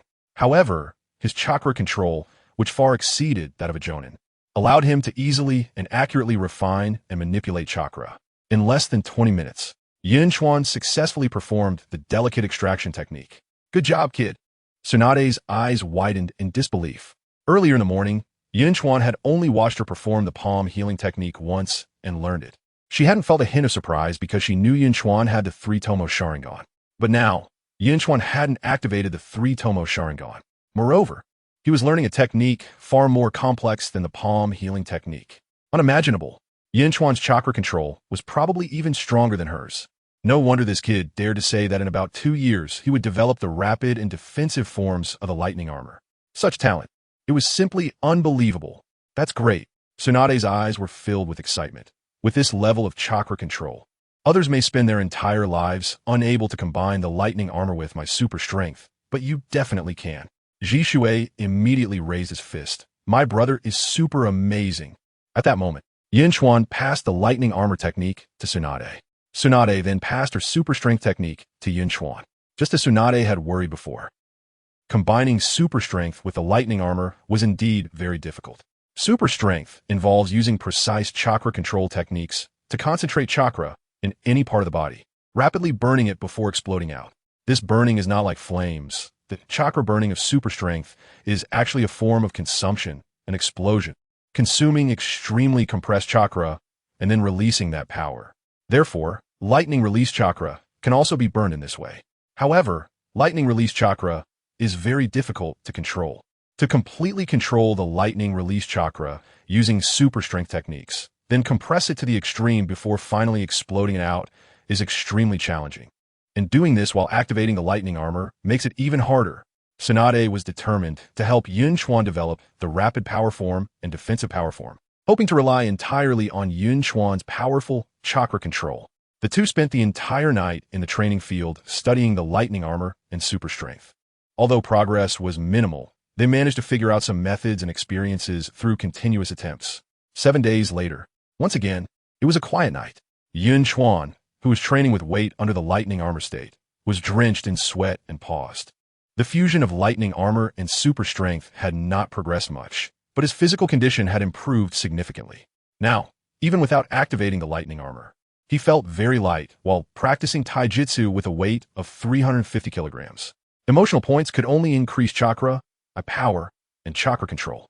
Physical condition, taijutsu, combat skills, and combat intuition all require daily and yearly training.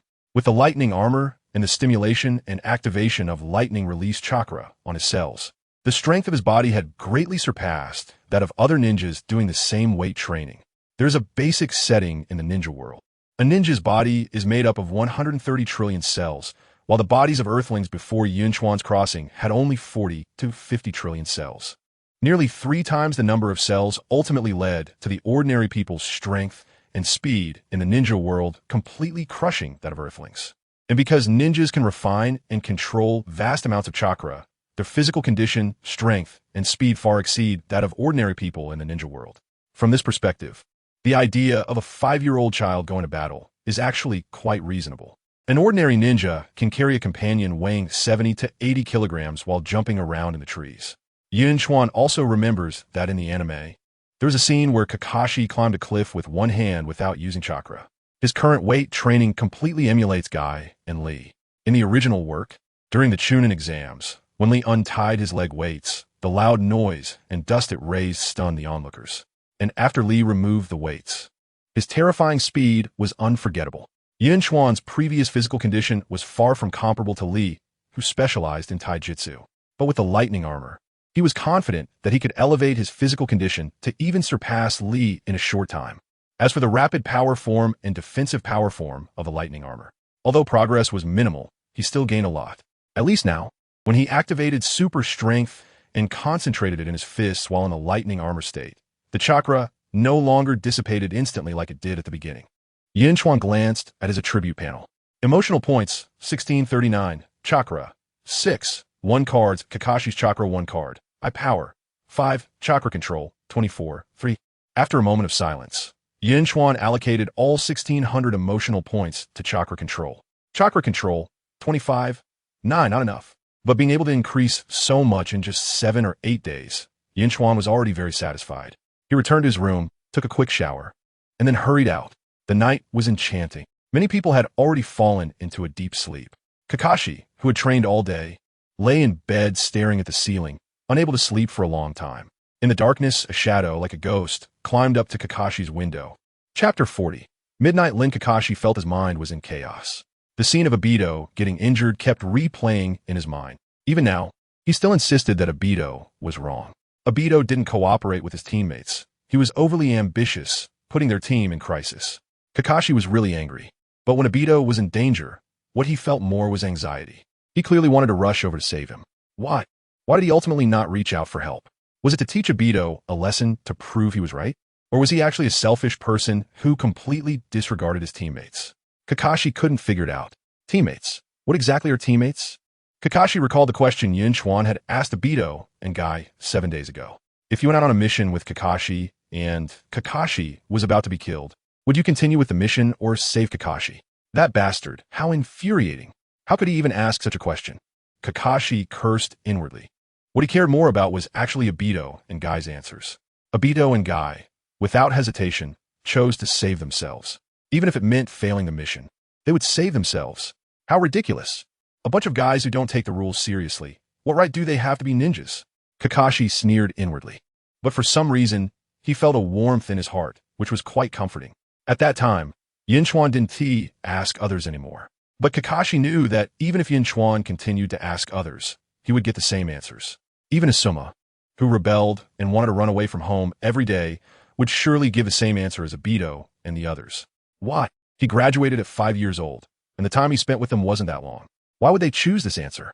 At this moment, Kakashi's mind suddenly flashed back to the expressions of everyone that day. Asuma, Yuhi Kurenai, Ebisu, Noera Rin. Their eyes became incredibly complex and strange when they realized he didn't go to save Obito. Those eyes were filled with disappointment and pain. And disbelief. However, there was no blame, no accusations. Kakashi suddenly felt a deep discomfort. He had always liked to be alone, appearing indifferent to others' opinions. But deep down, it seemed he had long regarded them as comrades. Yun Chuan said that after he graduated, he still ran to school every day. Was it because Guy and Obito, like the sun, dispelled his loneliness and coldness? Kakashi stared at the ceiling, his eyes unfocused, repeatedly recalling what Yun Chuan had said. Only those who understand how to protect their comrades can truly become strong. The bonds of the heart carry endless emotions and strength. Ninjas struggle because of their bonds with people, and protect because of their bonds with the village. Perhaps, those who do not follow the rules are indeed useless. But I believe, those who do not cherish their comrades are even worse than useless. I believe, the people in the village owe your father an apology. Konoha White Fang, for the sake of saving his comrades, did not complete the mission. He is the true hero. Lost in thought, Kakashi fell into a deep sleep. In the darkness, smoke swirled around. The wind blew, feeling a bit cold. Kakashi instinctively pulled up the blanket. Suddenly, he sensed something and opened his eyes. A familiar figure stood at the foot of his bed.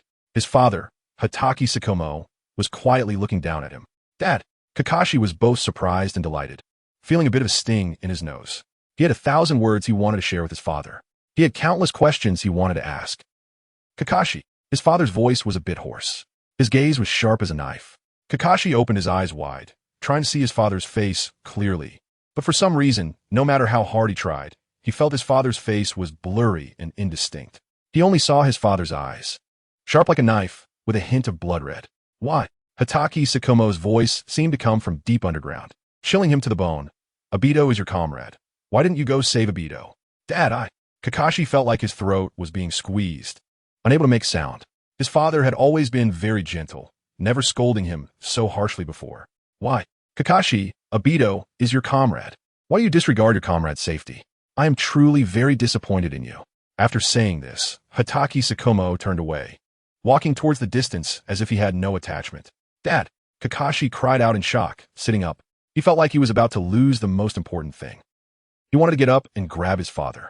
But no matter how hard he struggled, his body felt as if it were sinking into a quagmire. The more he struggled, the harder it was to move. Dad! Watching his father disappear into the distance, Kakashi felt something in his heart shatter. From childhood to adulthood, his father had always been proud of him. But now, he felt his father's sadness and disappointment flowing like a river. Dad! Kakashi burst into tears, murmuring to himself, did I really do wrong? At this moment, his body suddenly regained its freedom. The surrounding smoke also dissipated without a trace. His father seemed to have come, or perhaps had never come at all. But those words, full of disappointment, still echoed in his ears. Just at that moment, Noera Rin's cry for help came through. Kakashi, save me. Rin? Kakashi was taken aback, grabbing the ninja tool pouch by his pillow and swiftly leaping out of the window. The moment he jumped out of the window, the surrounding environment changed. Kakashi found himself jumping into a strange forest. What? Where is this place? Kakashi flipped his wrist, gripping a kunai, calmly surveying his surroundings. Not far away, Noera Rin was being chased by a group of people, quickly running toward him. Missed village ninjas. Kakashi was taken aback. First, kill the leader. Although he couldn't understand what was happening, Kakashi immediately calmed down. He swiftly moved his left hand flicking, sending shurikens flying toward the group of mist ninjas. Then, Raikiri, Kakashi's right hand crackled with electricity, thrusting at the leader of the opposing group. Crackle. In the flickering lightning, Noera Rin suddenly jumped out. Kakashi's Raikiri couldn't be retracted in time, and with a stab, it pierced through Noera Rin's heart like a knife. Rin. Kakashi felt the world spin. He saw blood continuously flowing from Rin's mouth, her eyes wide open, tilting her head, struggling to reach out to him. Why? Kakashi! Kakashi! The piercing scream tore through the darkness completely. Ah! On the bed, Kakashi screamed. Sitting up, it was just a dream. But this dream is too terrifying. Recalling the look in Noera Rin's eyes and her expression in the dream, along with the blood gushing from her mouth, Kakashi felt a surge of fear and gasped for breath. Thankfully, it was just a dream. The words of reproach from my father, just a dream. Rin being killed by me, also just a dream. Two strange and frightening dreams. Kakashi let out a sigh of relief. He couldn't even perform the jutsu that wrapped his hands in lightning. Dreams are indeed absurd and completely disconnected from reality. Suddenly, a head appeared at the window. Who is it? Kakashi, already on edge, grabbed the kunai by his pillow and prepared to attack. At that moment, the voice of Yukikawa rang out. Kakashi, did you have a nightmare? Yukikawa, you... Kakashi was furious. What are you doing hanging on my window in the middle of the night? From Hatake Kakashi's anger. Emotion value 7. Oh, this Birdman has finally harvested his emotion value for the first time. Yukikawa sighed with emotion and said, You're wrong. I'm not hanging on your window. I'm upside down at your window. Before he could finish, another head appeared. It was Might Guy. At this point, Yukikawa was also speechless. Guy, how did you end up here? Guy replied, Yukikawa-kun, I felt something was off with Kakashi these past few days, so I came to check on him at night. I didn't expect you to be here, too. As expected, the hearts of close friends are connected. Steel sharpens steel, brothers forge brothers. This is our youth. Yukikawa maintained his upside-down position and said, Guy, you make a good point. He just had a nightmare if it's really bad. You can go in and sleep with him. Might Guy's eyes widened as he looked at Yukikawa. Oh right, how did I not think of that? You're right, Yukikawa-kun. I don't want to. Kakashi exclaimed in terror. You both get out. I can't sleep with you here. Guy immediately said, Kakashi, you are my dear friend, my lifelong rival. To be able to sleep with you. I don't want to. Kakashi, frightened, ran over and slammed the window shut. You two hurry up and leave. I want to sleep. Hey, Kakashi, you... Guy felt a bit wronged after being rejected by Kakashi. It's okay, Guy. Yukikawa comforted. Sooner or later, Kakashi will agree to sleep with you. Inside the house, upon hearing this, Kakashi felt a chill run down his spine.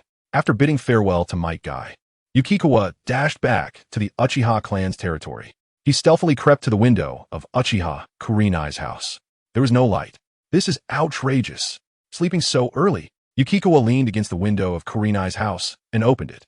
Inside, Uchiha Kurenai, who had just gone to bed, sensed something and opened her eyes, looking toward the window. In the darkness, a head poked in from the window. Ah! Kurenai was startled and grabbed a pillow to throw it. It's me. Yukikawa caught the pillow and said, The long night is here, and I can't sleep. I came to see if you're diligently practicing the chakra control technique. Uchiha Kurenai was furious and, after turning on the light, exclaimed, What time is it? I don't need to sleep. Are you not afraid of being caught by the guards for hanging on someone's window in the middle of the night? From Uchiha Kurenai's annoyance. Emotion value 8. Yukikawa leaned on the windowsill, frowning. Kurenai, how can you be like this? Think about it. Is your talent really better than Shizune and Rin? If in a few days, they learn and master the chakra control technique, while you still can't, what will you do? Kurenai was slightly taken aback. Yukikawa continued. Do you want to be left behind by your own companions? Of course not. Kurenai's voice rose an octave. Her talent, although not on par with Yukikawa's freakish abilities, surely couldn't be worse than Shizune and Rin, right? If she fell far behind them and became the weakest link in the team. That can't happen. All right. I just came to remind you to work hard on your training. Whether you want to or not is up to you. By the way, as a ninja, not keeping kunai and shuriken nearby, and throwing pillows when trouble arises, is that acceptable? When I'm in my own house sleeping, I still need to keep weapons by my pillow? Nonsense.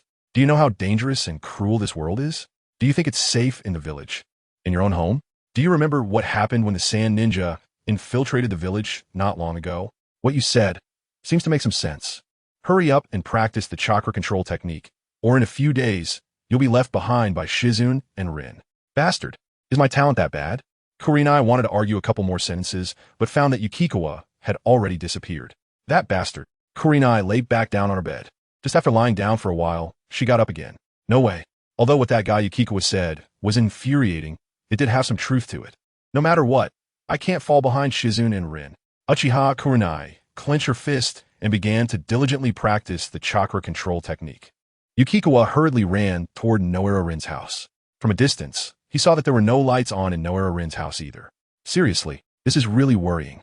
It's only 1 a.m. Why is everyone already asleep? Yukikawa leaned against Noera Rin's window and peeked inside. As soon as he leaned in, his head almost made intimate contact with Noera Rin, who was right by the window. Both of them were startled. Noera Rin took a few steps back, turned on the light, and grabbed a kunai. Finally, when she saw Yukikawa's face, she was taken aback. Yukikawa-kun? Yukikawa complained, standing by the window without turning on the light in the middle of the night to scare people. Is that appropriate? Who's scaring who here? Noera Rin gave Yukikawa a resentful glance. She nervously walked over and whispered, Yukikawa-kun, is something wrong?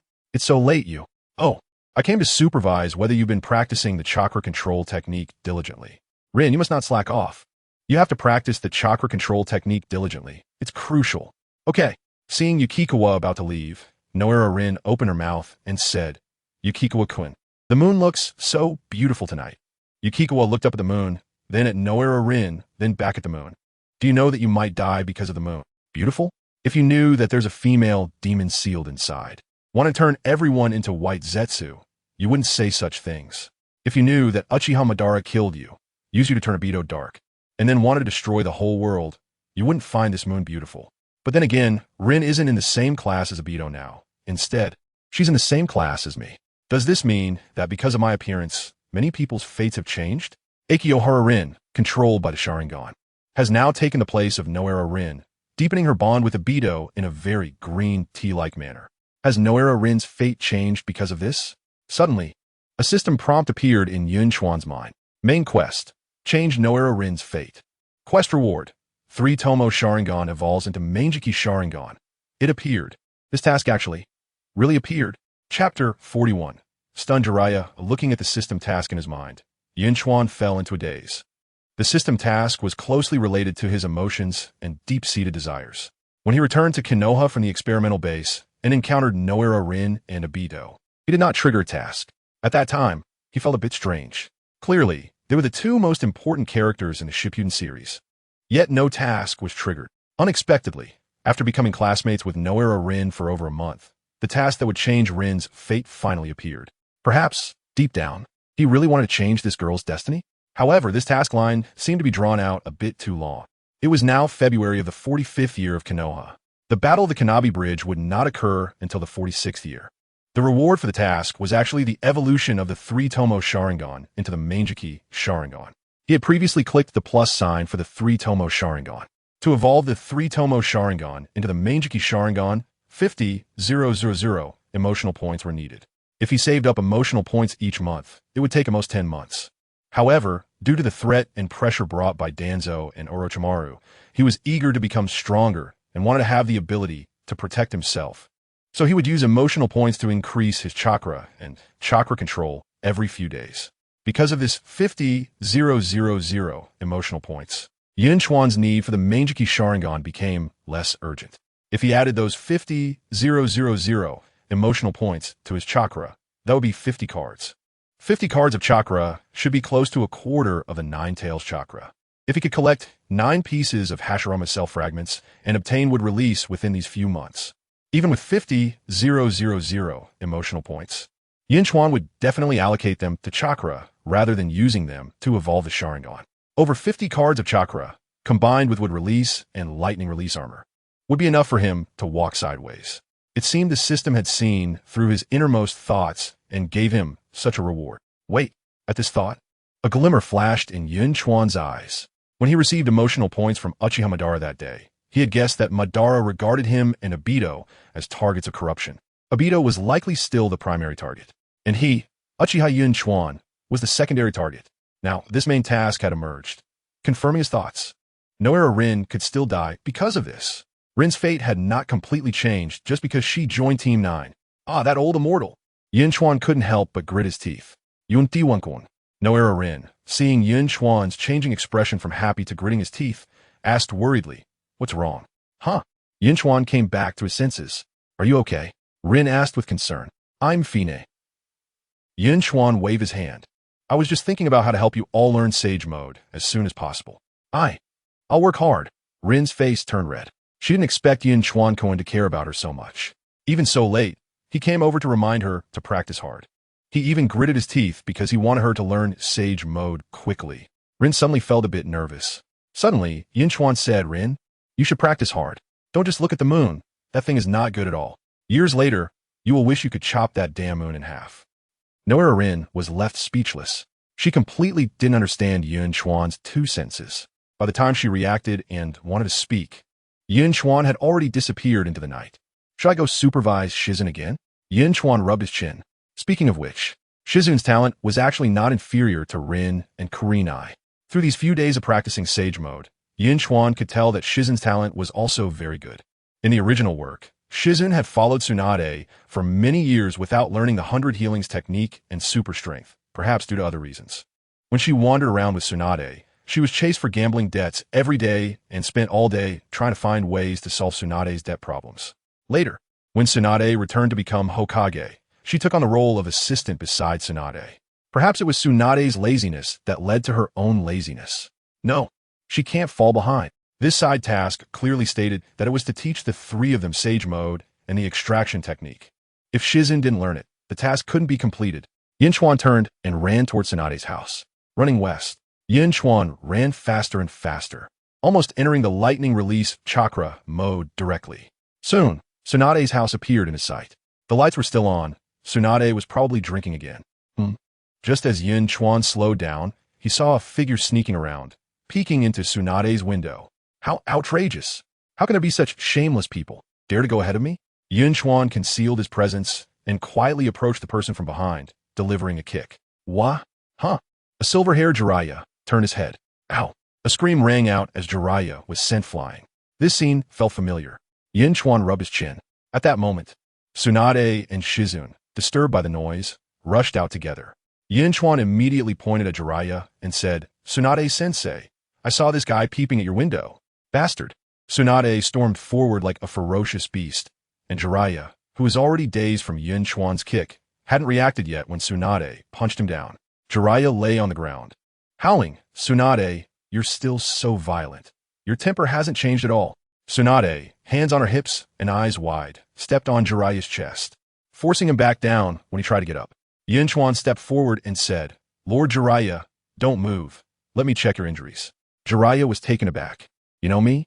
After checking, Yun Chuan sighed, looked up at Tsunade, and said, "Alas, there's no saving him."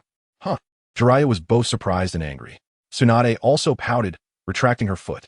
She had indeed broken Jiraiya's ribs before, but old friends reuniting, small fights wouldn't cause serious injuries. Yun Chuan said, "Really, there's no saving him. It's late-stage kidney deficiency." Tsunade. Just as Jiraiya managed to get up, he suddenly fell back down with a thud. Shizun wanted to laugh, but didn't dare, nearly causing internal injury. Tsunade tilted her head slightly. "Jiraiya, what are you doing sneaking around?" Jiraiya rubbed his swollen face and said, "Didn't you call me back with the communication toad? Then why didn't you come in through the front door and had to climb in through the window?" "Well, if I told you it's a habit, would you believe me?" Ugh. Tsunade sent Shizun back to sleep and then brought Jiraiya and Yun Chuan inside. "So this kid is Uchiha Yun Chuan?" Jiraiya said with a long face. "You still want me to help him develop the lightning release armor? I, the Toad Sage, have learned countless secret techniques. You want me to study the secret techniques of the Cloud Village? Don't even mention stealing their techniques. Even if the Reikage personally delivered it to my door, I still wouldn't. Steal from your grandfather? Is it that easy to steal the techniques of the Cloud Village?" Tsunade poured herself a cup of tea and said, "It's not about you researching alone. It's about you and me teaming up along with the Third Hokage to help Yun Chuan develop the lightning armor. This kid has secrets." Jiraiya squinted at Yun Chuan and said, "How did you learn the lightning armor?" Yun Chuan replied, "Oh, I just did this, and then that, and I learned it." Jiraiya looked at Tsunade. "Is this kid often getting beaten up outside?" Tsunade rolled her eyes. "Not often, at most 3 or 4 times a day." Jiraiya was speechless. "Forget it, I'm not interested in your secrets. Kid, do you know what it means for a person from Konoha, a member of the Uchiha clan, to know the lightning armor of the Cloud Village?" Yun Chuan replied, "It means war. It seems Tsunade has already told you." Jiraiya nodded. "You should also know that the Cloud Village has always been overbearing. Of course, I'm not afraid of them, but once your matter is exposed, those old-timers in the village might very well hand you over to the Cloud Village for the sake of the village. Don't expect the Uchiha clan to stand up for you unless they have a group of Manjiki Sharingan. Tsunade was in such a hurry to call me back because she want me to help you develop the lightning armor. Ultimately, it's just to make your weight on this scale heavier." Yun Chuan's expression became serious. "I understand." "Huh?" Jiraiya frowned. "My chakra attributes are fire, wind, earth, water, yin, and yang. Studying lightning release is not that easy. Moreover, it's an A-rank secret ninjutsu developed by the Second Hokage." Tsunade was silent for a moment, looked at Yun Chuan, and said, "Show him your lightning armor." "Understood." Yun Chuan immediately activated the lightning armor. Crackling sounds echoed, and lightning swirled around. "Wow!" Jiraiya exclaimed. "Lightning release chakra is extremely difficult to control. How did you manage to make the lightning armor so stable?" "His talent is unimaginable." Tsunade said, "Let's not talk about how he opened his 3-tomo Sharingan at 12. His current chakra amount is not inferior to mine, and his fine control over chakra is even above yours and mine." "What?" Jiraiya was taken aback. "A 12-year-old child, surpassing him and Tsunade in fine chakra control? How is that possible?" He had heard of the young geniuses like Kakashi Hitaki and Shisui Uchiha, but even those two, no matter how talented, couldn't possibly exceed him and Tsunade in chakra control at such a young age. Chakra control requires years of practice and honing, no matter how strong the talent. While Jiraiya was astonished, Tsunade suddenly shot him a sidelong glance and added a jab. "What were you like at 12? Don't you remember?" Jiraiya showed an awkward expression. "I was just a late bloomer." To ease the awkwardness, he poured himself a glass of water and then looked at Yun Chuan. "By the way, how long have you been learning the lightning armor?" Yun Chuan honestly replied, "A little over a month." Puffed. Jiraiya sprayed out the tea he had just drunk. "Are you joking?" Jiraiya stared at the lightning armor on Yun Chuan, his expression becoming serious. "A little over a month? Are you sure?" "Yes." Yun Chuan nodded.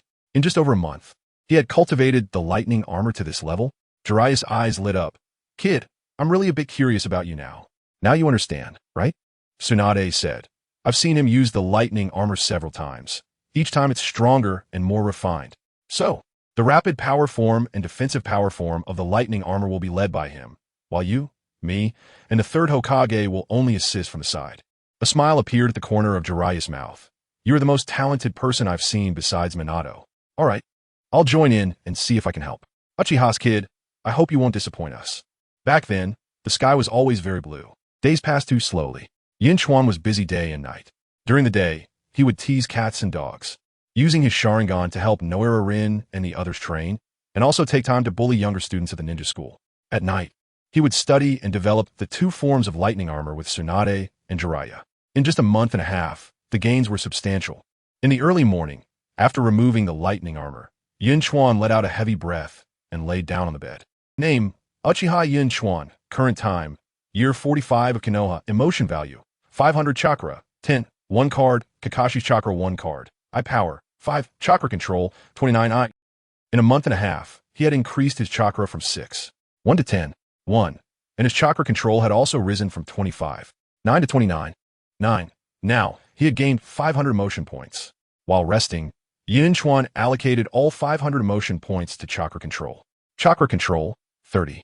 For his obsession with fine chakra control was growing. It was a feeling of completely mastering power with this level of chakra control. Even very weak ninjutsu could become extremely powerful in his hands. And with a massive amount of chakra combined with this level of chakra control, Yun Chuan's strength had risen another notch. Yun Chuan walked to the window and looked at the garden outside, raising his left hand's index and middle fingers. Earth-style, earth flow wall. A thin wall of earth instantly rose. The earth-style ninjutsu that originally required the signs of the snake, pig, and dog was now something Yun Chuan could perform without hand signs. If someone were in the garden at that moment and saw the thin wall of earth, they would surely be shocked because, on the other side of the wall, it was covered with images of various seductively posed beauties. Without exception, they were all naked. Each one appeared lifelike, as if they were about to step out from the wall. Suddenly, a message of completing a side quest appeared in Yun Chuan's mind. Side quest: teach Kakashi how to be a person. Successfully completed. Reward: a fragment of Senju Hashirama's cells. Chapter 42. Doesn't your conscience hurt? It's so hard. The side quest to teach Kakashi how to be a person has finally succeeded. After more than 3 months. The efforts during this last period have not been in vain. Yun Chuan felt very good. Another side quest is also nearing success. With the help of his 3-tomo Sharingan, the technique of extracting the fine chakra is also about to be learned by Lin and the others. At most, it will take half a month, at least 3 to 5 days.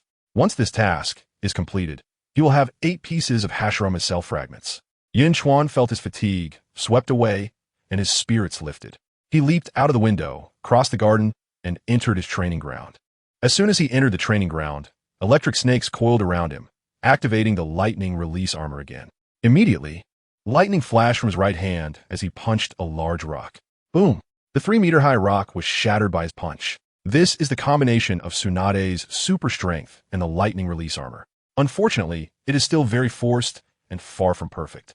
Without entering the lightning release armor state, he could easily control his super strength, gathering chakra in any part of his body at will, then maximizing compression and explosion. This has amazed both Jiraiya and the Third Hokage. However, once he entered the lightning release armor state, the lightning release chakra needed to flow through the designated meridians according to the lightning release armor's program. Extracting lightning release chakra alone and then exploding it according to the super strength program would cause a huge conflict with the lightning release armor. At first, activating super strength would cause the lightning release armor to collapse. Stabilizing the lightning release armor would cause the super strength to collapse. Yun Chuan felt that merging Tsunade's super strength with the lightning release armor was as difficult as merging the mystical techniques from fantasy novels. It was indeed as hard as ascending to the heavens. However, achieving this level in just a month and a half is already extremely impressive. During this month and a half, Tsunade, Jiraiya, and the Third Hokage Sarutobi Hiruzen have all participated, providing various methods and suggestions. If Yun Chuan had researched it alone, he could not have reached this level. Yun Chuan looked down at his right hand wrapped in lightning. It looked a bit like Kakashi's Raikiri. Tsunade's super strength is very restrained. Unless observed with the Sharingan or Byakugan, it's hard to see the changes in Chakra's nature. So many people once thought that Tsunade's super strength was a talent, a natural gift of immense strength, until one day, Sakura used super strength. Both Tsunade's super strength and Kakashi's Raikiri have tremendous destructive power. He used lightning release chakra to activate super strength and under the form of the lightning release armor. It appeared as this current of electric snakes crackling, indeed very similar to Kakashi's Raikiri. No, Weichi. At this time, Kakashi shouldn't be able to use Raikiri yet. If he remembers correctly, Raikiri should be a jutsu developed by Kakashi after he turned 12. In a couple of days, he should find an opportunity to show this Raikiri in front of Kakashi. Once this guy develops Raikiri, he will remember my kindness for a lifetime. Hee. Bang. Just as Yun Chuan was observing, the lightning release chakra he had gathered in his palm dissipated in less than 10 seconds. It seems that if he can increase his chakra control by about 6 points, he should be able to forcibly fuse these two powers. But if he wants to perfectly merge super strength and the lightning release armor, ensuring no conflict and mutual enhancement, he'll probably need to increase his chakra control by more than 10 points to make it possible. Yun Chuan retracted his super strength, closed his eyes, and silently felt the flow of chakra in the lightning release chakra mode. As his chakra control improved continuously, his lightning release armor became more stable. With each point increase in chakra control, the power of various jutsu showed significant enhancement. Aside from the power and speed of the jutsu, many hand signs were also simplified quite a bit.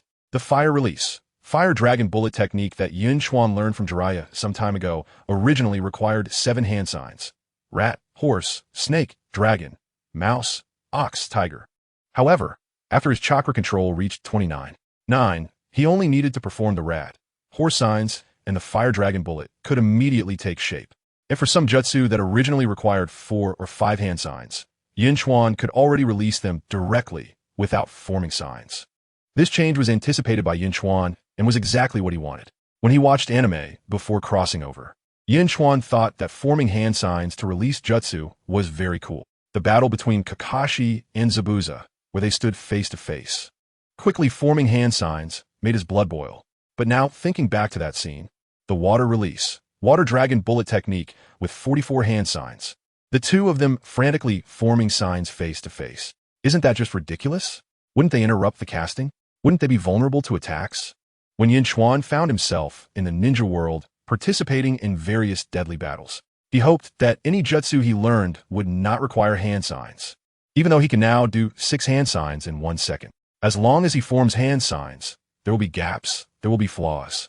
With this time and these hands, he could clearly make more attacks, so why waste on forming hand signs? The second Hokage, Tobirama Senju, clearly realized the importance of this point, so he researched many jutsu and simplified the hand signs for many of them. For example, the 44 hand signs for the water release, water dragon bullet technique used by Zabuza and Kakashi were simplified into 3 signs: rat, rabbit, tiger. Unfortunately, Zabuza and Kakashi did not simplify the water dragon bullet technique after forming hand signs. Yun Chuan raised his right hand. Just at the tip of his right index finger, a drop of water quickly condensed. Although it was a drop of water, it had a metallic sheen. The water iron cannon technique of the Hozuki clan already possessed terrifying penetrating power. Now, under Yun Chuan's research, this tiny drop of water was actually a massive amount of chakra compressed by his powerful chakra control. This level of water release bullet not only had faster speed and stronger penetrating power, but could also directly turn into an explosive bullet. With a thought, Yun Chuan. Whoosh! The water release bullet at his fingertip shot out instantly, piercing through a large rock 30 meters away. A smile immediately appeared on Yun Chuan's face. Without activating his 3-tomo Sharingan, his vision could no longer capture the trajectory of this water release bullet. Even with the 3-tomo Sharingan, he could barely catch a glimpse of the bullet's path, and without the lightning release armor, his body wouldn't be able to react and dodge the current water release bullet. The speed and attack power were enough to take down many Nin.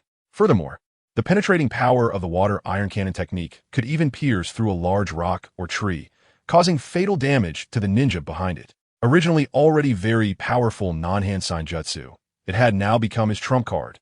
Unfortunately, the water iron cannon technique could not be used while in the lightning release armor state. If only there was wind release. With wind release, not only could I combine the water iron cannon technique and lightning armor, but developing the 2 forms of lightning armor would also become much easier. After taking a shower and eating something, Yun Chuan put on a weighted vest and leg straps and ran to Hongya's house. Bang, bang, bang. Yun Chuan knocked on the window a few times. Hongya, get up and practice. From Uchiha Hongya's anger. Emotion value 8. Hongya opened the window with a bang. It's only 4 in the morning. Are you crazy? Are you crazy? Yun Chuan nodded. Now you understand the feeling of being woken up by someone knocking on your door every morning, right? Hongya, get lost. I just want to bed at 2. I want to sleep a little longer. Saying that, she prepared to close the window. Yun Chuan said, the subtle extraction technique you re-studying is already behind Lin. Bang. Hongya opened the window again. Wait for me. I'll eat something. It won't take long. It was still dark, but a crowd had already gathered in the square not far from Ichiraka Ramen. They were all students from Yun Chuan's class. After graduating from the Ninja Academy, everyone had tacitly agreed to use this place as a meeting spot. Before and after training every day, they would meet here to chat, discuss missions, and share training insights. Among the crowd, Hybees looked silently at Yun Chuan and Hongya as they approached. He wore sunglasses, so Yun Chuan couldn't see his expression. But Yun Chuan could guess that this reserved and lecherous guy was definitely looking enviously and jealously at them. Yun Chuan walked up to Hybees and waved his hand. Stop staring. Even if you keep looking, there won't be an extra beauty coming out of your class. You 3 single guys can enjoy your time together.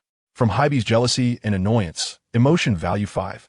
Next to them, Shiranui Jankan was chewing on a stick of senbon, shrugging his shoulders in silence. Kai wrapped his arms around Hybees and Shiranui Gunkan's shoulders, saying, our team is the best. 3 brothers. This is our youth. Hybees and Shiranui Jankan. Yun Chuan suddenly remembered something and asked Shiranui Jankan, don't you have a sister named Shiranui Mai? Shiranui Jankan was taken aback. No. Why do you ask? Oh, that's really too bad. Yun Chuan sighed. If Shiranui Jinkan had a sister named Shiranui Mai, Yun Chuan would do anything to become Gunkan's brother-in-law. Why was it a pity? Shiranui Jinkan found Yun Chuan's words and expression very strange, but he couldn't figure out what was so strange about it. Hybees and Kai were even more confused. At that moment, Yun Chuan saw Yamashiro Aoi scattering breadcrumbs on the grass. That guy was also wearing sunglasses like Hybees, looking very cool. The difference between them was, Hybees wore a headband, while Yamashiro Aoi's hair was styled upright and tilted to one side, resembling a broom. Yamashiro Aoi raised many crows, and it seemed he was practicing the crow summoning jutsu. Yun Chuan's eyes lit up. As soon as Yamashiro Aoi walked away, he immediately ran over, picked up a broom, and swept all the breadcrumbs and food into a pile before dumping it into the trash can. Uchiha Honya. This idiot, waking her up early to practice, and then he goes to sweep the floor. What is wrong with his brain? Why can't she understand him at all? Just as Honya thought this, a large flock of crows suddenly flew in from all directions. When those crows saw the food being swept away by Yun Chuan, they immediately attacked him in anger. From Crow 1's anger, emotion value 1. From Crow 2's anger, emotion value 1. Yun Chuan was instantly amused. One crow didn't provide much emotion value. However, there were dozens of crows here. Fire release. Great fireball technique.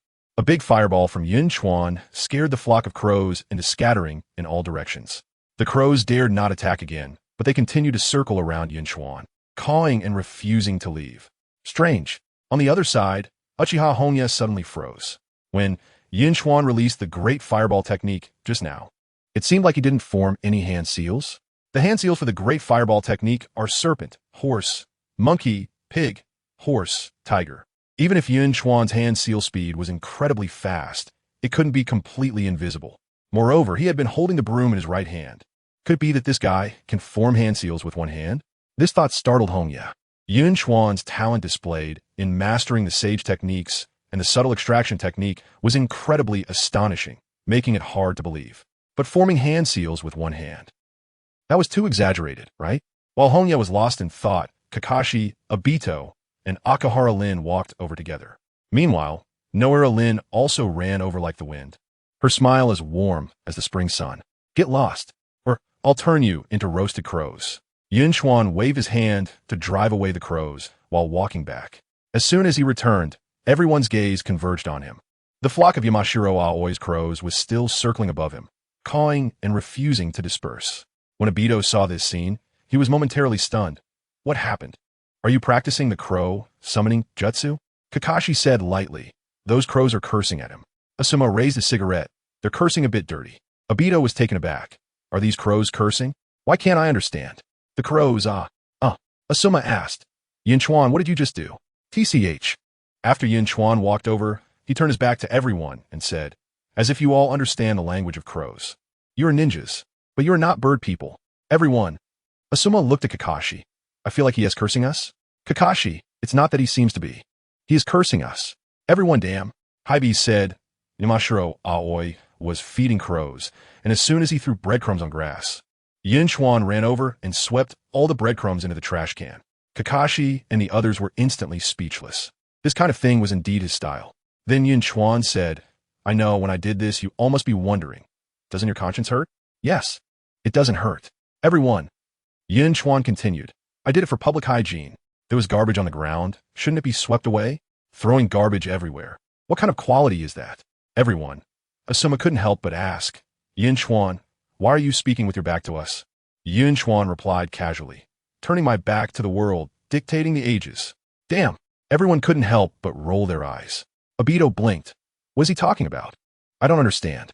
No one paid him any attention. Obito felt wronged and frustrated, but silently noted Yun Chuan's words. Chiyo Yuan Lin gently tugged at Obito's sleeve and said softly, Obito, don't talk to this crazy person. It's contagious. The crows, Yun Chuan turned around, glanced at Obito and Chiyo Yuan Lin, and said, You two bird people, are you in love? Chapter 43. Battling the Inuzuka clan, Obito instantly blushed. I'm not. I didn't tea. Don't say nonsense. Who asked the Birdman? You're the Birdman. Akihara Rin glared angrily at Yunkawa. What is it to you? The crows, Yunkawa glanced at the emotional value he received and grinned. Apart from Danzo, who actively provided emotional value every day, These two were the easiest to gain emotional value from, as long as he made a slight move. Rin had always liked Obito, and given her childhood petty thief personality, she had a strong possessiveness. The Sharingan's illusion clearly magnified these feelings deep within her heart. So now she truly regarded Obito as her destined prince, and wouldn't he allow him to feel even a bit wronged. It's no wonder Obito fell so quickly. As long as one changes partners quickly, there's no sadness, only love. What youth isn't sentimental. Obito was infatuated with Akihara Rin. Rin was so proactive and pretty, aside from the somewhat depressed Kakashi, the training fanatic Might Guy, and his own soul from another world. Probably few could withstand such an onslaught. Moreover, Obito was such a gentleman. The current Obito was no longer as easily captivated by Akihara Rin. Good. You two can have a passionate romance. Yunkawa turned to Kakashi. Kakashi was startled. He feared nothing but Yunkawa asking him questions. This guy always spouted some wild words, making Kakashi instinctively a bit nervous. Then Yunkawa said, "Kakashi, I have a question for you." As expected, Kakashi braced himself. "What question?" Yunkawa asked.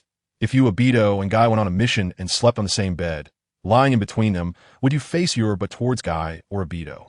Obito and Guy immediately stepped closer, their eyes blazing with expectation. Kakashi fell silent. Face Guy or face Obito? Several images flashed through Kakashi's mind, and he immediately shivered. He twitched his mouth and squeezed out a response. "I like to sleep flat." Yunkawa was unconcerned and looked at Obito and Guy. "Which side would you two face while sleeping next to Kakashi?" Obito snorted. I definitely wouldn't face him." Yunkawa immediately said, "So, you be facing Kakashi with your butt?" Obito opened his mouth, feeling something was off. Guy raised his thumb and said, "I face Kakashi. Kakashi is my lifelong rival, my best friend. If I sleep with him, I definitely face him." Kakashi wanted to protest but didn't know what to say. Asuma and Shikamaru, among others, wore strange expressions. Kakashi felt uncomfortable under their gazes and turned to leave. Boring. Although he said it was boring, he was still pondering this question in his mind. What the hell? How did Yunkawa come up with such nonsensical questions? In Kakashi's mind, the image of the three of them sleeping together reappeared. Guy facing him. How would he sleep like that? Then he turned to the side. Which side? Walking, Kakashi contemplated this question. The more he thought, the more frustrated he became. Suddenly, he figured it out. Why do I have to sleep in between those two? Can't I sleep separately? Kakashi quickly turned around but saw Yunkawa and Akihara Rin already heading towards the Hokage building.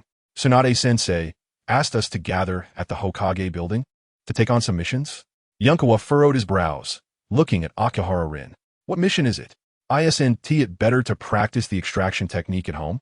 In just a few days, Honya and the others will learn this medical ninjutsu. Yes. Akihara Rin nodded with a smile and said, "I just ran into Shizen on the way, and she asked me to inform you." Honya immediately got excited, clapping her hands. "With our class's strength, we can at least take on C-rank missions, right? I can't wait." "What a bunch of nonsense." Yunkawa muttered. "We haven't even learned the extraction technique yet, and you're already thinking about missions." Honya, a bit irritated, said, "What does taking on missions have to do with extraction technique? It's not like we're doing a detox mission. We're already genin. And after such long training since graduation, we definitely need to gain experience through practice to become stronger. Everyone, let us not argue." Akihara Rin waved her hands repeatedly. "Tsunade-sensei's arrangements must have their reasons. We just need to work hard together." Huff. Yunkawa let out a heavy sigh, saying, "I estimated LL definitely be some tasks like finding lost cats or dogs or cleaning farms or fields or picking up trash." Honya's face instantly darkened. "If it's that kind of task, I'd rather not do it."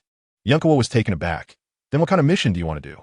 "Definitely a B rank or higher mission," Honya excitedly said. "That kind of mission involves protecting certain individuals and will have combat."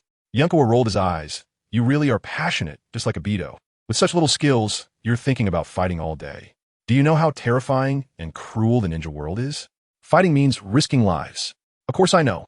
Honya puffed out her chest. "But I will never back down in the face of difficulties and dangers. That is my ninja way." Yunkawa blinked, speechless. Sigh. What a passionate pawn. In the original story, there was no character named Uchiha Honya. Not even a mention of the name. Isn't this just a typical pawn? Perhaps they wouldn't even need to reach the Chunin exams. Ninjas with no names would just disappear from this world. Of course, there was no character named Uchiha Yunkawa in the original story either. But he was different from Honya. After all, he was a cheat. Yunkawa and Akahara Rin entered the Hokage building together. Outside the conference room on the top floor of the Hokage building, Shizen seemed to have been waiting for a long time. Yunkawa-kun, Rin, Hongya, you're here. Shizen greeted them with a smile. Let's go in together. Inside the conference room, the third Hokage, with a pipe in his mouth, looked up. Oh, you're here. Tsunade has selected 2 missions for you. The first mission is to find a lost Asera cat. What? Yunkawa's eyes widened. I'm a genius of the Uchiha clan. The heir of the Will of Fire, Tsunade-sama's prized disciple, and I. Sarutobi Hiruzen. The reward for the mission is 30,000 Rio. Will you accept it? I accept. I accept. Yunkawa immediately grabbed the mission scroll. Akahara Rin and Shizen. Meanwhile, Hongya's face had already turned long, and her mouth couldn't help but twitch a few times. If it weren't in front of the third Hokage, she would probably start cursing. Just earlier on the road, she said she didn't want to take on a pet-finding mission, and unexpectedly, the first task was to find a kitten. I want to fight. Hongya clenched her fists. Sarutobi Hiruzen took a deep puff from his cigarette and said, don't underestimate a do-rank trivial task like finding a pet. Such tasks can test a ninja's skills and agility, and since cats are elusive, it is also very important for training a ninja's ability to gather information. Besides, this kind of task can also train the teamwork ability of a ninja squad. Yun Chuan couldn't help but say, isn't the reward for a D-rank task between 510,000? How come this task has a reward of 30,000? Oh, Sarutobi Hiruzen said. The cat you are looking for is an Azura cat, the rarest breed of domestic cat. It has been lost for 3 days, and finding it won't be easy. He continued, as for the second task, this is a C-rank task, patrolling the southwestern part of the Konoha forest. Tsunade will accompany you on this task, and the patrol area and task details are in the task scroll.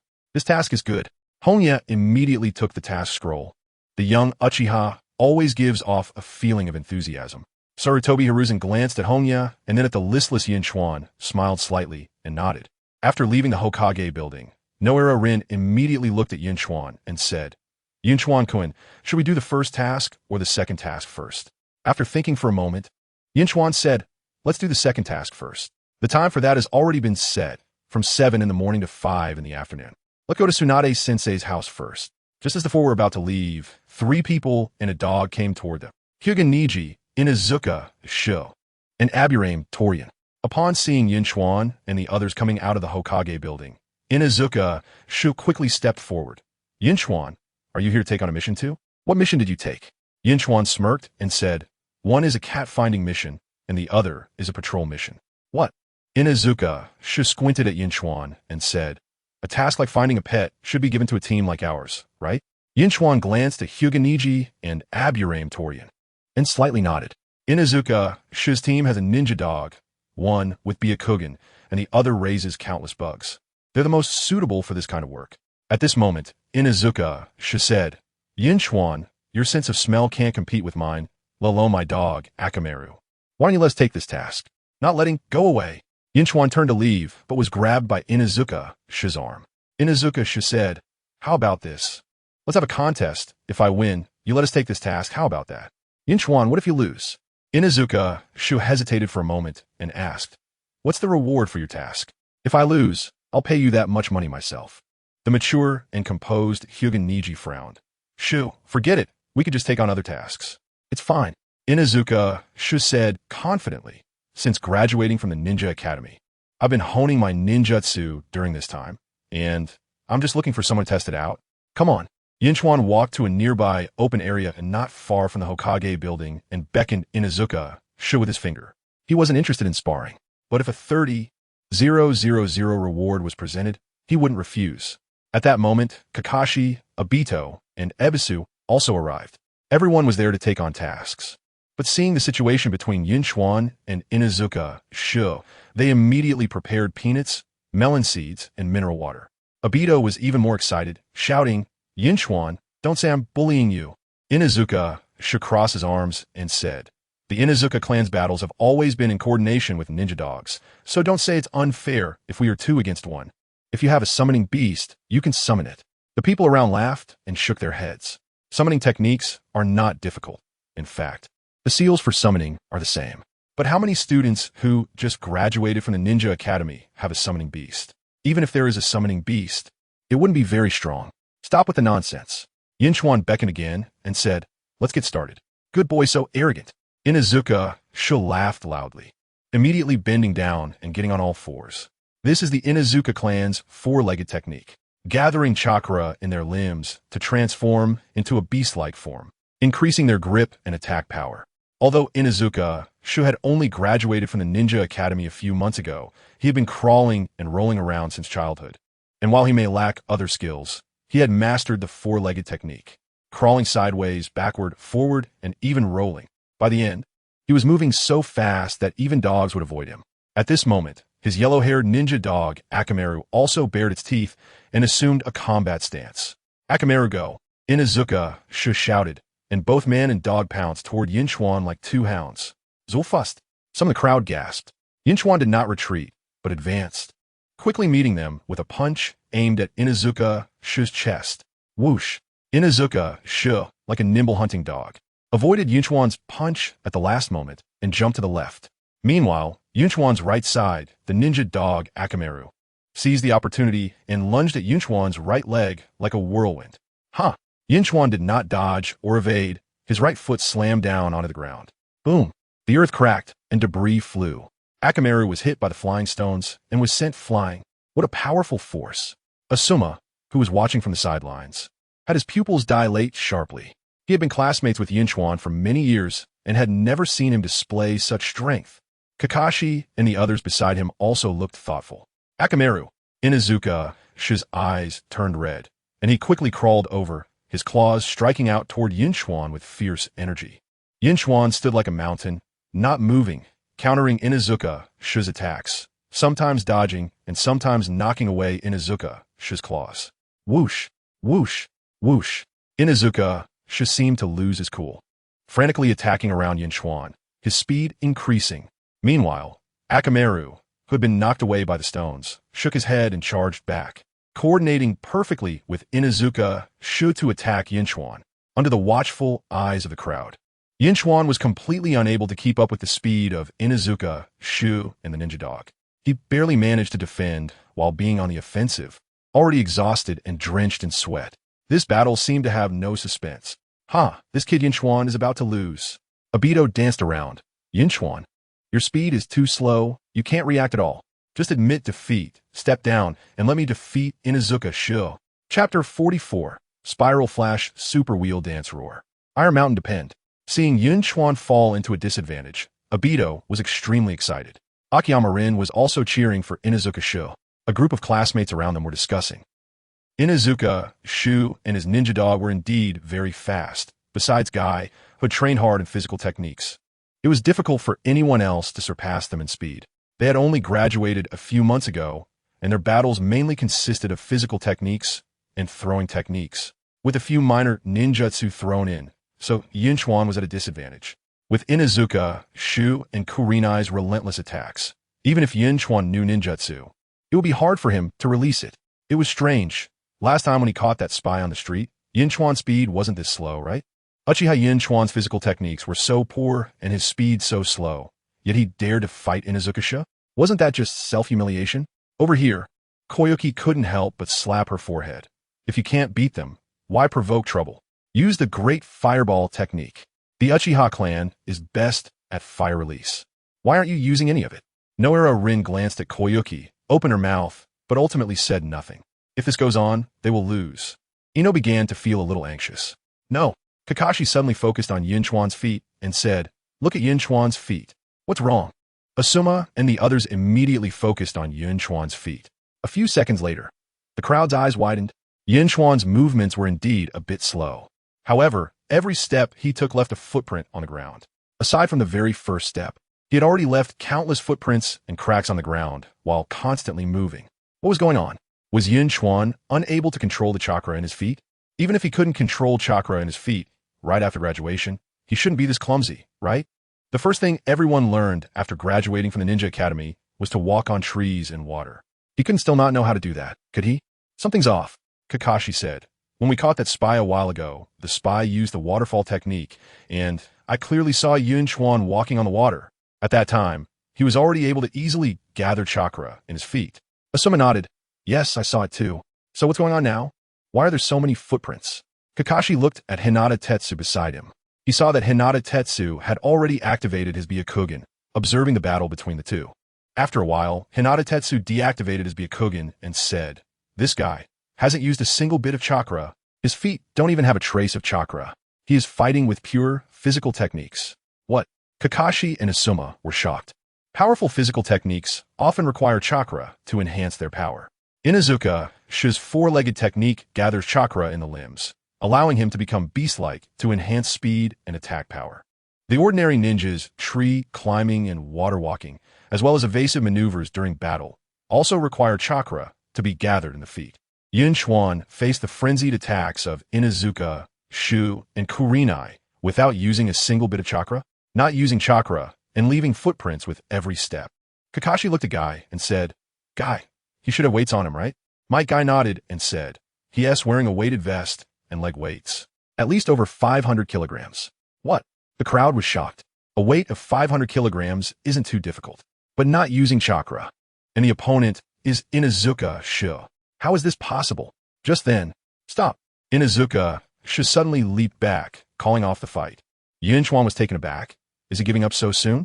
TCH, how could I possibly give up? Inuzuka Shu pointed at Kakashi and the others and said, "Our Inuzuka clan has much stronger senses than ordinary people. I heard their discussions." What discussions? Yun Chuan scratched his head. He indeed hadn't heard anything. Under the condition of not using chakra, with a weight of 600 kilograms, responding to the attacks of Inuzuka, Shu, and Kurenai was indeed a bit strenuous, so he had been fully focused on the battle. Inuzuka Shu said, "Kakashi and the others said you have at least 500 kilograms of weight, and you haven't used a single bit of chakra. Do you look down on me? Huh?" The surrounding people who didn't hear Kakashi and the others' discussions instantly buzzed with excitement. Obito was also dumbfounded. Inuzuka Shu said, "Take off the weights and fight me fairly. If you keep talking like this, even if I win, it won't mean anything." On the other side, Koyuki stared wide-eyed.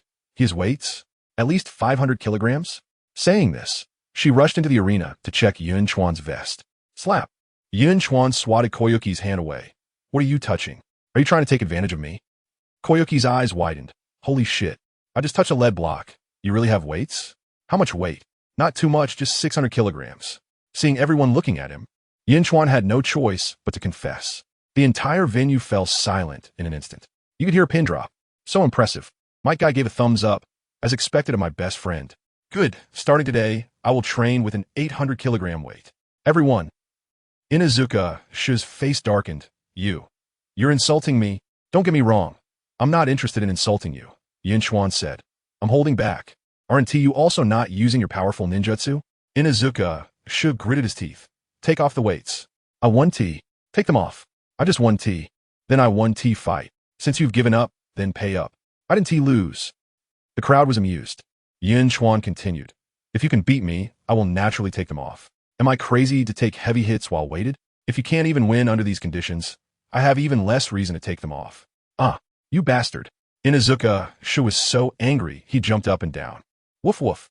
Woof woof woof." Kurenai also barked angrily. From Inuzuka Shu's hysterical anger, emotion value 11. From Kurenai's anger, emotion value 5. "This is what you forced me to do." Inuzuka Shu felt insulted and took a few steps back. At this moment, Yun Chuan finally said, "All right, it was indeed a bit strenuous just now, so I'll use chakra, but you shouldn't hide it either. Show me your strongest move." "Good. You asked for it." Inuzuka Shu made a hand sign, and Kurenai beside him instantly transformed into another him. The Kurenai that transformed into Inuzuka Shu lightly leaped and jumped onto Inuzuka Shu's back. The two Inuzuka Shus, like a stacked tower, stared fiercely at Yun Chuan. "Beast clone?" Yun Chuan's smile disappeared. Many of the Inuzuka clan's secret techniques start with the beast clone. After the orc split, the ninja and ninja dog united and even fused together. Fong to Fong, wolf to wolf, two-headed wolf and three-headed wolf. Inuzuka Shu, this kid, couldn't have already mastered the A-rank ninjutsu Fong to Fong, right? He just graduated over 2 months ago. The power of this move is no joke. Among the later Konoha 12, Inuzuka Kiba used Fong to Fong for more than 700 episodes. "You bastard." Inuzuka Shu said, "You actually look down on me so much. Today I will definitely make you pay the price." Fong to Fong. Indeed, it is Fong to Fong. A gleam flashed in Yun Chuan's eyes, and his chakra erupted instantly. Boom! A gust of wind swept out from him in all directions. How is this possible? Hinata Tetsu, who was watching the two with Byakugan from the outside, was shocked.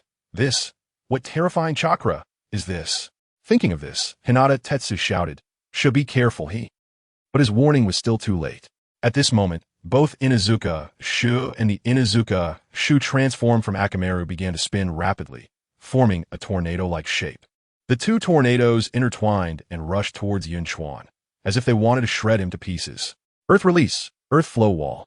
Yun Chuan's right index and middle fingers were pointed like a sword, with the fingertips facing upwards, and he cast the earth flow wall. What? Did I see it wrong? Kakashi, who had been staring at Yun Chuan, suddenly widened his eyes. When Yun Chuan performed the earth flow wall, it seemed he only used one hand sign. This is impossible. This technique requires 3 hand signs. Even if Yun Chuan is fast at forming hand signs, he couldn't possibly make him feel like he only formed one sign, right? Just as the words were said, boom. The two tornadoes formed by Inuzuka Shu and Akamaru instantly shattered Yun Chuan's earth flow wall. Mud flew everywhere. Many people couldn't help but turn their heads away. Bang! A dull sound rang out on the scene.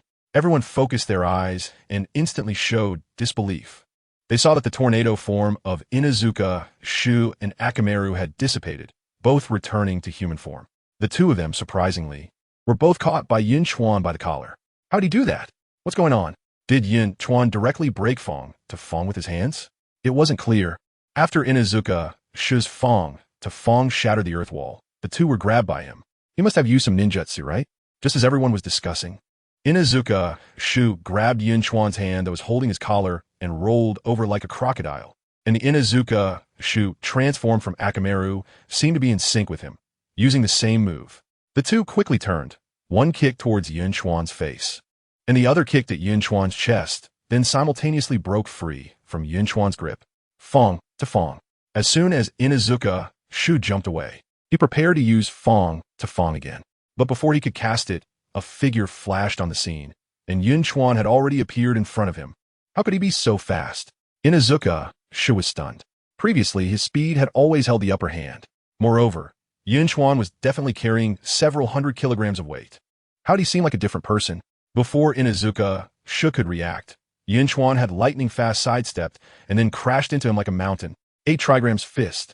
Iron Mountain Crush. Inuzuka Shu screamed, and his whole body flew out like a missile, crashing heavily into a large tree, shaking the leaves to fall. Woof! Akamaru saw this scene and immediately became furious. Leaping into the air, claws aimed at Yun Chuan. Crack! Yun Chuan's hands were covered with lightning chakra, and with a snap, he directly grabbed the neck of Inuzuka Shu transformed from Akamaru. Bang! Inuzuka Shu exploded into a cloud of white mist, returning to a yellow-haired ninja dog. Yun Chuan shouted, "Snap! Akamaru, I've broken your neck. Don't move. Akamaru." Everyone. The scene fell silent. Then, Yun Chuan let Akamaru down. Akamaru swayed a few steps and then rushed towards Inuzuka Shu, who was sitting against the big tree, barking loudly. Inuzuka Shu opened his arms and hugged Akamaru. "I'm fine. I'm not hurt." He stood up, stared at Yun Chuan for a moment, and then said, "Although you showed mercy and didn't let me and Akamaru get hurt, don't expect me to thank you. Next time, I will definitely defeat you." What was that martial arts just now? Yun Chuan crossed his arms and said, "Spiral, Flash, Super Wheel, Dance Roar, Iron Mountain Crush." Is there really such a long and strange name for a martial art? Just as Inuzuka Shu had just calmed down, he became angry again. "What do you care?" Yun Chuan extended his hand. "Pay me." Inuzuka Shu rolled his eyes and took out his wallet. "How much?" Yun Chuan said calmly, 30,000 Ryo. "Do you think I'm an idiot?"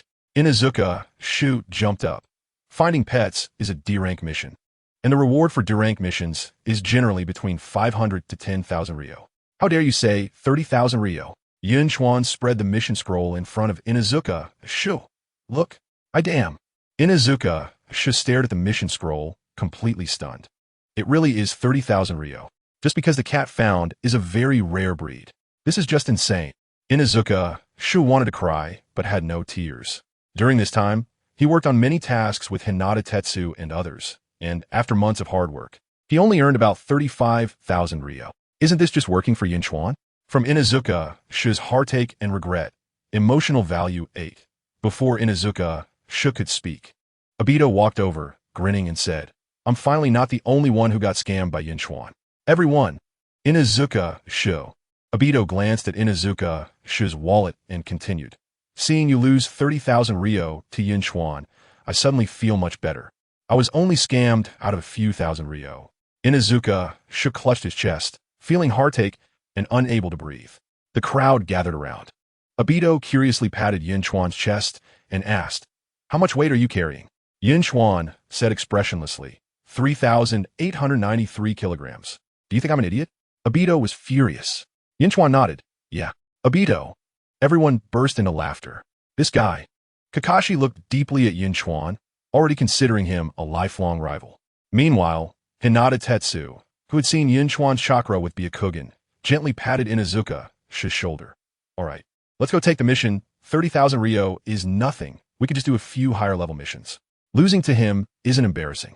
The others nearby, upon hearing this, instinctively glanced at Hinata Tetsu, pondering. Hinata seemed to have seen something with his Byakugan. This guy Yun Chuan has been pretending to be silly, but unexpectedly his strength is so formidable. Does he usually carry several hundred kilograms of weight? How does it feel even crazier than Might Guy? Using only physical techniques, he broke through the Inuzuka clans tooth to tooth. It seems he has learned quite a bit while following Lady Tsunade during this time. Losing to classmates isn't embarrassing. Even a genius like Kakashi isn't invincible, but he was carrying a weight of 600 kilograms. Inuzuka Shi glanced sadly at Hinata Tetsu. Then, Inuzuka Shi gently patted Akamaru and said, Akamaru, starting today, we will also begin weight training. Akamaru, woof woof, good woof woof. Huh? Yun Chuan was taken aback. Did Akamaru just speak human language? Did you just speak human language? Akamaru, woof woof. Might Guy hooked his arms around Ebisu and Nara Shikamaru's shoulders and said, From today on, you will also do weight training like me. This is our burning youth.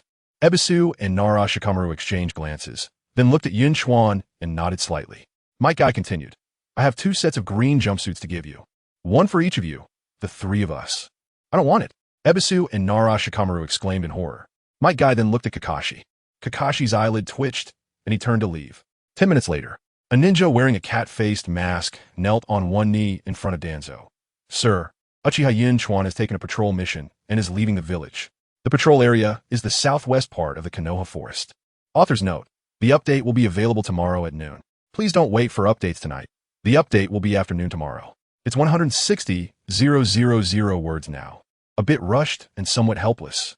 This is my first time writing fanfiction, but I have researched for a long time and collected a lot of materials before writing this Naruto fanfiction.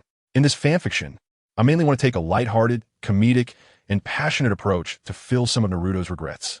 The results are not ideal, but I feel if I take it steady, I can keep writing. One issue with Naruto fanfiction is that if the power-ups are too large, one becomes invincible in just a few days, and with invincibility, the plot disappears, leading to jumping to other worlds and ultimately collapsing. In my case, everyone can rest assured that it won't collapse so easily. I have written several long fantasy novels before, and I can firmly control the power system, so there won't be any uncontrollable situations. If it really collapses, it would probably mean having 0 results and being unable to continue writing. Tomorrow will be a 10,000 word update. After that, I will update 6,000 to 10,000 words daily. Thank you to all the readers who have been following along. I hope everyone continues to support me. Thank you. Chapter 45, Even if I die, I will protect you all. Tap.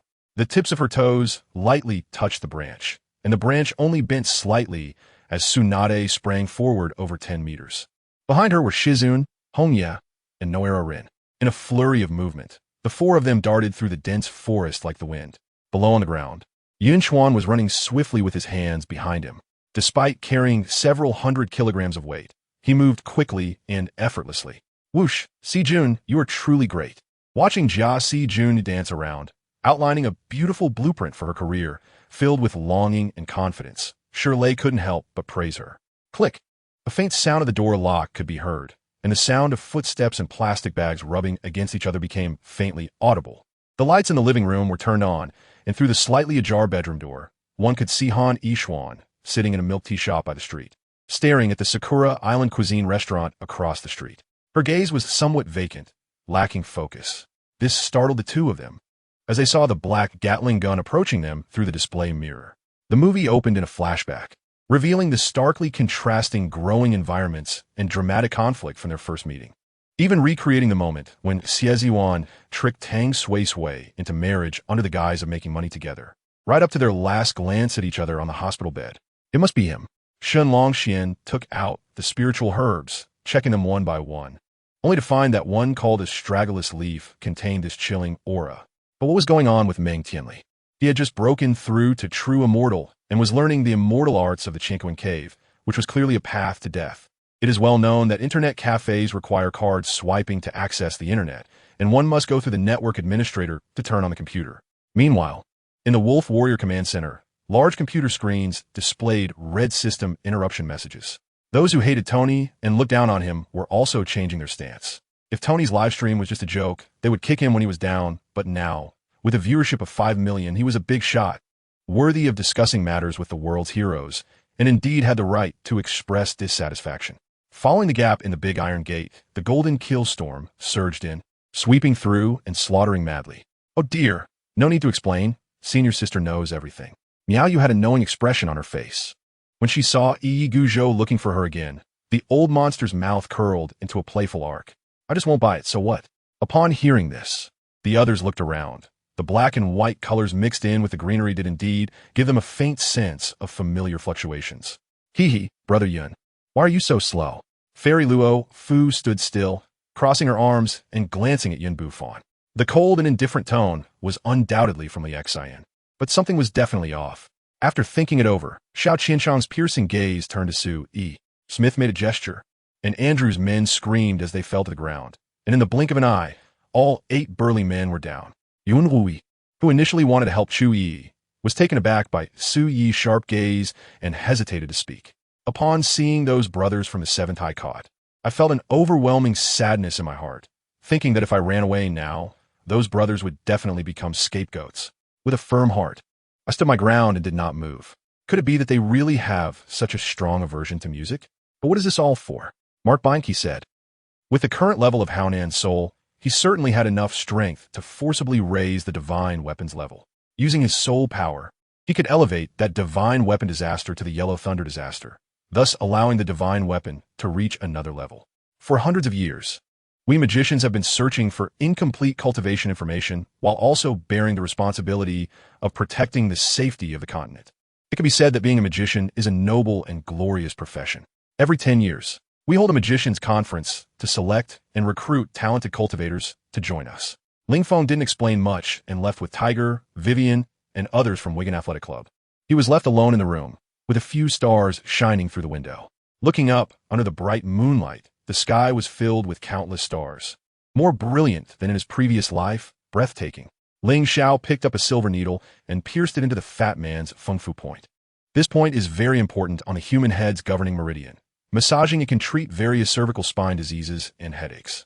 Therefore, Ling Xiao chose this point first to treat the fat man's cervical spondylosis. Suddenly, the person holding the long knife turned into a cloud of blood mist, blood splattering everywhere, covering another person's face and even their clothes. Looking at the young man in front of him, aside from the monkey on his shoulder, there was nothing particularly strange about him. How could a person who wasn't even a Skywalker be anything remarkable? It's just that their bodies were larger than those of other pure-blooded elves. As in the extreme north, a strong body meant an easier survival. Su Kaishan looked at Bai Binger, the anxious look on his face dissipating, gradually replaced by a meaningful smile, feeling inexplicably relieved. At that time, he thought that allowing Jiang Ziyuan to go take the imperial examination would also exempt Jiang's family from taxes on the good land at the dam.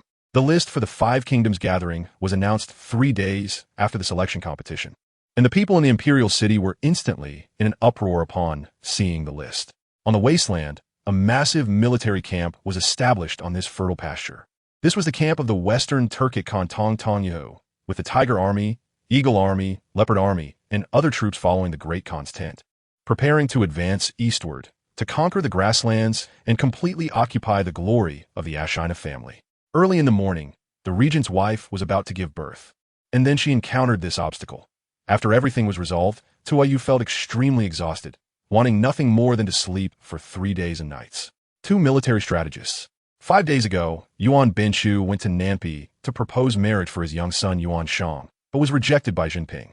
A day later, the grain from various places in the Zhen family was being transported towards the plains, and the rice prices in Jizhou surged by 20% compared to usual. Chen Deng nodded slightly and immediately spoke without needing the servant to present tea. That's right, it can't really be called a feeling anymore. It can only be described as a sensation, like pain, numbness, soreness, astringency, and itching. I can't endure it, and I don't have that kind of willpower, Lin Feng sighed. Chapter 46, Give Me a Song's Time. Yun Chuan is indeed stronger than him. But no matter how strong he is still just a lower ninja. What they are facing are the middle ninjas of Tsunade. Moreover, on the other side, there are also 4 middle ninjas and 1 upper ninja. Inazuka Shu and the others all felt an urge to cry. As they discussed the situation, Yun Chuan spoke while taking off his vest.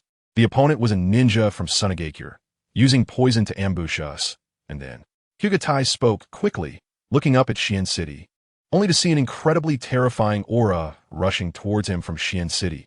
That aura belonged to Xian Huang. At the same time, as Li Fan was teleported next to the old man woke up from his closed eyes, glanced at Li Fan, and smiled slightly at him. However, the vast majority of the spearheads were still quite firmly placed. With the hard ground holding them in place, the sharp barbs on the spearheads played their role. After wandering around the shop for another 4 or 5 minutes without noticing anything unusual, Lu Li walked out, still holding the piece of jade he had bought. Because he hadn't directly fought with Su Shi, the only attack he made was repelled. The underworld sea on the ground almost completely covered the bones, making it impossible to see the white below. All right, you pack your things. We will leave Johto Mountain soon and go to a more secluded place. The old man really didn't want to step back into the Jianghu, nor did he want to ask about Jianghu matters. It was better to stay away. Lu Xia felt the might of Xiangyu. With his current strength, he could not shake him at all. However, Lu Xia's speed was beyond Xiangyu's reach. The life flame water jade represents love and hope, endlessly circulating. Using this divine artifact, withered trees can come back to life, and the dead can be revived. In fact, Itian was also curious. The fat guy said he was training very hard there, consuming a lot, but why couldn't he lose weight? Han Yun waved his hand. Having just fought with the Lord of the Nine Nether, he wasn't injured at all. Instead, it was the last Jiao who startled Han Yun. But what surprised Han Yun was that this Jiao did not harm him. You talk too much. Ling Si turned back and softly reprimanded, while Xiaozhu lowered her head and stopped talking. Yu Zhongyao glanced at the kitchen door, where Wu was eavesdropping, thinking it was his mother, who said there was nothing serious. The road was long. It wasn't convenient to call someone to notify. That official particularly liked Ming Hang's cleverness, and even invited the 2 brothers to have lunch with him in the village. Along the way, many people greeted him, their expressions respectful yet solemn. At this point, a group of Laiwu miners finally understood the kind of big shot they were dealing with. Qingshui County is located in the outskirts of the Shiliang capital, where the fertile land has always been a place for wealthy nobles to compete for land. Feng Yang cursed inwardly, not expecting this cheap person to be so vigilant, even pulling an old man out to hold the scene. But is it really that easy to see through Gu techniques? Hearing this, Huali was momentarily stunned, then turned her head and smiled, saying, "Brother, I'm just not used to it. I'm hungry. Let's go eat." Huali quickly changed the subject. Originally, Xia Qiwan and Yun Lishan planned to drive the Li family out of the capital and then slowly clean them up one by one. The people in the courtyard were each doing their own work, and everything was just as usual without any difference. After Lingxi returned from the Zicheng Hall, she changed into a slightly thinner light pink skirt, tied her hair into a neat hibiscus bun, and didn't wear any hairpins or flowers. Just a refreshing outfit to play with her nearly 1-year-old perfect baby in the courtyard. Gu Mingyuan was not a sports fan or someone with a strong sense of justice. In fact, any sports fan who could see through the insider information like Gu Mingyuan would probably also lose the courage to continue watching games. Gu Mingyuan's words inevitably plunged the situation into silence, leaving Zhuo Lin deep in thought. Is his heart too dark? Yi Xiaoshuan vaguely realized that she had developed a strange ability to vaguely discern the goodness or badness of people's hearts. Just like the sister Yi in front of her, Yi Xiaoshuan felt a bit of reliability and warmth. Coupled with the corpse of the dark elf matriarch of the third family lying at Angela's feet. This statement was particularly persuasive. Everyone opened their mouths, then silently took off their outer military uniforms, leaving behind various badges and weapons, and quietly left, their backs showing helplessness and sorrow. Welcome everyone to Haidong Industrial. I know many of you have been here several times, so I won't say much. Today, I mainly want to talk about the philosophy of our Haidong Industrial. Incredible. The surrounding druids also praised Wulin and his miraculous detoxification technique repeatedly. The entire courtyard gave them an extremely shocking feeling, as if the naturally pure courtyard made Xie Xiaojia always have the impulse to take out his camera and sweep around. But without the owner's permission, this impulse, once put into action, would probably make the interview impossible. On the way back, Wang Hai wondered if he should start alchemy. Now that he had true fire, along with some 10-year-old wild medicinal herbs, he should be able to refine the lowest level real pills, rather than just concocting pills. Old Fong sighed quietly, glancing at Zhang Qi, his gaze revealing a hint of compassion and a plea for help. But he obviously underestimated Zhao Wu's shamelessness. After getting his permission, Zhao Wu stayed outside the bow and arrow range, waving his hand to signal the soldiers to come forward to collect the bodies. Once the bodies were collected, Zhao Wu waved his hand, retreat. Even if they used all of this 300 taels for military expenses, it wouldn't last for many days. Is heaven going to destroy me, Taiyuan? Guo Wei said in disappointment. It's too uncomfortable to go back by boat. I didn't come here to supervise you in battle. I don't care how the battle is fought. I just want to see if you're really killing the Tatars. Wang Qingyan saw that Zhang Chu was really angry, so he had to speak the truth. But he could not compromise on principle and could not let them deceive the emperor's money. The clarity and improvement in his mindset also made his cultivation smoother. His cultivation level had clearly improved significantly. He felt that his recent training was very smooth and effortless, with the circulation of true energy being more lively and agile, as free as he wished, and control became easier and more powerful, with no feeling of stiffness or stagnation while moving. Chapter 47, Black Sandstorm, Poisonous Dust, and Wind Escape. Theoretically, such a side quest should not extend to the Third Shinobi World War. Yun Chuan was eager to improve his chakra control to develop the two extreme forms of the lightning release armor. If this task could only be completed during the Third Shinobi World War, the reward at the end would be meaningless, because he only needed 2 months to increase his chakra control to 10-1. Suddenly, He Ying widened his eyes as he found that his black sword had unexpectedly cut through his blood vessels. In an instant, He Tian's neck gushed blood, splattering all over He Ying's head. Damn it, beer already contains carbon dioxide, and if you added vodka, it might explode when opened. Feng Hu joked. Pei Ziyun didn't hold back her strikes, trying her best to severely injure Prince Iphobos without killing him. Undoubtedly, this was a pure, transparent crystal, reflecting the color of the glass cabinet's bottom, appearing silver-gray from distance. The scholar paused his busy hands, then his jade-like fingers caressed Su Xiaoji's chin, forcing her to look up at him. The 3 kills were executed. The sunrise reversal had no suspense. Gong Bin and the hero both went up to the ring, and their counts were not bad. What else could Sheng do? He could only kneel. Apao put down the gun. We're all brothers. Leopard Yi casually glanced at the young man with triangular eyes and a face full of flesh. Qian Xia did not have a deep understanding of this emperor. The information obtained from Zhuge only led to a conclusion of suspicion and insidiousness. Therefore, on the first day after Mu Liunyun left Liang City, Qian Xia began to facilitate connections for him. This was normal. Jiang Feng was already with Wang Xiao, so Huitong naturally had no chance. And the newcomer Yang Cheng instantly attracted her attention. How should she explain her reason for coming out from the backyard in the middle of the night? And how would Lan Sangju explain why an emperor ran to a prince's house in the middle of the night? Dizziness overcame Mu Yi, who realized she had caught a cold and had never felt this unwell before. She suddenly remembered how thinly she had dressed last night and began to curse herself in her mind countless times. At the same time, it was as if a scene suddenly flashed in her mind, and Mu Yi woke up as if from a nightmare. The two entered the hotel, following the local customs. Qin Yang chose Western cuisine, and they sat in the restaurant like a pair of beautiful people. Also, according to Chen Xing, Mu Rongfeng, and others, they only wanted Chun Yu to spend time in the police station. As long as there was a transition period, Chun Yu would have the opportunity to govern a region. Otherwise, others would definitely take advantage. Brother who had long disappeared from my sight, and I vaguely heard some shouts from the 3rd floor, followed by the sound of glass breaking. Still sober, but close, it seemed like you were a friend of Sister E. Why not persuade her? I'm worried about her health. The voice on the phone rattled off a lot. Nangong Shui waved her sword, releasing a war rage effect, adding 70 points of attack power to Wu Jia. She didn't want to do this hard job, But since Mu Yi had instructed her, she had to come out and greet them. After all, the lady inside had a thin skin and a bad temper, and this emperor outside just happened to favor the one inside. When I return to the tribe, I'll find a way to discover who the traitor is. Olia sheathed the moonblade, glanced at the corpses on the ground, and disappeared after a few jumps inside the administrative courtyard. Chen Yu's silence made everyone present think he was unhappy. But do you really need to be so unhappy? I haven't even gone back to check the information yet. Su Ziyuan thought that Chen Yu was upset because he said something wrong, hence feeling quite gloomy. Li Qing began to doubt whether this was her problem or the mission's problem. No need to rush, my lady. Schwanger took the water bottle she handed over and quickly gulped down several big mouthfuls. On the vast grassy field, the densely packed corpses had almost covered the ground. Fu Shijin's smile paused slightly upon hearing Ying Tian's impolite words, and the smile in his eyes turned into a hint of hostility. His smile stiffened, and it seemed he wasn't really smiling, just staring at Ying Tian with sharp eyes like a wolf in winter. At the start of the game, a night breeze came, and Su Nanji's black hair swayed in the wind.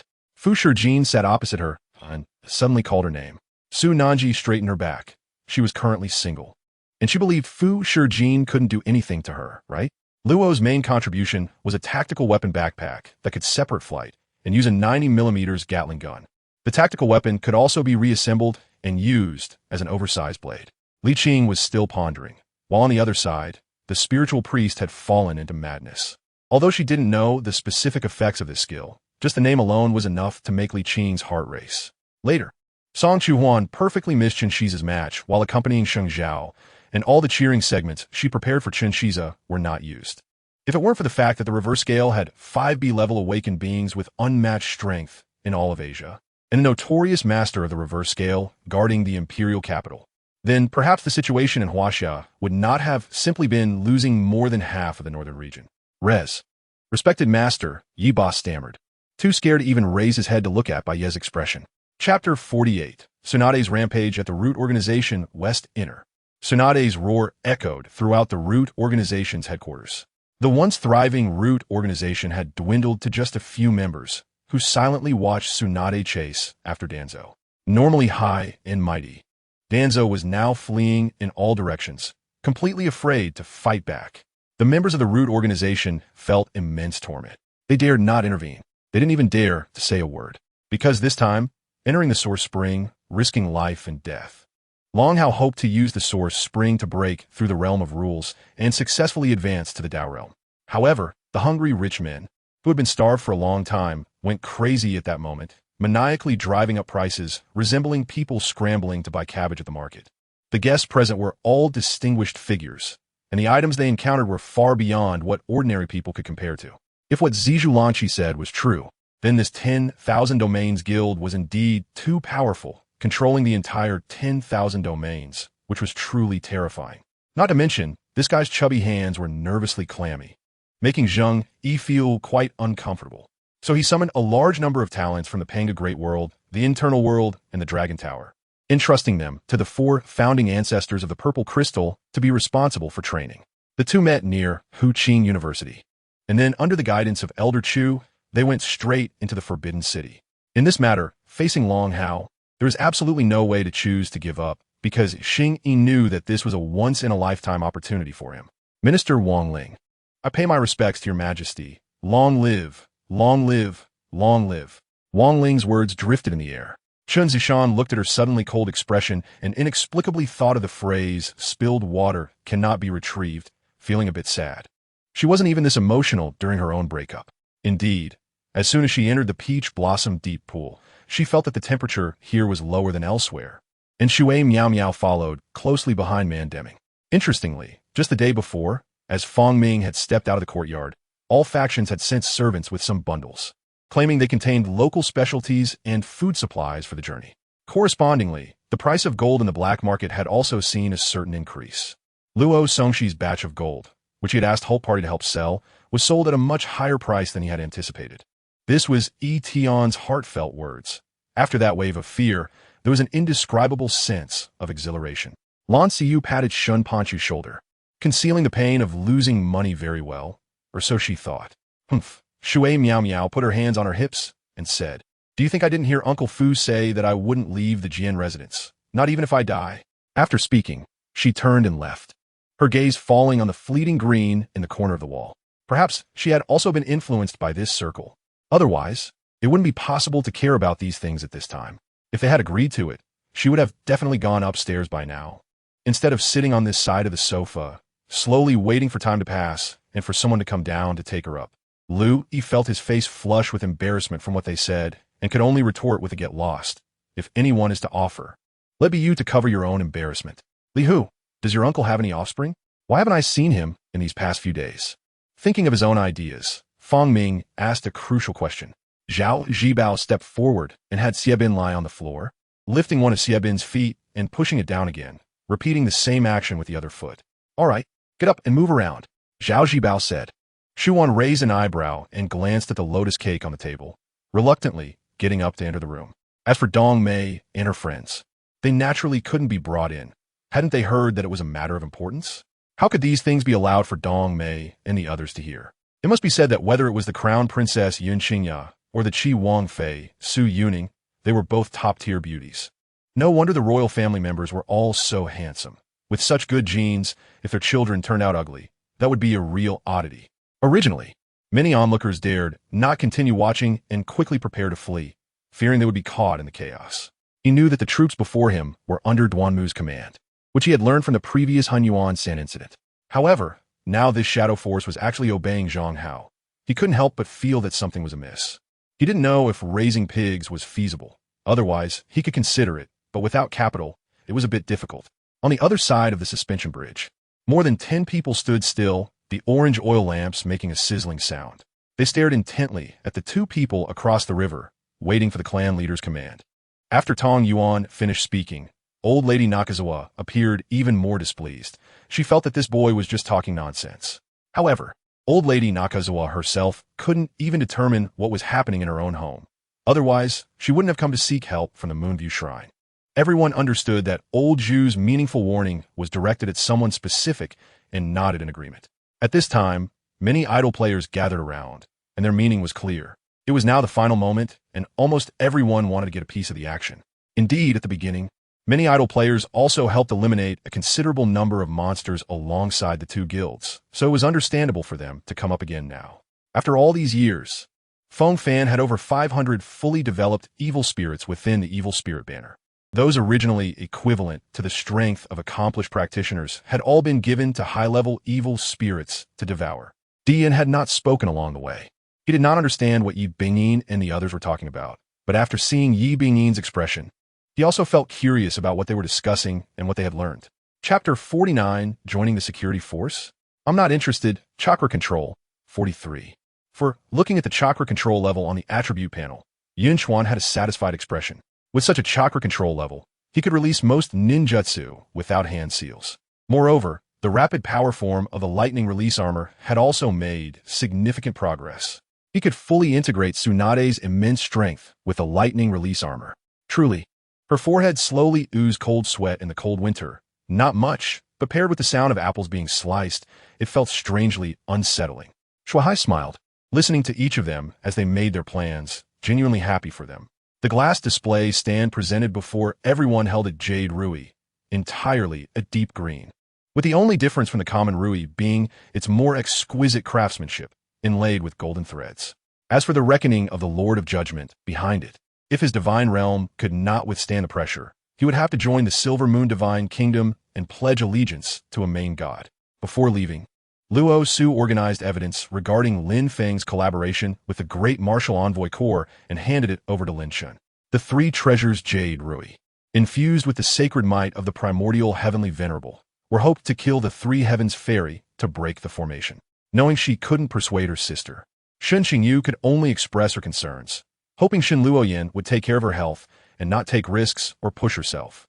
1 tael of gold is equivalent to 10 taels of silver, which means 10 swords. After excluding labor costs, those 10 swords only cost $500. But the price of 1 tael of gold is $35,000. Though it was called an internship, the company had already treated him as a formal employee, and the manager even told him that he was welcome to work at the company after graduation. Where the palm print passed, sparks accompanied by black smoke ignited in the air, and the palm wind transformed into sharp steel blades, ruthlessly cutting into Maya Junfeng's body. Haidang was an intelligence organization affiliated with the Flying Dragon Society, with branches worldwide. This was something Taurus had told him, otherwise he would have had no idea. The strange man often said that a comfortable life dulls a person's will, and Feng Xiao used to care for nothing, fear nothing. But now he had two more people to worry about. Yang Dong had just lifted his foot when the other party forced their body close to him. Then, a jade-like palm fluttered, swiftly cutting towards his neck. After this punch, it wasn't over. Su Bai's attack continued unabated, landing directly on He Tianyu. If it weren't for other pressing matters, Qin Yining could distinguish between urgency and importance. She would have long ignored someone like Adachi Kei, who was both domineering and inexplicably confident. Maya Junfeng stood still, not because he was intimidated by the powerful palm technique, but because he was attracted by the profundity of this palm technique. The hotel security was notified and began searching for clues, while several responsible personnel entered the monitoring room to check the surveillance footage.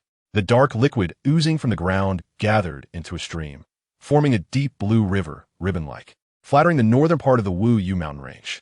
It is well known that stars can burn for billions of years. Compared to eternal energy, there is no difference. And the energy of stars is immense, as inferred from the information left by Odin regarding cultivation levels. A few minutes later, she accepted this fact. From then on, her gaze towards Mo Nan became more complicated. How many trump cards was Mo Nan still hiding from her? Is such a person really a guard? Huang Xiaohong sat for 7 days. During these 7 days, apart from breathing, his consumption was nearly zero, achieving a qualitative breakthrough in his internal cultivation. Mo Nan was surprised. He had never heard of such an ability. Luck is inherently elusive, and the stronger one's power, the more one can feel the importance of luck. But water cannot be controlled. Could it be that the Emperor Wu Jin could interfere with luck? The blazing flames and intense heat evaporated the cold currents and snowflakes in the air, turning into thick water vapor that spread like white mist, enveloping the mountains and forests. Jiang Lai had a dark expression. His uncle always liked to tell his embarrassing stories. Back then, he loved eating meat, not picky about fat or lean, to the extent that the workers had to put the meat into his bowl, and he would go and take it back to eat. The imperial guards densely populated the palace city, still appearing on the city walls, diligently performing their duties. Yun Qingwu's expression slightly shifted, and then she looked at Feng Zhengji beside her and the fresh blood on the ground. Her eyes moved slightly. However, Joshua was different. At least in the world he once lived and understood, there was no extraordinary power. If anyone in this multiverse were to notice something wrong in complete ignorance, it would probably be him. Lin, she had only met her twice, but her overall impression was still quite good, especially the first time she exposed a scammer at KTV, which made her admire Lin Shi greatly. He sighed, looking at the words displayed on the text message, wishing he could drag Ning Nan out and give him a good beating. He had seen many scammers, but never one who scammed his own brother like this.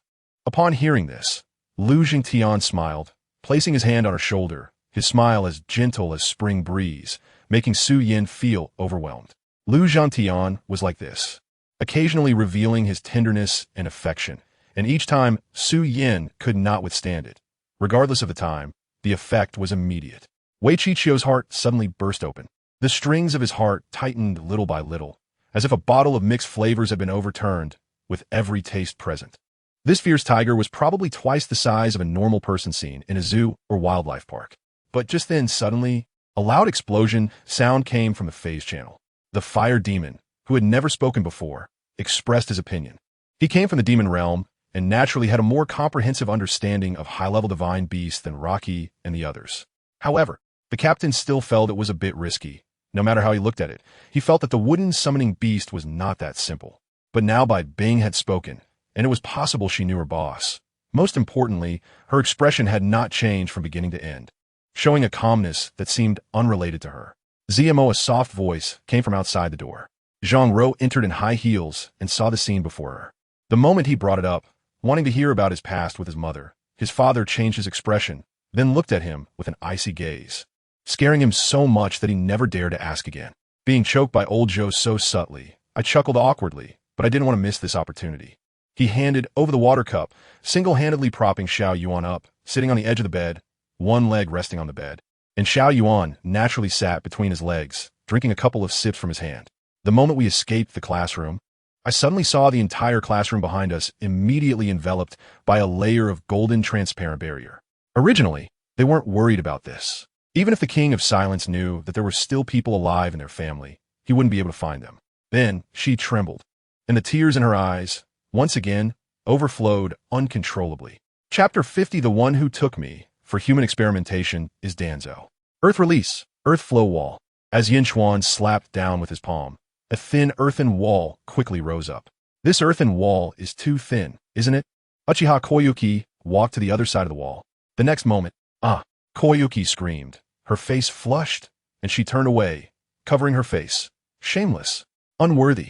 Noera Rin was taken aback and, along with Shizun, went around to the other side. The two of them investigated. Shinhan gritted his teeth, looking at the snake tail that was still attacking him. Instead of retreating like before, he quickly dodged and rushed to the side of the black royal python. However, he only circled around the python like a loach, without actually appearing on the snake's body. All right, you guys go too. Hurry up and get dressed. Alan pushed the dormitory door, getting the three reckless guys inside. I am indeed a bit nervous, because from this battle onwards, we will launch a major counterattack against the Japanese. What Frank mentioned was the overall combat plan of the U.S. military joint fleet. Liang Qing had already eliminated 4 enemy scouts along the way, but he had not encountered the Kurizaki Special Operations Team. Seeing Chi Rue and the others come looking for him, he knew something was up. If Alan and the others were here, they would definitely recognize her identity from her incomplete face. Half an hour later, Mu Lingxian had almost searched the entire mountain, even sneaking into the forbidden area of Sword Valley at the back mountain. The suspected high-level strongman of the Yujian sect didn't notice him, but he also found no clues. The old Duke of Zhengguo stepped away, and the Duke of Zhengguo glared fiercely at his son before leaving in a hurry. She probably also felt regretting that concubine song didn't succeed. Apart from the flesh in concubine Yu's belly, which she regarded as a thorn in her eye. Now that there is the formation given by Yang Mu, the station of the Juyao faction will have a guarantee from now on. You really can pretend. Ji Bisha angrily pointed at Demon, and before she finished speaking, she felt a heat in her throat, spat out a mouthful of black blood, and then fell to the ground. Everyone surrounded her and saw that Ji Bisha had already died. Because Yang Chunming was present, the old man didn't stop them, and Yuan and Chunxiu also smoothly walked away. Lan Ka nodded, but she had made a decision in her heart. She planned to stay here for a few days and catch more snow wind beasts. Due to Qin Jinhua's injury, he couldn't go harvest wheat for the time being, and harvesting wheat could not wait for anyone. If they didn't rush to harvest and plant, a change in the weather could ruin a year's crops. Lin Xiao smiled slightly and said, "Eat. It will be bad if it gets cold later." After bringing down the rice, Lin Xiao started cooking Banjula's food before sitting down to eat. Fortunately, the fire spirit wasn't around, otherwise its appetite would be terrifying. When Chunxiu returned, her mood was obviously low, which worried Yang Chunming for a while. The face of Elder Mu changed again and again. Clearly Li's last words had a great impact on him. Pai Kai went to see Chao Meng looking at Lin Xiao, who was dressed in strange clothing, showing hesitation. It didn't want to go against Chao Meng's words, but it also didn't want to attack Lin Xiao. After saying this, Li Zhou showed a seemingly melancholic expression, making Chunxiu laugh. Liu Beiheng glanced at the list above and did not see Luo Ian's name. It seemed that Guoguo was the external aide invited by the other party. After finishing all the matters, Shang Shikai looked relieved. Heaven knows how nervous he was, afraid he did something wrong that made Lu Nian uncomfortable. I gently took off the Posa ring and held in my hand. At this moment, the Posa ring glowed and a mysterious power descended. You got lucky. I chuckled softly, and that power grew stronger. Even Dao, he couldn't resist. After that subordinate left, the big man looked at the leader with a complex expression, his faint voice sounding hesitant. At 2 o'clock in the afternoon, outside a building close to the city center, a young man carrying a briefcase arrived. He walked into this ordinary building, where the scene inside was quite different. Middle-aged men in suits were lounging on the sofa, chatting, cigar in mouth, and a strong British-accented English entered the young man's ears. What's the matter? Feng Xiao, just give the orders. As long as I, Shun Pongzi, can do it, I will do everything. Shun Wansen declared earnestly. Jizia could no longer remember when she had this feeling. Perhaps it had begun when she faced the fire spirit phoenix in the boundary space. For the first time in her life, Jizia was protected by a man she regarded as the opposite sex. Zhang Tiansong sneered.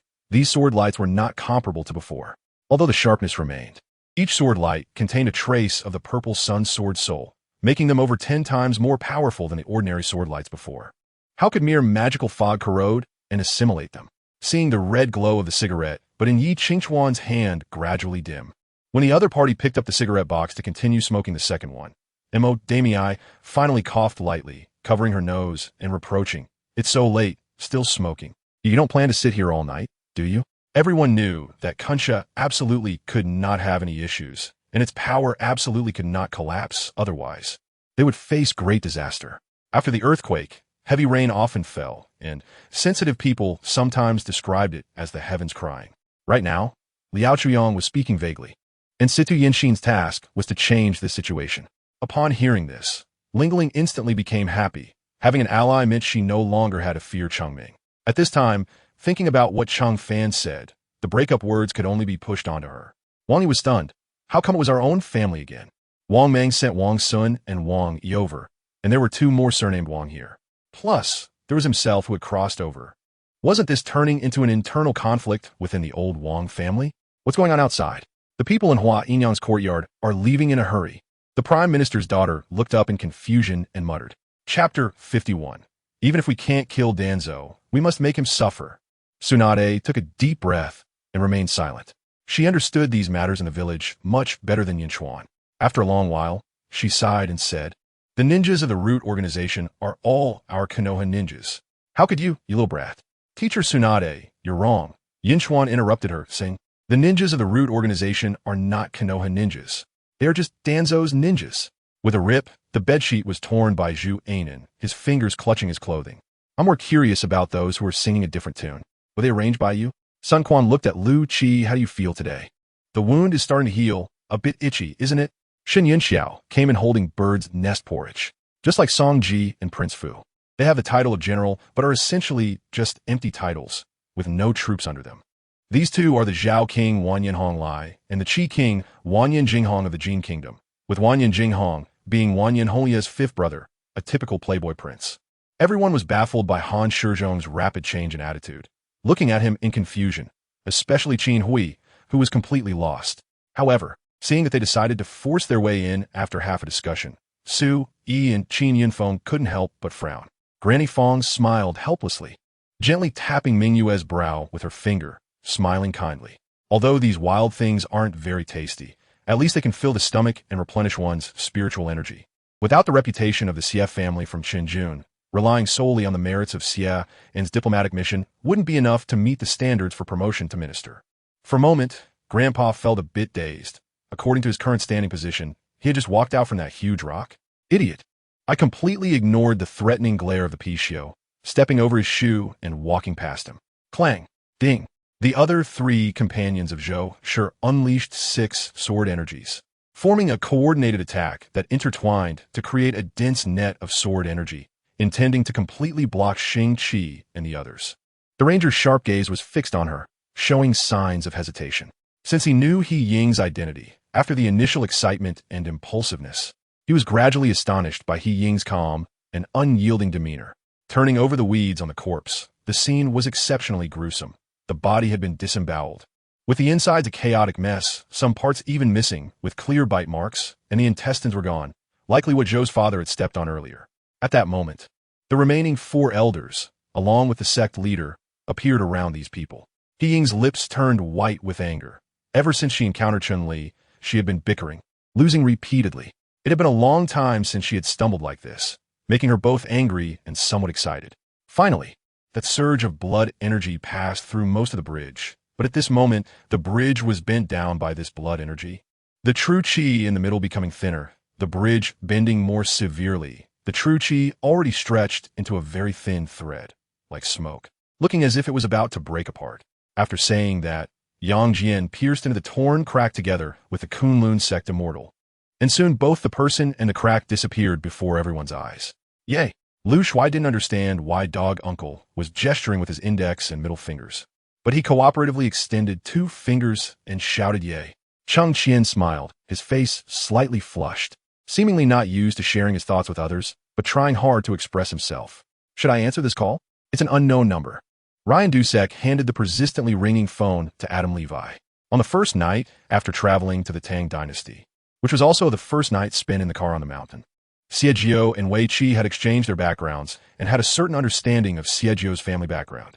At this moment, the emperor regretted it deeply. When Chao Chong was on the ground, he still had the opportunity to express himself. He could still flaunt his status as the emperor. But now, he had no chance to speak at all, facing Chow Pai's spittle every day. Ling Xiaoqing's expression was clearly one of reluctance mixed with urgency, with a hint of doubt in the urgency. Yet behind the doubt lay affirmation and hope. This made Qianfeng realize how important the Minghua spirit mirror in his hand was, and he couldn't help but grip it tightly, sighing inwardly. Ah! Ma suddenly let out a long howl, fiercely whipping the warhorse, which in pain suddenly galloped forward, leaving a cloud of dust as it charged southwest. The personal guard were taken aback, quickly whipping their horses to follow closely. Li Yunfei appeared to be in a good mood, continuously asking Qianfeng questions. Ling Yu only drank silently, not speaking. Qianfeng even felt that Li Yunfei seemed to know his identity. Song Ryu suddenly felt a chill in her neck, respectfully regarding the beauty named Li Qi. Indeed, beautiful women have their tempers. Before they could even enter the house, they heard sounds of scuffling inside. It was just the time for students to leave school. And there weren't many people in the entire building. Even on this floor, it could be heard. Yi Tianyan smiled and pushed the door open. Our Shishi is just lucky, just returned from abroad and caught that big fish. Ing Hao. Lin Shuji said this with a serious face. However, at this moment, what appeared in Jiang Fan's eyes was a completely black person. Of course, there are influences, but as long as our strategies and tactics are on point, no matter how powerful the enemy's commander is, it won't stop us from achieving victory. Su Tian firmly nodded and said. As consciousness returned to the body, a faint fragrance instantly filled his nose, making him feel refreshed, but after the fragrance, that endless sense of days made him smile bitterly. In the end, countless voices of Yamagos and Yamazombies gathered together, becoming a loud cheer, boosting morale. With such a face on camera, why does it have to have such a smug smile? This is simply ruining this face, isn't it? Despite the arrival of spring here, the snow and ice on the ground had just melted, with no trace of birds or beasts, and the tree branches were still bare, creating a desolate scene. Li Ling led his troops cautiously along the path flanked by high mountains. James's eyes shone with fierce light as he waved his red and yellow arms, forcefully stepping down on the villa's front steps, shattering them in a rumbling crash. Don't even mention her. Even Yi Wu Dao would be hurt facing this hail of bullets, and getting hit by a bullet would mean death too. Butler Wu, please feel free to instruct me. I will do my utmost to comply, said Zhang Gangcheng, the director. At this moment, he was extremely excited. This was a rare opportunity to connect with the Morong family. Chapter 52, Bloodline Limit, Wind Release. Main task, destroy the root organization base, steal Yamato, A. Task details, within half a month, destroy the root organization base and steal Yamato. Failure to complete the task will result in a deduction of 3,000 emotional points. If emotional points are insufficient, 3 chakra cards or 3 ocular powers will be deducted. Task reward, Bloodline Limit Wind Release, 6 points in chakra control. Excitedly pulling out an explosive tag from his ninja tool pouch. Yun Chuan could see that both sides were prepared for this encounter, yet he still ended up being shot down. No one dared to act recklessly against the underworld masters anymore. Water Lady couldn't smile now. She looked at Zhang Zhun in surprise, while Huo Lian's face darkened, filled with inner hesitation. Of course, we can go find the ancient city to the real society, and then we can find the tomb of the ancient gods. Because our world is very likely created by the ancient gods of the real society, moving all the mysterious and magical things here, by Lung Tu said. Wen Xiao wasn't a typical southern expatriate, and didn't he have much resistance to the sudden rise of the Wu people. However, considering Shun Zhezi's many actions during this chaotic affair, he truly felt a sense of amazement. In front of them, a graceful figure floated in the air, dressed in green clothes swaying in the wind, her long black hair scattered in the air. And her beautiful face gave off a sense of coldness that kept strangers at bay, especially her beautiful eyes, which revealed a chill. You are a bad person. Why didn't he realize it before? Xia Yinging buried her hot face into Wang Yu's side, too shy to look up.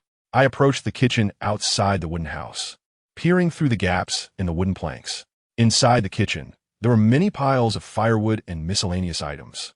And in the middle of the kitchen was a charcoal stove, where traditional Chinese medicine was being simmered, the medicine pot bubbling loudly. And I could still smell a strong, medicinal fragrance from outside the house. The electric hair dryer roared down towards the bathtub, and the 2 rich kids were so scared they clung tightly to each other, afraid to look. I was so frightened that I cried out and without thinking, I grabbed the bundle of 4 tree sticks beside me and threw them at Medusa, the pure void monk said at this moment. Ba, Lord Longqing's virtue is boundless. Benefiting one region, truly a sage. Long Ling politely said, Thank you, monk. Others nodded in agreement with the monk's words. Xiaoyu did not dare to be careless. Before the eagle claw attack came, she quickly shielded the demon princess beside her, startling the old vulture, making him abruptly halt. If Xie Yunru delayed for a moment, she could indeed obtain more spiritual herbs. But it might leave an impression of greed and disrespect for the elder in Qingling Laozu's heart. The village heads of each village had already entered the city with their gifts for the county magistrate before New Year's Eve. Of course, Situ Jin wouldn't accept them and even returned 10 pounds of black flour to each village. It wasn't that he couldn't give more, he just didn't want to invite envy. Xian Tianyi scoffed disdainfully, and at this moment, he gradually released his aura, instantly making even the millennium-old public feel a tremendous pressure, the calmness from earlier gradually disappearing. It was obvious that the boss's defense was too high. Even in a personality explosion state, it still fell far short of the expected effect. Just as the formation was contained within a 10-meter range, the unicorn's movement could finally no longer continue. Dongshu Lianshu Dongshu. Now Xian Tianyi was determined to complete this process perfectly. If he could truly succeed, then he would be a cultivator at the Mahayana stage. And he would be a cultivator far stronger than ordinary Mahayana cultivators. Perhaps even crossing tribulations would be no difficulty for him. Xian Tianyi smiled cunningly, which immediately sent a chill down the spines of the two beside him, as if he was plotting against them rather than anyone else. They felt fortunate that if they were to become enemies with Xian Tianyi, they wouldn't even know how they died. The formation that hadn't been activated for hundreds of years. Even Elder 8 didn't know the true power of the formation in Qinglian City. Xie Yun didn't deliberately lower her voice. Before her words fell, Tianyang suddenly swung his long sword, and dozens of sword lights erupted like a volcanic eruption. A sinister smile appearing at the corner of his mouth, resembling the fired demons in the real volcanic range. And that face was no less than a star's. With slightly deep-set features, a hint of mixed blood, but not quite. It was charming and alluring. Lei Dachui blinked, feeling an impulse to laugh. But he couldn't hold back and ended up laughing, a mischievous and mysterious smile. Jun Feiyu was at a loss whether to laugh or cry. He sat up, rubbed her head, and said, I hurt you too deeply back then. The emotional pain you suffered here was healed by him. Demon King number 1 was activated again. But this time it was just Lei Dachui and Bai Li, while Straw Hat King stayed behind. However, Tianmu didn't share this with the eldest daughter, as she didn't want her to worry about money matters. With a clank, the iron chains locking her hands and feet pulled her down heavily. There wasn't much difference in appearance, but their energy hats were somewhat unique. The ones on the left and right were slightly green, while the one in the middle was so green it was alarming, particularly eye-catching. Yi Qingqing's gaze deepened, and she smiled. The Emperor's heart, I understand better than you. If you say Bo Qinghuan is in your hands, then bring out the evidence. As long as I believe it, I will naturally be threatened by you and at your mercy. Empress Mingsu knew that the two were coming unprepared, obviously not welcoming. So why should Song Jing make herself disliked by trying to curry favor with Empress Mingsu? The world has changed, and the number of exotic beasts will only increase. After all, it's not just humans who grow stronger in this changing world. Besides preventing exotic beasts, we should also do one more thing, the suited man spoke. In a Linglang hall, seeing Ling Zhou enter, Ling Yu and Ling Luo walked up and hugged Ling Zhou's legs. Fortunately, the performance of the German fighters and the quality of the pilots had been tested in war. Compared to the U.S. military, they were much more formidable. That's why the number of German planes shot down is far less than that of U.S. Navy aircraft. That was the melody, the harmony that directly touched the soul. A sensitive heart would inevitably feel pain the moment it made contact. Zhouyan opened the thermos to take a look. It was actually chicken soup, so she didn't eat first but planned to drink the soup. This scene felt somewhat familiar, as if during the military training at the beginning of the school year, the class leader had already untied the aloof brother Lin Ji's clothes. Hee, master, when we reach the spirit mountain and achieve true Buddhahood, you will shed this mortal flesh, son Wukong comforted. Long Zong smiled and then looked outside the city. The clansmen had all returned, and the city's defense system was fully activated. Chapter 53. Destroying the root organization's base, collecting interest first. Inazuka Ju and Hinata Tetsu turned their heads at the same time, but they saw nothing. The surroundings were eerily quiet, not even a ghost in sight. Inuzuka Ju glanced at oil woman Torio's sunglasses and said with a speechless expression, wearing sunglasses in the middle of the night, "Can you really see the road? Can you even see far away?" Oil woman Torio, "I can." Hinata Tetsu and Inuzuka Ju. "Sai, I really give up." 5 days later, he refined all the immortal infants, and the chaotic spiritual energy condensed within him slightly increased in volume. The body of the azure dragon stiffened slightly. It was indeed simple. Just cover him with a few layers of blankets to maintain the temperature. He wasn't very clear about it. The common people stared wide-eyed at the young man in his 20s before them, not expecting him to be the leader of the righteous army. The one at the front immediately knelt down, and the people behind him followed suit. He allowed a soft sigh, raised his eyes to Su Banjiao, who was staring at him with a gloomy gaze and couldn't help but shrink back. Then he turned to Gu Zheng, his eyes carrying a hint of desperation. If his guess was correct, the Western Route Army would be able to launch a surprise attack shortly. Reappearing was puzzled in his heart. "You, a high-ranking member of the Kuomintang, know that I'm sending information to the underground party, and not only do you not stop me, but you also help me. Are you really from the Kuomintang or the underground party?" The one who said this was an elder sitting to the left of Old Lady Feng. But Murong had no impression of this elder at all. He held on to Lin Yi's hand tightly. Her initial shyness and embarrassment had passed. She faced him calmly. He said to her seriously, "Are you really ready to stay with me?" But inside, he couldn't help but feel ecstatic.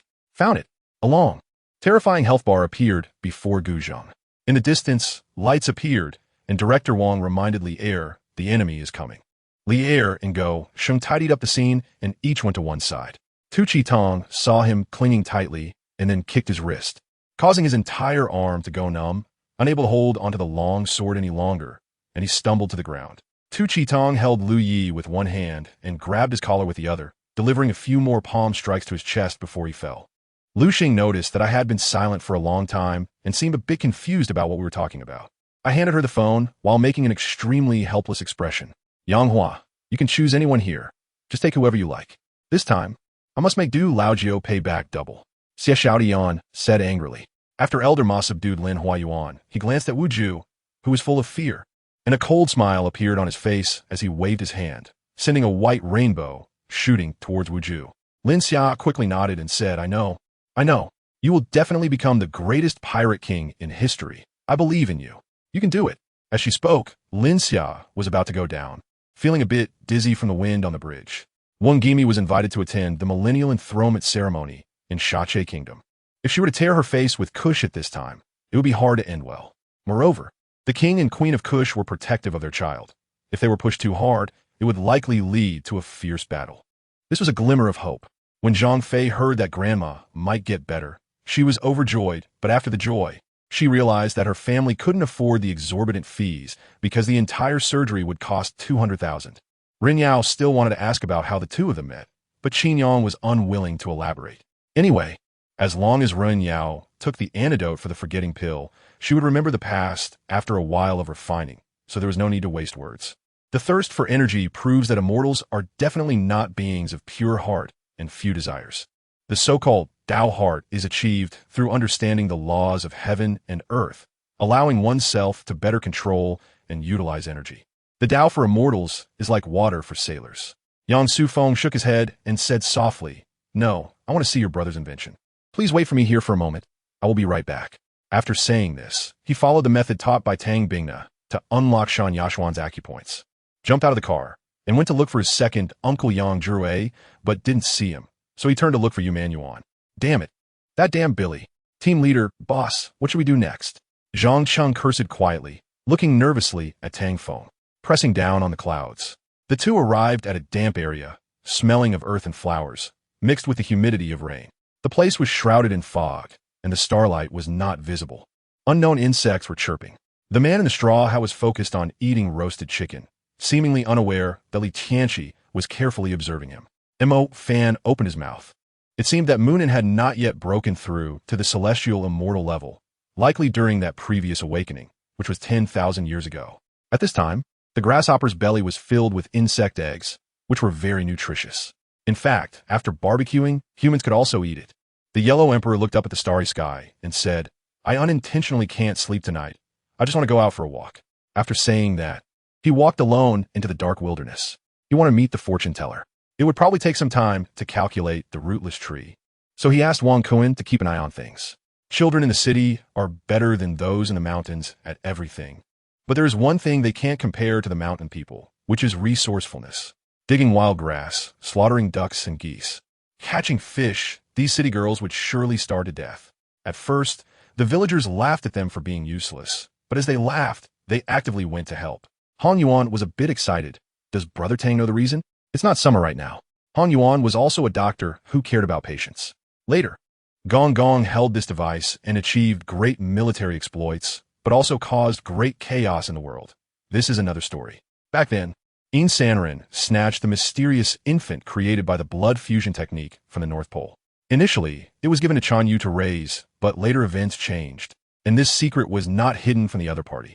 Lung Zichuan gently lifted her chin, and the treasure fox slightly closed her eyes, her cheeks reddening. Her eyelashes trembled rapidly, and her breath began to quicken, because Lung Zichuan held her tightly in his arms.